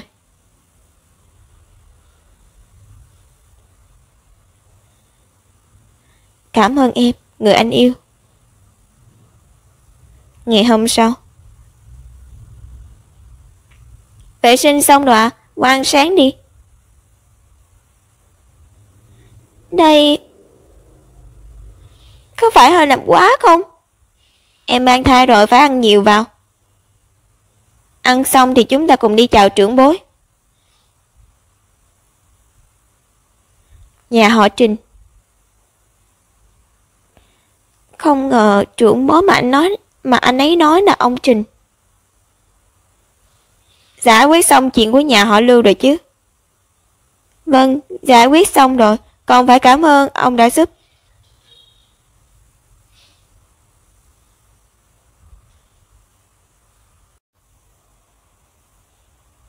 Thằng nhóc Hạo Hiên hiếm khi nhờ tôi một lần, huống hồ tôi cũng chẳng giúp được gì. Ông khách sáo quá, ông ra đây đã là rất nhiều lắm rồi. Thật ra, người giúp cậu còn có người khác.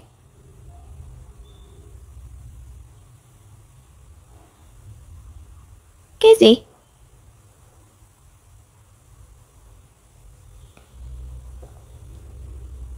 Tin đồn không thể tin. Nhìn chú phó của cháu lạnh lùng vậy thôi, chứ thật ra trong lòng nhớ cháu lắm đấy. Phó Chính, chú phó, ý ông là ông ấy âm thầm giúp Lục Lịch Dương. Trước khi ông đến tìm viện trưởng Trần của viện kiểm sát, thì chú phó của cháu đã đến thăm từ lâu rồi. Ông ấy không nói với hai đứa chắc là vì thể diện, người già rồi cứ thích sĩ diện. Vẫn đang nghĩ chuyện chú phó giúp anh à? Anh nói xem, nếu em không phải con gái ông ấy thì ông ấy liệu có giúp anh không? Em nói vậy làm như nhân duyên của anh tệ lắm vậy. Không phải, anh biết em không có ý này mà. Ha ha, anh đùa em thôi. Được rồi, nói nghiêm túc nhé. Thật ra trong lòng em có câu trả lời rồi đúng không? Nếu không phải vì em, ông ấy cũng không cần thiết phải giúp anh. Nhưng ông ấy giúp anh mà sao không nói với em? Âm thầm hy sinh đâu phải việc một người kinh doanh sẽ làm. Đừng câu mày. Mấy ngày nữa chúng ta về một chuyến hỏi cho rõ, được không?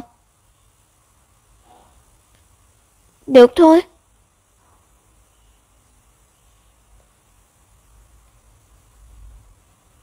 Anh muốn ra ngoài à? Đến bệnh viện một chuyến, có bạn đưa vợ đến kiểm tra.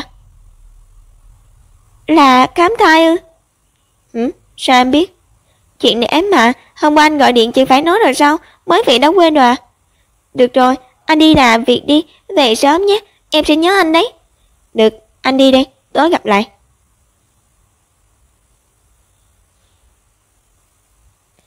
Lát gặp nhé, Lịch Như, mong lúc anh nhìn thấy em thì đừng có quá ngạc nhiên. Phòng khám. Yên tâm đi, tạm thời không có vấn đề gì, về nghỉ ngơi thật tốt.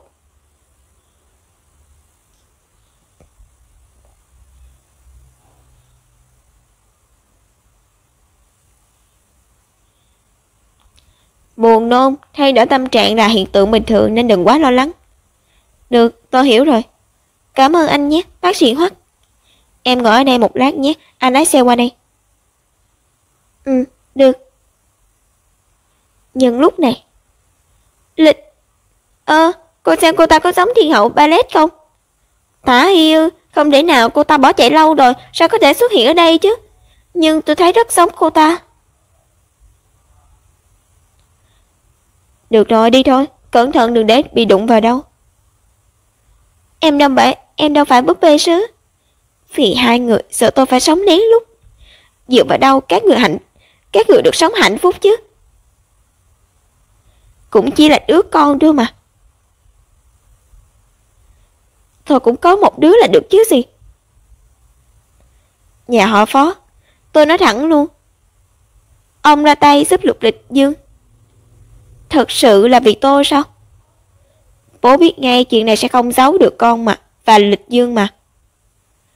Người luôn đặt lợi ích lên trên hết như bố, chắc chắn sẽ dùng ơn huệ để giành tình cảm của con. Chắc hẳn con đang nghĩ vậy đúng không? Đúng vậy. Thẳng thắn thật đấy, điểm này rất giống mẹ con. Y Tuyết, con biết không, thật ra ngồi lên vị trí này có rất ít chuyện đáng để bố đích thân ra mặt. Có lẽ con sẽ thấy giả tạo, nhưng lần này bố chỉ đơn thuần muốn giúp con. Bố con sống thuận lợi, sau này không cần chịu khổ. Tôi sẽ không vì chút ân huệ này mà thừa nhận ông là bố tôi đâu. Đương nhiên vì là bố tự nguyện làm, con không cần cảm thấy áp lực. Nói xong rồi, vậy chúng ta về nhà thôi. Đúng rồi, có chuyện này tôi nghĩ vẫn nên nói với ông. Tôi mang thai rồi. Thật sao? Tốt quá rồi, vậy con phải chú ý sức khỏe biết chưa? Nó mang thai rồi.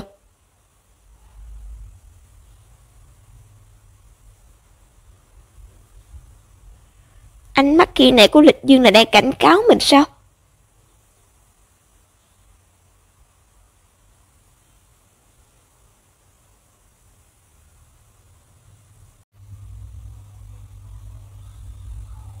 Nhà Hoắc ôm.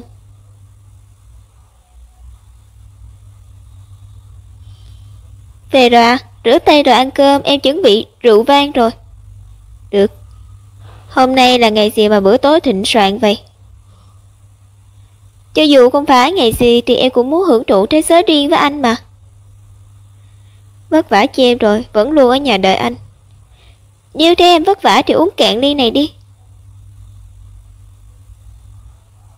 Được, anh uống.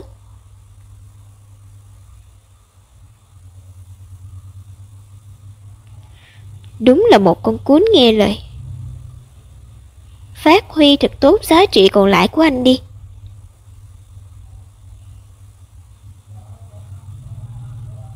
Mình... sao thế này? Tả Y, anh chóng mặt quá. Anh say rồi. Đi theo em. Ngày hôm sau. Đầu đau quá, đúng là không nên uống rượu.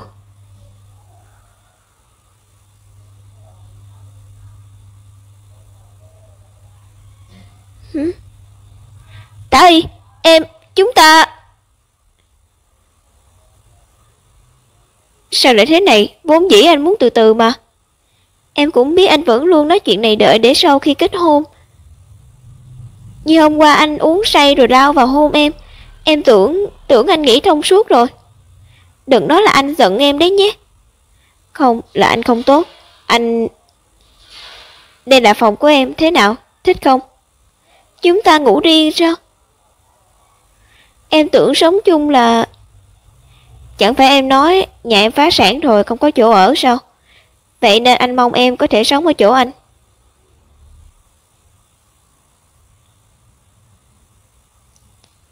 Chúng ta có thể từ từ. Anh muốn vun đắp tình cảm trước. Đợi kết hôn rồi sống chung.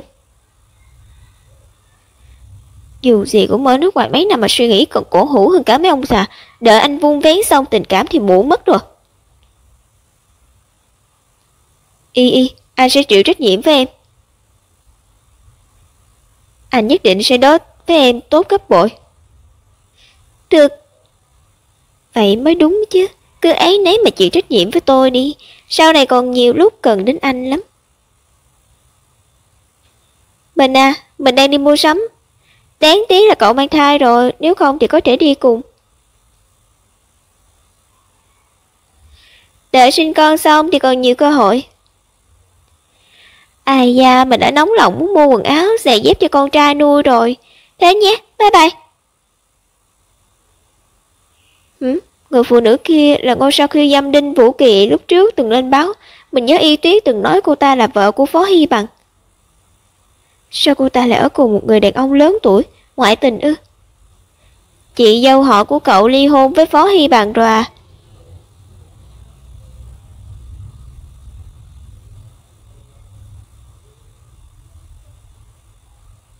Có tia bức xạ, chưa ít thôi. Lục Lịch Dương, có phải anh cẩn thận quá mức rồi không? Anh sai rồi, điều là anh không tốt. Em xem, chẳng phải anh cũng cai điện thoại máy tính cùng em sao?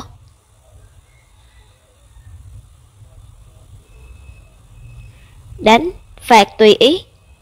Phạt anh tránh xa em ra, tạm ly hôn 5 phút.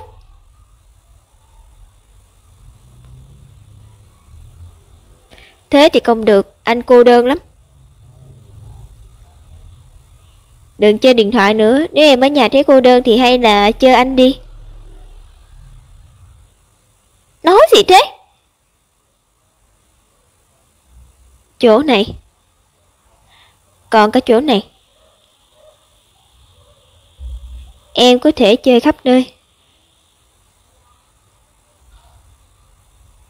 Y.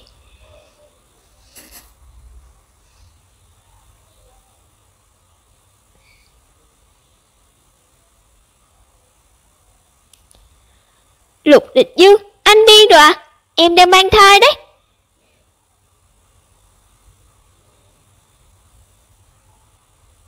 Đợi đã, cho anh một cơ hội giải thích đi. Y, để em một mình một lúc. Vậy em nghỉ ngơi đi, anh bảo người hầm cho em ít canh bò bổ. Chắc là không đến mức đến tối cô không cho mình vào đâu nhỉ. Người đâu rồi? Mất dấu rồi. Thôi vậy, cô ta có ngoại tình hay không thì liên quan gì đến mình. Đi mua quần áo cho con trai nuôi vậy. Còn đàn bà đê tiện. Chồng tôi có một tuần không về nhà là vì cô. Được lắm, để tôi túm được cô rồi.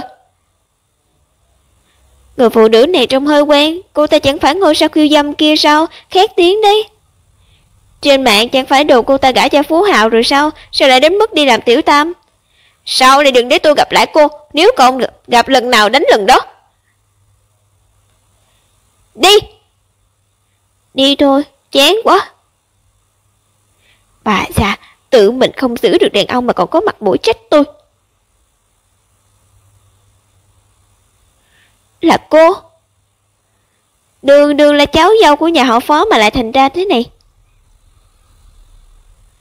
Hả, cô cũng xứng cười nhạo tôi sao? Cũng không đến mức cười nhạo, dù sao thì bây giờ danh tiếng của chúng ta kém như nhau. Nhưng tôi nghe nói từ sau khi Phó Hy Bằng bị đuổi ra khỏi Phó gia thì tình hình của cô ngày càng tệ. Không liên quan đến cô. Chẳng phải cô mang thai con của nhà họ Phó sao? Con đâu? Mất rồi, Phó Hy Bằng cãi nhau với tôi lại đi đẩy tôi từ trên cầu thang xuống. Đều tại cô làm không xong nên mới để chú phát hiện ra kế hoạch của chúng ta. Phó Hy Bằng đắc tội Cố Y Tuyết nên mới bị Phó Chính Huân đuổi ra khỏi nhà. Nếu không phải vì cô ta đột nhiên xuất hiện, bây giờ các người chắc chắn vẫn như cá gặp nước. Cô không hận cô ta sao? Hợp tác với tôi để cô tự tay trả thù. Lịch Dương, cậu cũng biết cơ hội này hiếm có cỡ nào mà, bởi lẽ lần này mà cậu muốn làm thân với mấy vị đó thì có lắm. Không cần nói nữa, tôi sẽ không đi đâu. Bây giờ y cần nghỉ ngơi, tôi phải ở bên cạnh cô ấy. Sao thế?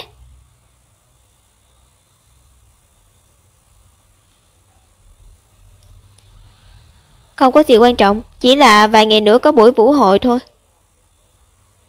Để Tịch Thành đi thay anh là được. Tiếng của Tịch Thành lớn đến mức em nghe thấy rồi, đây chẳng phải một cơ hội rất quan trọng sao? Không đi thì không ổn đâu. Quan trọng đến đâu cũng không quan trọng bằng vợ con. Đi đi, không sao đâu, em sẽ cố gắng trong phòng nghỉ ngơi. Tránh xa nơi đông người, sẽ không sao đâu. Nhưng... Được rồi, quyết đi nhé, ngoan, không nghiêm túc, kiếm tiền mua sữa thì sau này sao nuôi được con. Được, nghe lời em. Quán bar. Phủ kìa, lâu lắm rồi chúng ta chưa gặp nhau nhỉ, hôm nay phải uống cho đã. Ha ha ha. Được thôi, như em nghe nói bạn của anh, tổng giám đốc Cận muốn tổ chức một vũ hội hóa trang. Em và bạn muốn đi mở mang tầm mắt, không biết có vinh hạnh này không? Đơn giản thôi, đi, bảo lão Cận cho 2 vé mời. Vâng. Đạo diễn Từ hào phóng quá, nào, uống thêm một ly nữa. Được, uống.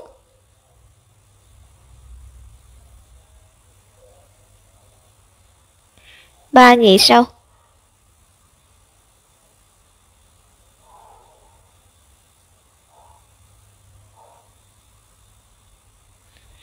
Mệt không? Chúng ta xuất hiện cho có rồi anh đưa em đến phòng nghỉ.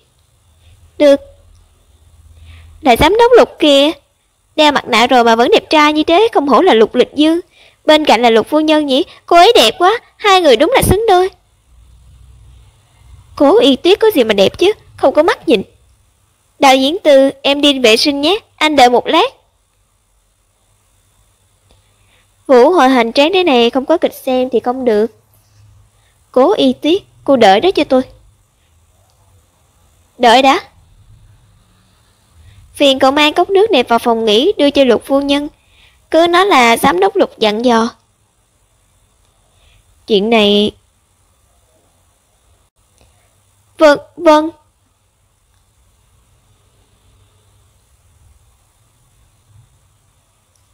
Đeo cái này vào ngạt chết đi được. Lục Lịch Dương nói Y Tuyết ở phòng nghỉ, đi tìm cậu ấy chơi vậy. Người kia là... Trông quen quá. Cảm giác mới gặp cách đây không lâu. À, là Đinh Vũ Kỳ. Sao cô ta lại xuất hiện ở đây? Phi Vi, cậu cũng đến rồi à? Lịch Dương nói tất cả những người có danh tiếng trong giới kinh doanh đều đến dự. Mình nghĩ Tần Thiếu Dương chắc cũng ở đây. Đừng có nhắc đến nữa, Tần Thiếu Dương cứ nói đây là vũ hội rất quan trọng, chỉ có thể đưa mình đi. Nếu không thì mình cũng không đến đâu. Chứng tỏ trong lòng Tần Thiếu cậu rất quan trọng nha. Bớt đi. Đây là... Lúc nãy có phục vụ mang đến, nó là Lục Lịch Dương đưa mình. Nước này lạnh vậy, sao có thể để người mang thai uống nước lạnh chứ? Đi, mình đưa cậu đi tìm ít nước ấm. Chậm thôi. Sao không có động tĩnh gì vậy? Vậy chuyện này cứ quyết thế đi, sau về tôi sẽ bảo thư ký soạn thảo hợp đồng. Lục Lịch Dương vừa ở đây, đừng nói là Đinh Vũ Kỳ thất bại rồi nhé. Được. Giám đốc Cận, người tổ chức vũ hội. Tôi đi trước nhé, có chuyện tìm đạo diễn Từ. Thì tìm tôi cũng vậy thôi, được cái 6 nhé. Được. Lục Lịch Dương, sao anh có thể mang nước lạnh đến cho Y Y chứ? Có biết chăm sóc người mang thai không vậy? Tôi bảo người mang nước đến cho Y Y. À, bên dưới cẩn thận.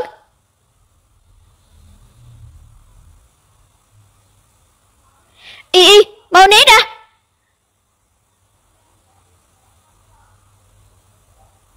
Y Y, em không sao chứ, có bị giật mình không? Em không sao, còn anh? Em không sao thì tốt. Là mình hết hồn, may mà Lục Lịch Dương phản ứng nhanh. Cậu sao rồi, bụng có đau không? Không sao đâu, yên tâm. Giám đốc Lục, hội trường tổ chức vũ hội đã được kiểm tra an toàn trước đó rồi. Chậu hoa không thể tự dưng rơi xuống được. Điều tra cho tôi. Không tra rõ là ai thì hôm nay đừng hòng ai rời đi.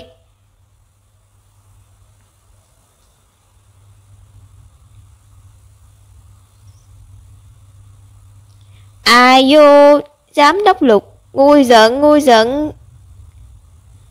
Đạo diễn Từ, ông muốn cản tôi sao? Vợ cậu suýt nữa bị thương, chúng tôi cũng rất lo lắng. Nhưng dù sao đây cũng là địa bàn của lão Cận, cũng có nhiều nhân vật có tiếng tăm. Nếu sếp Lục làm to chuyện thì mọi người cũng không biết để mặt mũi ở đâu, cậu thấy đúng không? Tôi không quan tâm.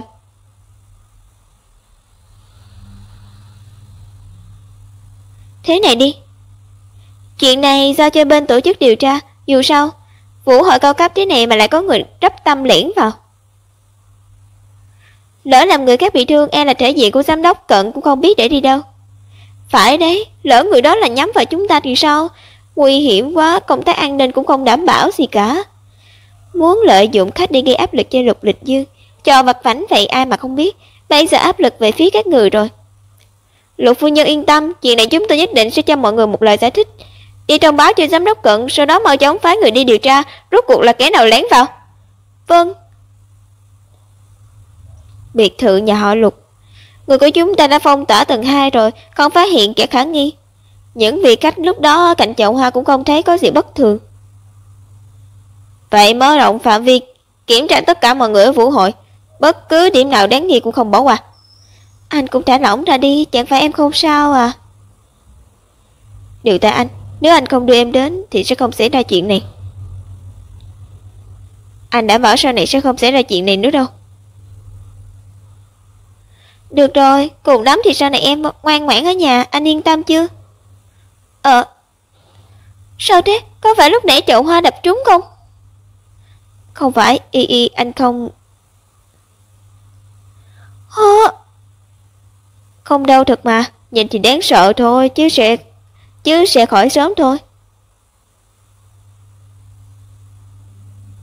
Y em đừng khóc mà.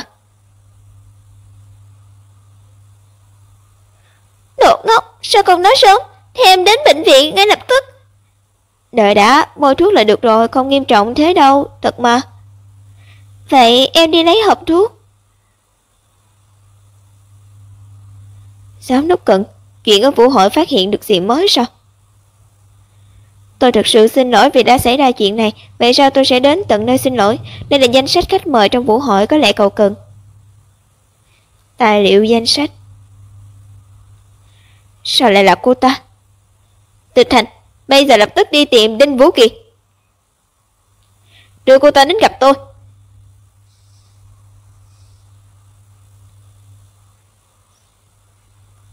Lục Lịch Dương, anh muốn làm gì? Anh hại tôi còn chưa đủ thảm sao?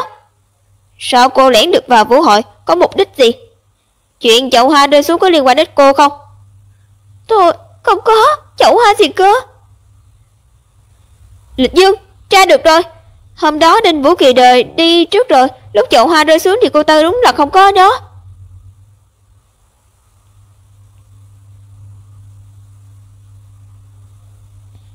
Nhưng cô ta vào vũ hội cùng một người phụ nữ khác, hai người sau khi vào hội trường thì liền tách nhau ra. Là ai? Tôi không biết, cô ta đeo mặt nạ, tôi không nhìn rõ mặt. Cô ta trả tiền cho tôi đưa cô ta vào trong, giao dịch của chúng tôi chỉ có vậy thôi. Đinh Vũ Kiệt, tốt nhất cô nên nói sự thật đi, xấu sự thật thì không có ích lợi gì với cô đâu.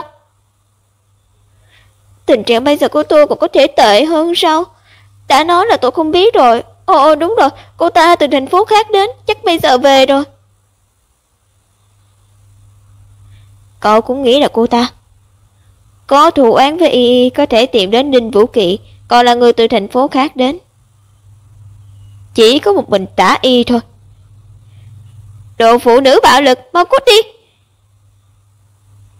Sau khi nhà họ Tả phá sản, cô ta trốn khỏi thành phố thì đã bị mọi người quên lãng từ lâu, đúng là có khả năng trốn về trả thù. Làm sao đây, người phụ nữ này quả thực xảo quyệt, lần nào cũng có thể trốn thoát trước khi chúng ta phát hiện ra. Cho người điều tra, cô ta không chạy xa được đâu. Cũng cho người để mắt đến Ninh Vũ Kỳ, những gì cô ta nói chưa chắc đã là thật. Người phụ nữ đó nói đúng rồi. Liệu có mạo hiểm quá không? Đúng là tôi muốn trả thù của Y Tiết, nhưng tôi vẫn muốn sống tốt hơn. Với tình hình hiện tại của cô không được tính là sống tốt đâu nhỉ? Lẽ nào cô không muốn sống tử tế sao? Làm xong chuyện tôi giận thì tôi sẽ cho cô một khoản thù lao đáng kể. Hoặc cô muốn Phó Hy Bằng phải trả giá vì đã khiến cô sảy thai thì tôi cũng có thể giúp cô. Lỡ bị Lục Lịch Dương phát hiện thì tôi phải làm sao? Chẳng hạn Lục Lịch Dương tìm cô thì cô cứ tiết lộ thông tin của tôi cho anh ta chắc chắn sẽ bỏ qua cô.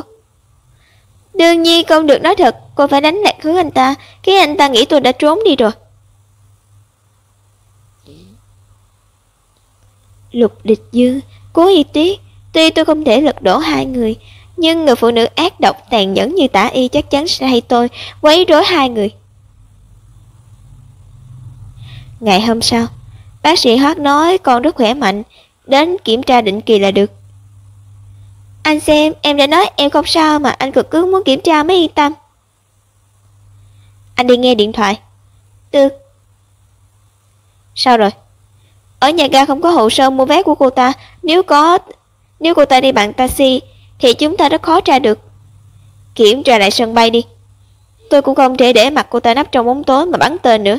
Như vậy thì quá nguy hiểm.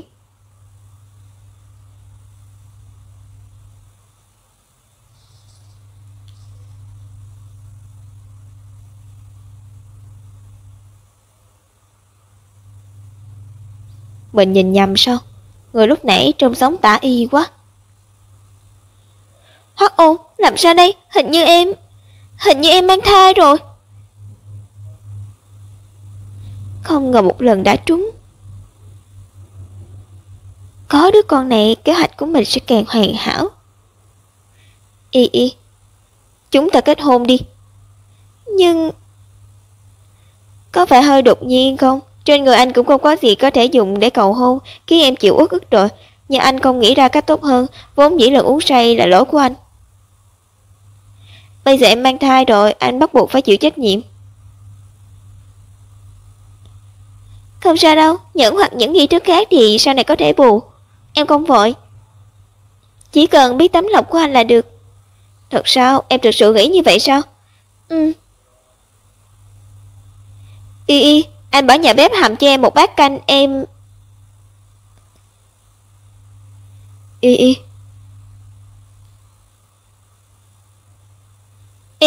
em đâu rồi?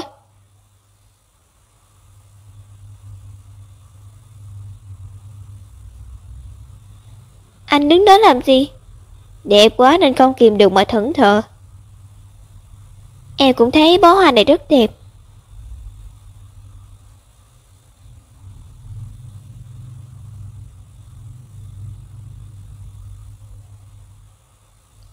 Ý anh là em rất đẹp.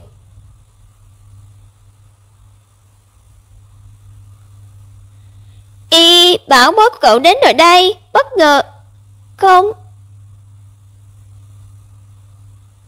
Mình không thấy gì hết. Hai người cứ tiếp tục đi. Cậu vào rồi còn tiếp tục gì nữa. Đừng có ở đó giả vờ không nhìn thấy. Ai da, xin lỗi, phá hỏng chuyện tốt của hai người rồi. Sao đột nhiên cậu lại đến đây?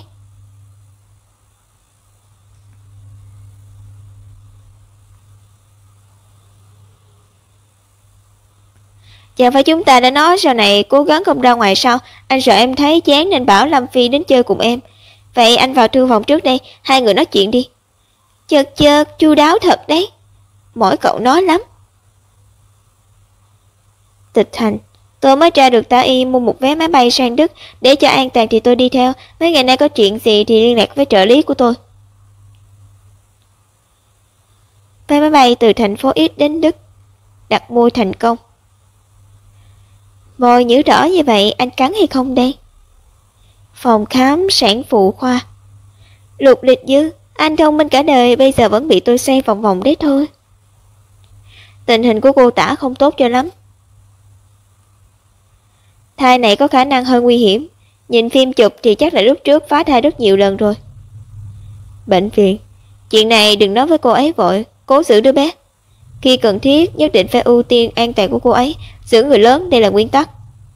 Tôi hiểu. Y, nếu Y biết có khả năng không giữ được con thì chắc chắn sẽ rất buồn nhỉ. 1 tháng trước. Cảm ơn anh. Không có gì. Sao cô bị thương mà còn chạy lung tung? Có khó khăn gì sao?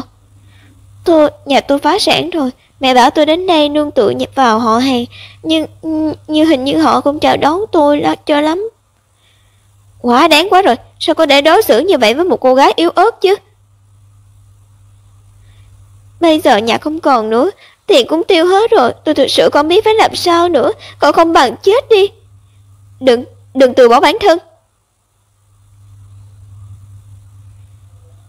Nếu không ngại thì tôi có thể giúp cô. Y không nên nương tựa. Bên cạnh chỉ có mình thôi. Cô ấy lương thiện như vậy, cho dù thế nào mình cũng không thể phụ lòng cô ấy. Nhà họ Lục. Là cô Cố Y Tuyết sao? Có hoa tươi của cô. Hoa ai đặt vậy? Lâm Phi cậu đặt hoa à? Không, chắc là Trình Hạo Hiên rồi. Cậu ấy nghe nói lần trước ở bữa tiệc cậu suýt nữa bị chậu hoa đập trúng. Vốn dĩ muốn đến thăm cậu nhưng giữa đường bị ông Trình gọi về đi xem mắt rồi. Mong cậu luôn bình an, khỏe mạnh. Trình Hạo Hiên. Này, chỉ đành dùng hoa để bày tỏ tấm lòng thôi. Cậu ấy thực sự rất lo lắng cho cậu đấy. Nhưng chuyện hôm đó nguy hiểm thật đấy. Bây giờ mình nghĩ lại vẫn thấy sợ. May mà cậu không sao. Mình nghe nói là Đinh Vũ Kỳ làm. Nếu để mình bắt được thì nhất định sẽ đánh cho cô ta một trận. Cậu nghe ai nói vậy? Tần Thiếu Dư. Anh ấy phát hiện tên của Đinh Vũ Kỳ trong danh sách khách mời. Lẽ nào không phải vì cô ta ôm hận về cậu nên mới trả thù cậu sao? Có khả năng, nhưng nếu cô ta bị đuổi ra khỏi nhà họ Phó nên mới tìm cơ hội trả thù thì sai thời điểm rồi.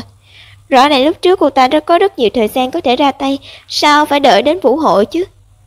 Động cơ cũng không hợp lý. Bây giờ cô ta không tiền không thế, càng không dám đụng vào Lục Lịch Dương mới đúng. Hơn nữa lần trước đối phương ra tay trước mặt bao nhiêu người, dường như cố tình thu hút sự chú ý của ai đó.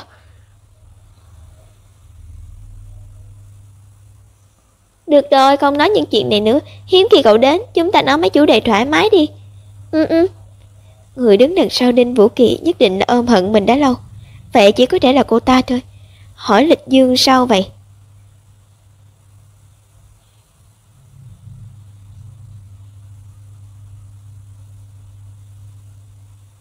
Tịch Thành. Tạm thời chưa tìm thấy dấu vết về hoạt động của Tả Y, nhưng tôi liên hệ được với người từng theo đuổi Tả Y rồi, cũng hẹn gặp mặt rồi. Muộn lắm rồi mà anh vẫn chưa nghỉ ngơi à? Sắp nghỉ rồi, em đi ngủ trước đi. Đang bận gì thế? Cũng không có gì quan trọng, tay em lạnh quá sao không mặc nhiều hơn. Sắp làm mẹ rồi mà vẫn không biết chăm sóc cho bản thân. Thế này sao anh yên tâm được? Lục Lịch Dư. Anh ấy gầy đi nhiều quá, là vì gần đây suy nghĩ quá nhiều. Cần anh bế em đi ngủ không? Em nghe nói người tình nghi ở vụ việc xảy ra trong vũ hội là Đinh Vũ Kỳ, nhưng anh vẫn suốt ngày câu có mặt mày, cũng càng không làm khó Đinh Vũ Kỳ. Vậy chủ mưu là người khác đúng không? Sao em lại... Người đó là Tả Y. Quả nhiên chuyện gì cũng không giấu được em. Tuy chưa có chứng cứ xác thực nhưng anh có thể chắc chắn là cô ta. Chỉ là nhất thời không thể nắm được tung tích cụ thể của cô ta. Nhà Hoắc Ôn. Ai? Lâu rồi không gặp Tả Y, tôi là David, còn nhớ tôi không? Lúc trước cô đến nước đi học cao học, tôi từng theo đuổi cô, có tiện gặp mặt không? Không tiện. Người quen cũ ở tận nước đi đột nhiên muốn gặp mặt, xem ra người của Lịch Dương đi theo qua đó rồi. Nước đi. Tôi đã kết hôn mang thai rồi, cho dù anh là ai thì sau này cũng đừng gọi điện cho tôi nữa. Cô ấy không chịu ra gặp, làm sao đây? Anh có nghe nói tin tức cô ấy kết hôn không? Anh cũng nghe thấy rồi đấy, cô ấy còn không nhớ tôi là ai, kết hôn thì càng không báo cho tôi rồi. Xin lỗi, tôi không nên hỏi. Nhà họ Tả vừa phá sản không bao lâu, cô ta đã kết hôn mang thai, lừa người ta thì cũng phải tìm một lý do khéo một chút chứ. Nhưng cô ta cũng có thể đã dựa dẫm vào nhân vật tiếng tăm nào đó, thu thập thêm tin tức rồi vài ngày nữa qua đó vậy. Nhà Hoắc Ôn. Em thấy sao rồi? Đỡ hơn chưa? Hay là anh đưa em đến bệnh viện nhé? Em mở cửa ra trước đi. Em không sao, nôn xong là ổn thôi. Thai kỳ của em quá nghiêm trọng. Anh trao đổi với chủ nhiệm rồi, đều cho rằng sức khỏe của em không thích hợp mang thai lần này. Hay là chúng ta bỏ đứa con này đi? Không, em nhất định phải sinh. Chỉ có sinh đứa con này ra mới có thể lấy lại tình yêu của Lịch Dương.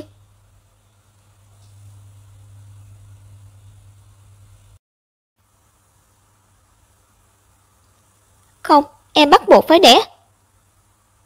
Chỉ có sinh đứa bé này ra thì mới có thể lấy lại tình yêu của Lịch Dương.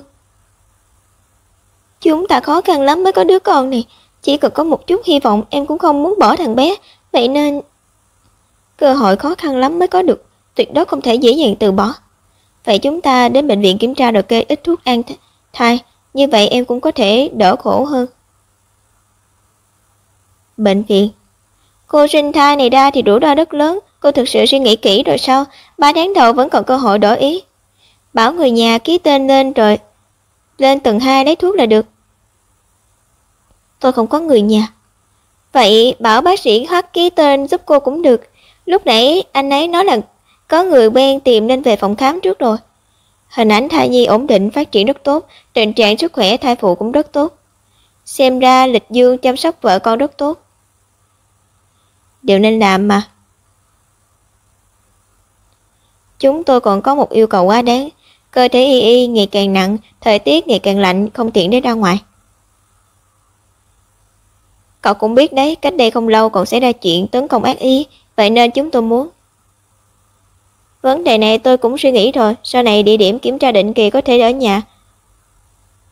Nhưng có một số máy móc không tiện mang theo, thi thoảng vẫn cần đến bệnh viện một chuyến, hai người thấy sao? Được, như vậy thì tôi cũng có thể yên tâm hơn một chút. Chỉ là làm phiền cậu rồi, bác sĩ Hoắc. Không sao, đây vốn dĩ là công việc của tôi mà. Anh ấy căng thẳng lắm, cảm giác còn lo lắng hơn tôi, ngược lại tôi thì lại rất bình thản. Có những người chồng rất yêu vợ thì sẽ có những phản ứng mang thai thay cô ấy, y học cũng từng nói vậy, xem ra Lịch Dương thật sự rất yêu cô. Tôi thấy anh ấy yêu đứa bé này thì có. Đứa bé này là món quà tuyệt vời nhất mà ông trời ban cho anh đương nhiên rất yêu nó. Nhưng tất cả đều là vì anh yêu em, nếu không phải là em thì mọi thứ đều vô nghĩa. Nhất định phải là cô ta sao? Anh yêu cô ta đến vậy sao? Không phải đâu. Người anh yêu là đứa con trong bụng cô ta, vì đó là con ruột máu mủ của anh, đúng không? Mình phải giành được đứa bé đó, đúng, chỉ có vậy. Chỉ có vậy, ánh mắt của anh, tình yêu của anh mới dành cho em. Cô đến phòng khám của bác sĩ Hoắc ạ? Hôm nay bà Lục khám định kỳ phải không? Lần này giám đốc Lục cũng đến, cô không thấy dáng vẻ anh ấy yêu thương bà Lục đâu. Đúng là nâng như nâng trứng, hứng như hứng hoa. Ngọt ngào lắm, tôi nghe nói hình như có dự định ngày sinh của bà Lục rồi phải không? Có rồi, sinh ở trước Tết. Trước Tết ư? Đứa con trong bụng mình hình như muộn hơn nhiều.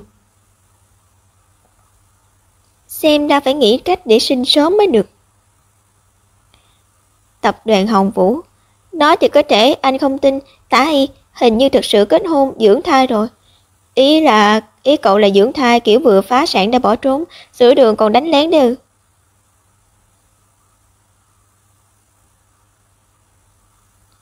Ban đầu tôi cũng không tin đâu. Vậy nên sau khi gặp mặt người theo đuổi Tả Y, tôi lại ngược xuôi tìm được cô giáo của cô ta ở nước đi. Tôi đã liên hệ với em ấy, vốn dĩ muốn hỏi xem em ấy còn muốn quay lại sân khấu hay không, nên kết quả em ấy nói mình mang thai rồi, không muốn được nữa. Đáng tiếc quá. Vậy cô có hỏi đối tượng kết hôn của cô ấy là ai không? Là ai? Không biết, cô ấy không hỏi. Anh đừng nhọc lòng nữa, cô ta kết hôn chẳng phải chuyện tốt sao, đỡ phải suốt ngày nhớ đến anh. Tôi cũng mong chuyện này là thật, nhưng cậu không thấy lạ sao? Lúc trước Tả Y lộ liễu ra tay với Y như thế, lần tấn công này không thành, cô ta cũng chưa đạt được mục đích. Cô ta có thể cam tâm yên phận mà chăm chồng dạy con sao? Giám đốc Lục, không hay rồi, tòa nhà Hoa Nam đổ sập trong lúc nghiệm thu công trình, bây giờ bên ngoài đang đồn chúng ta cắt giảm chi phí vật liệu để trục lợi, bên A đang yêu cầu giải thích. Có người thương vong không? May mà không có, nhân viên nghiệm thu còn chưa kịp vào trong, nhân viên an ninh đã kịp thời sơ tán đám đông, chỉ có một số người thấy hoảng sợ thôi. Giám đốc Lục, bên đó chỉ đích danh cần anh qua xử lý. Y vẫn đang trong thai kỳ, tôi không yên tâm về cô ấy. Tịch Thành cũng làm dự án này, cậu ấy đi cũng vậy. Để tôi liên hệ với bên A nói rõ tình hình. Lịch Dương, anh đi em không sao đâu. Cố Y Tuyết ở trong đó nãy giờ. Sao em lại ra ngoài, có phải bộ anh làm ồn đến em không? Tịch Thành từng xử lý chuyện tương tự, có kinh nghiệm mà lại tỉ mỉ hơn anh nhiều. Anh ở nhà với em không đi đâu cả. Anh nghe em nói. Em hiểu sức mạnh của dư luận lợi hại đến mức nào. Bên A thì dễ xoa dịu, nhưng nếu anh không đứng ra giải quyết tranh cãi thì tương lai phát triển của Hồng Vũ sẽ bị ảnh hưởng. Hồi sáng kiểm tra chẳng phải bác sĩ Hoắc nói rồi sao? Em và con đều rất khỏe mạnh, anh cứ yên tâm đi nhé. Được rồi. Lập tức gửi thông báo họp, thảo luận biện pháp đối phó, sau đó giúp tôi mua vé đến thành phố Tri. Tịch Thành, cậu ở lại công ty đi. Anh sẽ bảo Lâm Phi qua đây với em, xử lý xong việc thì anh sẽ mau chóng quay về. Em biết rồi, anh cứ yên tâm xử lý công việc đi, em sẽ chăm sóc mình và con. Nhà Hoắc ôn. Anh về rồi. Anh có mua sườn tối nay. Ai mua vải thế? Em đã ăn chưa? Em mua đấy, vẫn chưa ăn. Sao thế? Sao lại không được ăn vải? Vải, nhãn và sơn trà đều là quả cấm với phụ nữ mang thai, sau khi ăn vào có thể khiến sinh non, còn cả mấy thứ có tính hàn như cua nữa cũng phải hạn chế ăn. Sẽ sinh non ư? Chắc sợ rồi nhỉ, cô ấy thích con như thế chắc chắn sẽ sợ làm ảnh hưởng đến con. Không sao đâu, chẳng phải em vẫn chưa ăn sao? Con của chúng ta sẽ ổn thôi, thằng bé sẽ thuận lợi chào đời vào mùa xuân năm sau thôi. Đúng vậy. Nhưng mùa xuân năm sau thì muộn quá. Mấy hoa quả này có ích cho kế hoạch của mình. Nhưng để đề phòng bất trắc, vẫn phải tìm cách đáng tin cậy hơn.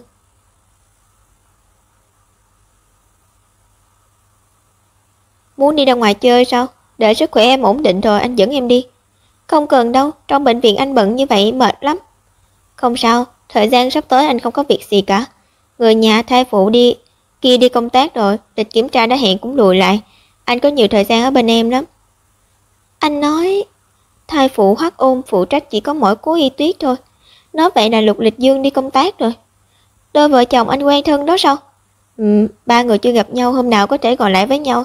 Hai cô gái tụi em có thể nói chuyện. Vâng. Có thể gặp, nhưng có thể khác với gặp mặt.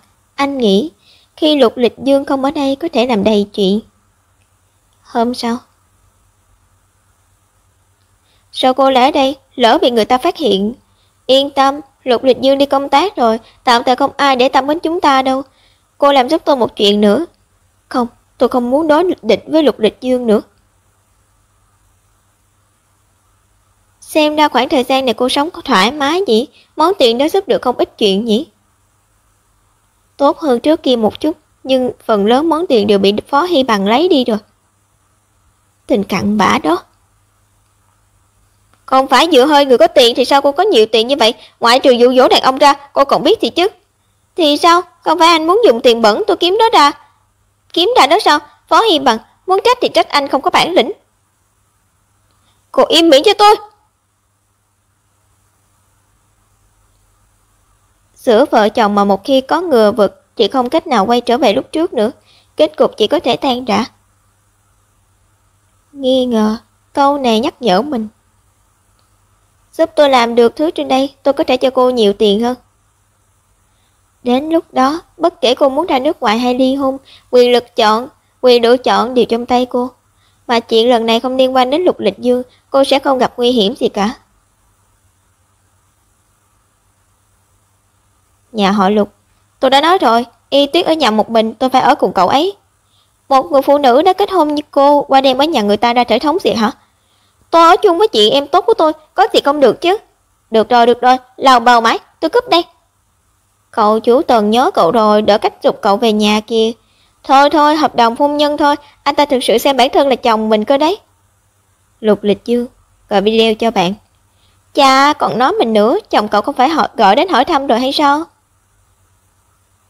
Cục Cưng, nhớ anh chưa? Úi chà, thật sự không xem mình là người ngoài luôn. Mình đi ra ngoài trước, hai người nói chuyện đi.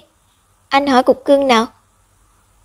Hỏi cả hai luôn, nhưng vẫn thấy Cục Cưng nhỏ, vẫn chưa có khả năng nhớ anh nên chủ yếu hỏi em đấy.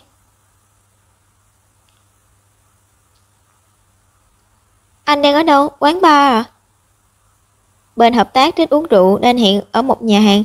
Cưng yên tâm, anh đảm bảo sẽ không uống nhiều đâu. Anh chủ động khai báo như thế, chỉ mong bà xã đại nhân đừng lo lắng thôi.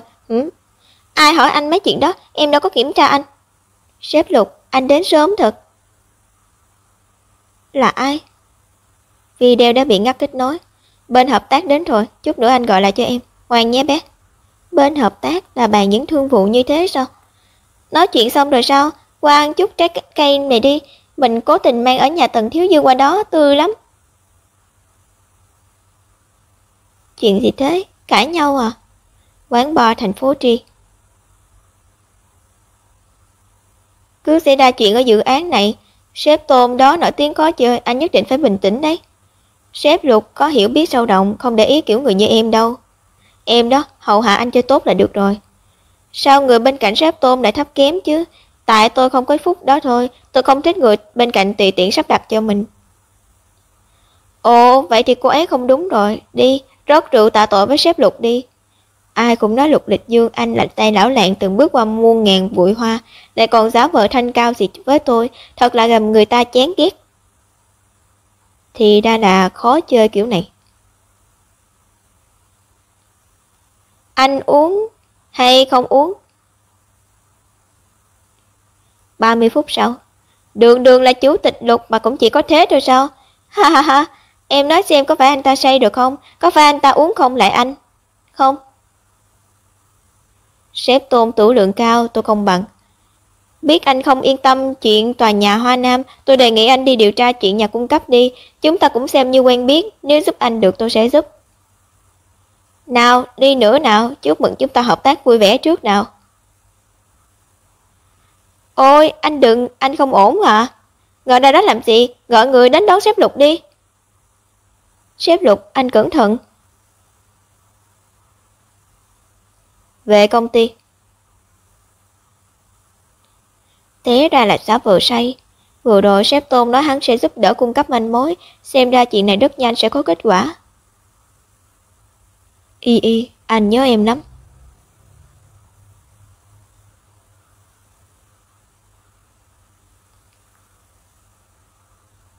Nhà họ Lục. Cậu ở đây làm kiểm tra một mình có ổn thật không? Hay mình không đi đâu? Mẹ mình nói chỉ là tai nạn nhỏ thôi, công ty bảo hiểm xử lý được. Yên tâm đi, không sao đâu, bác gái đột nhiên gặp tai nạn, chắc chắn đang hoang mang lắm, cậu không về sao mà được. Vậy mình đi đây, có gì gọi mình ngay nhé. Bye bye. Cuối cùng người cản trở đã đi rồi, ai bảo Lâm Phi cứ quấn quýt đấy Cố Hi Tuyết chứ, nên mình phải đành dùng chút thủ đoạn để ép cô ta đi thôi. Y, em nhìn gì vậy? Không có gì, mình không thể tùy tiện đi gặp Cố Hi Tuyết, để cô ta phát hiện thì sao mình thực hiện kế hoạch. Xin lỗi, em đang mang thai, anh không những không ở nhà với em mà còn bắt em phải chạy đông chạy tây với anh. Chờ qua khoảng thời gian này, con của cô cố chào đời, anh sẽ xin nghỉ về ở với em và con được không? Là tự em muốn ra ngoài hít thở mà. Hơn nữa chúng ta là vợ chồng, sao em nhẫn tâm nhìn anh một mình vất vả chứ, nên để em theo anh thì hơn. Y, em tốt thật. Mau đi đi, em chờ anh trong xe. Bác sĩ Hoắc đến rồi, mau vào đi, phu nhân đang ở lầu 2 chờ anh. 10 phút sau. Mình nên hành động rồi. Chào cô, tôi là vợ của bác sĩ Hoắc, anh ấy để quên đồ bảo tôi mang qua giúp. Mời cô vào ngồi. Ví tiền đàn ông, cái này là của Lục Lịch Dương sao? Không, tôi chờ ở đây được rồi, chỉ cần xác nhận thùng thuốc đến tay là tôi đi được rồi. Để lại khuyên tai kim cương trên người chồng, đúng là muốn đáng nghi cỡ nào là đáng nghi cỡ đó, Cố Hi Tuyết nhìn thấy chắc chắn sẽ khó chịu. Đã sao cho bác sĩ Hoắc rồi à? Vậy tôi đi trước, cảm ơn cô. Kỳ lạ, rõ ràng tối qua tôi đã thu dọn kỹ dụng cụ rồi mà. Không sao, may là vợ anh tỉ mỉ đưa đến, đúng lúc tôi cũng nên ra gặp cô ấy chào hỏi một tiếng. Cô Hoắc đi rồi, nói xác nhận là đưa rồi là được. Bóng lưng này sao lại quen thế nhỉ? Cứ như mình đã từng nhìn thấy rất nhiều lần. Cô ấy hơi sợ người lạ, lần sau có cơ hội sẽ chính thức giới thiệu hai người quen biết. Được, không sao. Lục Lịch Dương, chờ anh về phát hiện rồi sẽ có chuyện thú vị gì đây. Tôi thực sự rất mong đợi. Nhà họ Lục. Y, thức dậy nào.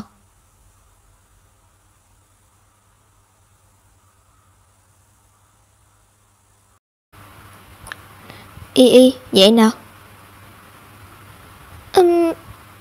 Dậy đi, còn không dậy là thành con heo con đấy. Lịch Dương, anh về từ lúc nào vậy? Mới về, bảo mẫu nói em ngủ suốt một ngày rồi, cơm cũng chẳng ăn mấy miếng. Anh chỉ đánh đích đơn đến hôm để đánh thức người đẹp ngủ say của anh thôi. Không biết tại sao mà buồn ngủ lắm, lười vận động. Người mang thai buồn ngủ là hiện tượng bình thường nhưng cũng không thể bỏ ăn được. Chẳng phải trước khi đi đã hứa với anh là sẽ chăm sóc tốt cho bản thân sao? Lần sau mà còn thế này thì nói gì anh cũng không yên tâm để em ở nhà một mình đâu. Há miệng nào, hả? Ai vô. Lục Lịch Dương, em tự ăn được. Biết xấu hổ rồi à? Lần sau mà còn không ăn cơm thì anh bắt em ngồi trên đùi anh, ăn ngay trước mặt bảo mẫu đây. Nói vớ vẩn gì thế, mau ăn cơm đi. Nhà Hoắc ôn. Y, anh nhờ bác sĩ khác kê thuốc sữa thai cho em này, uống một ít đi. Chẳng phải người mang thai không được tùy tiện uống thuốc sao? Em yên tâm, uống đông y tương đối nhẹ không ảnh hưởng đến con đâu. Em mang thai này không dễ dàng gì, để theo anh đi đây đi đó. Anh chỉ đành cố hết sức để bù đắp cho em, bảo vệ con của chúng ta thôi. Anh đút cho em nhé. Thuốc sữa thai là để tránh mình sinh non, nhưng mình muốn sinh non, tuyệt đối không thể uống thuốc này được. Y, em thấy sao rồi, có phải không quen vị của thuốc đông y không? Hình như em dị ứng với thuốc này, vừa uống là muốn nôn ra. Được, vậy chúng ta không uống nữa. Nhà họ Lục. Y, anh mang quà về cho em đấy, để ở trong cặp ở lối đi vào. Anh đang bận rửa tay, em tự đi lấy được không? Đi cẩn thận một chút nhé. Biết rồi.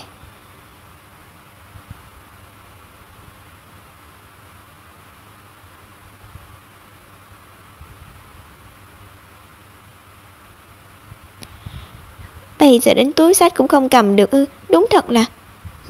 Đây là gì vậy?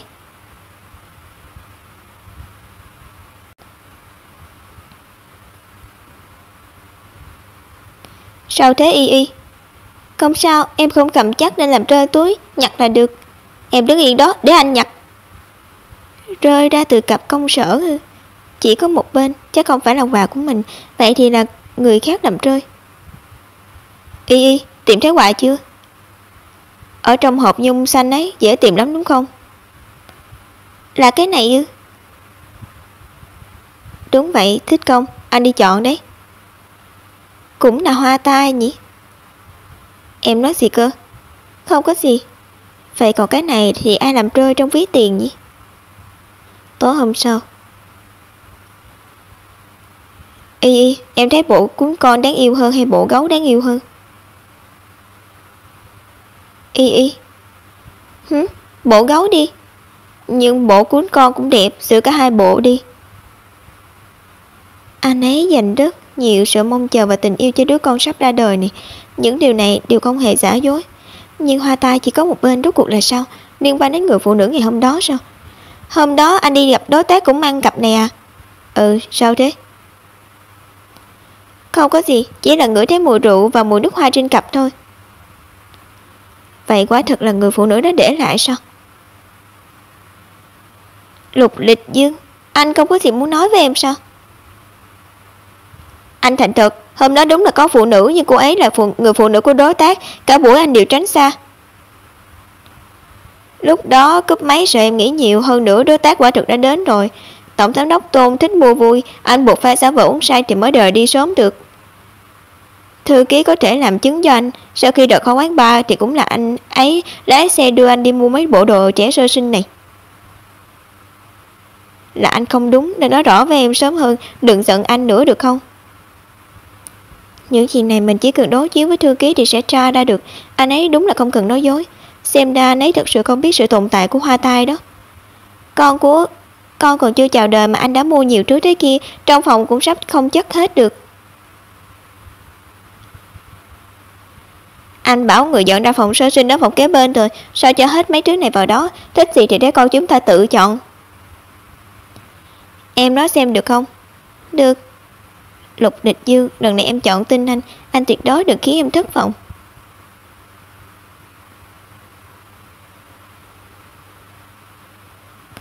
Đúng là có một số người mang thai thể chất khá nhạy cảm. Trong thời gian mang thai uống thuốc thì cũng có phản ứng bài trừ nghiêm trọng. Chủ nhiệm, đến ông cũng bó tay hết cách rồi sao?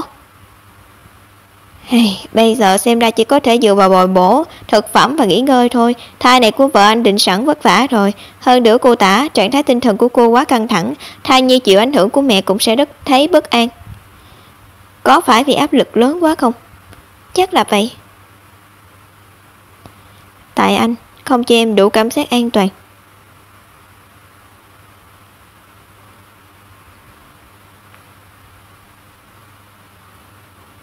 Vợ chồng son mà, phải kiên nhẫn tiếp xúc. Cô tả, cô cần ý lại nhiều hơn vào người nhà của cô, chồng của cô. Hai người dành nhiều thời gian ở bên nhau, phải để người mang thai có tâm trạng vui vẻ. Tôi hiểu rồi, cảm ơn chủ nhiệm. Người mình cả, đừng khách sáo. Tôi còn có việc, hai người nói chuyện đi. Y. Thế nào, cuối cùng cũng hối hận rồi. Cảm giác khó quá, muốn bắt tôi phá thai. Đàn ông đều như nhau. Em có hận anh không? Anh hồ đồ khiến em mang thai. Em còn trẻ trung xinh đẹp thế này nhưng lại phải chịu bao nhiêu khổ cực vì con. Anh quả thật không biết nên bù đắp cho em thế nào. Anh quan tâm em vậy sao? Em là vợ của anh đương nhiên phải quan tâm em, trân trọng em rồi. Chưa từng có ai đối xử với mình như vậy. Nhưng chuyện đến nước này mình không thể lay động, càng không thể mềm lòng. Nếu không mọi công sức đều đổ bỏ hết, tất cả những gì mình làm còn có ý nghĩa gì nữa.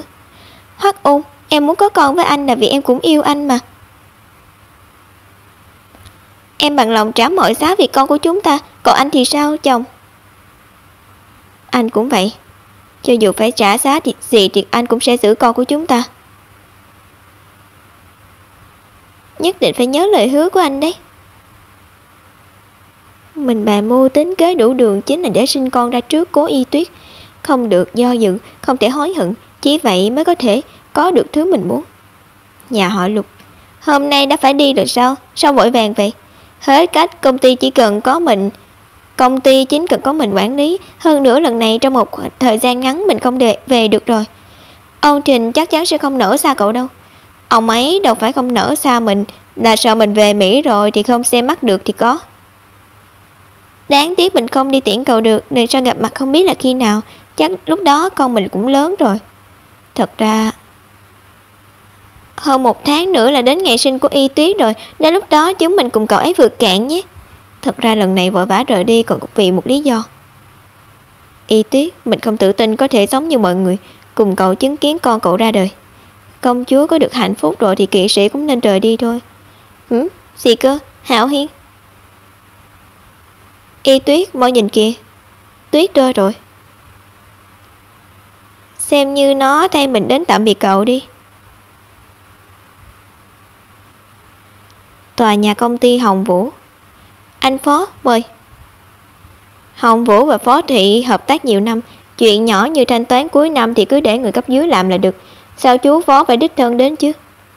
Sáng nay tôi mới từ thành phố B về. Đến đây đương nhiên không phải vì thanh toán cuối năm.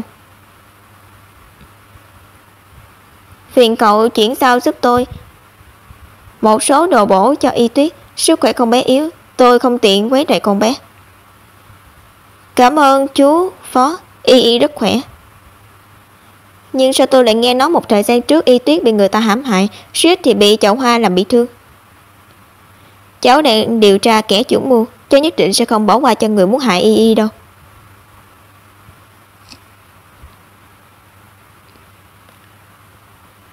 Cậu nghĩ cho kỹ chuyện liên quan đến an toàn của Y Tuyết đi. Đây là khuyên răn của người thân là bậc cha chú như tôi dành cho cậu.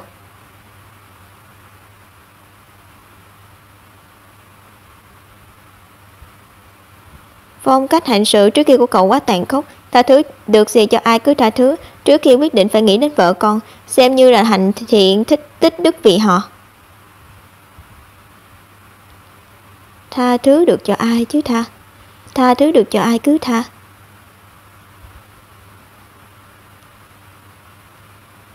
Cố Y Tuyết, đi chết đi.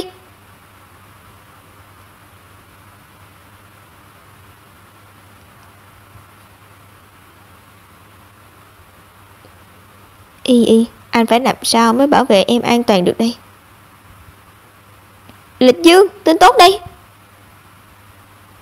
Đây là Vũ hậu ba lê Tả Y sao? Cô ấy mang thai rồi. Tin Tả Y mang thai là thật. Tôi đi điều tra người tung tin và nơi chụp tấm ảnh này rồi. Sẽ tra ra được Tả Y ở đâu nhanh thôi. Không cần điều tra nữa. Cái gì? Không điều tra nữa? Hôm nay là ngày gì vậy? Hả? À, Giáng sinh đó. Phòng sơ sinh được sửa sang cũng khá ổn rồi. Mua chút quà Giáng sinh và mua đồ trang trí. Trở về cùng trang trí với Y, cô ấy nhất định sẽ rất vui nhỉ. Tôi tan làm trước đây, có chuyện thì mai nói. Ấy, chờ đã nè. Thật sự không điều tra nữa sao? Nhưng sao càng nhìn càng thấy cảnh nền tấm hình này quen vậy nhỉ? Giống như bệnh viện trung tâm thành phố. Không phải Tả Y đang ở nước ngoài sao? Y, để đây được không? Được. Chúng ta cùng trang trí phòng sơ sinh, con nhất định sẽ rất thích. Y, sắp đến ngày dự sinh rồi, chúng ta vào bệnh viện sớm một chút được không? Nhưng còn 1 tháng lận mà, có sớm quá không? Bệnh viện ngột ngạt như vậy đều là mùi thuốc khử trùng, em không thích. Đi muộn một chút được không? Tháng cuối rồi không xảy ra chuyện gì đâu. Được, được. Nhưng mà 1 tuần thôi, 1 tuần sau phải nhập viện nha. Em biết rồi.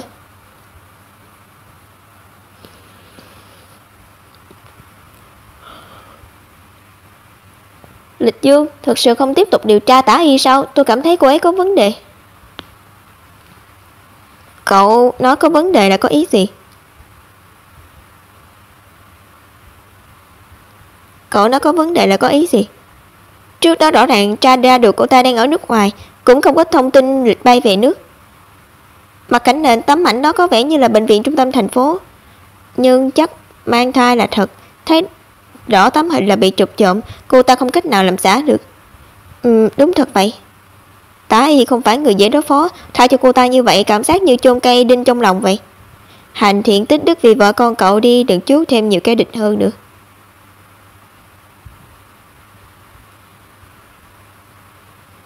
Rút hết mấy người lúc đầu điều tra Tả Y đi, đổi nhiệm vụ thành âm thầm bên cạnh bảo vệ Y.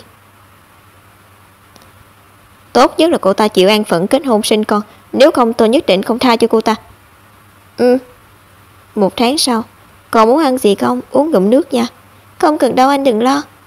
Vậy em nghỉ ngơi đi chút đi, anh đi tìm bác sĩ Hoắc hỏi chuyện sắp xếp phẫu thuật. Vâng. Phòng bệnh khác. Viên nén.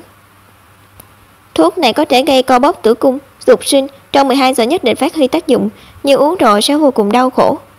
Cô chắc chắn muốn làm vậy chứ? Làm tốt những gì cô nên làm đi, đừng lo mấy chuyện khác. Lẽ nào tôi chịu ít đắng cay lắm sao? Chút đau đớn này thì có là gì chứ? Người tôi bảo anh trông chừng thế nào rồi? Vẫn ở trong phòng bệnh, người đàn ông của cô ta đi tìm bác sĩ rồi, sợ chỉ có mình cô ta. Trạng thái có vẻ ổn định nhỉ? Anh chắc chắn hôm nay cô ta nhất định sẽ sinh chứ. Ra tay đi, anh đi giúp cô ta. Vậy thì chúng ta đã nói chuyện thành công, tôi sẽ chuyển đến tài khoản của anh. Đừng lề mề, cúp đây.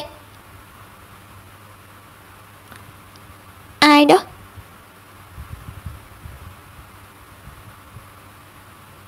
Cuốn.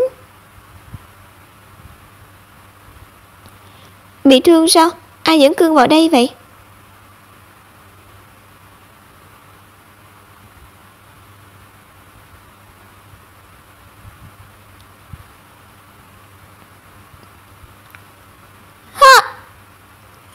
Xin lỗi, cô không sao chứ?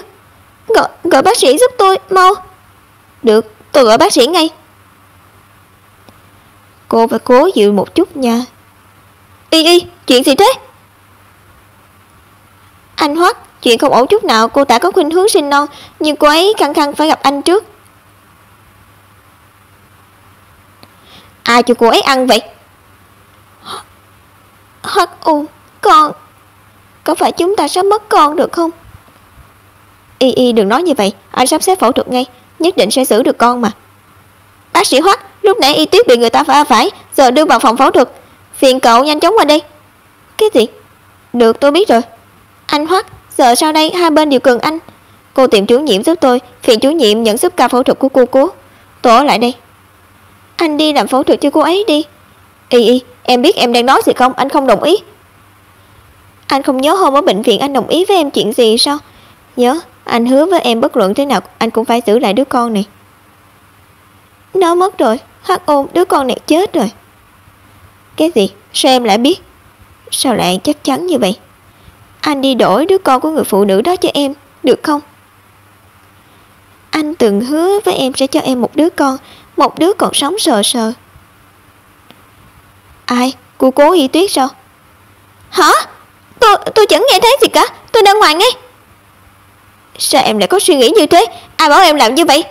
Em em nghe anh nói, chưa chắc con mình có chuyện, cho dù có chuyện chúng ta vẫn có thể sinh thêm đứa nữa. Anh gạt em cảm nhận được con đã mất rồi. Em chỉ muốn đứa này thôi. Chồng, em đau lắm. Em đánh đổi vì đứa con này nhiều như vậy, rõ ràng anh đã đồng ý với em, giờ đang muốn nuốt lời sao? Anh không cần đứa con này nữa thì em và nó cùng đi chết cho rồi. Đừng. Anh đồng ý với em. Tiểu Lâm, đứng lại.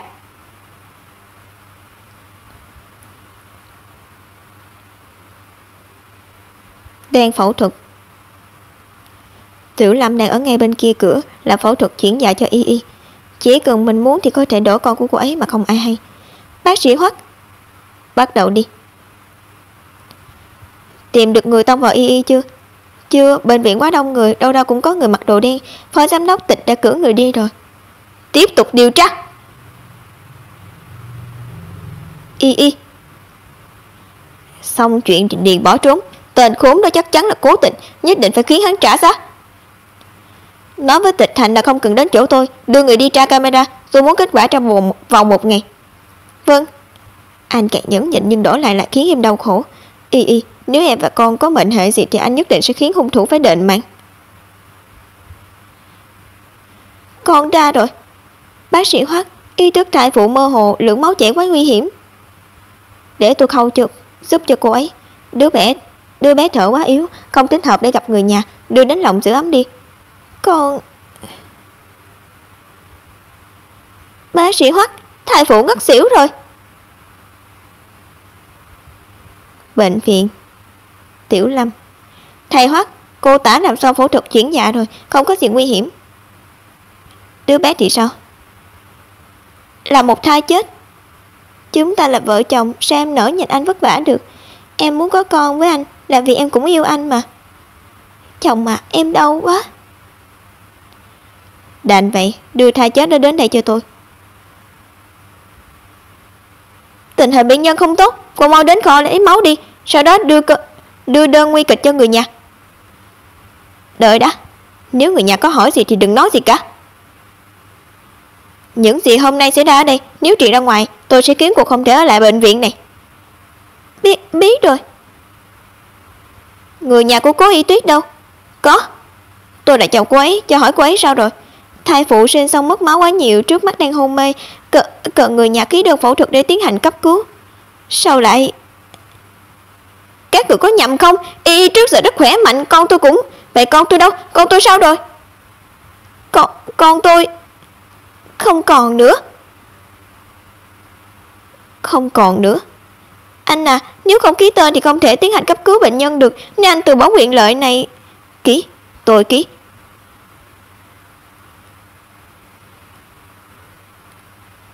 Tôi có thể vào trong không? Không, bây giờ chưa được, vui lòng kiên nhẫn chờ đợi.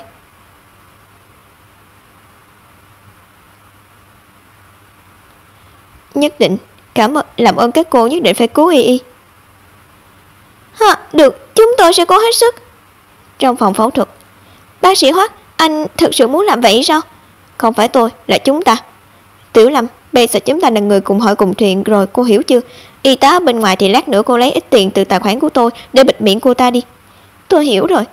Cô cố tạm thời cấp cứu được rồi, cô lo nốt chuyện còn lại đi. Cô ấy rất quan trọng với sếp Lục ở bên ngoài, tuyệt đối không thể có chuyện gì nữa. Xin lỗi, tôi cũng chỉ là bất đắc dĩ. Sau này có cơ hội tôi nhất định sẽ bù đắp cho cô gấp bội. Bên ngoài phòng phẫu thuật. Bác sĩ Hoắc, thế nào rồi? Cấp cứu được Lục phu nhân rồi, đưa vào phòng quan sát rồi, chỉ là đứa bé sinh ra đã thở rất yếu, chúng tôi cố gắng hết sức rồi nhưng vẫn không xử được. Đừng quá buồn, chuyện cấp bách trước mắt là bảo vệ vợ anh an toàn. Đi thôi, theo quy định thì đứa bé phải giao cho bệnh viện xử lý, đi theo tôi làm thủ tục đi.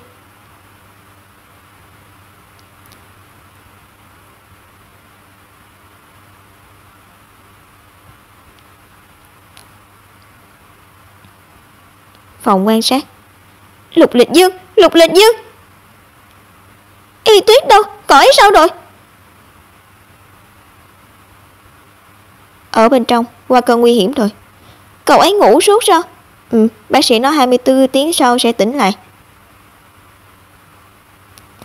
Tôi có thể vào trong thăm cô ấy không? Bây giờ vẫn chưa được. Vậy đứa bé thì sao? Sao không thấy con trai nuôi của tôi?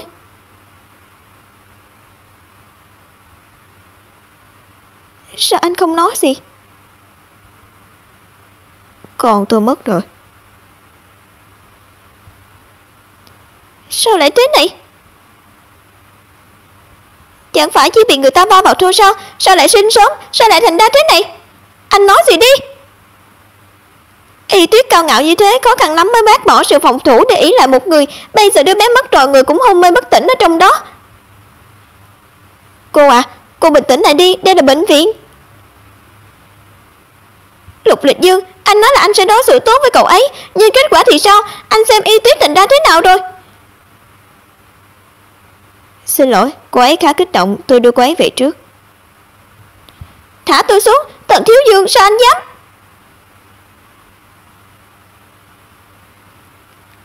Đừng tưởng tôi sợ anh, tôi cảnh cáo lần cuối, thả tôi xuống.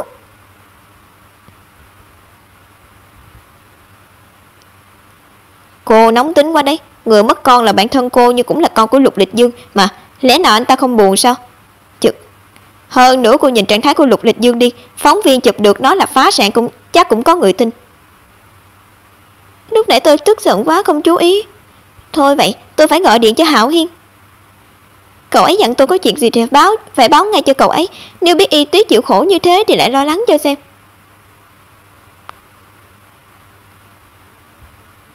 Anh Hoắc, hồi chiều cô Tả cứ đòi gặp anh nên tôi đưa bé qua cho cô ấy xem. Cô ấy có vẻ yên tâm hơn nhiều, cảm xúc cũng ổn định hơn.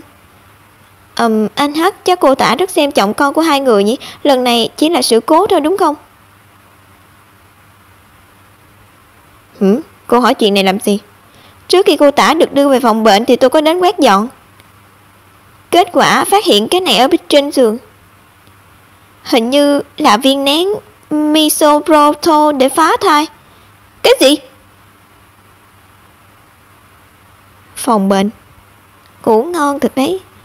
Biết bố mày là ai không? Anh ấy là người có quyền thế nhất ở đây, có thể để mày cả đời này được hưởng mọi vinh hoa phú quý. Tao phải cố gắng khổ cực cả nửa đời mới được đấy. Mà mày vừa chào đời không tốn công sức đã có hết rồi. Giống như người phụ nữ kia vậy, sinh ra đã có thứ tao không có được. Cái gì cũng là của cô ta, tiền, danh lợi đến đàn ông cũng vậy. Em đang làm gì vậy? Không có gì, em chỉ muốn nhìn thằng bé thật kỹ thôi. Đứa bé cần kiểm tra, anh cho người đưa thằng bé đi. Anh có một số lời muốn nói với em. Không được. Anh muốn làm gì? Anh hối hận rồi sao Hắc Ôn? Anh không muốn cho em đứa bé nữa sao?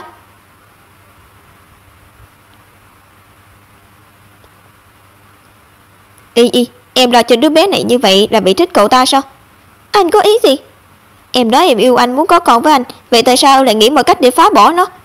Em không hiểu anh đang nói gì. Hắc Ôn, buông em ra, anh là em sợ đấy. Chẳng phải em uống thuốc phá thai sao? Cạnh giường em có rất nhiều vỏ vải và vỏ nhãn, cũng là em cố ý tình ăn phải không? Nói đi, Tả Y, ý định ban đầu của em là gì? Nếu không bây giờ anh trả con lại cho cô cố, sau đó nói hết những chuyện này cho họ. Bây giờ em nói vẫn chưa muộn, em thành thật với anh đi. Chỉ cần em nói tất cả những chuyện này là hiểu lầm thì anh vẫn sẽ tin em. Anh đoán không sai, là em cố tình phá thai, nếu không sao có thể lừa anh mang con của cố Y Tuyết đến đây chứ. Nhưng rõ ràng em rất quan tâm con của chúng ta mà. Mang thai khó chịu như thế nhưng em vẫn nhất quyết muốn sinh. Đã nói vậy rồi mà anh vẫn không hiểu sao? Tiếp cận anh là vì có giá trị lợi dụng, mang thai là mưu kế của tôi, ẩn nấp ở bên cạnh anh cũng là để theo dõi Lục Lịch Dương và Cố Y Tuyết mọi lúc. Lũ ngu đó vẫn tưởng tôi trốn ra nước ngoài mà không hề biết tôi vẫn luôn ở bên cạnh bọn họ. Anh tưởng tôi thực sự yêu anh sao? Anh tưởng vậy nhưng ngày đó ít nhất cũng có một khoảnh khắc em thật lòng chứ. Đừng đùa nữa, tôi chỉ yêu tiền thôi. Đúng vậy, mình chỉ yêu tiền. Tình yêu gì đó chẳng là gì cả. Đúng rồi, tốt như anh đừng nghĩ cách trả đứa bé về. Phải biết rằng anh không chịu được lửa giận của Lục Định Dương đâu. Y Tuyết, nếu mẹ không còn nữa, một mình con cũng phải sống thật tốt biết chưa? Mẹ! Đau quá. Con của tôi, trả cho tôi. Một tên liêu lỏng, để cô ấy chắc chắn có ý đồ từ trước. Còn... cô ấy tỉnh lại rồi. Tịch Hành, đi gọi bác sĩ giúp tôi. Em thấy sao rồi, có khó chịu ở đâu không? Em hôn mê 1 ngày 1 đêm rồi. Bác sĩ nói nếu không tỉnh thì nguy hiểm lắm. May mà em tỉnh lại rồi.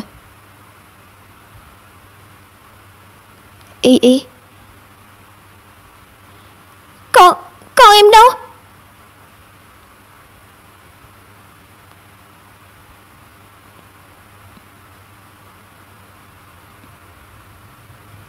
Con đâu? Con của em đâu?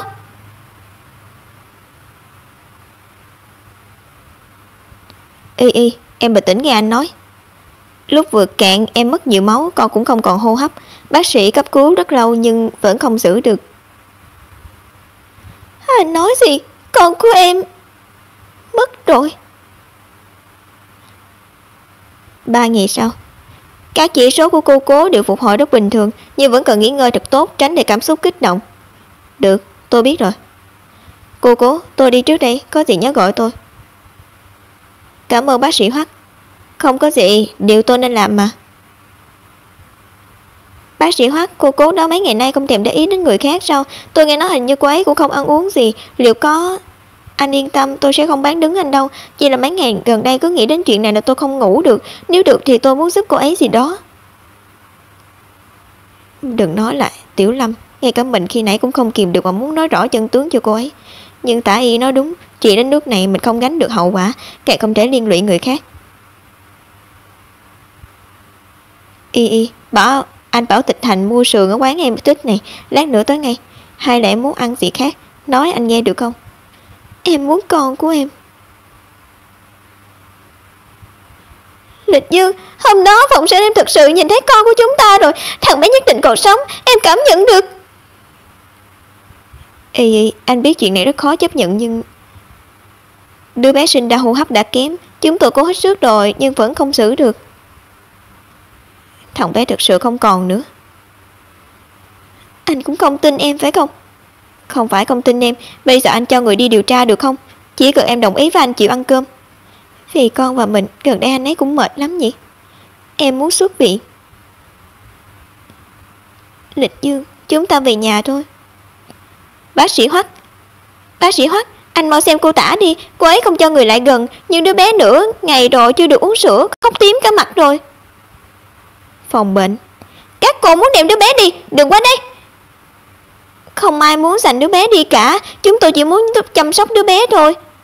Cô Tả. Để tôi, cô ra ngoài trước đi. Tả Y, em cứ bế đứa bé này thì nó sẽ nghẹt thở đấy. Anh đến đây làm gì? Đứa bé là do anh đỡ đẻ, anh nên chịu trách nhiệm với thằng bé. Tả Y, đưa đứa bé này cho anh. Thằng bé đói lắm rồi. Cố Y Tuyết thì sao? Cô ta sao rồi?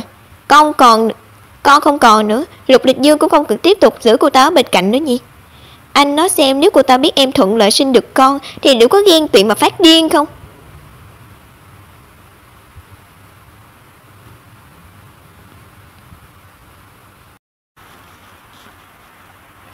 Đây là lý do em giành đứa bé ư?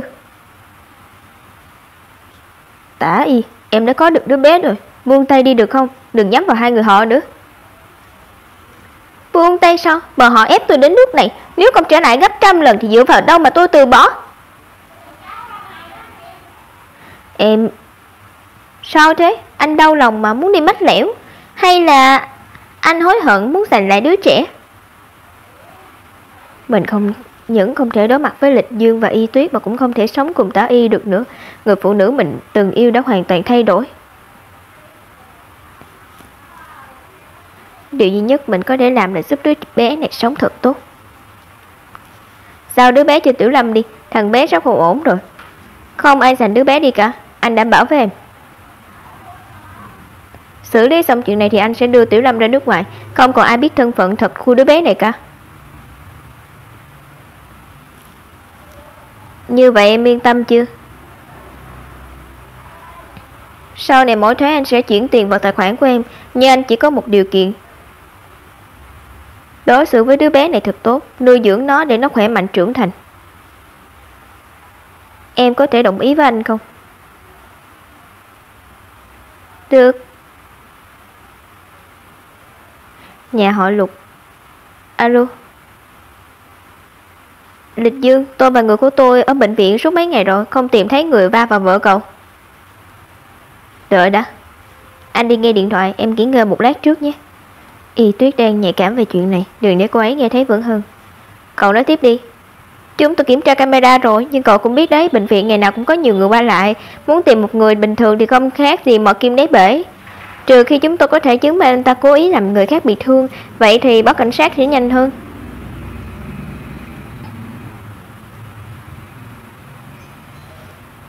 Rút người về đi, giúp tôi chuẩn bị thuốc bổ tốt nhất, mang hết đến biệt thự. Trước mắt điều quan trọng nhất là bồi bổ cho sức khỏe của Y Tuyết.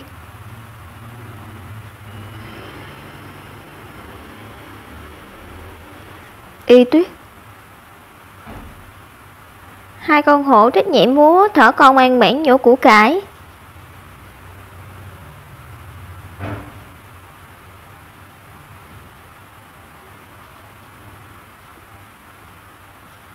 Mình và vịt con cùng học đi, tuổi thơ là món quà tươi đẹp nhất. Tiên sinh, anh có gì cần dặn dò? Đợi phu nhân ra ngoài thì khóa phòng sơ sinh lại. Cô ấy cứ nhìn cảnh thấy buồn thì không tốt cho sức khỏe. Con à, xin lỗi. Tại bố không bảo vệ được con nên mới khiến con rời xa mẹ.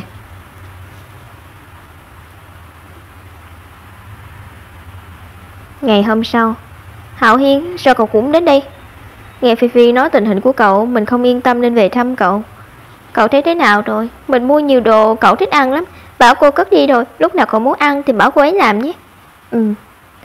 Sao hôm nào mình cũng đến ở chung với cậu nhé. Bên ngoài lạnh lắm, chúng ta ở nhà ăn uống xem phim gì đó. Mình lại muốn đi ra ngoài. Mình lại muốn ra ngoài đi lại thì hơn.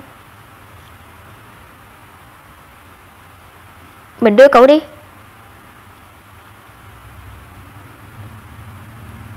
Cậu muốn đi đâu? Mình đưa cậu đi. Ha ha, cậu nói vớ vẩn gì thế? Chúng ta có thể cùng ra nước ngoài. Chẳng phải lần trước cậu không thể du lịch vui vẻ sao? Lần này mình đi cùng cậu, đi đâu cũng được. Hoặc là cậu muốn tiếp tục làm luật sư, ở bên đó có mấy văn phòng luật rất tốt. Mình nghĩ cậu sẽ có hứng thú. Trình Hạo Hiên, cậu làm gì thế? Y Tuyết còn chưa khỏe hẳn, sao có thể đi lung tung cùng cậu được? Cô ấy cần đổi môi trường để điều chỉnh tâm trạng, cứ ở đây mãi mới không hồi phục được. Bây giờ cậu ấy có gia đình rồi, Lục Lịch Dương sẽ không đồng ý đâu. Anh ta dựa vào đâu mà không đồng ý? Là anh ta không chăm sóc tốt cho Y Tuyết, vậy thì đến người khác chăm sóc.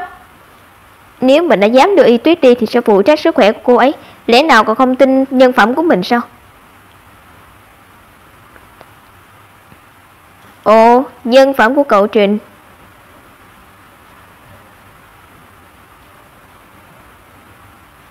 là tùy tiện đưa vợ người khác đi du lịch thế giới sao?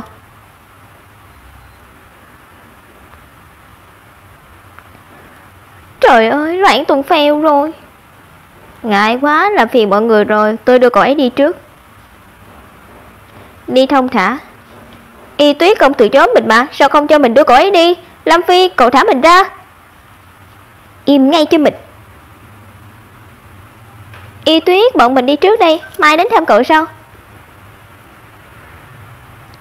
Y, em sẽ không đi, sẽ không rời xa anh đâu đúng không? Lục Lịch Dương, mấy hôm nay em có dự cảm rằng con mình chưa chết. Chúng ta nghĩ cách tìm ra thằng bé được không? Y, em lý trí một chút đi. Trước giờ em kiên cường nhất mà, không phải sao? Nếu con ở trên trời nhìn thấy em như thế này thì thằng bé cũng sẽ buồn lắm. Không, em rất lý trí. Em biết em đang nói gì. Em mới là mẹ thằng bé, trực giác nói với em thằng bé nhất định vẫn còn sống. Lý trí? Mấy hôm nay rõ ràng em cứ dè vào bản thân, cũng đang dè vào trái tim anh. Em nhìn em bây giờ đi, làm gì còn chút dáng vẻ của người có lý trí. Lục Lịch Dương, buông em ra. Nếu anh không chịu thì em tự đi điều tra. Buông ra, em nhất định sẽ tìm được con em. Y, đừng ép anh được không? Mấy hôm nay không được để phu nhân ra ngoài, có người đến thì đều từ chối, trừ khi có sự đồng ý của tôi. Vâng. Lục Lịch Dương, anh muốn nhốt em lại ư? Em cảnh cáo anh, nếu anh làm vậy thì em ly hôn với anh.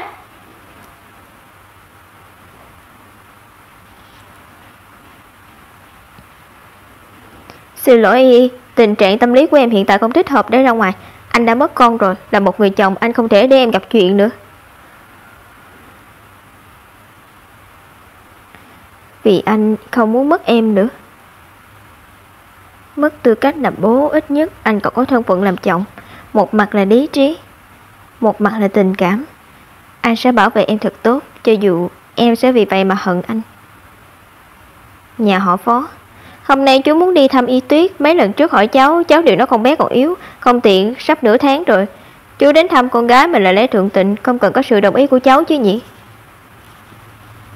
Chú Phó, cháu không có ý đó. Y quả thực không tiện gặp người khác, tình hình đặc biệt, mong chú thông cảm. Tình hình đặc biệt gì chứ? Lục Lịch Dương, cháu làm vậy là giam cầm trái phép.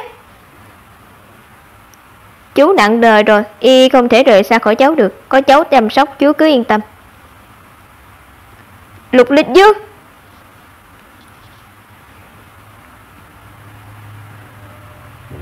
anh sẽ khiến em khỏe lại, cho dù phải trả giá thế nào cũng được. 3 ngày sau, bình thường phu nhân sẽ ra ngoài ăn cơm, nhưng kể từ sáng hôm nay thì không ra ngoài nữa, tôi sợ. Y, có nghe thấy anh nói gì không? Y Tuyết, em trả lời một câu để anh biết em vẫn ổn được không? Anh không vào trong, chỉ cần em trả lời anh một tiếng thì anh sẽ đi ngay.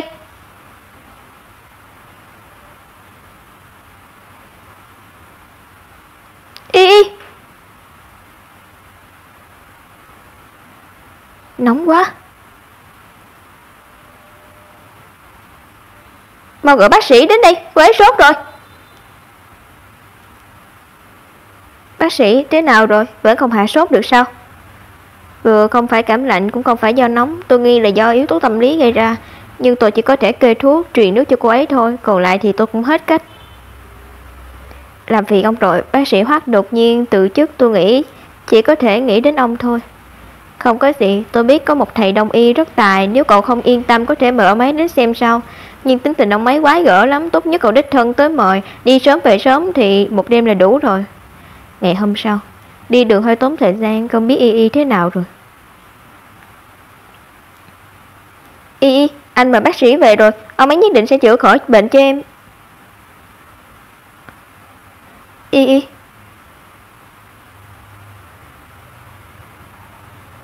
em muốn ở một mình, đừng đến tìm em. Cố Y Tuyết.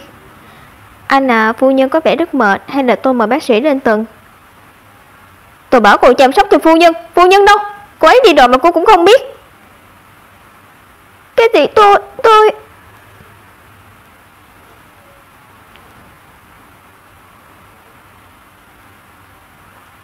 Tiếp đợi bác sĩ cho tốt, tôi đi tìm phu nhân về khám bệnh.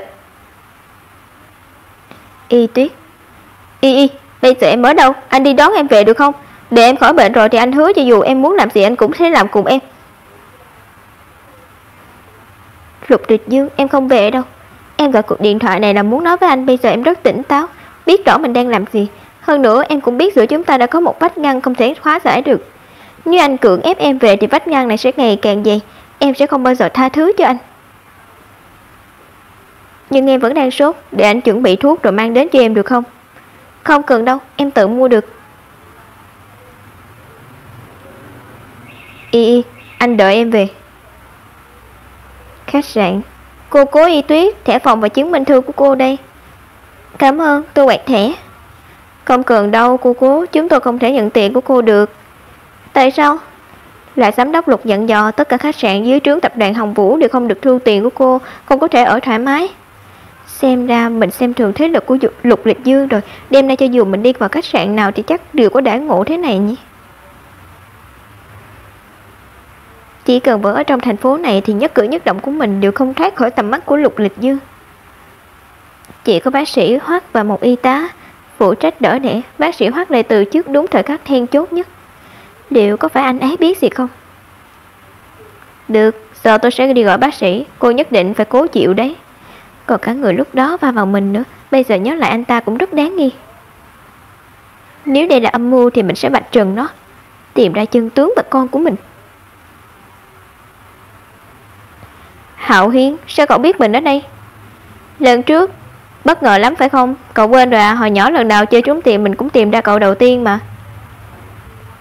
Cậu đừng đùa nữa, sao cậu tìm được mình? Lâm Phi nói cậu bỏ nhà ra đi, mình liền tìm chút tung tích. Vẫn ổn, đã hạ sốt rồi. Các cậu làm vậy khiến mình trông rất nực cười. Bây giờ mình chỉ muốn ở một mình, không muốn bị bất cứ ai làm phiền. Vậy hay là đi cùng mình đi. Mình biết cậu nghĩ rằng con cậu chưa chết nên cậu muốn tìm ra thằng bé. Mình không có ý ngăn cản cậu, chỉ là bây giờ cậu còn quá yếu. Em là còn chưa tìm được con thì đã gục ngã trước rồi. Y Tuyết, chúng ta đến chỗ mà mẹ cậu dưỡng bệnh một thời gian nhé. Ánh nắng ở California tốt lắm, cậu sẽ thích đấy. Hơn nữa, ở đó cũng có manh mối cậu cần. Tiền, chị biết đến tiền. Con làm sẽ có nhiều tiền để đưa mẹ như vậy. Bạn trai bác sĩ của con thì sao? Chẳng phải nó nói sẽ chuyển tiền cho con sao? Mẹ, con mới xuất viện. Mẹ có nghĩ xem con nộp tiền thuốc men thế nào không? Còn cả con của con nữa, nuôi nó không cần tiền à.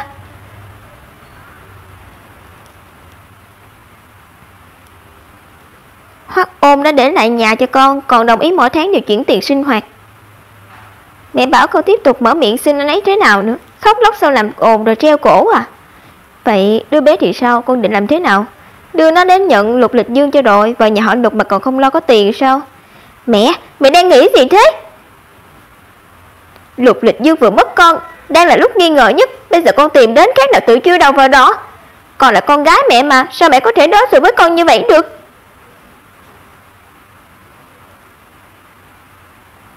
Ổn chết đi được. Giúp việc đâu? Mau bế đứa bé đi. Vâng, đến đây.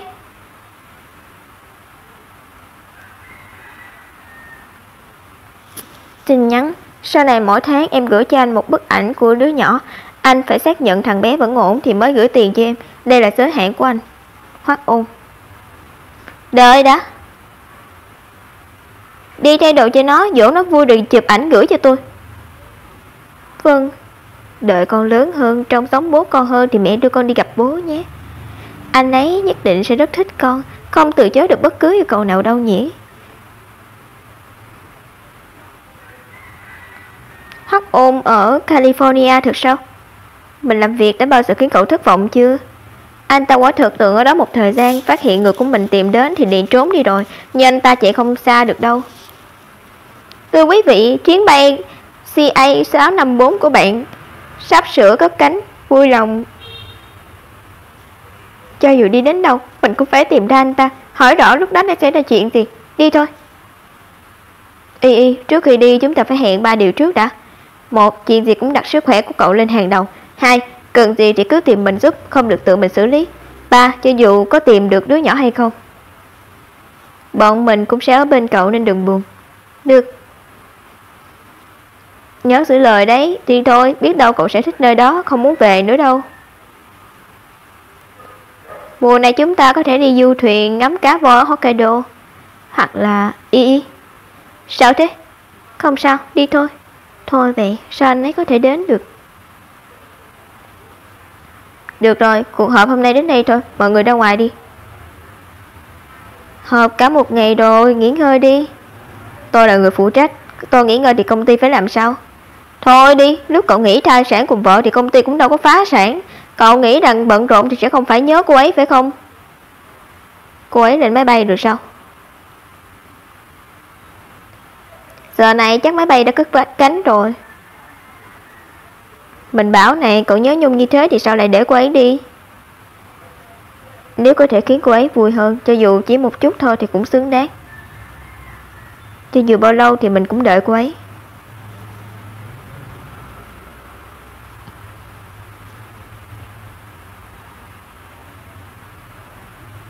Ba năm sau, Los Angeles. Luật sư Cố, luật sư Thẩm, vụ án kết thúc rồi. Lần này cô đã làm một cú lật ngược rất hay, giành danh tiếng về cho luật sư quốc tịch Hoa Hạ chúng ta. Chẳng mấy ngày nữa chắc chắn sẽ càng nhiều doanh nghiệp mời gọi cô. Cảm ơn, nhưng tôi không có hứng thú với những lời mời gọi đó. Tại sao? Tôi sắp về nước rồi. Vội vậy sao?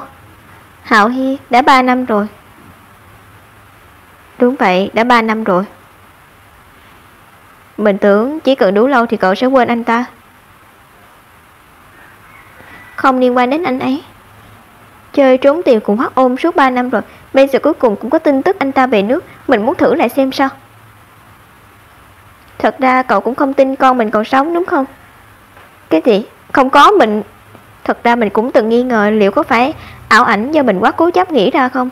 Nhưng nếu không có ẩn tình gì, sao bác sĩ Hoắc lại phải trốn mình như thế? Nhưng cậu về nước thì đã sao? Vẫn không có bất cứ manh mối gì mà. Không, mình có. Cậu còn nhớ vũ công ba lê mà chúng ta tình cờ gặp trước đây không? Cô ấy nói từng làm việc cùng Tả Y. Sau đó mình tìm thấy tài khoản mạng xã hội của Tả Y, phát hiện bức ảnh này. Bức ảnh này có vấn đề gì sao? Hoa tai này tự xuất hiện trên người Lục Lịch Dương. Cái gì? Lúc đó mình không nghĩ nhiều, hơn nữa lời giải thích của Lục Lịch Dương cũng không có sơ hở gì. Mình không thể xác định anh ấy và Tả Y có qua lại hay không. Nhưng tại sao bông tai này lại chạy vào trong túi của Lục Lịch Dương? Có liên quan trực tiếp đến Tả Y hay không? Vấn đề đằng sau điều này mình nhất định phải tra rõ. Bên ngoài sân bay, mình đến rồi. Ê, mình nhìn thấy cậu rồi. Phi Phi, cuối cùng cũng đón được hai người rồi. Đợi đã, để mình thở một lát. Đã làm mẹ rồi mà sao vẫn hấp tấp vậy? Cậu còn nói nữa, con gái mình biết đi rồi mà, người mẹ nuôi với cậu mới xuất hiện lần đầu. Mình nhớ cậu chết đi được. Đừng giận nữa, mình về rồi mà, mình mang quà cho cậu và Tiểu Nặc đấy. Sao cậu cũng về thế? Làm việc cuộc sống riêng tư của hai bọn mình. Nếu mình không hộ tống Y Tuyết thì bình yên trở về thì Lâm đại tiểu thư như cậu chẳng phải sẽ mắng mình té tát sao? Cũng đúng. Tiêu rồi, chúng ta phải mau đi thôi.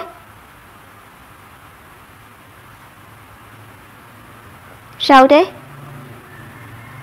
Chẳng phải cậu bảo mình điều tra hành tung của Tả Y sao? Mình mới nhận được một tin phải tham gia tiệc tối hôm nay mới dám chắc. Tin gì thế? Vừa đi vừa nói, không đi thì không kịp đâu. Sau khi nhà họ Tả phá sản thì Tả Y như thể tan biến vậy. Nhưng một đại tiểu thư chỉ biết nhảy múa như cô ta căn bản không nuôi được chính bản thân mình. Mình liền điều tra thuận theo thân phận và những chuyện cô ta trải qua, kết quả tra được một doanh nhân giàu có. Vậy thì liên quan gì đến bữa tiệc tối chúng ta phải tham gia? Cậu nghe mình nói hết đi. Doanh nhân giàu có này từng theo đuổi Tả Y. Bữa tiệc này là anh ta tổ chức để cầu hôn. Đối tượng cũng là nữ hoàng ba lê. Cậu nói xem liệu có phải Tả Y không? Khó nói lắm. Bộ này được không? Được, đâu phải tiệc tối gì quan trọng, không có nhân vật tâm tín để tham gia đâu, mặc tùy tiện cũng được. Anh sớm cạnh em đến khi sông cạn đá mòn. Anh lấy tên anh xin thề anh sẽ đối tốt với em cả đời. Em bằng lòng trải qua quãng đời sau này cùng anh không? Em đồng ý. Ồ, vậy đây là nữ hoàng ba lê mà cậu nói à? Nữ hoàng ba lê không chỉ có một người, không hổ là cậu Lâm Phi ạ. Ha ha. Trời ơi, sao anh ấy lại đến? Mẹ ơi, đẹp trai quá. Đừng chen lấn.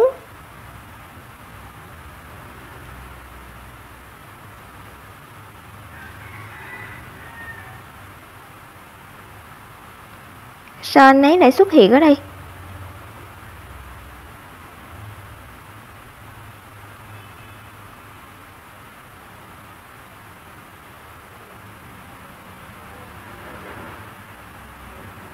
Chẳng phải cậu nó không có nhân vật tiếng tăm nào tham gia sao?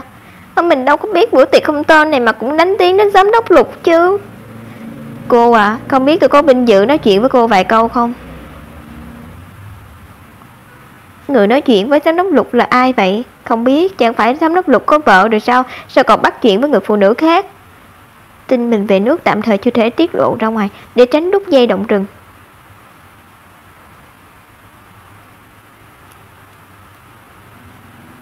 Anh đi theo em.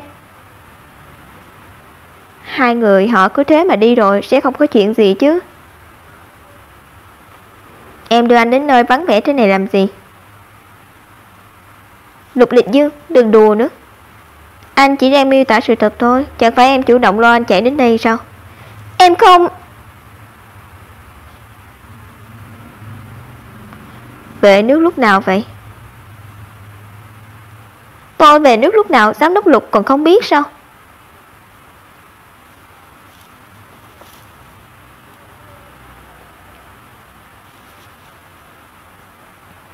Lão gia nhà họ Trình gần đây thế nào rồi? Vẫn ổn, xương cốt trắng chắc, ở nhà an hưởng tuổi già. Ngoài chuyện hôn nhân của cháu độc tôn ra thì không có gì phải lo lắng quá. Nghe nói tiểu thư nhà họ Mộ gần đây mới về nước, đây là độ tuổi thích hợp, đã kết hôn, muốn nghĩ cách để làm quen với ông Trình. Cậu cả nhà họ Trình cũng không còn nhỏ nữa, đúng là nên lập gia đình thôi. Ngày hôm sau, xin lỗi, đột nhiên hẹn cô ra đây, nhưng có mấy thứ tôi nhất định phải trực tiếp giao cho cô. Tất cả thông tin và tài liệu về những người có liên quan mà chúng ta điều tra từ 3 năm trước đến hiện tại đều nằm trong này cả. Từ sau khi cô rời đi, Lịch Dương ngoài làm việc thì cắm cổ điều tra tung tích của con. Tôi biết năm xưa hai người hiểu lầm rất sâu sắc, nhưng với tư cách là bạn bè, tôi vẫn mong hai người có thể hạnh phúc. Bức ảnh này là có người chụp được vào 3 năm trước, ảnh Tả Y ra vào bệnh viện lúc đang mang thai. Cô nhìn phong nền đi, trông quen lắm phải không? Là bệnh viện hai người kiểm tra thai sản đấy. Vốn dĩ chúng tôi tra được Tả Y đến Đức định cư, hơn nữa còn kết hôn mang thai. Sắp tra được cô tá đâu rồi. Sau đó tôi phát hiện ra bức ảnh này, biết rằng Tả Y có thể đang ở trong nước, cũng xác nhận chuyện cô ta mang thai là thật. Nhưng lúc đó là giai đoạn cuối lúc cô mang thai, Lịch Dương một lòng chỉ nghĩ đến cô nên người của chúng tôi cũng không điều tra sâu hơn. Bây giờ xem ra vé máy bay mà Tả Y mua chắc là Dương Đông kích Tây rồi, lúc đó chúng ta quá khinh địch. Vậy là lúc đó cô ta vẫn luôn núp bên cạnh chúng ta, chờ thời cơ hành động. Nhưng kể từ sau đó thì cô ta không để lộ tung tích nữa, đến người nhà của cô ta cũng không liên lạc được với cô ta. Tôi nghĩ khả năng cao là vẫn ở trong nước, dù sao bây giờ cô ta không tiền không quyền, muốn lặng lẽ ra nước ngoài gần như không thể nào. Có lý, dù sao tôi cũng giao người cho cô rồi, cần điều tra gì thì cô cứ nói với bọn họ. Còn nữa, Đường là phu nhân của giám đốc Lục mà cứ ở khách sạn suốt thì còn ra thể thống gì nữa, có cần tôi tìm nhà cho cô không? Cảm ơn, không cần đâu, tôi tự tìm được. Trung tâm môi giới bất động sản. Cô à, 3 căn hộ cô mới xem đều có giá rất tốt, môi trường lại thích hợp để sinh sống. Cô xem cô thích căn hộ nào hơn? Căn này đi. Cả 3 căn đều không được, đổi cô ấy căn ở Hoa Đình đi. Chào giám đốc Lục, nhưng cô ấy nói ngân sách của cô ấy có hạn. Lấy từ tài khoản của tôi. Cô xem. Không cần đâu, tôi không quen với người này, không có lý gì mà tiêu tiền của anh ấy cả. Căn thứ 2 khi nãy đi, phiền cô làm thủ tục cho tôi.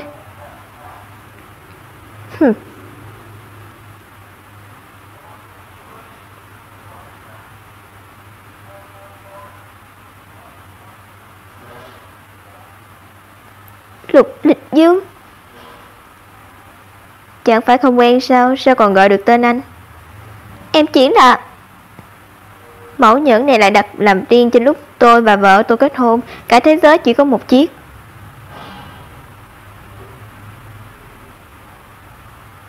Nếu không quen thì sao cô lại đeo chiếc nhẫn này?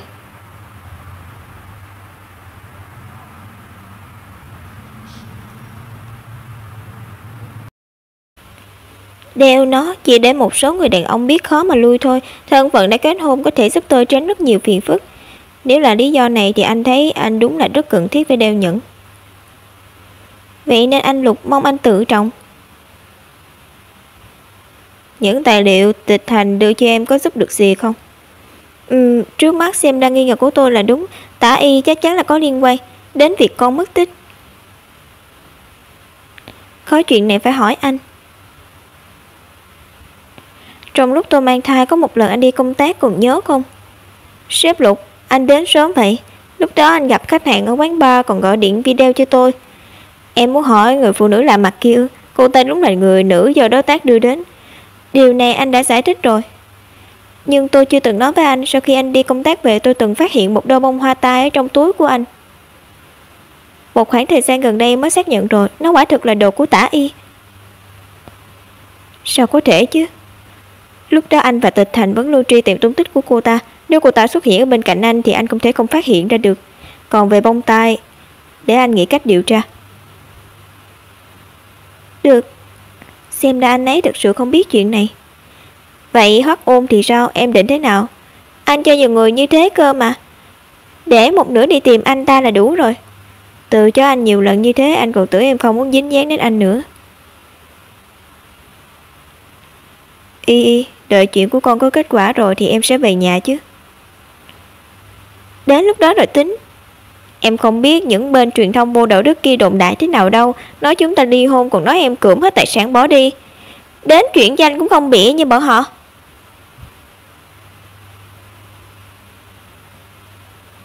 Đã nói là chia tay nhau đi chứ có bảo anh xuống trước à.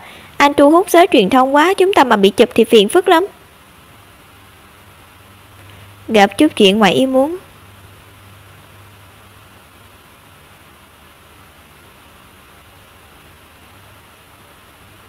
Lúc nãy anh đi ra thì bị thằng nhóc này va vào. Thằng nhóc nói không tìm được mẹ. Cậu nhóc, chỗ bị va vào có đau không? Chị xinh đẹp ơi, em không đau đâu. Đáng yêu quá. Đáng yêu đến mức quá đáng.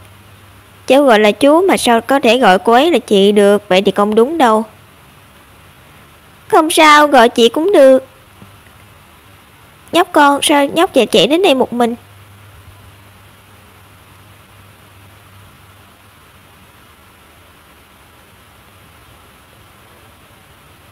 Có vấn đề gì gọi chị cũng được. Em bé dễ thương, sao em lại một mình chạy tới nơi này? Mẹ cho em chơi ở bên dưới, có con gấu to lắm. Em đuổi theo nó tới tận đây.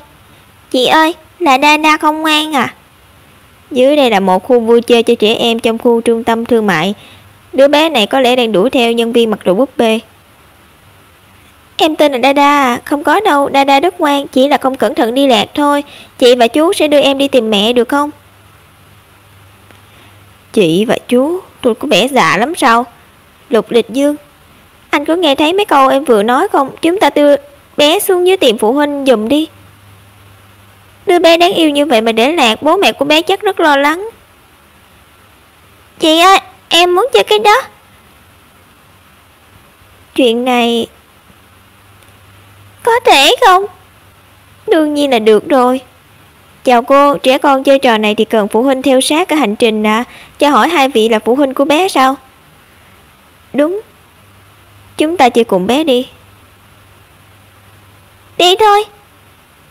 Lục Lịch Dương, chúng ta nên giúp Dada tìm mẹ trước, chơi cùng nó không hợp lý lắm. Yên tâm, đã kêu người đi tìm rồi. Chú ơi, chị ơi, mau tới đây.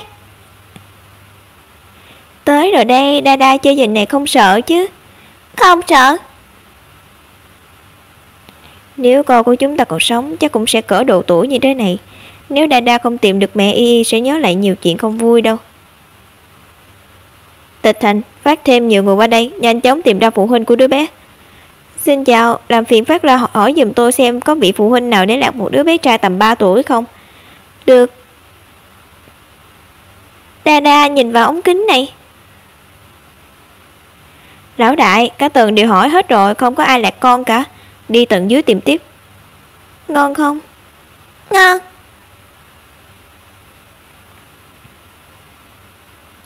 Chưa tìm thấy. Làm sao có thể tìm thấy được? Cả tòa nhà độ tuổi 20 trở lên thì hỏi qua rồi, còn có thông báo phát trên loa nữa, không tìm được người nào lạc con cả. Anh bây giờ đang ở đâu? Tầng 1, nơi đây đông đúc, tôi sẽ tiếp tục tìm kiếm. Nếu đến 6 giờ vẫn không thấy thì tìm cảnh sát giúp nhé. Được, tôi hiểu rồi. Sắp đến giờ rồi, hãy đến trung tâm thương mại Marriott để đưa nó về nhà. Vâng.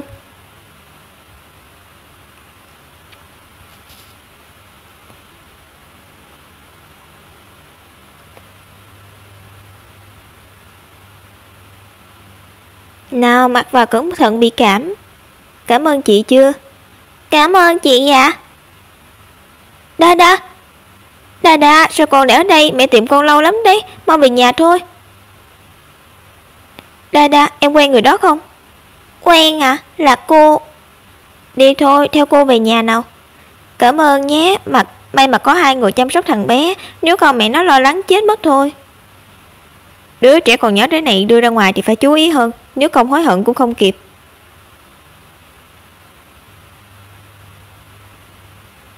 Sao thế Dada, em có gì muốn nói à?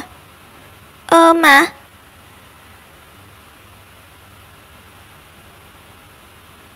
tạm biệt bố.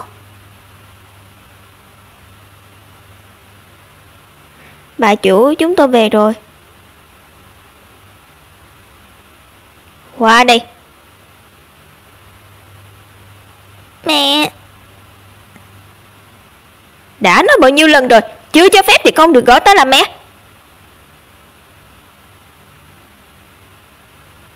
Qua đây, nói tôi nghe mày gặp bố mày chưa? Gặp rồi. Anh ấy đối xử với mày thế nào? Bố đối xử với con rất tốt, mua đồ ăn cho con, còn cùng chị chơi với con nữa. Chị nào? Cô có thấy không?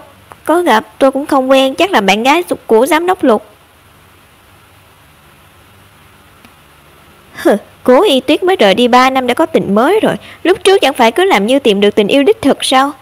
Tao bảo lúc cuối cùng mày gọi anh ấy một tiếng bố, mày có gọi không? Có à? Cứ đợi đi, chẳng bao lâu nữa anh ấy sẽ tìm đến thôi.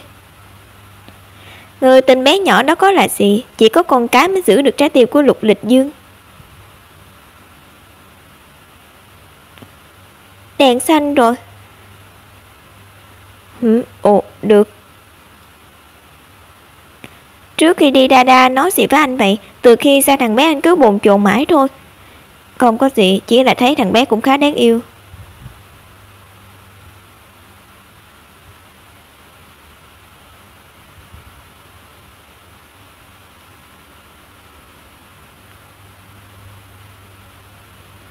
Đến rồi.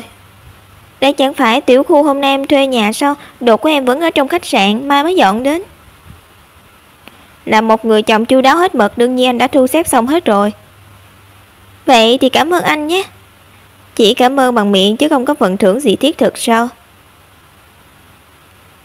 Lục Lịch Dương, anh đừng được nước lớn tới. À, mèo hoang ở đâu ra vậy, sao còn cắn người nữa? Em cảnh cáo anh đừng có làm loạn, em còn chưa đồng ý làm lạnh với anh đâu. Được rồi, anh biết rồi, vậy hôm nay có thể để anh tiễn em đến cửa nhà không? Anh đảm bảo không làm loạn đâu. Tin anh mới lạ, em đi đây, không được đi theo.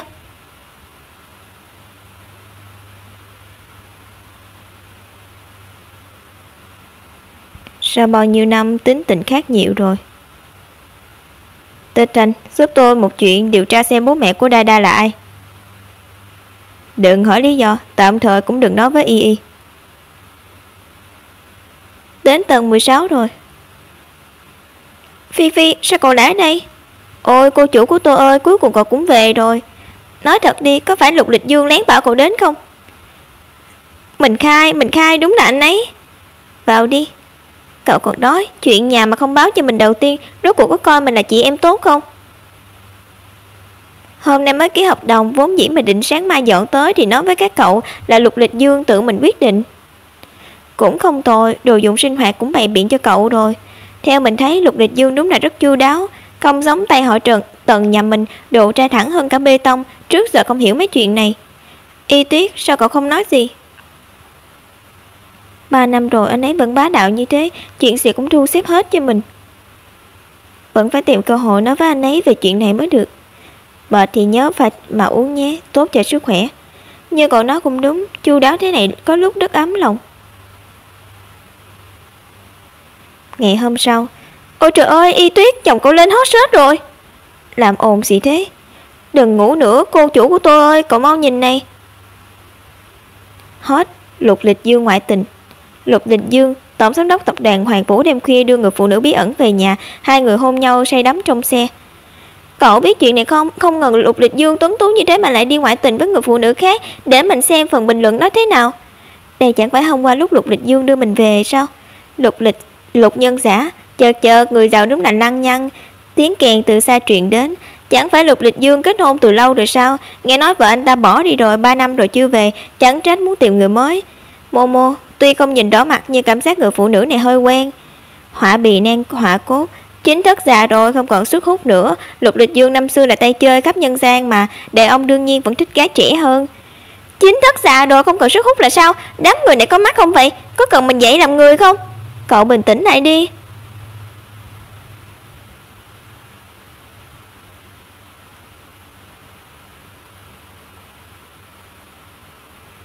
Cậu nhìn kỹ nền trong bức ảnh đi, không thấy quen à? Đây chẳng phải tiểu khu này sao? Vậy là hai người... Ai hôm qua phàn nàn với mình Lục Lịch Dương quá ngang ngược hả? Kết quả lại lén hôn nồng nhiệt với người ta trong xe rồi. Không phải ý của mình, cậu hiểu mà. Ai bảo Lục Lịch Dương tự nổi tiếng sẵn. May mà chưa chụp dính mặt, nếu không cả thế giới đều biết mình quay về rồi. Mới sáng sớm ai đến nhà cậu vậy? Không biết, mình đi xem sao.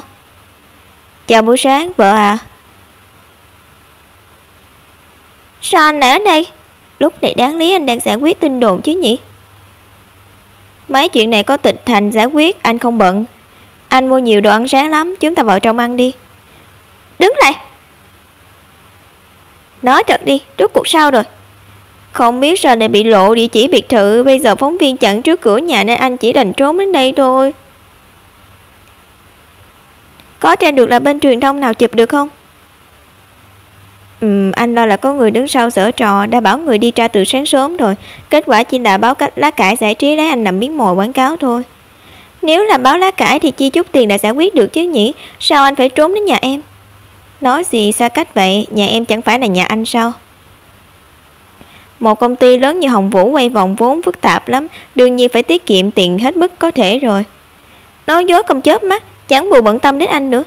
Mấy ngày nay anh là không về nhà được rồi, vợ à, em cho anh ở nhờ đi. Đợi đã. Không sao, hai người cứ mặn nồng đi, xem mình như không tồn tại là được. Lục Lịch Dương, còn thế này nữa thì anh ra ngoài ngay cho em. Cậu ở đâu thế, có tiện nói chuyện không? Cậu nói đi. Giải quyết xong phía phóng viên giải trí rồi, sắp xóa hot search rồi. Những phóng viên ở trước nhà cậu thì sao, khi nào bảo họ đi? Đợi mấy ngày nữa đi, không cần vội. Này, tôi nói chứ, để theo đuổi bà xã mà cậu lắm chiêu trò thật đấy. Đến chuyện tiêu tiền thuê phóng viên chặn cửa cũng làm được. Hiệu quả là được, có ý kiến à? Không. Đúng rồi, đứa bé cậu bảo tôi điều tra, tôi không tra được bố mẹ đứa bé là ai. Nhưng tôi tra được địa chỉ nhà nó. Phòng 1201, tòa XX đường XX. Gửi qua đây đi, tôi đích thân qua đó một chuyến.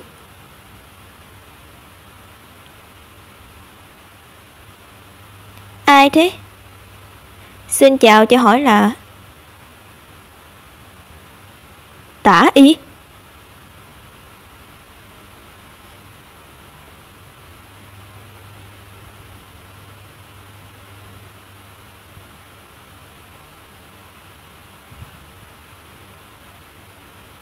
Lịch Dương, anh đến tìm em sao?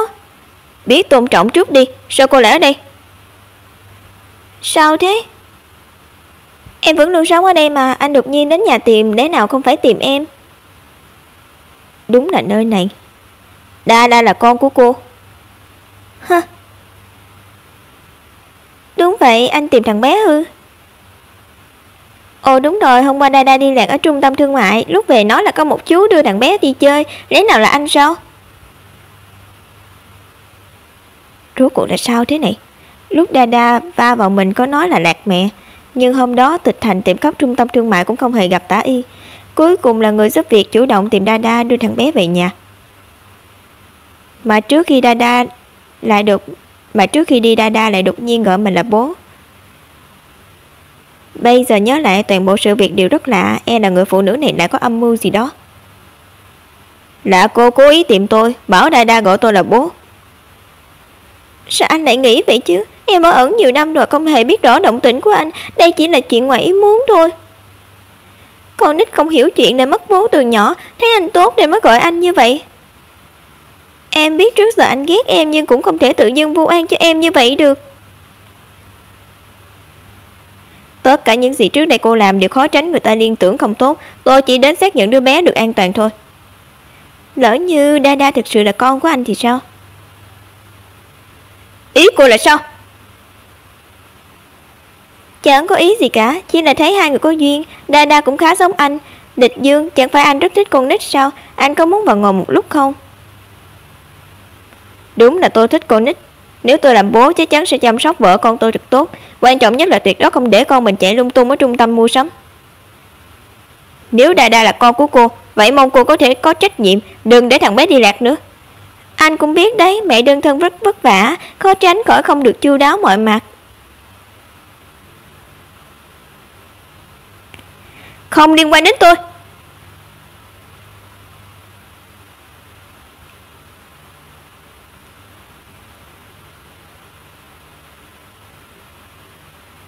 Tôi đi đây, sau này đừng gặp lại nữa. Bố. Bình tĩnh, thằng bé là con của Tả Y, không liên quan đến mình. Sao thế? Mới đi đã nhớ anh ấy rồi à? Yên tâm, chúng ta sẽ đoàn tụ với anh ấy sớm thôi. Anh ấy nói rồi mà, nếu làm bố thì sẽ chăm sóc tốt cho mẹ con mình.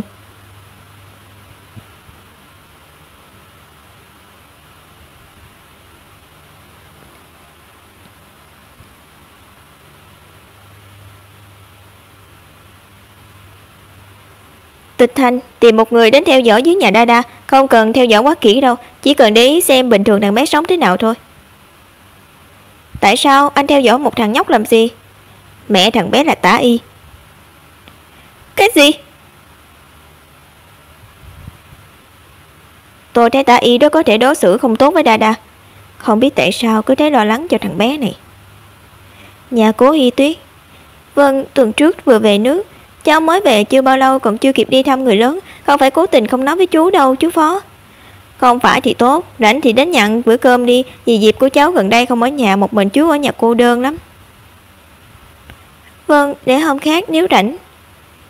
Cố tình ám chỉ với mình là Diệp Mạn Thanh không có ở nhà ư? Vâng thế nhé, chào chú. Anh không về nhà đi, sao lại đến đây nữa thế? Về rồi sau đó phát hiện những phóng viên vô đạo đức kia vẫn canh ở cửa nhà anh, vậy nên chỉ định quay lại thôi. Đường là giám đốc Lục, có bao nhiêu căn nhà như thế, cứ nhất thiết phải ở nhờ chỗ em sao? Ai biết những địa chỉ khác có bị phóng viên theo dõi không? Chẳng phải em nói rồi sao? Người nổi bật như anh phải biết tự bảo vệ bản thân. Em chưa từng nói những lời sến sẩm như thế. Buông tay ra, không buông thì tối nay đừng hòng bước chân vào nhà em. Hồi sáng đi vội như thế công ty có việc gì à? Không phải, điều tra chút việc, đợi có kết quả thì nói với em. Em thì sao, lúc nãy nói chuyện điện thoại với ai thế? Chú Phó bảo em về nhà ăn cơm. Ông ấy biết em về rồi sao? Tin tức nhanh nhạy nhỉ. Anh nghĩ em nên đồng ý không? Trong lòng em vẫn không chấp nhận được sự thật ông ấy là bố em. Nhưng đã lâu như thế rồi, về tình về lý đều nên ghé thăm một lần. Hơn nữa ông ấy hình như thực sự không có mục đích gì với em. Không thể coi là không có mục đích nào được. Dù sao ông ấy cũng muốn bù đắp cho em bằng những cách này, từ đó được em chấp nhận. Nhưng thực ra trong lòng em đã có đáp án rồi không phải sao? Đi một lần cũng tốt, biết đâu còn có bất ngờ ngoài dự đoán. Gì cơ? Em cũng nói rồi mà, chẳng phải tin tức của ông ấy rất nhanh nhạy sao? Có một số thứ bọn anh không tra được, nhưng ông ấy thì tra được. Chẳng hạn như Hoắc Ôn, nhà Tả Y. Đa, qua đây. Qua đó đi, không sao đâu. Thế bộ này đi, trong bộ dạng của mày kìa, rụt rè chết đi được. Cô mau mặc cho nó đi, mặc xong thì gọi tôi. Vâng. Hoắc Ôn, hết tiền rồi, gửi ảnh thằng bé cho tôi trước đã, cô biết quy tắc mà. Phiền thật đấy. Lùi về sau, sát vào tường. Cười lên đi.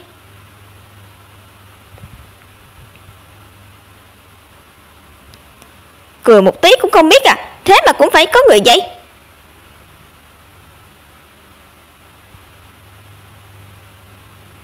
Mày có vẻ mặt gì thế nè, hả?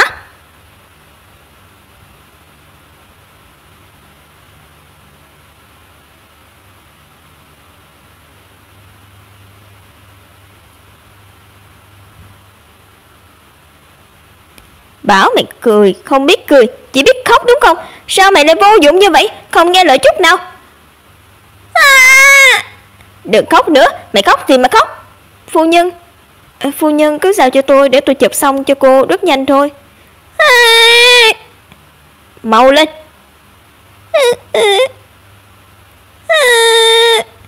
Đừng khóc nữa, ngày nào cũng khóc, ngày nào cũng khóc, phiền chết đi được. Ngày nào cũng khóc.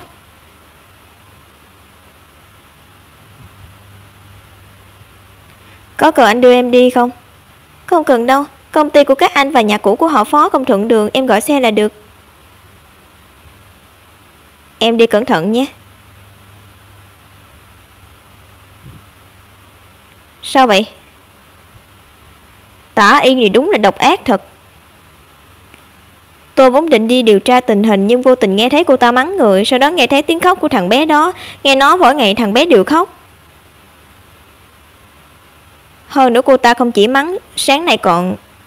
Lê mày, tao không cho mày ăn cơm sao? Chưa ăn no. Ăn, chỉ biết ăn. Mỗi tháng chút tiền này của tao tiêu sạch cho mày rồi, nhịn đói đi. Nhanh lên, mày nhớ những gì tao nói với mày sáng nay chưa? Nhớ rồi. Dám quên thì cứ chờ đó, tối nay không có cơm cho mày ăn đâu. Tôi và thuộc hạ điều tra được những thứ này, không thêm thắt mắm muối gì đâu. Cậu nói xem sao người phụ nữ này lại ác như vậy, hổ dữ còn không ăn thịt con nữa. Vậy sao cậu định làm gì? Suy cho cùng đó vẫn là con trai của cô ta. Cho cậu báo cảnh sát cũng không làm gì được cô ta. Đúng vậy, Đa là con của Tả Y. Rốt cuộc mình đang căng thẳng gì chứ? Thôi vậy, tôi vẫn đang lái xe. Chuyện này để tôi suy nghĩ kỹ rồi nói. Tuy lần này có rất nhiều công ty tham gia đấu thầu, nhưng thực lực đều không mạnh. Chúng tôi chắc chắn có thể lấy được mảnh đất này. Sếp Lục xem.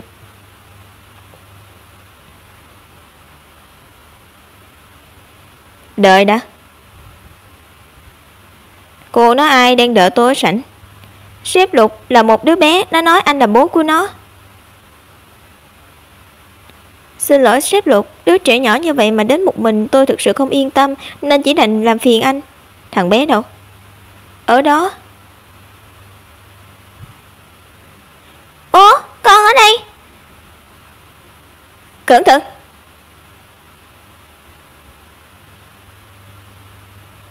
Bố, con nhớ bố quá.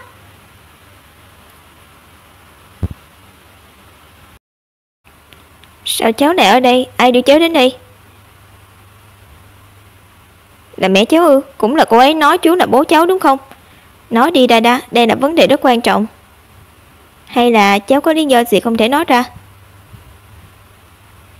Con đói quá à. Chưa ăn no.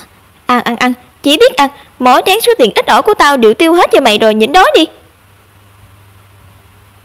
Tiến triển thế nào rồi?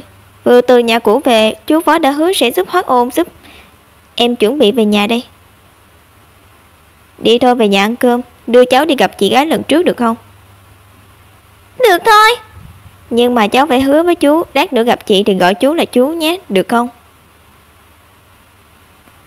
Nếu không chị sẽ đau lòng, cháu cũng không muốn nhìn thấy chị ấy buồn chứ. Được, móc tay. Thật sự là con trai của sếp Lục sao? Còn có chị gái nữa, xới quý tộc loạn quá à. Nhà Cố Y Tuyết. Y, anh về rồi. Được, đi rửa tay chuẩn bị ăn cơm trước đã. Em chỉ làm vài món đơn giản, ăn tạm. Đa. Chuyện gì vậy? Chú ơi, cháu phải làm sao đây? Lúc lên lầu không phải đã dạy cháu rồi sao? Cứ làm theo lời chú nói đi. Chị, em nhớ chị lắm, chị có nhớ em không? Đương nhiên là nhớ rồi, nhưng sao em lại ở cùng chú thế? Đa đói bụng quá, chú đưa em đến ăn cơm. Ồ, Đa của chúng ta muốn ăn cơm hả? Cơm ở đây này. May mà Y rất thích Đa. Ngồi đây đợi chị được không? Phải lau sạch tay mới được ăn cơm. Đa có phải là bạn nhỏ giỏi nhất không? Phải. Ngoan lắm. Anh, đi theo em. Nói đi, chuyện gì thế? Làm gì có chuyện gì, tình cờ gặp anh cũng không thể nhìn một đứa trẻ đói bụng được. Không phải hôm nay anh đến công ty sao? Xin hỏi sao Đa lại tình cờ gặp anh? Thằng bé đi bàn chuyện hợp tác hay là cướp đất? Trùng hợp nhiều thì tính chất sẽ thay đổi. Nếu anh còn tiếp tục che giấu thì em chỉ có thể hiểu Đa là con riêng của anh. Logic và tư duy và tài ăn nói của em, chẳng trách Tịch Thành cứ nói anh bị em ăn hiếp cả đời. Đúng là tình cờ, nhưng theo nghĩa nghiêm túc mà nói là tình cờ do con người tạo ra. Anh cũng thật sự mềm lòng với Đa rồi. Anh nghĩ dù sao em cũng thích thằng bé nên cứ liều mang nó về đây. Ai muốn gặp Đa chứ? Là Tả Y.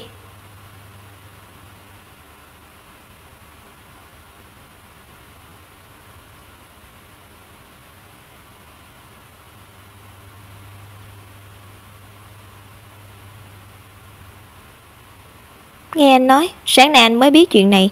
Đa là con trai Tả Y. Lần trước và lần gặp gỡ tình cờ này đều do Tả Y tính kế. Những chuyện này anh không muốn giấu em nữa. Ồ, vậy anh mềm lòng với con trai Tả Y, lại đưa nó về nhà gặp em là có ý gì? Chuyện hôm qua anh điều tra là chuyện này đúng không? Anh từng gặp Tả Y rồi. Đúng, Y, em đang nghĩ gì vậy? Không phải em đang nghĩ gì mà là anh muốn làm gì mới phải chứ. Tả Y hy vọng mẹ quý nhờ con, có phải em nên nhường đường cho cô ta không? Anh không có ý đó. Em quên rồi sao? Anh đã hứa sẽ không lừa em nữa. Chuyện liên quan đến Tả Y anh cảm thấy cần phải cho em biết. Tịch Hạnh điều tra Tả Y thường xuyên ngược đãi trẻ con. Anh cũng tận mắt nhìn thấy. Đa sống rất không tốt. Không biết tại sao mỗi lần nghĩ đến ánh mắt của thằng bé anh lại cảm thấy không kìm được. Nhưng thực sự bây giờ là Đa rất đáng yêu. Anh rất thích nó. Mà con của chúng ta lại không rõ tung tích. Thôi chuyện nào ra chuyện đó. Để thằng bé nghe được những chuyện này không hay đâu. Ăn cơm xong chúng ta lại nói chuyện. Y nhạy cảm với chuyện của con quá. Mình vẫn hơi lỗ mãn. Không nên tùy tiện đưa Đa về như vậy. Đa, em đang làm gì vậy? Sao thế? Không muốn ở lại đây nữa sao? Chị, có phải chị không hoan nghênh em không?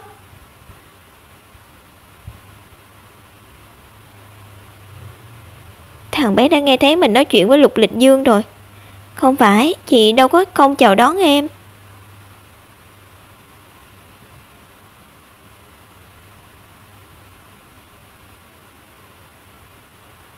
Nói gì đó đi.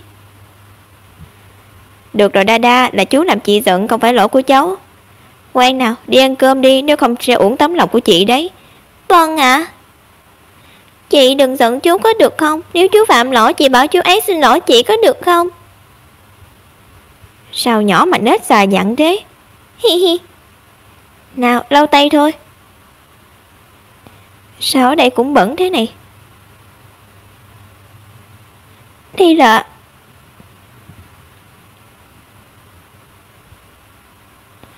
Chị ơi, em ăn cơm được chưa? Đương nhiên rồi, mau ăn đi. Chỉ là bị người ta thấy những vết thương này Đa đã sợ hãi như vậy. Thế lúc bình thường thằng bé đã phải chịu đựng những gì vậy? Tả Y tại sao lại tàn nhẫn với con của mình như vậy?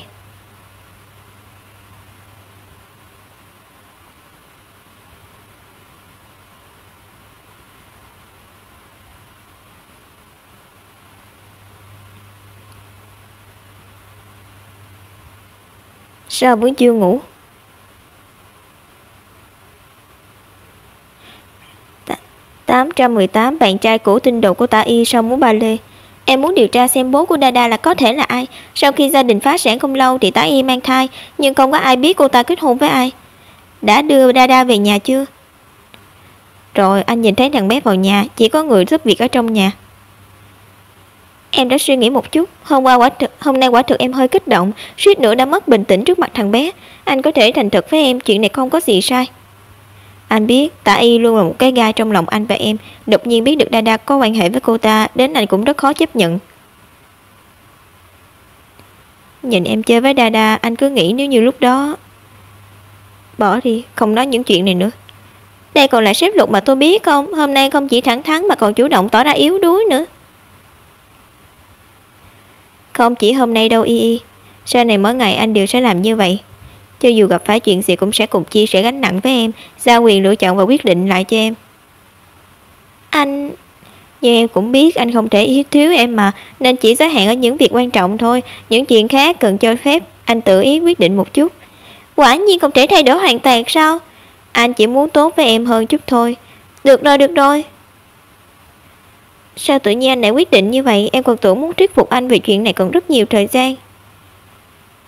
Không phải đột ngột, là thành quả 3 năm anh suy nghĩ. Mỗi ngày kể từ khi em rời đi anh đều hối hận. Anh ép bản thân bởi bận rộn công việc, chỉ cần không có thời gian rảnh rỗi anh sẽ không đau buồn khi nhớ đến em. Đến tối thì dùng cồn và thuốc lá để làm tê liệt thần kinh. Cuối cùng là Tịch Thành không chịu nổi. Tỉnh đã đi Lục Lịch Dương, là cậu tự ép cô ấy đi, bây giờ lại tỏ vẻ đau khổ cho ai xem. Cậu định cứ thế này cả đời sao? Nếu như lúc đó anh không dùng bảo vệ để ép buộc em, giao quyền lựa chọn cho em cùng em sống những ngày tháng khó khăn nhất, thì em sẽ không rời xa anh đúng không? Lục Lịch Dương, thì đã 3 năm nay anh ấy cũng không sống dễ dàng gì. Y, anh thực sự rất nhớ em.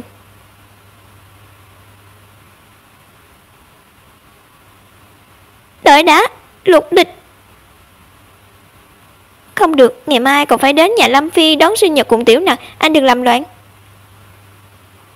Vậy sao?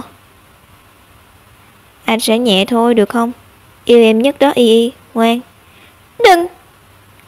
Ôi Y.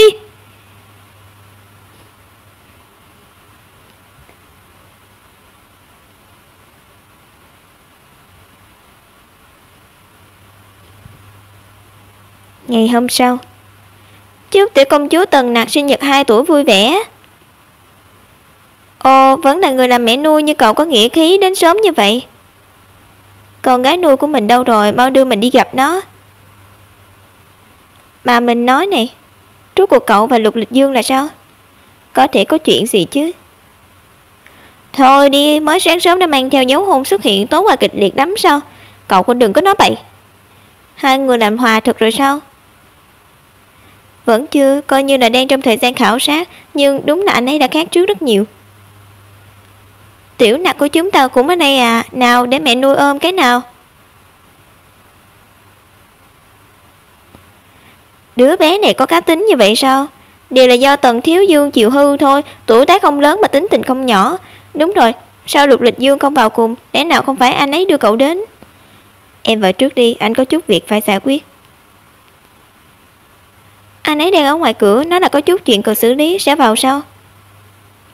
Tôi nhớ tôi đã nói rồi, sau này đừng gặp lại nữa. Nếu như em có lý do không thể không gặp thì sao? Giữa tôi và cô không có lý do này. Nếu không bị tôi phát hiện thì cô định theo dõi tôi đến khi nào? Đây là đâu? Tả Y, chẳng lẽ cô còn không rõ sao? Chẳng phải chỉ là nhà họ Tần thôi sao? Em đã sớm không còn bất kỳ quan hệ gì với Tần Thiếu Dương rồi. Lịch Dương, không phải anh tức giận vì chuyện này đấy chứ? Hay là anh sợ Lâm Phi nhìn thấy chúng ta ở bên nhau, sau đó nói cho bạn thân của cô ta Cố Y Tuyết biết? Cô ấy rời xa anh lâu như vậy rồi, nhất định là đã có người yêu mới từ lâu rồi. Nếu là anh muốn chờ tiếp sao? Lịch Dương, đàn ông sao có thể treo cổ chết trên một cái cây cong chứ? Cô nói chuyện biết tôn trọng chút đi.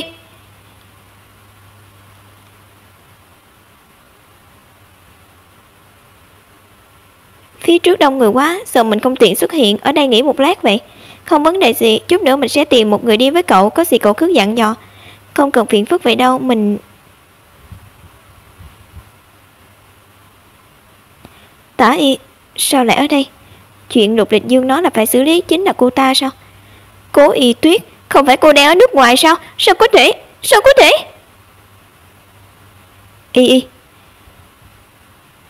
Y, không phải như em thấy đâu. Lúc nãy anh muốn cô ta mau chóng rời khỏi nên mới...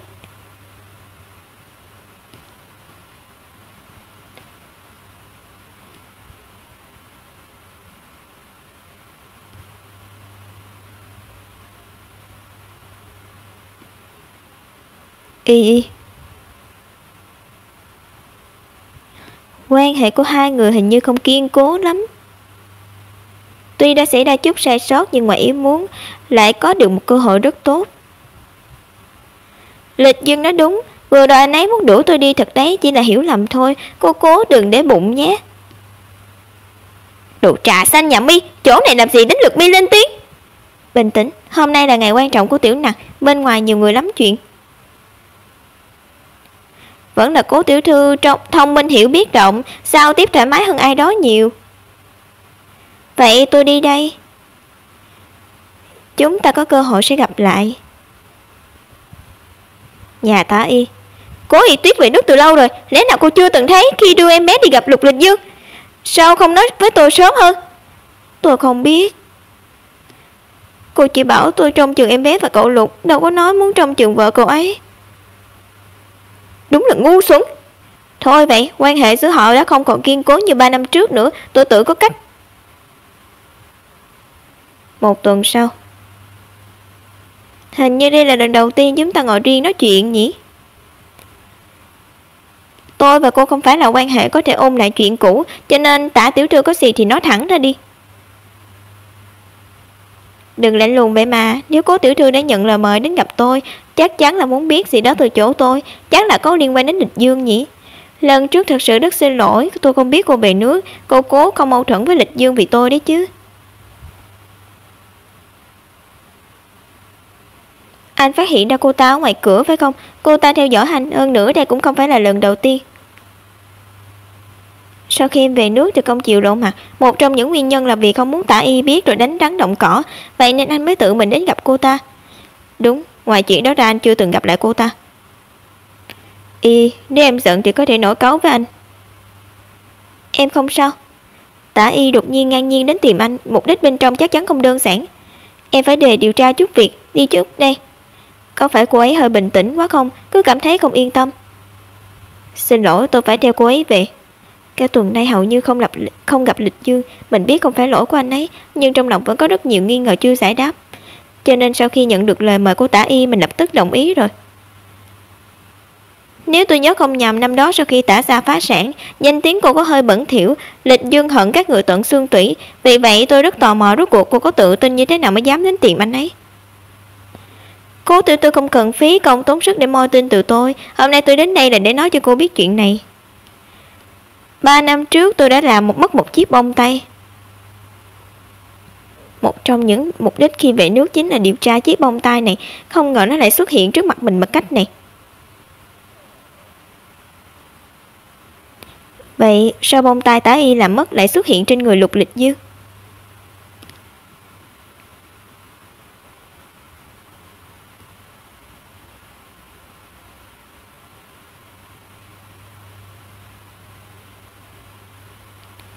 Cố tiểu thư nói đúng, 3 năm trước tôi thực sự đã sống rất thảm hại, sau đó đã chạy trốn đến thành phố Tri. Có một tối tôi uống say ở quán bar, có một người đàn ông bắt chuyện với tôi, nhưng lúc tôi không chú ý đã bỏ chút thuốc vào rượu. Chuyện sau đó chắc cô cũng đoán ra rồi. Người đó trả tiền rượu cho tôi say quá nên tháo bông tai của mình vào ví tiền của anh ta để trả nợ. Nhưng không ngờ, sau lần may mưa với anh ta đó tôi đã mang thai. Tôi vừa không có tiền lại không nơi nương tựa nên cực kỳ căm ghét đứa con không chào mà tới. Đây chính là nguyên nhân cô ngược đãi Đa. Cô gặp nó rồi.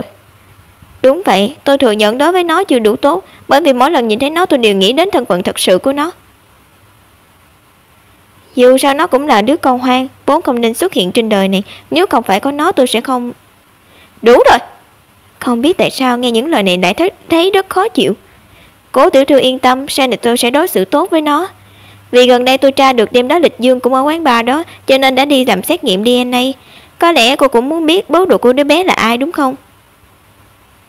Báo cáo xét nghiệm DNA. Sao có thể? Sau khi có kết quả tôi cũng không dám tin, cho nên nghĩ đến một cách khác để kiểm tra. Có thể nhờ cố tiểu thư giúp tôi một việc không? Tìm giúp tôi với chỗ Lịch Dương có chiếc bông tai như thế này không? Còn phải tìm sao? Ý của Tả Y đã rất rõ ràng rồi. Lục Lịch Dương là bố của Đa. Hơn nữa 3 năm trước anh ta đã phản bội mình. Sau này mỗi ngày anh đều sẽ làm như vậy. Cho dù gặp phải chuyện gì cũng đều gánh vác cùng em. Sao lựa chọn và quyết định cho em? Cố Y Tuyết bình tĩnh. Người đối diện này theo dõi Lục Lịch Dương đã lâu, nhưng chưa chắc có thể tin lời cô ta nói. Tìm sơ hở xem sao. Tôi sẽ giúp cô chuyển đồ đến. Tôi cũng sẽ chuyển lời giúp cô, nhưng mà tôi khuyên cô đừng quá ngây thơ. Khoảng thời gian này có nhiều lần lén tiếp xúc với Lục Lịch Dương nhỉ? Anh ấy có biểu hiện gì là thay đổi thái độ với cô không? Chuyện đó không cần cô lo lắng. Câu chuyện cô bịa ra rất chu đáo và tỉ mỉ đến từng chi tiết. Nhưng cô không biết là tối đó ở quán bar anh ấy đã liên lạc với tôi. Lúc đó anh ấy tỉnh táo lắm. Khả năng Lục Lịch Dương may mưa với cô là bao nhiêu? Tả tiểu thư, Tả Sa và Lục Lịch Dương có thù giết cha đấy. Đúng vậy, nhưng đêm đó Lịch Dương đã đi xã giao nhỉ? Sao cô xác định được sau đó anh ấy không uống nhiều? Kiểm tra DNA không lừa người được. Cho dù Lịch Dương không tin cũng phải tin. Chắc chắn là Đa là con của anh ấy. Bất kể Tả Sa làm gì đứa bé đều vô tội. Lịch Dương sẽ có ngày mềm lòng với Đa. Dù thế nào đi nữa phải xác nhận lại xem báo cáo DNA có thật hay không. Tả Y đã dùng cái ly này rồi, vừa hay có thể làm mẫu kiểm tra.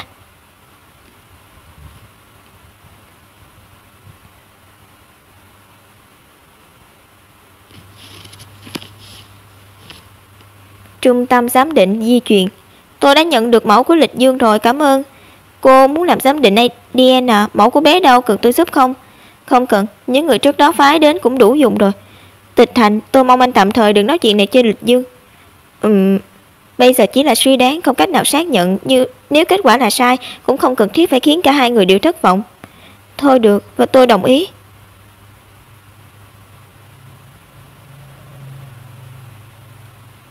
Xin chào, đã có kết quả xét nghiệm của cô rồi. Cảm ơn. Trung tâm giám định ở thành phố có mấy chỗ liền, sao cô biết cô ta sẽ đến đây? Nhà hàng mà tôi hẹn cô ta gần đây, cho dù có thể hiện ra không để ý đến đâu, thì với tính cách của cô ta cũng sẽ đến xác nhận lại lần nữa. Cô ta chỉ tin bản thân mình, sự kiêu ngạo này sớm muộn cũng hủy hoại cô ta.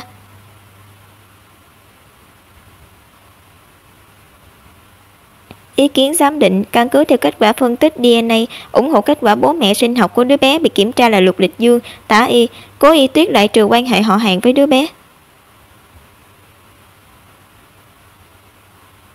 Nực cười biết bao, cuộc đời này của mình. Nằm đó Cố Uyển có thai trước khi kết hôn, cô vốn không phải con gái ruột của trường học. Đứa bé mất rồi. Người mẹ duy nhất yêu mình đã qua đời sớm, bị người thân lừa gạt và bán đứng. Đứa con ruột không rõ tung tích. Tự nghĩ đã tìm được người mình yêu, có thể gửi gắm cả đời, giờ lại biết ngay cả anh ta cũng đã sớm phản bội mình. Dễ dàng trao trái tim cho người khác, không được trân trọng thì có thể trách ai? Cố Y Tuyết, số bệnh như vậy nên sớm nhận rõ hiện thực đi. Nhà Lâm Phi. Ai vậy? Cố Y Tuyết. Cậu đây là... Sao thế? Vẻ mặt khó coi thế, đã xảy ra chuyện gì à? Phi Phi, mình mệt quá, đau quá. Đau? Đâu chỗ nào, Y Tuyết, Y Tuyết. Mau gọi người đến, gọi bác sĩ gia đình đến giúp tôi. Công ty Hồng Vũ. Lịch Dương, anh nghe thấy rồi à? Là Y, cô ấy bảo cậu lấy tóc của tôi làm gì? Chính là... Đừng trách tôi nhé, cô Y Tuyết, do khí chất nam nhân của cô đáng sợ quá thôi. Hình như cô ấy tìm thấy con trai anh rồi, cầm đi giám định ADN. Tìm thấy rồi, đột ngột vậy. Không đúng, gần đây rõ ràng không có tin tức mới nào xuất hiện, không thể nào đột nhiên sinh ra một đứa bé được. Y cũng sẽ không qua loa như vậy. Tôi nói này, sao cô ấy cứ phải giấu cậu? Cho dù là muốn cho cậu bất ngờ thì ngữ khí cũng nặng nề quá à. Tìm đâu ra đứa bé đây? Những đứa trẻ mà dạo đường đây tôi có gặp, những đứa trẻ có tiếp xúc với hai người thì chỉ có Đa thôi. Giúp tôi xác nhận hành tung của Y, tôi phải đi tìm cô ấy.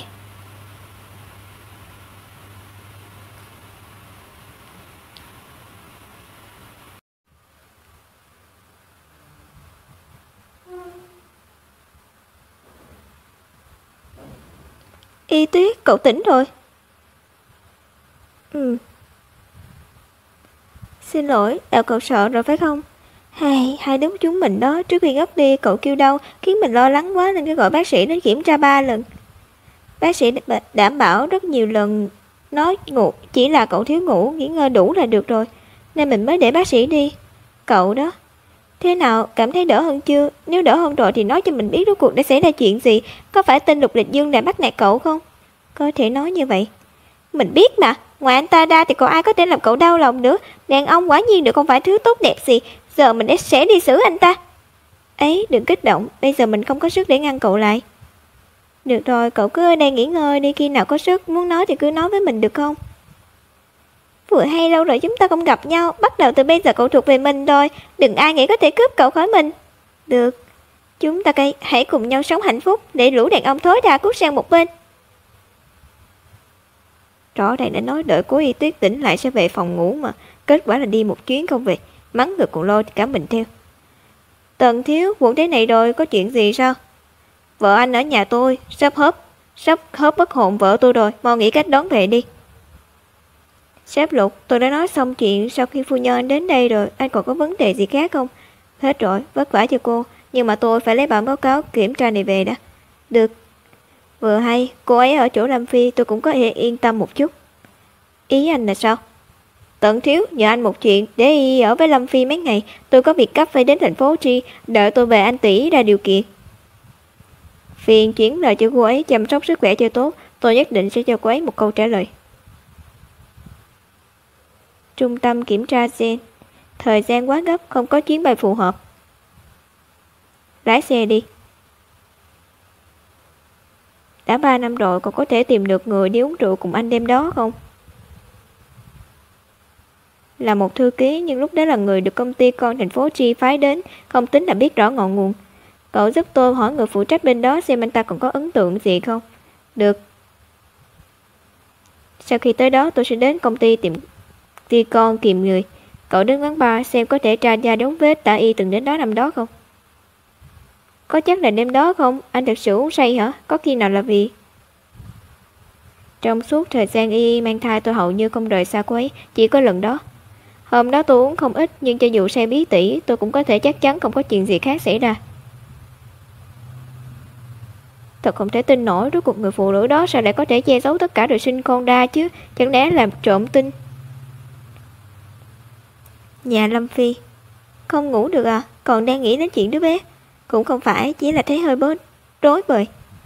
Được rồi, nếu Lục Lịch Dương đã nghĩ cách tự chứng minh trong sạch thì cậu cứ yên ổn ở đây dưỡng sức, không cần nghĩ gì cả. Mau ngủ đi, cậu không ngủ là mình đánh cậu đấy. Đừng quậy nữa Phi Phi, ha ha, Lâm Phi.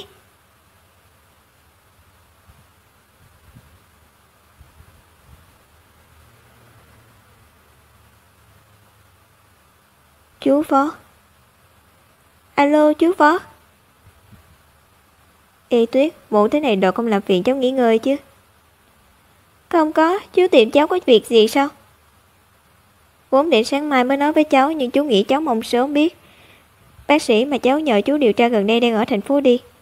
Hoắc Ôn. Đúng, tên là thế. Mấy năm gần đây cậu ta vẫn luôn hỗ trợ y tế, cho nên những nơi cậu ta đi đều khá hiểu lánh. Tìm thấy người rồi cháu định làm thế nào? ngoài nhà Lâm Phi. Phiền anh rồi. Không sao, ngài phó nói tôi phải đảm bảo an toàn cho cô. Y Tuyết còn nhất định phải đi thật sao? Mình đã điều tra lâu vậy, đây có thể là lần gần nhất để tìm ra chân tướng sự việc, đương nhiên phải đi rồi. Được rồi, dù sao mình cũng không ép được cậu, vậy cậu nhất định phải nhớ chăm sóc tốt cho bản thân. Gần đây thời tiết không tốt, trước khi xuống máy bay phải thay áo phao, mang theo đủ giữ ấm bên cạnh, có chuyện gì thì cứ báo với mình, tránh xa nơi nguy hiểm một chút, ăn ngon miệng, đừng để bị bệnh, cho dù không tìm thấy ác ôn cũng không sao, chúng ta điều tra tiếp là được rồi, biết chưa? Biết rồi mà, mình có còn là trẻ con nữa đâu. Cô cố, ngài phó đã sắp xếp xong phía sân bay rồi, tôi sẽ đưa cô đến gặp người mà ngài ấy sắp xếp. Ngài ấy biết tạm thời cô không muốn gặp ngài ấy, cho nên sẽ không lộ mặt, điều này cô yên tâm. Còn nữa, tôi lái xe rất vững vàng, cô có thể nghỉ ngơi một lát. Làm phiền rồi. Phó Chính Huân giúp đỡ nhiều như vậy, xem ra sau khi trở về, thật sự phải đến nhà cảm ơn rồi. Thành phố G. Sếp Lục, anh tìm tôi ạ? 3 năm trước tôi đến đây là bàn chuyện hợp tác, uống say là anh lái xe giúp tôi phải không? Đúng vậy. Vậy chắc anh có thể chứng minh cho tôi tối đó tôi ở khách sạn một mình. Sếp Lục, xin hỏi đã xảy ra chuyện gì sao? Yên tâm, không phải chuyện gì lớn đâu, chỉ là cần anh làm chứng giúp thôi. Tôi có thể làm chứng, cho đến trước 10 giờ tối anh vẫn chỉ có một mình. Ý là sau 10 giờ anh không thể làm chứng. Xin lỗi Tổng Giám đốc Lục, tôi không tận mắt nhìn thấy, đúng là không có cách nào chứng minh được. Muốn anh ta sửa lại cũng không khó, nhưng trước mặt y mua chuộc anh ta làm chứng cũng chẳng có nghĩa lý gì. Cần thêm các bằng chứng khác. Anh có gặp người phụ nữ này chưa? Gặp rồi. Thẳng thắn thế sao? Chắc chắn không, anh nhìn kỹ lại xem, đừng nhận nhầm người đấy. Đúng là 3 năm trước cô ta có đến đây. Ồ, 3 năm trước từng đến đây, anh vừa nhìn đã nhận ra rồi, lợi hại đấy. Người đâu, mời anh ta về giúp tôi. Tôi phải học hỏi kỹ năng nhìn một cái là không quên này mới được.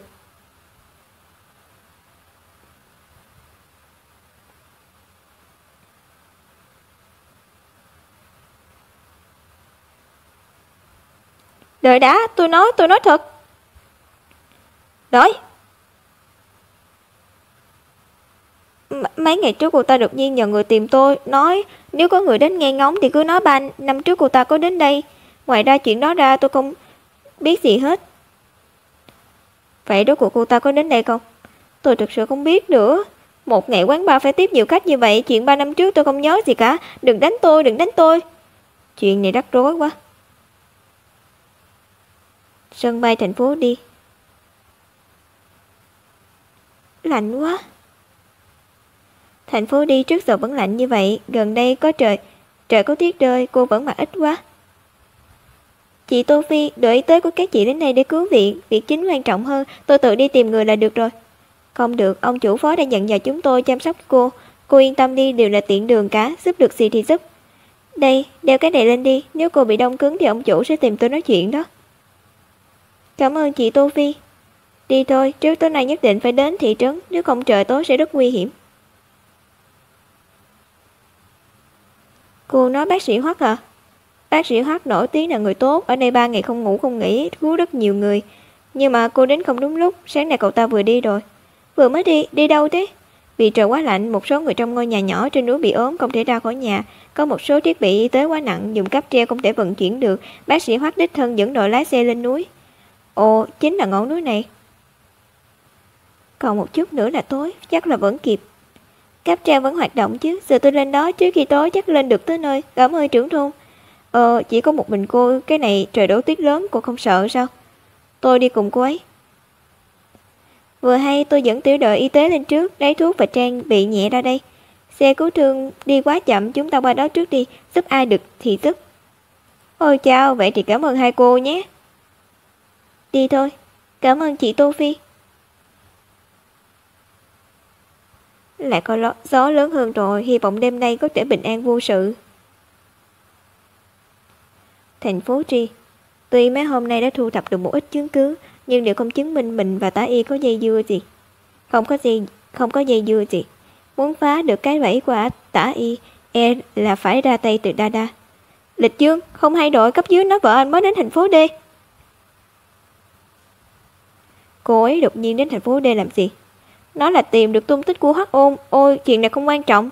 Quan trọng là thành phố D đã thông báo có bão tuyết, rất có thể sẽ có tuyết lở trên núi.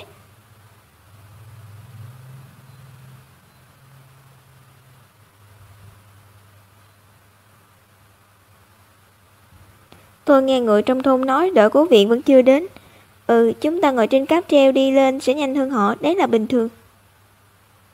Cô khá điềm tĩnh đấy, đã va vào vách 2 lần mà vẫn không bị tổn thương gì. Trên núi cũng không có phương thức liên lạc, không biết bọn họ định lên đây trong đêm hay là sáng mai mới xuất phát. Thật sự không có tín hiệu nào nữa.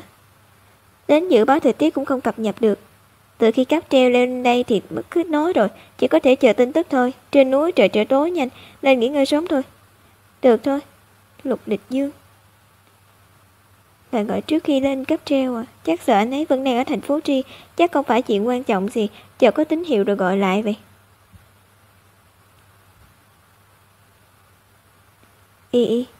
Y.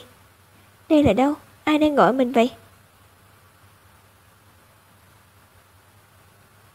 Lục Địch Dương, đừng mà. Y Tuyết.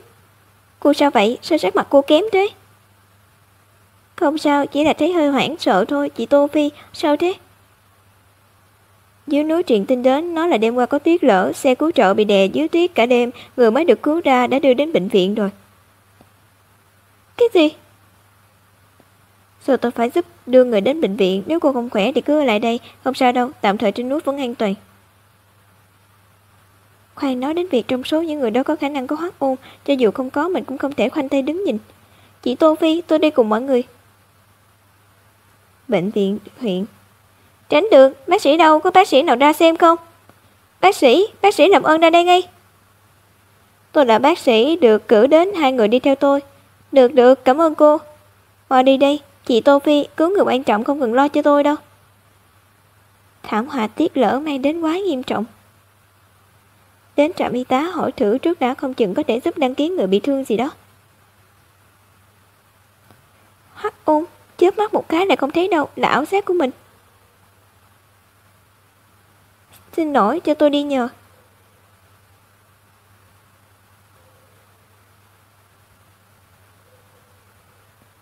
Lục Địch Dương.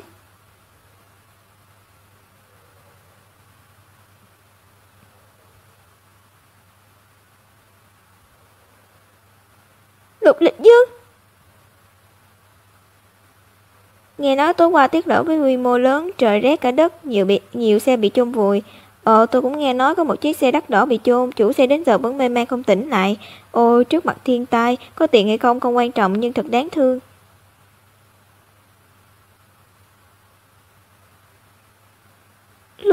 Lục Địch Dương, anh đang đuổi phải không? Mau tỉnh lại đi, chuyện này chẳng buồn cười gì cả. Mở mắt ra được không? Nói cho em biết đây đều là giả, không phải anh nên ở thành phố Tri sao? Sao lại nằm ở đây?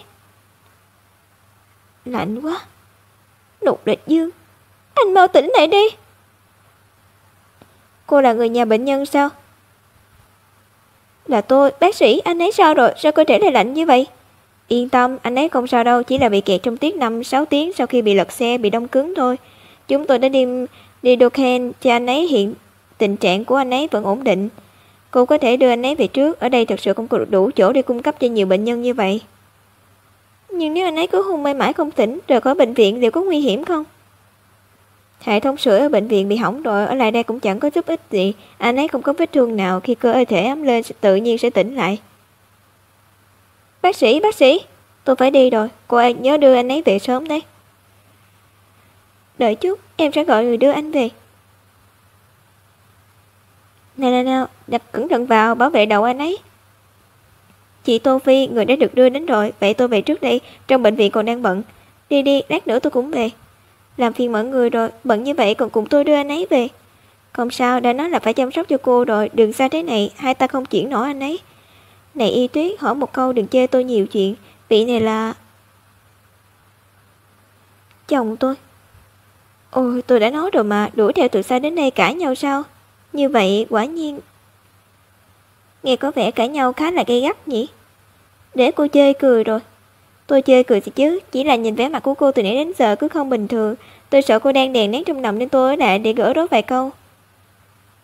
Chúng tôi làm bác sĩ mà, quen thấy sống chết rồi, cho nên biết rằng bất kỳ hiểu lầm hay xung đột nào cũng chỉ là hư ảo trước mặt sự sống. Anh ấy cực khổ đuổi theo cô đến đây như vậy, cô nhìn thấy anh ấy bị thương lại lo lắng như vậy, chứng tỏ trong lòng hai người đều có nhau. Nếu đã yêu nhau như vậy thì còn giày vò gì nữa. Hãy trân trọng hiện tại.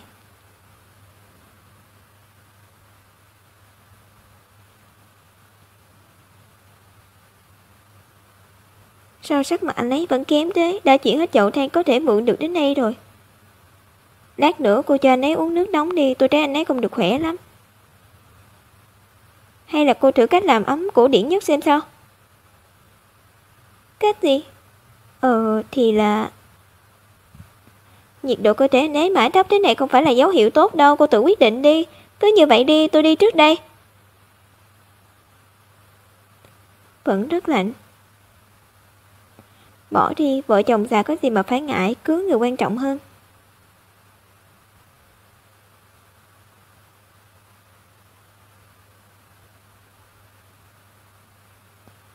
Cô nói xem, hôm nay anh ấy mạo hiểm đến tìm cô, lỡ xảy ra chuyện gì, nghĩ đến cảnh cuối cùng là cãi nhau, cô có hối hận không?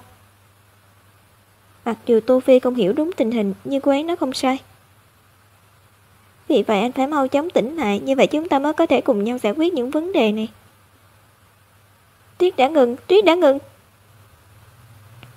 Sao mình lại ngủ quên mất? Rồi. Tỉnh rồi à? Anh tỉnh lại lúc nào vậy? Sao không gọi em? Có đau chỗ nào không? Còn lạnh không?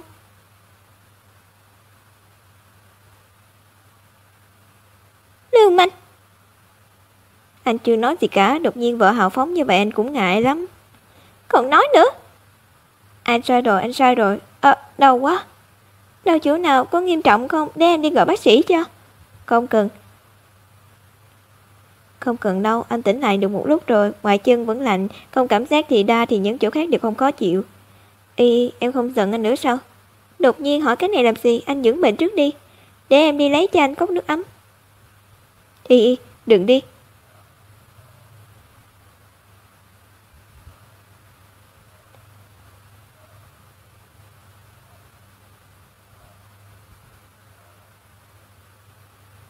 Anh không khác, nói chuyện với anh một lúc được không? Anh nhớ em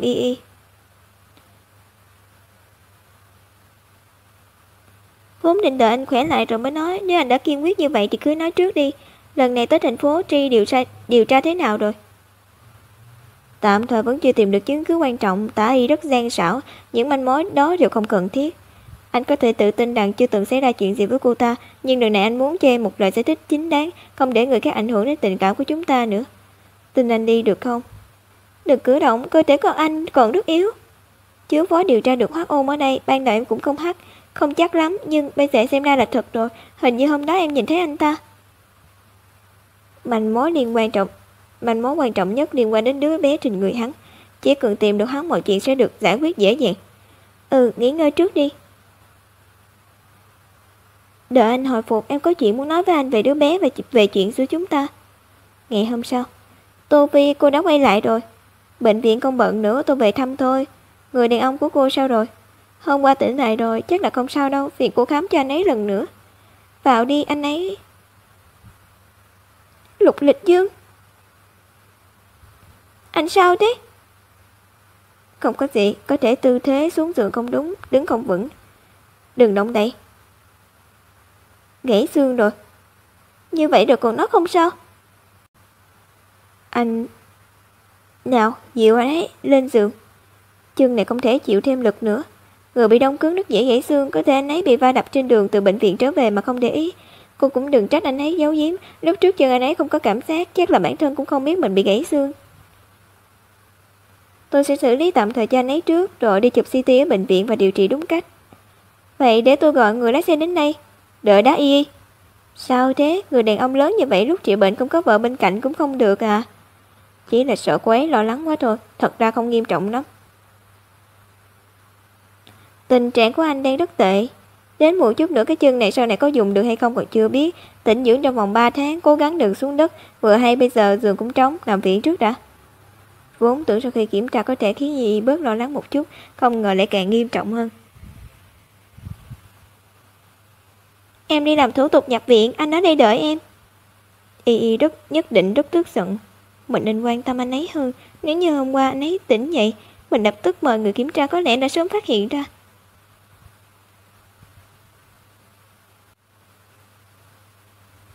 Thành phố G, khách sạn. Tất cả những gì có thể tìm thấy trong 3 năm gần đây đều ở đây, đều nhiều thế này phải xem tới bao giờ. Tài liệu hành tung của Tả Y, kết quả điều tra. Không có dấu vết, chỉ có cách ngốc nghếch này để điều tra. Ả đàn bà này hại ông đây thật khổ, sắp bị ép thành thám tử tư luôn rồi. Hey, sao đến giấy cũng không cầm chắc được vậy. Địa điểm, bệnh viện. Phương thức điều tra kiểm tra camera hành tung cụ thể. Ngày 5 đến bệnh viện khám bệnh. Ngày 6 xuất hiện ở bãi đậu xe bệnh viện. Ngày 8 ngoài cửa khoa sản. Ngày 11 khoa khám bệnh. Tại sao lại phải đến bệnh viện nhiều lần như vậy? Lúc đó chắc chắn cô ta có thai rồi, nhưng thai phụ cần phải thường xuyên đến bệnh viện như vậy sao? Tôi chưa từng có thai, đừng lừa tôi. Chắc chắn có gì đó rất bất thường. Đâu thể lấy bệnh viện ra làm cứ điểm, gặp người yêu ở đó được. Mà kệ đi, dù sao điều tra một chút cũng không có hại gì. Khoa chỉnh hình. Ngoài gãy xương ra, cơ thể anh cần phải được điều dưỡng. Tôi kê cho anh ít thuốc trước, nằm viện một thời gian nghỉ ngơi cho khỏe. Bác sĩ Lý, chỗ tôi có một bệnh nhân cần anh đi qua xem. Vào đi. Anh ngồi đây, tôi ra ngoài xem. Chuyện quái gì vậy? Này Tiểu Giang, vừa nãy cô có nhìn thấy người tìm tôi không? Không có. Đúng là kỳ lạ. Sao Lục Lịch Dương lại ở đây? Hoắc Ôn. Chẳng lẽ anh ta biết năm đó mình và Tả Y tráo đổi con? Không đâu, gần đây Tả Y vẫn bình thường, chứng tỏ đám Lục Lịch Dương vẫn chưa biết sự thật. Nhưng lúc Lục Lịch Dương chưa phát hiện ra nên mau chóng được ở đây thôi. Cái gì? Đa lại bị Tả Y ngược đãi? Chuyện xảy ra lúc nào? Thằng bé có bị thương nặng không? Chuyện lúc chiều ấy mà, người của tôi kịp thời ra mặt đưa Đa đi bệnh viện rồi. Đa bị thương nặng rồi. Lần này là vì chuyện gì nữa? Chỉ vì mấy chuyện vặt thôi. Nghe nói mẹ Tả Y đòi tìm cô ta, hai người xảy ra xung đột. Tả Y tức giận lắm, vừa hay nhìn thấy Đa nên trút hết giận dữ lên thằng bé. Người của tôi sợ rút dây động rừng nên ban đầu không nhúng tay vào. Ai ngờ người phụ nữ đó là nhẫn tâm bỏ mặc tính mạng của đứa bé như vậy. Đồ cản trở, đồ vô dụng, chết đi, chết đi. Mẹ! Bên tôi xảy ra chút chuyện ngoài ý muốn, tạm thời không về được. Cậu trông thằng bé cho tốt, đừng để nó bị thương nữa. Người anh em làm việc thì cậu cứ yên tâm, nhưng bên cậu đã xảy ra chuyện gì thế? Không có vấn đề gì chứ? Không có gì, được rồi, không nói nữa. Một thời gian nữa tôi sẽ về thành phố B. Xem ra chuyện của Đa phải tính trước, mau chóng đưa nó rời xa Tả Y. Sao anh lại ra ngoài? Tình trạng hiện giờ của anh cần nghỉ ngơi cho khỏe. Ra ngoài đợi xem em làm xong thủ tục chưa. Đi thôi, đến phòng bệnh. Thời gian phục hồi sức khỏe tới phiền bà xã đại nhân chăm sóc anh nhé. Gì mà bà xã đại nhân, miệng lưỡi lanh lợi. Rõ ràng Tả Y nói với mình là cô ta chăm sóc Đa rất tốt, sao Lục Lịch Dương lại nói cô ta ngược đãi Đa? Nếu giờ mình đi hỏi những gì mình nghe thấy có phải là sự thật không, hay lại là lời nói dối của Tả Y? Rốt cuộc sự thật là như thế nào, mình phải tận mắt xác nhận.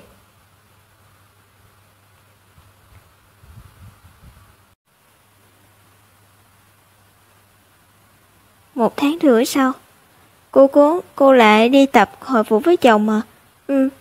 Chồng của cô phục hồi đã gần 2 tháng rồi đúng không? Tôi thấy phục hồi khá nhanh, dù sao còn trẻ, có sức khỏe tốt. Đúng vậy, bác sĩ Lý nó cũng gần khỏi rồi. Sức khỏe tốt cái gì? Cô nhìn vóc dáng người ta chứ gì, chẳng phải cô cũng vậy sao? Mỗi lần nhìn thấy đều rơi nước miếng, thật là ngưỡng mộ cô cố, chồng vừa đẹp trai vừa dịu dàng. Lục Lịch Dương đúng là, cho dù ở đâu cũng có bản lĩnh đánh gục một đám người. Phòng phục hồi.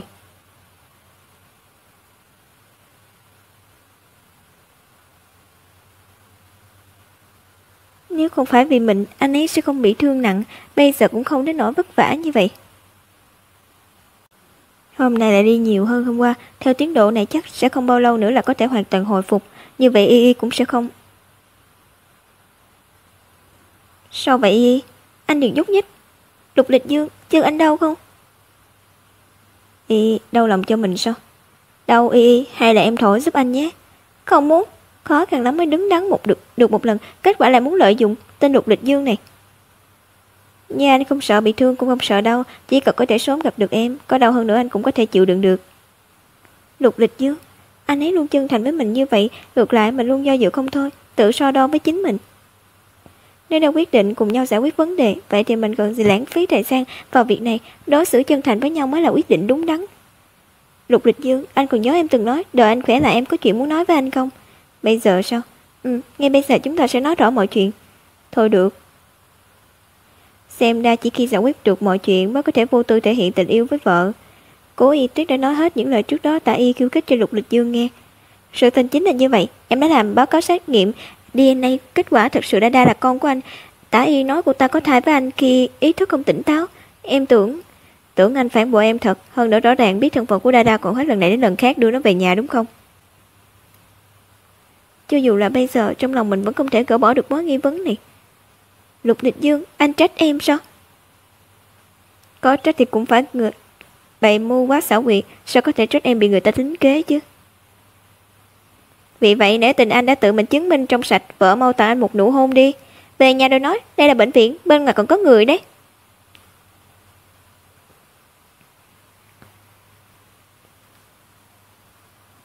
Vậy sếp Lục đã làm được gì khi tự chứng minh trong sạch rồi? Anh đã điều tra được gì chưa? Không được thuận lợi lắm. Người đã gặp anh ở thành phố Tri 3 năm trước, hoặc là không có ấn tượng hoặc là bị mua chuộc, gần như không có ai có thể làm chứng cho anh.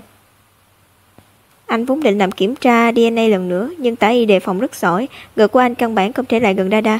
Ngay cả lên người của Lục Lịch Dương cũng không lấy được mẫu xét nghiệm của Đa, nhưng trước đó người của mình rõ ràng là rất dễ lấy được, xem ra lần trước Tả Y cố ý gài bẫy mình. Đồng thời cũng chứng tỏ Lục Lịch Dương thực sự quan tâm xem Đa có phải máu mủ của anh ấy không. Y, em đang nghĩ gì vậy? Lục Lịch Dương, anh muốn nuôi Đa sao? Tả Y làm nhiều chuyện như vậy chính là muốn dùng đứa bé để phá vỡ tuyến phòng thủ của mình và Lục Lịch Dương. Lịch Dương sẽ có ngày mềm lòng với Đa. Nếu Lục Lịch Dương chấp nhận Đa, có phải cũng sẽ giống như kế hoạch của Tả Y, bắt đầu từ từ thỏa hiệp với cô ta không? Anh thích Đa, nhưng không định nhận nuôi nó. Tại sao? Nó bị Tả Y ngược đãi, rõ ràng anh rất đau lòng không phải sao? Anh thương Đa nên bảo vệ nó, nhưng tiền đề là không thể làm hại em. Y, với anh, em mới là người quan trọng nhất, anh sẽ không để bất cứ ai phá hoại quan hệ của chúng ta đâu. Lục Lịch Dương. Trước đây rốt cuộc mình sợ cái gì chứ? Cứ tưởng Lục Lịch Dương sẽ thỏa hiệp với thế tấn công của đứa bé, lại phớt lờ tình cảm của anh ấy đối với mình, để Tả Y đắc ý một lần đúng là. Chuyện của Đa anh giải quyết đi. Được. Vừa hay anh luôn có một việc muốn xác nhận. Tả Y bày ra cái bẫy này tốn nhiều công sức như vậy, Đa chính là con cờ quan trọng nhất trong kế hoạch của cô ta. Nhưng trước giờ mình không thích trẻ con, sao Tả Y có thể chắc chắn mình sẽ mềm lòng với Đa chứ? Nó vừa hay mới 3 tuổi. Quan trọng nhất là mỗi lần Đa ở cùng Y. Trong mắt mình, hình ảnh ấy lại hòa hợp thân thiết một cách kỳ lạ, như thể chúng mình đã là một gia đình từ trước. Nhưng bây giờ Y không chịu nổi thất vọng lần nữa. Đợi sau khi thành công anh sẽ nói cho em biết. Có chuyện gì mà cứ thần thần bí bí thế? Thôi được rồi. Đúng rồi, lần này em đến không phải là để tìm Hắc Ôn sao? Tìm đến đâu rồi? Đừng nhắc nữa, trước kia nghe nói anh ta lên núi, sau khi tiết lộ thì không nghe ngóng được tin tức của anh ta, em đang buồn đây. Hắc Ôn ẩn nấp nhiều năm như vậy làm việc chắc chắn rất cẩn thận, không chừng còn bày trò ngụy trang gì đó. Anh có một bức hình anh ta quá khứ có lẽ em sẽ dùng đến. Ôi chao, đây không phải bác sĩ Hoắc sao? Bác sĩ Lý, anh từng gặp người này rồi sao? Đúng vậy, anh ta là bác sĩ trong nhóm cứu viện lần này, y thuật khá lắm, nhưng mà con người có hơi trầm mặc ít nói. Không ngờ lại tìm ra anh ta thật. Hắc Ôn, lần này mình nhất định phải hỏi rõ tại sao anh ta lại chạy trốn. Bác sĩ Lý, anh có biết vị bác sĩ này bây giờ đang ở đâu không? Cô muốn tìm anh ta, vậy thì đã trễ một bước rồi. Bác sĩ Hoắc đã rời khỏi thành phố D rồi. Cái gì? Anh ta rời đi khi nào? Đi đâu rồi? Sau khi tiết lộ một thời gian, anh ấy đã nộp đơn xin rời đội, cho đến mấy ngày đã đi rồi. Tôi đoán chắc anh ta đến đây vì gặp bạn gái anh ta. Bạn gái? Nghe nói bạn gái anh ta múa ba lê, có lần sau khi anh ta say cứ gọi tên cô ấy, hình như là Tả Y. Đúng đó, chính là cái tên này, cô cố biết sao? Tất nhiên là chúng tôi quen nhau. Tả Y và Hắc Ôn còn có quan hệ này nữa. Địch Dương, bao lâu nữa chân của anh mới hồi phục, anh định khi nào về? Mấy ngày nữa đi, đi lại bình thường được rồi. Về, xảy ra chuyện gì rồi? Không sao, tôi chỉ hỏi. Đừng đùa nữa, nếu còn có việc gấp sao cô lại hỏi như vậy? Nói đi, rốt cuộc là chuyện gì? Đúng là xấu không được anh. Mấy ngày trước tôi tra được 3 năm trước tá y trong thời gian mang thai, thường xuyên ra vào viện. Cô ta đến bệnh viện trung tâm thành phố B. Là bệnh viện mà Y đã ở khi mang thai. Khi mang thai. Đúng vậy, Hoắc Ôn cũng làm việc ở đó.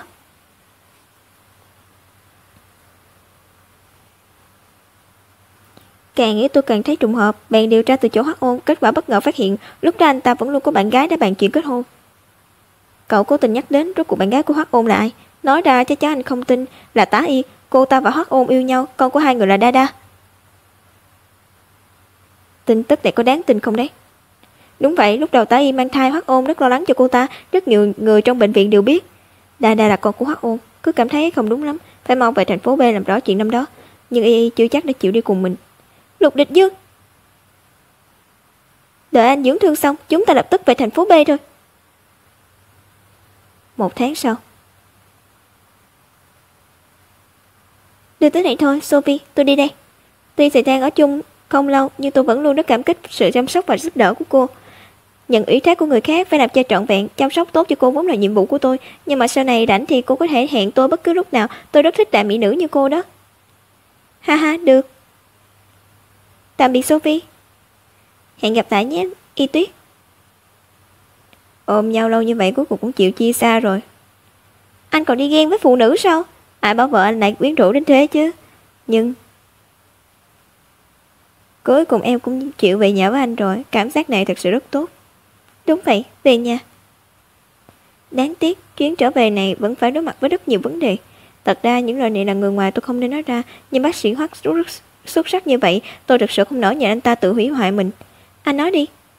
Hoắc Ôn này rất đứng đắn, thông thường không hút thuốc, không uống rượu.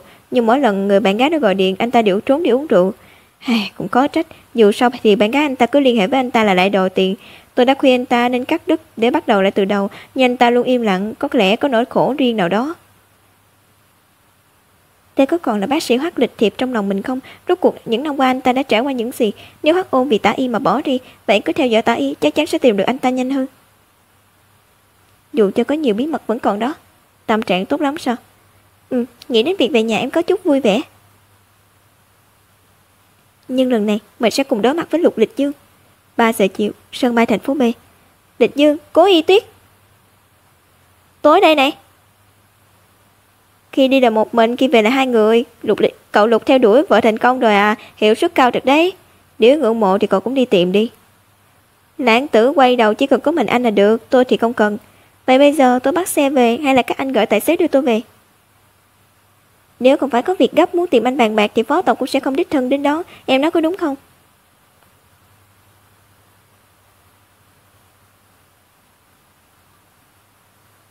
Địch Dương nói đúng đấy, không có chuyện gì đấu được em. Vốn dĩ anh định để cho một thời gian nữa mới nói. Rốt cuộc đã xảy ra chuyện gì vậy? Lúc bọn mình đều ở thành phố D, Tịch Thành gọi điện nói với anh Đa bị thương nằm viện rồi. Cái gì? Chuyện gì vậy? Thằng bé bị thương có nặng không?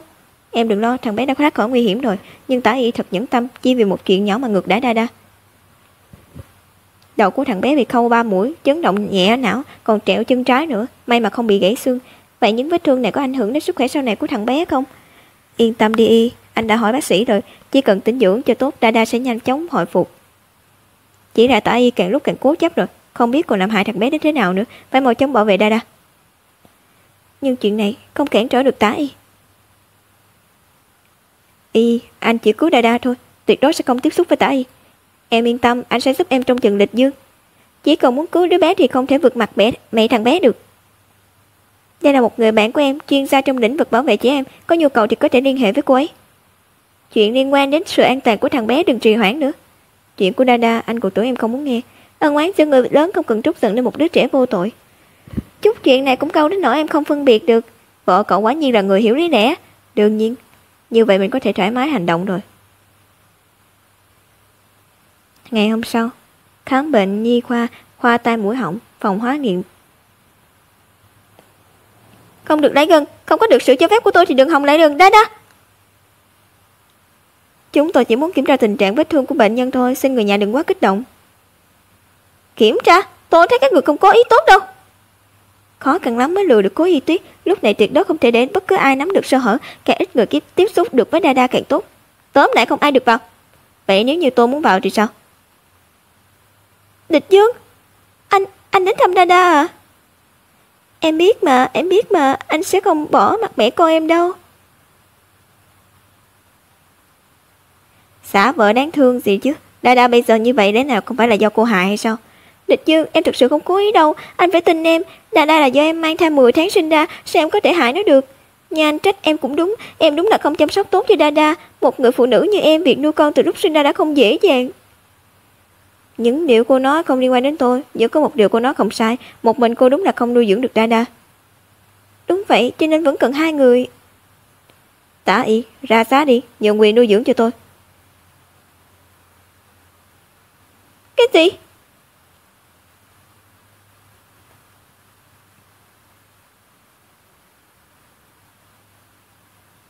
Địch Dương, anh có ý gì hả? Anh bảo em ra giá bán con trai em à?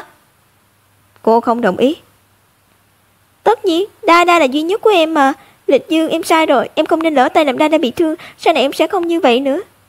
Nếu như anh thật sự không thể yên tâm, em có thể đưa Đa chuyển đến bất kỳ một căn nhà nào dưới tên anh. Anh đích thân trông chừng đi, chắc chắn Đa sẽ không bị thương nữa, thằng bé cũng có thể đồng thời có cả bố và mẹ rồi.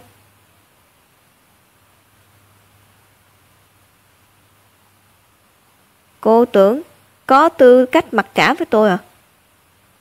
Tại mấy lần cô ngược đãi Đa tôi đều cho người lưu giữ chứng cứ. Cho dù cô là mẹ của thằng bé thì cũng sẽ phải chịu trách nhiệm vì hình sự vì tội ngược đãi trẻ em. Đến lúc đó pháp luật sẽ tước quyền nuôi dưỡng của cô với Đa. Cái gì? Không đâu, anh đừng có lấy pháp luật ra dọa em. Em là mẹ của Đa, không ai được phép cướp nó khỏi tay em. Lịch Dương, vì sao anh không thể chấp nhận em vì Đa? Không phải anh thích trẻ con sao? Cố Y Tuyết không cho anh được đâu. Thằng bé là cái gai trong lòng cô ta, cả đời này cô ta cũng không cho anh được. Dù cho có con hay không, vợ của Lục Lịch Dương tôi chỉ có một, đó chính là Cố Y Tuyết. Bởi vì tôi yêu Y. Còn cô, từ đầu đến cuối, giữa tôi và cô không có bất cứ tình cảm nào. Lục Lịch Dương, sao anh có thể tuyệt tình với em như vậy? Sao có thể chứ? Dù cô nói gì đi nữa, cô liều giữ Đa làm con tốt rồi bị tôi tống vào tù, hay là sáng suốt dừng lại kịp thời cầm tiền rồi biến đi, cô tự chọn đi. Nhưng điều tôi muốn không phải chút lợi nhỏ đó. Tôi muốn trở thành nữ chủ nhân của nhà họ Lục, trở về với giới thượng lưu, và tôi muốn tiền tiêu không hết vào lòng cuộc sống tươi sáng lộng lẫy. Bố đến thăm con sao? Đúng, bố cố tình đến thăm con còn không mau ôm bố. Sao mà lại quên mất con thằng nhãi này, ranh này nhỉ? Nó nhất định có thể giữ chân Lịch Dương. Được thôi, bố tốt quá, cảm ơn bố. Đa, vết thương còn đau không? Không đau nữa, không đau chút nào. Vậy chú muốn nói với Đa một chuyện, Đa có thể đồng ý với chú không? Bà nói đi. Sau này không được gọi chú là bố nữa, biết chưa? Tại sao à? Rõ ràng bố là bố của Đa mà. Là Đa đã làm sai chuyện gì nên bố mới không thích Đa sao? Đa không làm sai gì cả, nhưng nếu không sửa cách gọi sẽ làm chị gái tổn thương. Chị gái dịu dàng với Đa như vậy, Đa nhẫn tâm tổn thương chị sao? Không, Đa thích chị. Đa không muốn làm chị đau lòng. Đa không gọi bố nữa.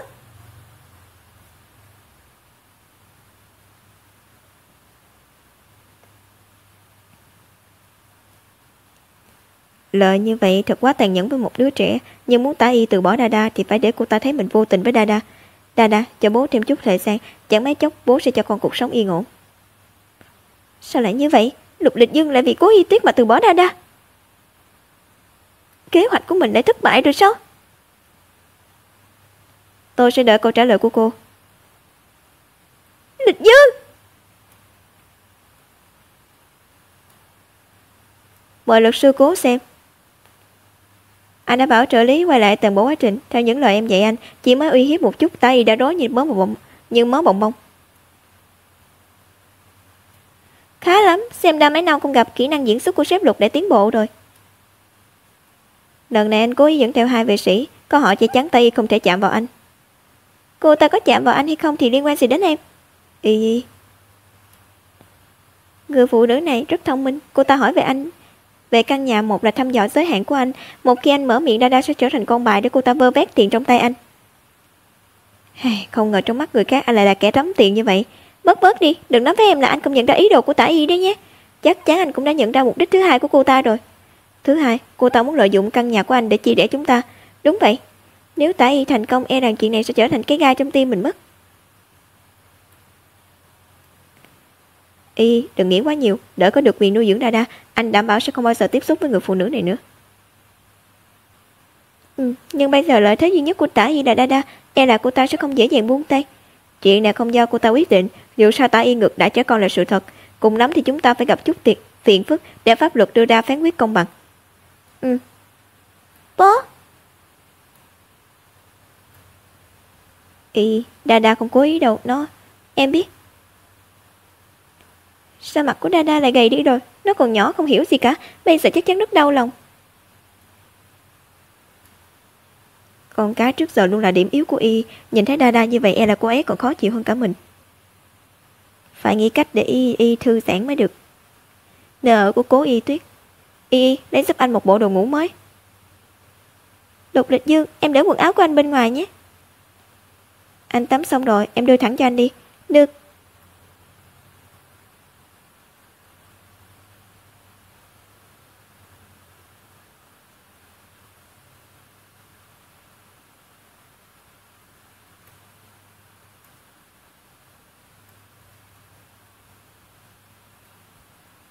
Người đàn ông này, mình lấy quần áo giúp, nhưng thực sự là đang chờ mình tự rơi vào cạm bẫy.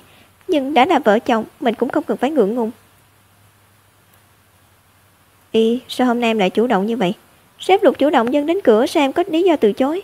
Xem ra dạo này anh không cố gắng lắm, làm Y của anh không hài lòng rồi. Lục Lịch Dư, đúng là mặt dày, mấy lời sến sẩm gì cũng nói ra được. Nói ít thôi, muốn làm thì làm. Vâng, tất cả nghe theo bà xã đại nhân.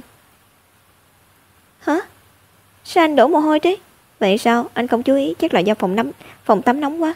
Không đúng, sắc mặt anh hơi tái chẳng lẽ? Nói thật với em, có phải anh đã thấy đau chân không? Một chút. Chân mới khỏi có mấy ngày đã dám giở trò. Lục Lịch Dương, anh chơi mình khỏe quá rồi phải không? Nếu chân bị tái phát thì phải làm sao? Đừng giận nữa Y, vừa rồi chỉ đau một chút thôi. Đúng, chúng ta đổi tư thế. Đổi gì mà đổi, về rồi nghỉ ngơi cho em. Còn về việc ngủ, chờ cho anh khỏi rồi hãy nói. Y nổi giận như vậy tuy đáng yêu, nhưng cũng khiến người ta không chịu nổi.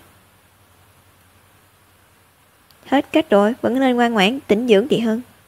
Nhà họ Phó. Sao hôm nay đột nhiên lại đến thăm chú Phó thế? Mặt trời mọc ở phía tây à? Sao anh nói cứ như em không gần gũi ai vậy? Gần này mai có ông ấy em mới tìm lại được manh mối của Hoắc Ôn. Theo lý em nên đến thăm. Hai người đến rồi sao? Ông Phó đang thu dọn hành lý ở thư phòng, bảo hai người cứ ngồi tự nhiên. Thu dọn hành lý? Chú Phó phải đi xa à? Đi đâu thế? Cái này thì tôi không rõ. Lâu rồi không gặp, chắc ông ấy muốn nói riêng với em. Hãy đến gặp ông ấy đi. Thư phòng của Phó Chính Huân. Y đến rồi à? Đợi một lát, ta sắp dọn xong rồi.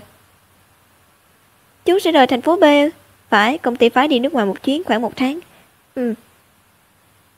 Nghĩ đi nghĩ lại, thứ duy nhất tôi muốn mang đi chỉ có tấm hình này. Đây là ảnh hồi trẻ của mẹ, sống hệt như trong ký ức của cháu, luôn được đỡ và ấm áp như thế. Đúng vậy. Những năm qua không chỉ một lần ta nhớ bà ấy, cũng không chỉ nổi một lần hối hận. Đối với đàn ông, cùng một người phụ nữ yêu thương bước qua mọi gian khó, cùng nhau chung sống cả đời là quan trọng nhất. Ta nghĩ như vậy, ta tin Lục Dịch Dương cũng nghĩ như vậy. Nếu đã quyết định ở bên nhau, vậy hãy tiếp tục cùng nhau đi tiếp.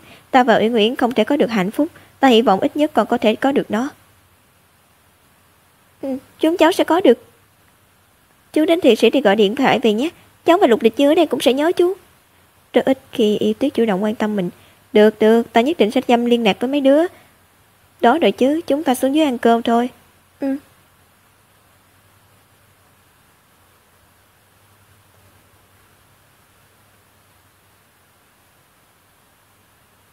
Lịch Dương, sao còn lại tới đây? Hôm nay không bận à?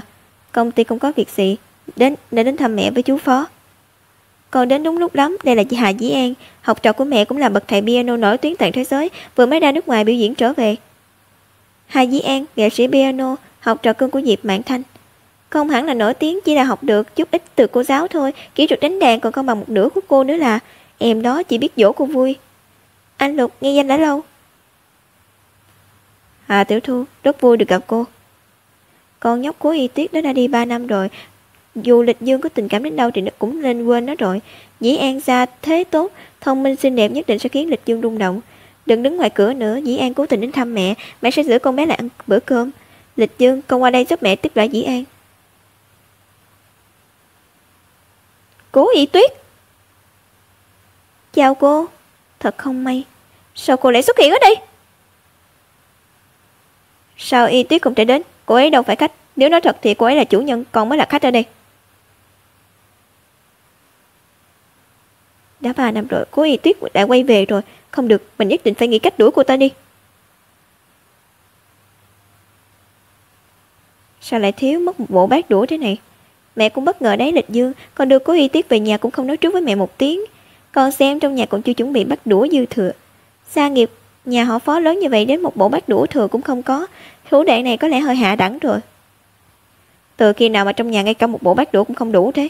Chuyện này mấy hôm trước tôi không cẩn thận lỡ tay làm vỡ mấy bộ nên không đủ dùng. Lý do này thật sự không thể cưỡng ép hơn được nữa. Trong nhà thiếu dụng cụ ăn uống, lúc đi mua không biết bổ sung thêm sao? Giờ cô Hà đến làm khách mà không có đồ để dùng, các người làm mất hết mặt mũi của nhà này rồi. Chú Phó không nói gì về mình mà trực tiếp đổ cho Hà Dĩ An, khiến bọn họ không thoải mái. Không hổ là người làm chính trị, gừng càng già càng cay. Như vậy thì mình và Dĩ An lại khó xoay sở rồi. Bát vỡ nhiều nhưng chắc đũa thì không đâu nhỉ. Cô thêm một đôi đũa, tôi và Y Tuyết dùng chung bát đĩa. Dù sao thì giữa vợ chồng với nhau, điều này chẳng quan trọng lắm. Vâng thưa cậu Lục. Ý trục xuất khách của mình rõ ràng như thế mà Cố Y Tuyết vẫn còn ngồi ở đây, đúng là mặt dày. Lịch Dương cũng vậy, rõ ràng một cô gái giàu nhã như Dĩ An mới xứng với nó, sao nó lại không hiểu chứ? Dĩ An à, em ở nước ngoài nhiều năm nên kiến thức và tầm nhìn người bình thường không thể sánh bằng đâu. Vừa hai Lịch Dương nhà cô trường ra nước ngoài, hai đứa chắc chắn có đề tài khác để nói. Có thời gian thì hai đứa cứ nói chuyện nhiều nhé. Hả? Lục Lịch Dương đúng là không tội, nhưng dù sao cũng là đàn ông đã kết hôn, mình nói chuyện với anh ta. Cậu Lục, cô Lục, trong tình cảm có vẻ rất tốt nhỉ, tình cảm sâu đậm, nhìn mà tôi ngưỡng mộ luôn. Cảm ơn cô đã khen. Hà tiểu thư xem ra cô ấy cũng bị cuốn vào chuyện này rồi. Tốt cái gì mà tốt, 3 năm không gặp rồi, cuộc hôn nhân này chỉ là hữu danh vô thực thôi. Theo cô thì một cuộc hôn nhân sai lầm không nên bắt đầu, giữa vợ chồng quan trọng đó là môn đăng hộ đối, tương kính như cách.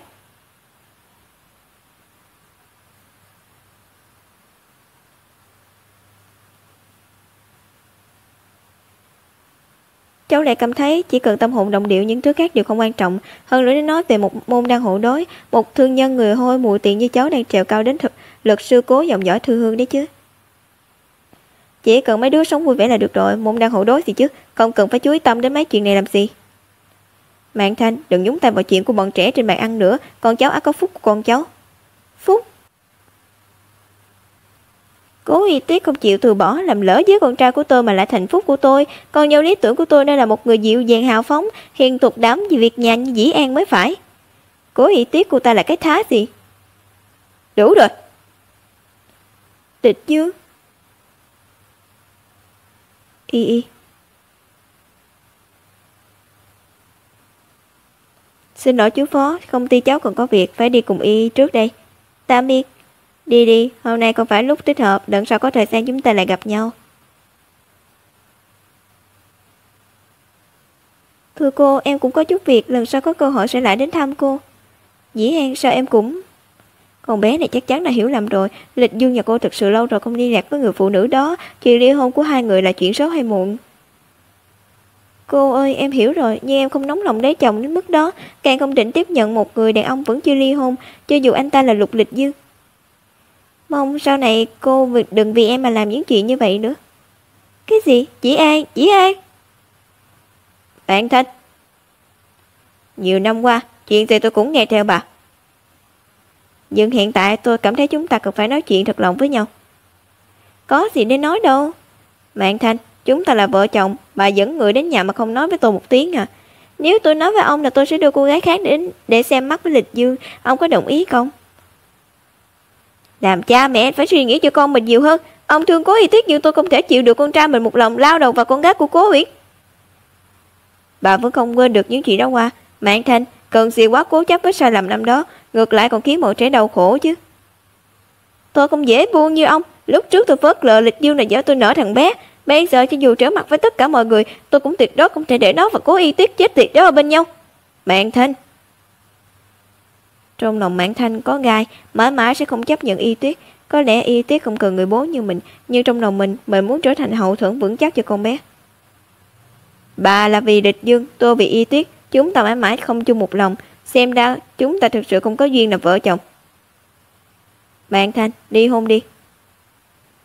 Được thôi, dù sao hai người có suy nghĩ khác nhau, cho dù ở bên nhau cũng không nghĩ về nhau. Từ nay về sau chúng ta được ai nấy đi. Trong thời gian tôi đi công tác, trợ lý sẽ đến thu dọn đồ đạc của tôi. Giấy ly hôn sẽ do luật sư của tôi gửi cho bà. Tạm biệt Mạn Thanh.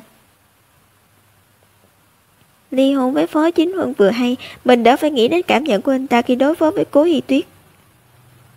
Chuyện quan trọng nhất trước mắt là khiến Lịch Dương không thích Cố Y Tuyết, Dĩ An không được đổi thì đổi người khác. Kiểu gì cũng có một cô gái có thể giành được trái tim của Lịch Dương, con trai mình tuyệt đối không thể bị con gái của Cố Uyển khống chế.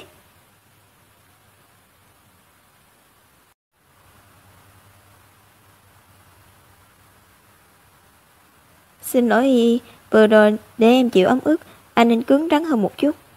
Bà ấy là mẹ anh còn có thể cứng rắn thế nào được. Hơn nữa em đã biết rõ tính cách của bà ấy từ lâu, đã dự liệu trước sẽ có chuyện rồi. Em nghĩ ra được, nhưng anh lại không nghĩ ra được. Năm xưa anh tuổi trẻ bồng bột đối đầu với chú Phó rất gay gắt, bà ấy luôn luôn đứng về phía chú ấy. Giờ để kiểm soát anh, bà ấy còn không tiếc đắc tội với chú Phó. Điều duy nhất không thay đổi là bà ấy chưa từng để ý đến suy nghĩ của anh, cho dù thứ anh muốn chỉ là một gia đình bình thường hoàn chỉnh. Lục Địch Dương, anh đã có nhà rồi, nhà nhỏ của hai chúng ta. Cho nên anh không cần quá để tâm đến suy nghĩ của bà ấy, càng không cần bị vậy mà phiền lòng. Chỉ cần nhớ nhà chúng ta mãi mãi là nơi trở về cho anh. Chỉ cần có em là anh đã mãn nguyện rồi. Em nói đúng, hai chúng ta ở bên nhau mới là nhà. Đồ ngốc. Địch Dương, ai người vẫn còn ở nhà họ Phó à? Alo, Tịch Hạnh. Không, tôi và Y vừa đi khỏi nhà, xảy ra chuyện gì vậy? Hoắc Ôn cũng xuất hiện rồi. Cậu chắc chắn chứ, ở đâu? Không sai được, hắn vừa xuất hiện thì thuộc hạ của tôi đã nhận ra rồi. Thuộc hạ của Tịch Hạnh. Nhưng mà tôi sợ đánh rắn động cỏ nên không manh động, chỉ bảo bọn họ bám theo từ xa. Tôi xem đường đi rồi, Hoắc Ôn đang đi tới nhà Tả Y. Tôi sẽ đến đó ngay. Được, gặp ở nhà Tả Y.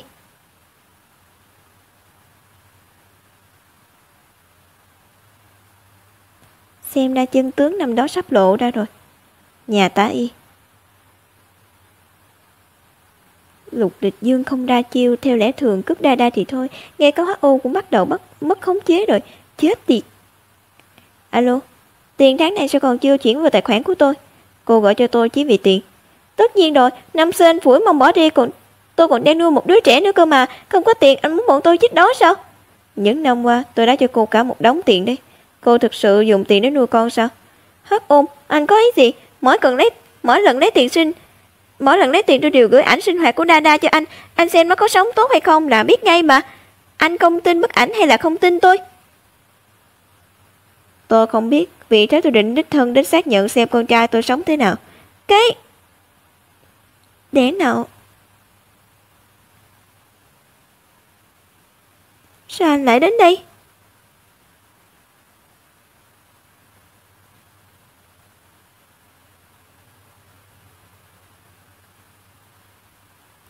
Anh xuất hiện gần nhà tôi, nếu bị Lục Lịch Dương phát hiện khi anh ta nghi ngờ, tôi sẽ tiêu đời.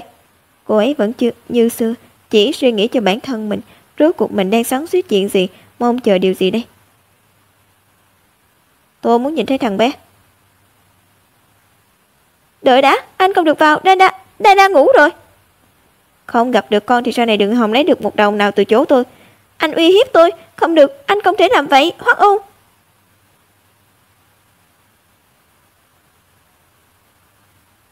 Tôi đã nói thằng bé ngủ rồi, anh cũng thấy rồi đó, nên yên tâm rồi chứ.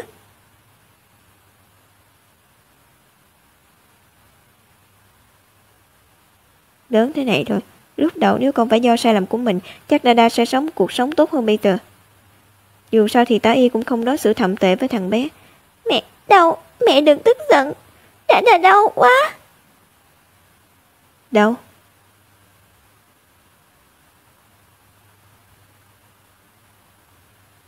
Anh thấy rồi đấy, thằng bé vẫn ổn.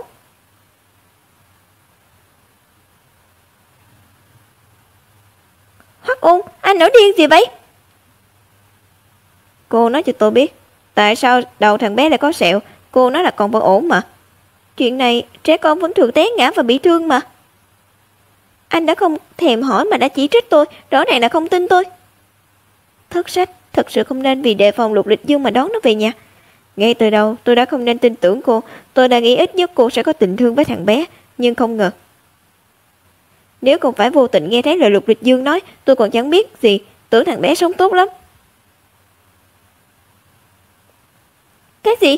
Anh gặp Lục Lịch Dương rồi? Không, tôi trốn một góc, anh ta không phát hiện ra. May quá. Bây giờ vẫn chưa thể trở mặt với Hoắc Ôn được. Nếu còn anh ta vạch trần sự thật với Lục Lịch Dương thì mình tiêu đời. Đuổi anh ta đi trước đã, những chuyện khác để sau hắn nói. Tôi không ngờ anh lại nghi ngờ tôi chỉ vì lại vài lời của Lục Lịch Dương. Anh đang giúp anh ta hại tôi đấy à? Hại cô cái gì? Lục Lịch Dương, anh ta vì muốn cho cô Y Tuyết một đứa con, muốn cứu quyền nuôi dưỡng Đa Đa. Hoắc Ôn, em nên làm gì đây? Hoắc Ôn, anh giúp em đi. Tả Y, rốt cuộc chuyện này là sao? Cô đừng khóc, từ từ nói với tôi.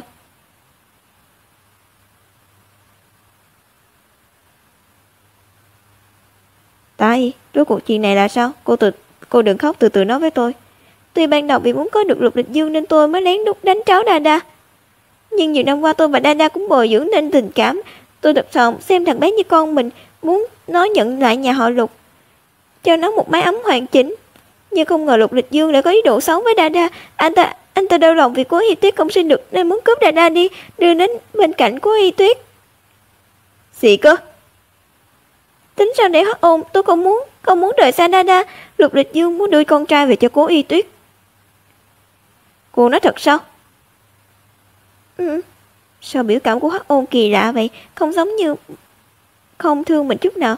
Tả Y, chúng ta hãy nhận sai lầm, trả lại Đa Đa đi. Cái gì? Không có con thì sao mình tiếp cận Lục Lịch Dương được? Không thể nào, đừng không. Nhưng Đa Đa vốn là con của họ, và chúng ta tráo đổi con mới tạo nên cục diện ngày hôm nay. Đến lúc sửa sai lầm rồi. Tôi không muốn. Lục Lịch Dương mua chuộc luật sư và bác sĩ, vu khống tôi ngược đãi Đa Đa, muốn tôi ngồi tù. Nếu sao đứa bé ra để diệt trừ hậu họa, anh ta sẽ không tha cho tôi. Không đâu, Lục Lịch Dương không phải người như vậy. Đây là cơ hội ông trời cho chúng ta, để chúng ta đã có cơ hội chuộc tội lỗi đã phạm trong quá khứ.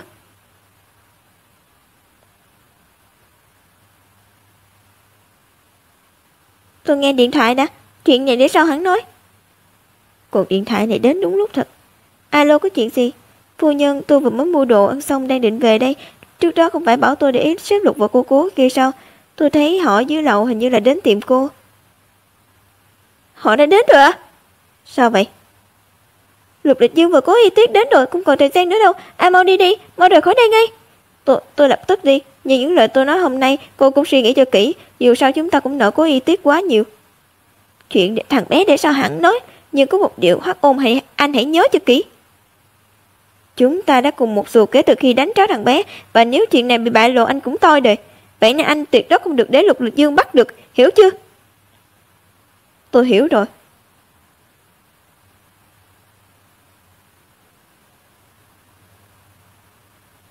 Lịch Dương, sao anh lại đến đây? Tại cô biết bọn tôi đến à? Hoắc Ôn ở kia.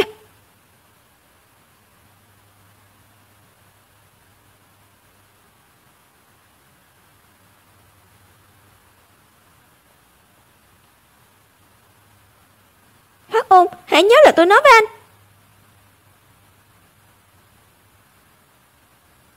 Để anh ta chạy rồi. Alo Lịch Dương, Tịch Hành, Hoắc Ôn vừa chạy trốn khỏi nhà tá y rồi. Gì, tôi sẽ đến ngay đây, tôi sẽ đuổi theo. Tôi sẽ tính sổ với cô sao? Dưới nhà tá y. Hoắc Ôn, đừng chạy. Tá y nói đúng, mình không thể bị bắt được. Miễn là đổ đẩy đứa bé, mọi sai lầm sẽ được sửa chữa, mọi thứ sẽ ổn thôi. Hoắc Ôn, anh không muốn sống à, mau dừng lại, nguy hiểm.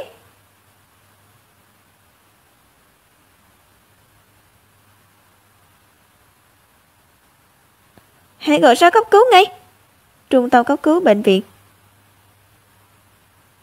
Tịch Thanh, cuối cùng hai người cũng đến rồi. Sao lại như thế? Lúc đó anh ta như bị điên, chớp mắt một cái đã chạy ra ngoài đường xe chạy. Bác sĩ vân ra cấp cứu, hy vọng người không sao. Không ngờ lại xảy ra chuyện như vậy. Người thân của người bị thương ở đâu? Phòng chữa trị. Bác sĩ, tình hình bạn tôi thế nào rồi? Ca phẫu thuật vẫn diễn ra suôn sẻ, nhưng đầu của anh ấy bị tổn thương nặng, khả năng phục hồi phụ thuộc vào việc anh ấy có thể tỉnh dậy trong vòng 24 giờ hay không. Còn tưởng tìm được Hắc Ôn thì sẽ rõ chân tướng. Không vội, sớm muộn Hắc Ôn cũng tỉnh thôi. Trước khi anh ta tỉnh lại chúng ta cứ ở lại bệnh viện đã. Được. Nhà tá y. Cô y tá, cô chắc là anh ta không sao chứ? Chắc chắn, bà Hoắc yên tâm, chồng bà không gặp nguy hiểm tính mạng. Vậy thì tốt. Anh ấy sẽ tỉnh lại sớm thôi, cô có muốn đến thăm anh ấy không? Không cần đâu, tôi hơi bận. Lục Lịch Dương vẫn đang ở trong bệnh viện, lúc này mình tuyệt đối không được dính dáng đến Hoắc Ôn. Không đến được cũng không sao, anh Lục vẫn luôn ở đây chăm sóc, chúng tôi nhất định sẽ không sơ suất với anh Hoắc. Được, cảm ơn. Hoắc Ôn lại xuất hiện đúng lúc này, bản thân anh ta xui xẻo lại còn liên lụy đến mình, làm sao đây? Anh ta tỉnh lại nhất định sẽ khai ra mình đi. Không được, mình không thể ngồi im chờ chết được, việc cấp bách bây giờ là phải xử lấy ác chủ bài cuối cùng.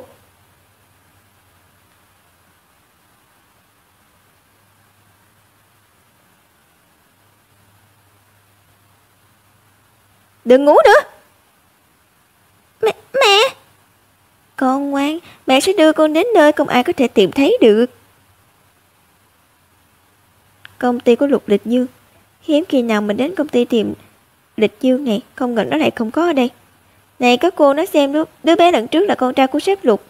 Tổng mà, đã lâu như vậy rồi sao cô vẫn còn nhớ đến chuyện này vậy? Tôi chịu thôi, Dương này lớn quá mà. Hả? Hai người đang nói gì vậy, con trai gì? Là mẹ của sếp Lục. Xin lỗi, chúng tôi chỉ nói bừa thôi. Không sao, hai người không cần sợ, tôi chỉ muốn biết đứa bé hai người đó là thế nào, tôi sẽ không nói cho Lịch Dương đâu. Là khoảng thời gian trước đột nhiên có một đứa trẻ chạy đến công ty tìm sếp Lục, còn gọi là bố, hơn nữa sếp Lục không hề tức giận. Đúng đó, chúng tôi cũng là nhìn thấy sếp Lục đối xử với đứa trẻ đó rất tốt, nên mới nghĩ rằng có khi nào hai người là thật sự bố con không. Đương nhiên chúng tôi cũng đoán mò, xin bà đừng nói với sếp Lục, chúng tôi sẽ cố gắng làm việc ngay. Con của cô Y Tuyết mất từ lâu rồi, nói vậy nghĩa là Lịch Dương đã có người khác ở bên ngoài. Tốt quá rồi, người phụ nữ ở bên ngoài của Lịch Dương chắc chắn có thể giúp mình đuổi Cố Y Tuyết đi. Alo, giúp tôi tìm một thám tử tư, bảo anh ta điều tra đứa bé vào công ty Lịch Dương lần trước.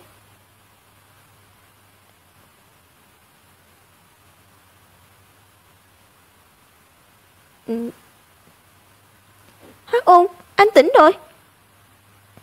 Năm đó rốt cuộc đã xảy ra chuyện gì? Tại sao anh lại phải chạy trốn?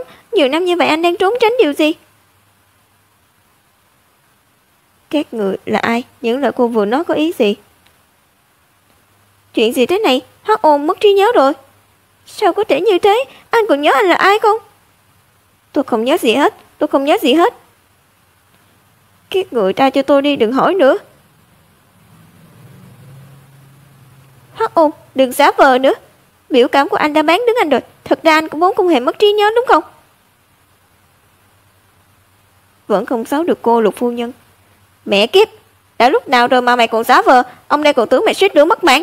Tịch Thành đừng kích động. Cậu ra ngoài cho nguôi giận đi, ở đây có tôi và Y rồi. Thôi được. Hắc Ôn, anh vừa tính anh đã giả vờ mất trí, chứng tỏ trong lòng anh có điều gì mờ ám, không dám đối mặt với Y. Là vì chuyện năm đó sao? Nếu anh đã không nói ra được, vậy tôi nói thay anh.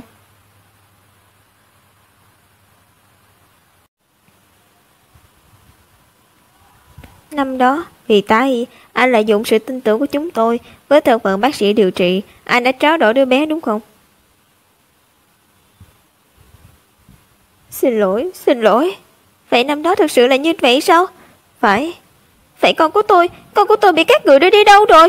Tá y nhận nuôi nó, đứa bé bị đổ đi chính là Dada. Cái gì? Không thể như vậy. Tôi và Dada đã làm xét nghiệm gen, nó không phải con tôi. Tôi nghĩ chắc là do kiểm tra sai sót thôi. Sau khi cháu đổi đứa bé đi, lương tâm tôi cũng không yên. Những năm qua tôi luôn theo dõi sát sao sự trưởng thành của Dada. Tôi dám chắc nó là con của cô. Sao có thể? Chẳng lẽ là mình nhầm thực ư? Thật ra con của mình chính là Dada.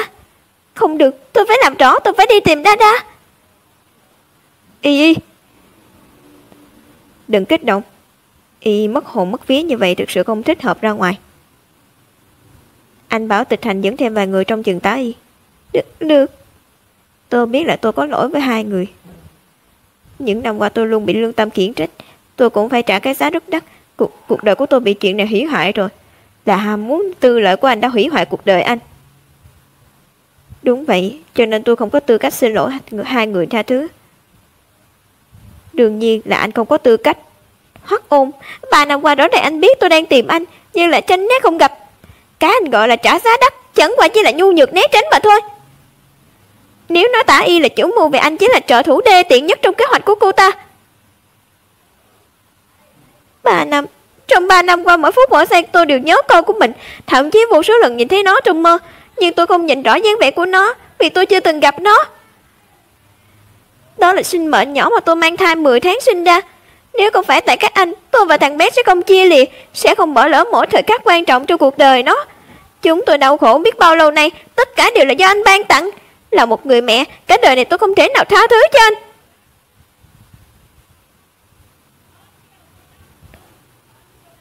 Có cách để anh thực sự chuộc lỗi cho những sai lầm đó, giúp tôi giành lại quyền nuôi dưỡng Dada để Tả Y trả giá xứng đáng.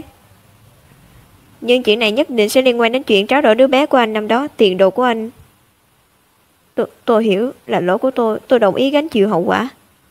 Ngoài phòng bệnh. Alo. Cái gì? Sao vậy? Xảy ra chuyện rồi. Lúc Tịch Thành đến thì nhà Tả Y đã mở sẵn cửa, người phụ nữ đó trực tiếp mang theo thằng bé bỏ chạy rồi. Vậy bây giờ thằng bé? Họ đã đi tìm rồi, nhưng hiện tại vẫn chưa tìm được. Sao có thể?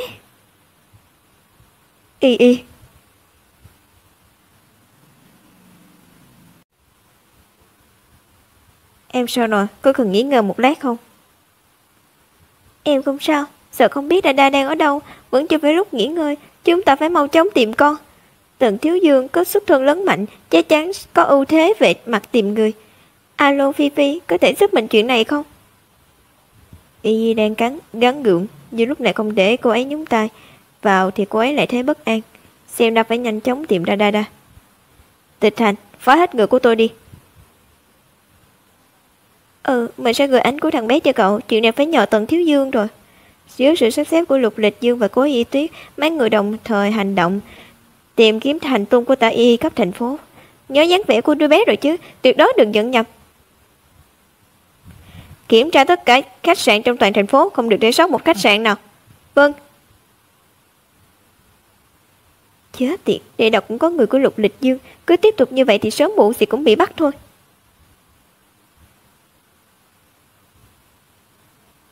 Tả Y, tìm cô tốn công thật đấy. Là ba. Người Lục Lịch Dương và Cố Y Tuyết cử đi tìm cả nửa tháng trời, nhưng đều không có thu hoạch gì. Tả Y cứ như bốc hơi khỏi nhân gian. Tả Y dẫn theo thằng bé, rốt cuộc có thể chạy đi đâu? Lịch Dương, xảy ra chuyện rồi. Sáng nay các bên truyền thông đều đồn đại cậu đã ly hôn và nói lại tình xưa với Tả Y, cậu có con nữa. Cậu xem trên báo còn đăng ảnh chụp chung của Tả Y và Dada kìa. Tổng tài lừng danh và thiên hậu ba lê nói lại tình xưa, nghi ngờ đã có con. Công ty không chú ý đến scandal. Bức ảnh này được chụp khi nào vậy? Bộ phận quan hệ công chúng đã giải quyết rồi, nhưng mà phía truyền thông nói là mẹ cậu đích thân cho phép họ tung tin. Ảnh cũng là do mẹ cậu cung cấp. Lục Lịch Dương, chuyện này kỳ lạ quá. Làm gì có người làm mẹ nào tung tin đồ con trai ruột của mình ra chứ? Cậu nói thật sao? Đây đúng là một tin tốt. Tin tốt gì? Cậu điên rồi à? Tôi không điên. Cậu nghĩ mà xem, Tả Y mất tích nhiều ngày như vậy, sao mẹ tôi lại biết cô ta và Dada? Ý của cậu là Tả Y đến tìm mẹ tôi, hơn nữa bây giờ lại được mẹ tôi bảo vệ. Có lẽ hai người họ đã giao dịch gì đó. Tin tức này... Bảo bộ phận quan hệ công chúng đè xuống. Tôi đi tìm mẹ tôi, xem bà ấy rốt cuộc đang giở trò gì. Mẹ! Lịch Dương. Bác gái ra ngoài đi dạo từ sớm rồi. Lịch Dương, sao anh lại đến đây? Đến tìm em sao? Tả Y. Quả nhiên là cô ở đây. Tin đồn trên báo đúng là chủ ý của cô đúng không? Cô giấu Dada đi đâu rồi? Sao lại lừa mẹ tôi giúp cô? Lịch Dương lừa hay không lừa gì chứ, là bác gái chủ động tìm đến em mà. Còn về tin tức trên báo đó đều là chủ ý của bác gái, em có làm gì đâu. Chuyện này là thật, bà xã đó vô duyên vô cớ thù hằn Cố Y Tuyết, vừa hay cho mình cơ hội. Tôi không quan tâm đây là chủ ý của ai, nhưng vợ của Lục Lịch Dương tôi không phải ai cũng có tư cách làm đâu.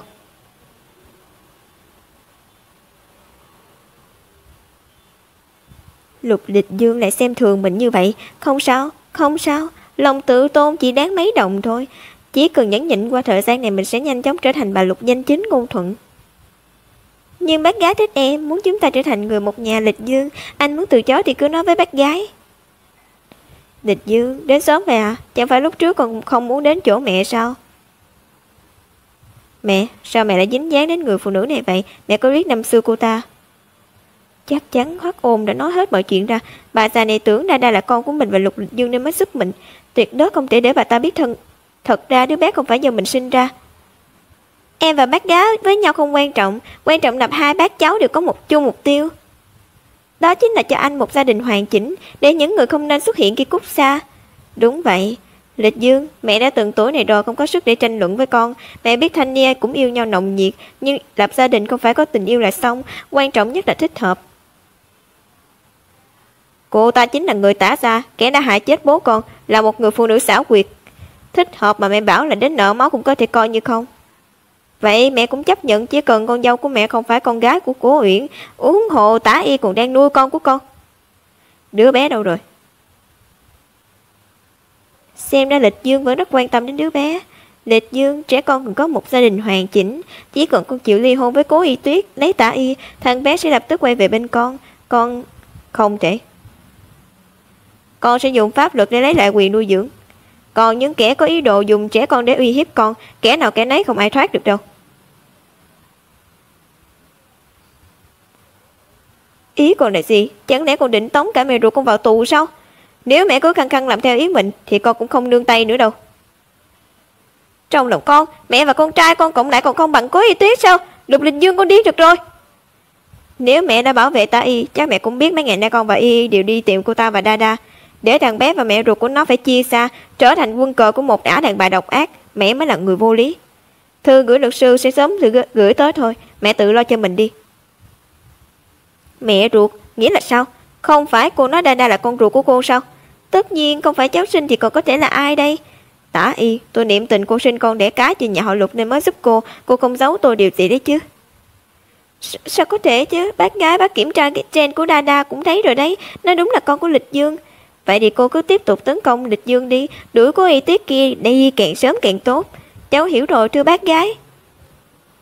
Đã đi đến nước này rồi, mình tuyệt đối không thể dừng lại, mình phải biến nhà họ Lục thành của mình. Thuê bao quý khách vừa gọi hiện không liên lạc được. Tin đồn giữa mình và Tả Y lan truyền khắp nơi, điện thoại của Y là cứ tắt máy mãi. Gọi cho Lâm Phi, cô ấy cũng không biết Y đang ở đâu, chẳng lẽ Y đều đang trốn tránh mình. Vậy cô ấy còn ở nhà không? Không được, khó khăn lắm mới níu được Y. Lần này mình nhất định phải giải thích rõ ràng, không thể để bất cứ ai ly gián tình cảm sâu đậm của chúng mình.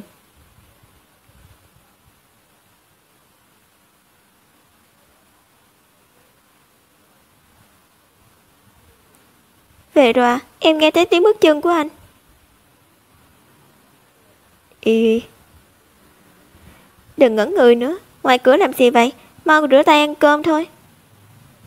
Vừa nãy anh gọi cho em rất nhiều cuộc điện thoại, sao không gọi được vậy? Em đang bận ở trong bếp mà không nghe thấy gì hết. Sao thế? Có chuyện gì gấp sao? Không có gì, may quá. Có lẽ Y vẫn chưa xem tin tức. Cũng may ăn cơm xong rồi tìm cơ hội giải thích vậy. Sau bữa cơm, Y, anh có chuyện muốn nói với em. Trùng hợp quá, em cũng có chuyện muốn nói. Hơn nữa, có lẽ là cùng một chuyện mà anh muốn nói với em. Chuyện Tả Y bắt tay với mẹ anh. Em biết rồi, vậy sao lại? Vậy sao không cãi nhau với anh? Khi từ thành phố D trở về em đã nói rõ rồi, cho dù xảy ra chuyện gì thì cũng sẽ cùng anh đối mặt. Tuy em cũng rất muốn lập tức tìm được Đa Đa, nhưng càng vào lúc này thì càng phải bình tĩnh. Y, em nói rất có lý. Hôm nay anh chỉ mãi tranh cãi với mẹ anh, quên mất không thăm dò tung tích của thằng bé. Em chỉ nghe Tịch Hạnh nói mẹ anh giúp Tả Y tung tin đồn. Anh trực tiếp qua đó rốt cuộc đã xảy ra chuyện gì? Họ dùng Đa Đa ép anh, muốn anh ở bên Tả Y. Anh trai Tả Y là Tả Cương, là người đã hại bố anh, mẹ anh không để ý sao? Hoang đường nhỉ? Vì một chút chấp niệm cho dù có lỗi với người đã chết, bà ấy cũng không tiếc. Nhưng lần này anh không định nhường, cho dù là bà ấy là mẹ anh. Dù tồi tệ đến đâu thì Diệp Mạn Thanh cũng là mẹ của Lục Lịch Dương, hai mẹ con nhà họ. Hà tất phải đối chọi gay gắt như vậy. Trước mắt chỉ có lẽ còn có một cách. Lục Lịch Dương đành phải hy sinh anh để đi quyến rũ Tả Y thôi. Cái gì? Y, em đùa phải không? Không, em rất nghiêm túc. Mục tiêu của Tả Y là anh, cũng chỉ có anh tiếp cận thì cô ta mới lơ là cảnh giác. Em không sợ anh bị Tả Y bắt cóc ư? Tuy mình sẽ không để như vậy, nhưng không ngờ Y để chủ động bảo mình tiếp xúc với người phụ nữ khác. Cô ấy yên tâm vậy sao? Sợ. Vậy nên em mới chuẩn bị một bàn thức ăn ngon để tiếp đãi anh, để đảm bảo anh sẽ không bị Tả Y bắt đi. Thì ra Y cũng để ý đến mình. Nhưng anh cảm thấy chút chiêu đãi này vẫn chưa đủ. Cái gì? Có thể cho chồng em thêm chút mật ngọt không? Đúng là hết cách với anh.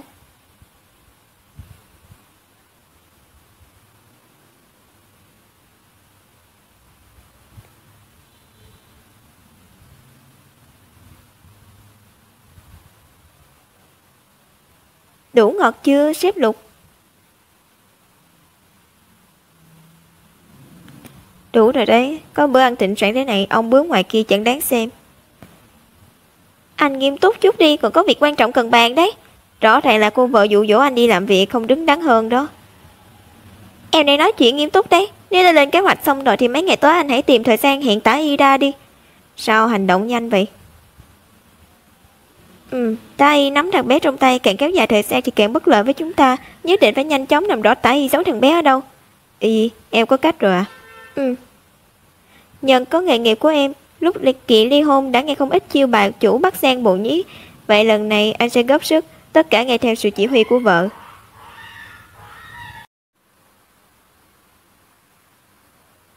Lần này chúng ta nhất định phải tìm được Dada.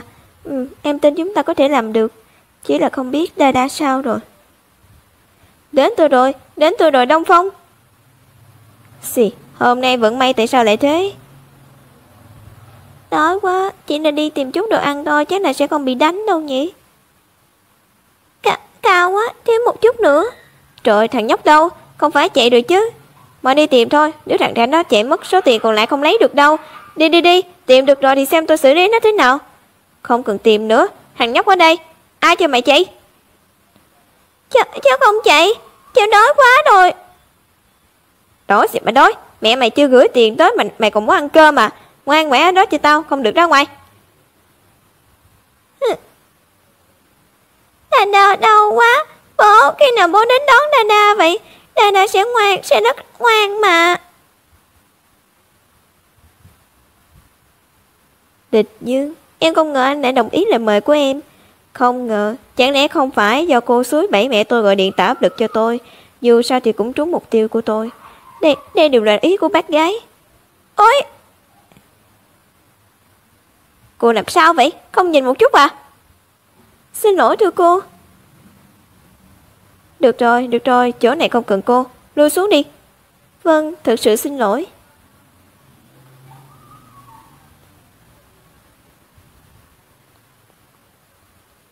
Lục Lịch Dương, chúng ta đã đổi được điện thoại của Tả Y rồi.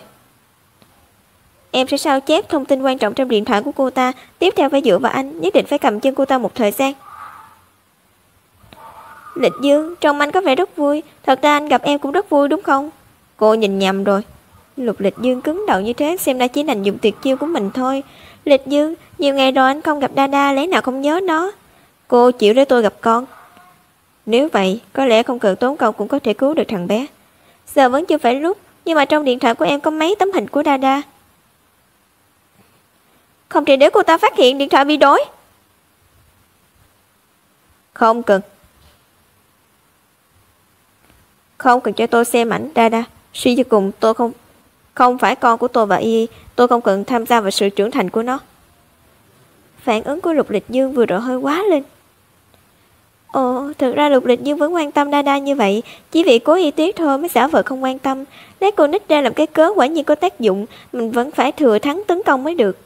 Lịch Dương, anh nhìn Đa đi, thằng bé thật sự rất ngoan. Tôi nói rồi, tôi không xem. Tả Y một lòng muốn lấy Đa làm quân cờ. Lục Lịch Dương còn tiếp tục từ chối thì sớm muộn gì cô ta cũng phát hiện ra điều khác thường. Sao chép hết còn cần bao lâu nữa? 3 phút, cho tôi thêm 3 phút là được rồi. Lúc này không thể để công cốc một phen, nhất định phải chuyển sự chú ý của Tả Y. Lịch Dương, chắc chắn Đa, anh sẽ thích Đa.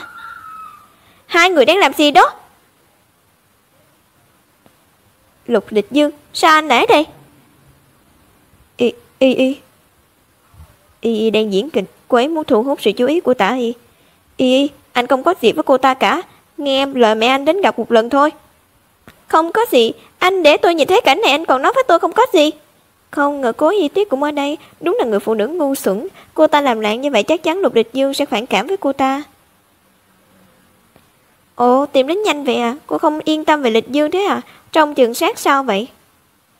Tả Y, cô trắng trợn báo lấy Lục Lịch Dương là đang phá hoại gia đình người khác sao? Phá hoại? Tôi chỉ muốn gia nhập gia đình này thôi. Suýt nữa quên nói với cô tôi được mẹ của Lịch Dương ủng hộ, là bà ấy cầu xin tôi ở bên Lịch Dương. Nói thật thì tôi còn có tư cách gia nhập nhà họ Lục hơn cô đấy. Ha, sảng khoái thật, đâu bao giờ thấy Cố Y Tuyết thất bại như vậy đâu. Xin lỗi quý khách, xin đừng cãi nhau trong này. Hả? Có được không thưa cô? Hiểu rồi. Lục Lịch Dương, tôi không muốn cãi nhau với anh trước mặt mọi người, nên anh còn quan tâm đến gia đình nhỏ của mình của chúng ta thì tự mình xử lý đi. Đợi anh đã. Y. Lịch Dương. Bên ngoài quán cà phê. Y, sao rồi?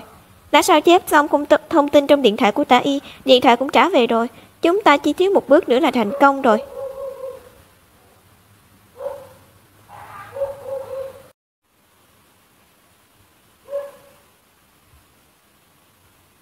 Tiểu Y, sao tự nhiên con lại đến đây, cũng không nói với mẹ một tiếng.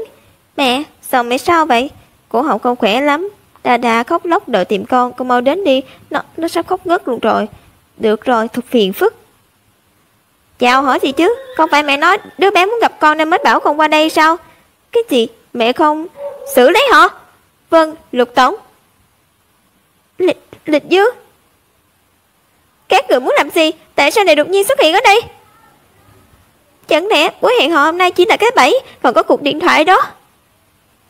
Đáng tiếc cô hiểu ra thì muộn quá rồi. Lục Tổng, tìm thấy em bé rồi. Đứa bé hơi yếu, vừa rồi còn không đứng dậy được, hình như đói lâu quá rồi. Đa, chị gái còn cả bố nữa. Hai người đến đón Đa à? Đa sẽ ngoan, Đa sẽ ngoan. Hai người dẫn Đa đi, Đa đói. Thằng bé gầy đi nhiều quá, không biết những ngày qua nó chịu bao nhiêu khổ cực. Các người xâm nhập phi pháp, cướp trẻ con đây là phạm tội. Để Đa xuống, nếu không tôi báo cảnh sát đấy. Được thôi, tùy cô. Nhưng mà cảnh sát đến sẽ bắt chúng tôi hay bắt cô thì khó nói. Cho dù là chuyện Đa bị ngược đãi hay chuyện đổi con năm đó thì cũng đủ cho cô sống nửa đời còn lại trong tù rồi. Không được. Rõ ràng chỉ thiếu một chút nữa thôi là tôi gả vào nhà họ Lục rồi. Rốt cuộc tôi đã sai ở đâu? Lịch Dương, sao anh lại đối xử với tôi như vậy? Thiếu chút, hình như cô nhầm rồi. Tôi chưa từng nghĩ sẽ ở bên cô. Tạm thời thỏa hiệp chẳng qua chỉ là để tìm Đa về thôi. Không cần nhiều lời với cô ta, cứ đưa đứa bé về nhà trước đã. Pháp luật sẽ khiến cô ta trả giá cho hành động ác độc của mình. Được. Lục Lịch Dương, anh dựa vào đâu mà đối xử với tôi như vậy? Dựa vào đâu? Các người không được cướp Đa đi. Không có ai có thể là cướp nó đi. Nó là của con, nó là con của tôi. Bác sĩ đến rồi, để anh ấy kiểm tra sức khỏe cho Đa đi. Đau. Đa đừng sợ, bác sĩ không phải là người xấu, chỉ là xem Đa có bị thương ở đâu không thôi. Nhưng mà... Yên tâm đi Đa, sợ em đã an toàn rồi, bố và chị sẽ luôn ở bên em, tin tưởng chị nhé được không? Đa tin chị. Anh vừa nộp mẫu rồi, anh sẽ cho người làm giám định ADN cho chúng ta và Đa. Lần này là tổ chức đáng tin cậy, tuyệt đối sẽ không có vấn đề gì. Từ trước đến nay em luôn lo được lo mất, vừa mong đợi Đa là con của mình, vừa sợ khoảnh khắc hy vọng rơi vào hư không. Nhưng sự việc đến nước này trái tim là yên ổn một cách kỳ lạ. Lần này dù kết quả thế nào em nghĩ mình cũng có thể bình tĩnh tiếp nhận.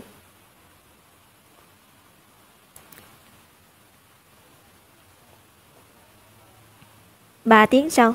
Y có kết quả kiểm tra rồi.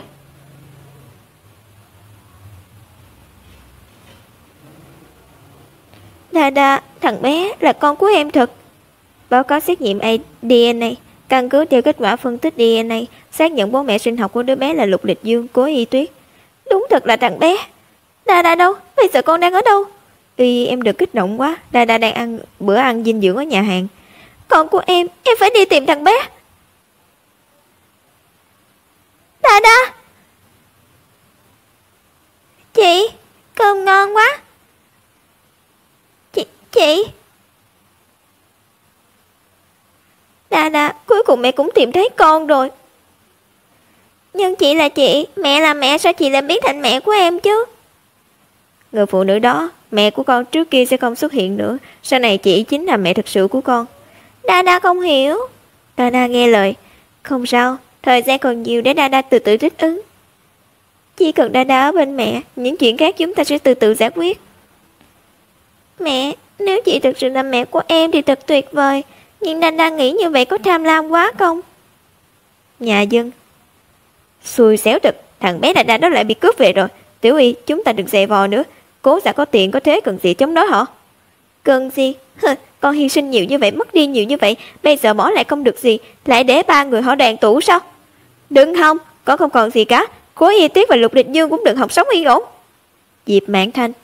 Alo, Tả Y. Là con à? Đa bị Cố Y Tuyết và Lục Lịch Dương cướp đi rồi. Cái gì? Không phải cô nói đứa bé đừng được xấu kỹ, sao lại bị cướp đi? Tất cả mọi chuyện đều là ý của Cố Y Tuyết. Cô ta muốn biến con của con thành của cô ta, hoàn toàn cướp đi Lục Lịch Dương. Bác gái, con xin bác để mặt con, bác giúp con lần nữa đi. Giúp thế nào? Chỉ cần hẹn giúp con gặp cả nhà 3 người bọn họ là được, những chuyện khác để con làm. Lần này con chỉ cần Đa thôi. 3 ngày sau. Sao mẹ anh biết chuyện chúng ta đưa Đa đi? Lần trước động tĩnh quá lớn, chắc mẹ đã nghe được gì đó. Bà ấy cố ý bảo chúng ta dẫn con đến đây nói chuyện. Nói chuyện cũng được, đến lúc để bà ấy biết sự thật rồi. Đừng nhúng tay vào chuyện của mình và Y nữa. Mẹ, con và Y đến rồi. Đến đúng lúc lắm. Có một bộ đồ chơi mẹ mua cho thằng bé vừa sao đến, đã ở trên lầu rồi. Bảo người làm bế thằng bé đi chơi đi. Không. Sao nào? Chẳng lẽ Cố Y Tuyết cô còn sợ tôi hại cháu ruột của tôi? Không đến nỗi đó. Dù Diệp Mạn Thanh có nhắm vào mình thế nào thì ít ra cũng có giới hạn, không đến nỗi ra tay với con trẻ. Đa, đi chơi một lát đi, chị sẽ đến đón em ngay. Được. Đứa bé đáng yêu thế này, cô lại vì muốn chiếm hữu Lịch Dương mà cướp nó đi. Đúng là tạo nghiệt. Mẹ, con nói với mẹ bao nhiêu lần rồi, Đa là con của Y.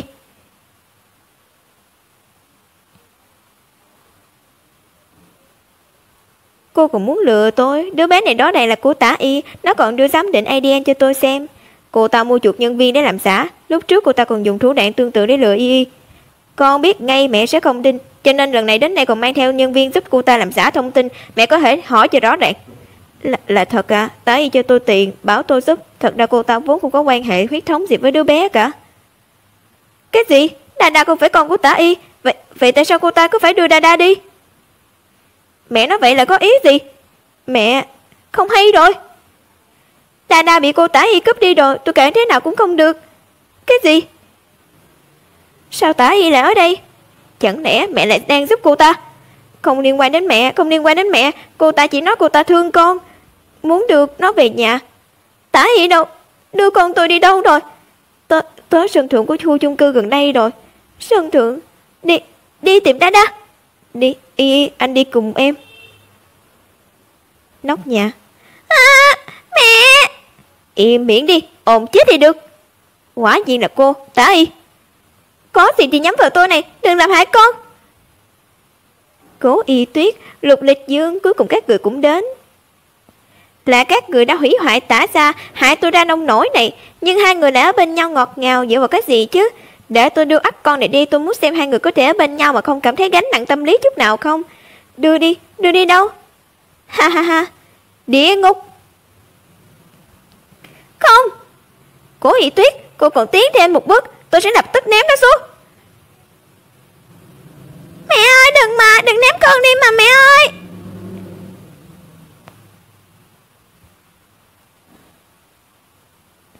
Mọi chuyện sao lại thành ra thế này? Chuẩn bị được gì thì có thể chuẩn bị cả. Bây giờ chỉ có thể mong nhóm Lịch Dương không xảy ra chuyện.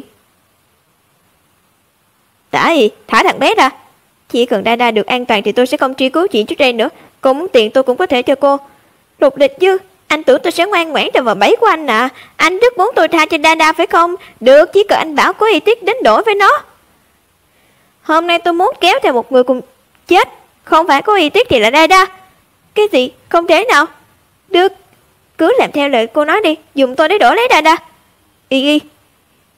Lịch Dương, cứu Đa Đa trước đi. Đừng mà, chị ơi. Chị, không, mẹ ơi. Đa Đa. Mẹ ơi, mẹ đừng qua đây. Đồ vô ơn, mày đang gọi ai là mẹ thế hả? Hôm nay mày và cô ta ai cũng đừng hòng đi. Có sợ hả? Đa Đa, đừng sợ, mẹ đưa con đi. Mẹ.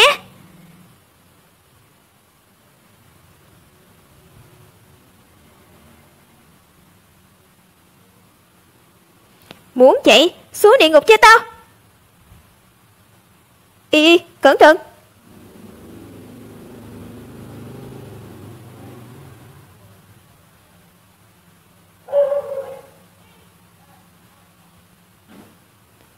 Lục Lịch Dương.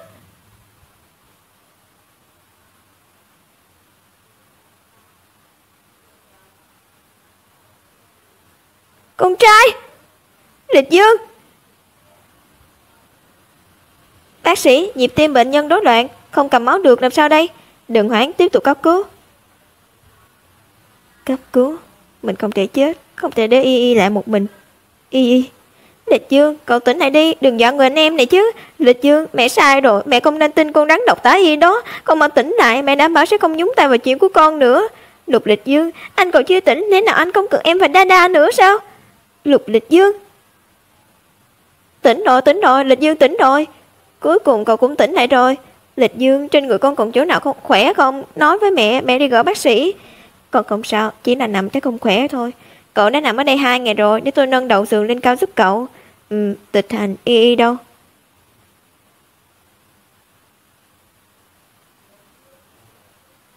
Cuối cùng cũng chịu tỉnh rồi à? Vừa tỉnh lại. Là mình cảm giác sai sao? Hình như Y hơi lạnh lùng. Mấy ngày này Đa Đa đòi gặp bố. Lịch Dương, tôi qua với bác gái. Tôi với bác gái đưa Đa Đa qua đây. Nếu không phải mình chấp mê bất ngộ, Lịch Dương cũng sẽ không suýt chết. Nói đi nói lại đều là do người mẹ không xứng đáng như mình, không nên nhúng tay vào chuyện riêng của Lịch Dương. Sau khi anh không cẩn thận rơi xuống, mọi chuyện xử lý thế nào rồi? Tá Y xử lý thế nào rồi? Lúc đó anh ngã xuống lầu, em không có tâm trí lo chuyện khác. Sau khi anh được đưa đến bệnh viện cấp cứu, em mới nghe nói cô ta bị cảnh sát bắt đi, bắt cóc cố ý làm bị thương người khác. Cộng thêm việc ngược đãi Đa Đa trước đây, lần này cô ta sẽ bị xử không nhẹ đâu. Lục Lịch Dương, ai bảo anh sở thoát anh hùng trước mặt em hả?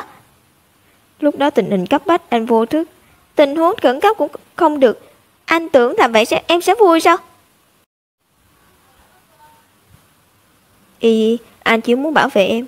Vậy anh có từng nghĩ nếu anh xảy ra chuyện thì em sẽ có tâm trạng thế nào? Nếu anh không ở đây, em và Đa Đa phải làm sao? Chẳng lẽ anh muốn bọn em sống cả đời trong sự hối hận, tiếp tục sống tiếp sao? Thì Đa cô ấy lo lắng cho mình như vậy.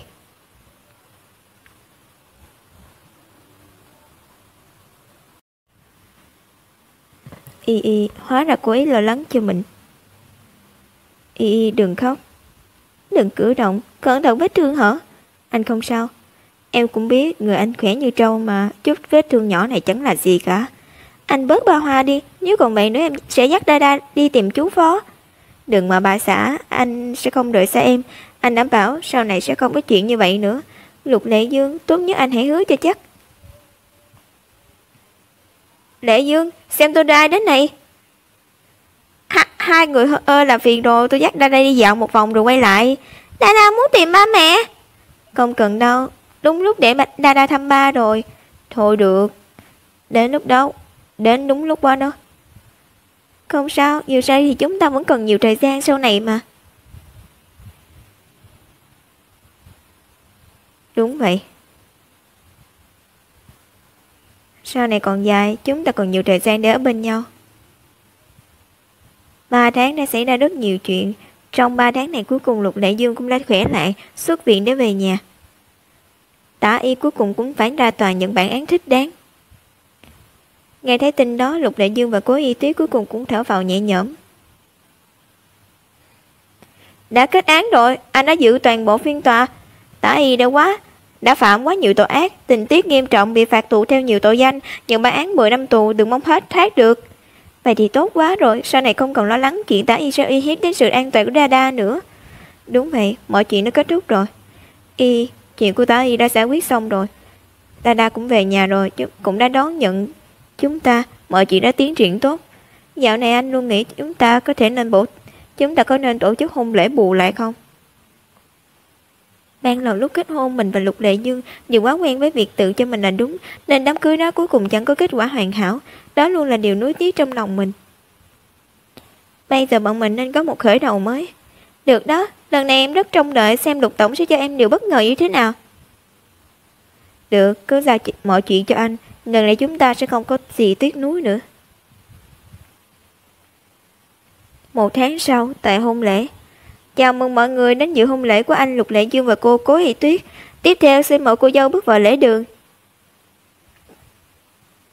Thật lòng xin lỗi chú đang ở nước ngoài mà còn khiến chú phải về nước. Y Tuyết, đừng nói như vậy, ta rất vui khi tham dự vào khoảnh khắc quan trọng của cuộc đời con. Hơn nữa ta tin rằng không chỉ mình ta mà tất cả mọi người ở đây đều mong muốn như vậy.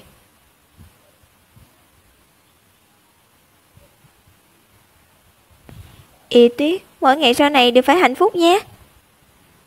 Cưới một người vợ 2 lần, e rằng toàn thành phố B đều phải công nhận bà Lục là người Lệ Dương yêu thương nhất.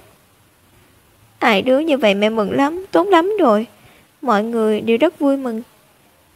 Sao lại ngẩn người ra vậy? Ở hôn lễ mà không nhìn anh sẽ ghen đó. Lại ba hoa rồi. Anh nói thật đó. Chúng ta đã trải qua con đường nhiều gặp ghềnh. Có nhiều lúc anh tưởng rằng cả đời này anh chỉ có thể trông ngóng theo bóng em. Hôn lễ này đối với anh mà nói chính là một giấc mơ. Là giấc mơ tuyệt đẹp mà anh không muốn tỉnh lại. Lục Lệ Dương, xem ra em phải cho ông Lục một cảm giác an toàn mới được.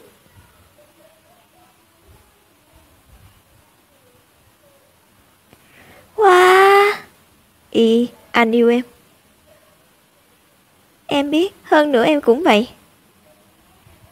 May là em đã biết rằng anh yêu em từ rất lâu rồi. Vì có anh nên mới có kết thúc hoàn mỹ này. Sau này em sẽ không từ chối anh nữa. Ông Lục của em.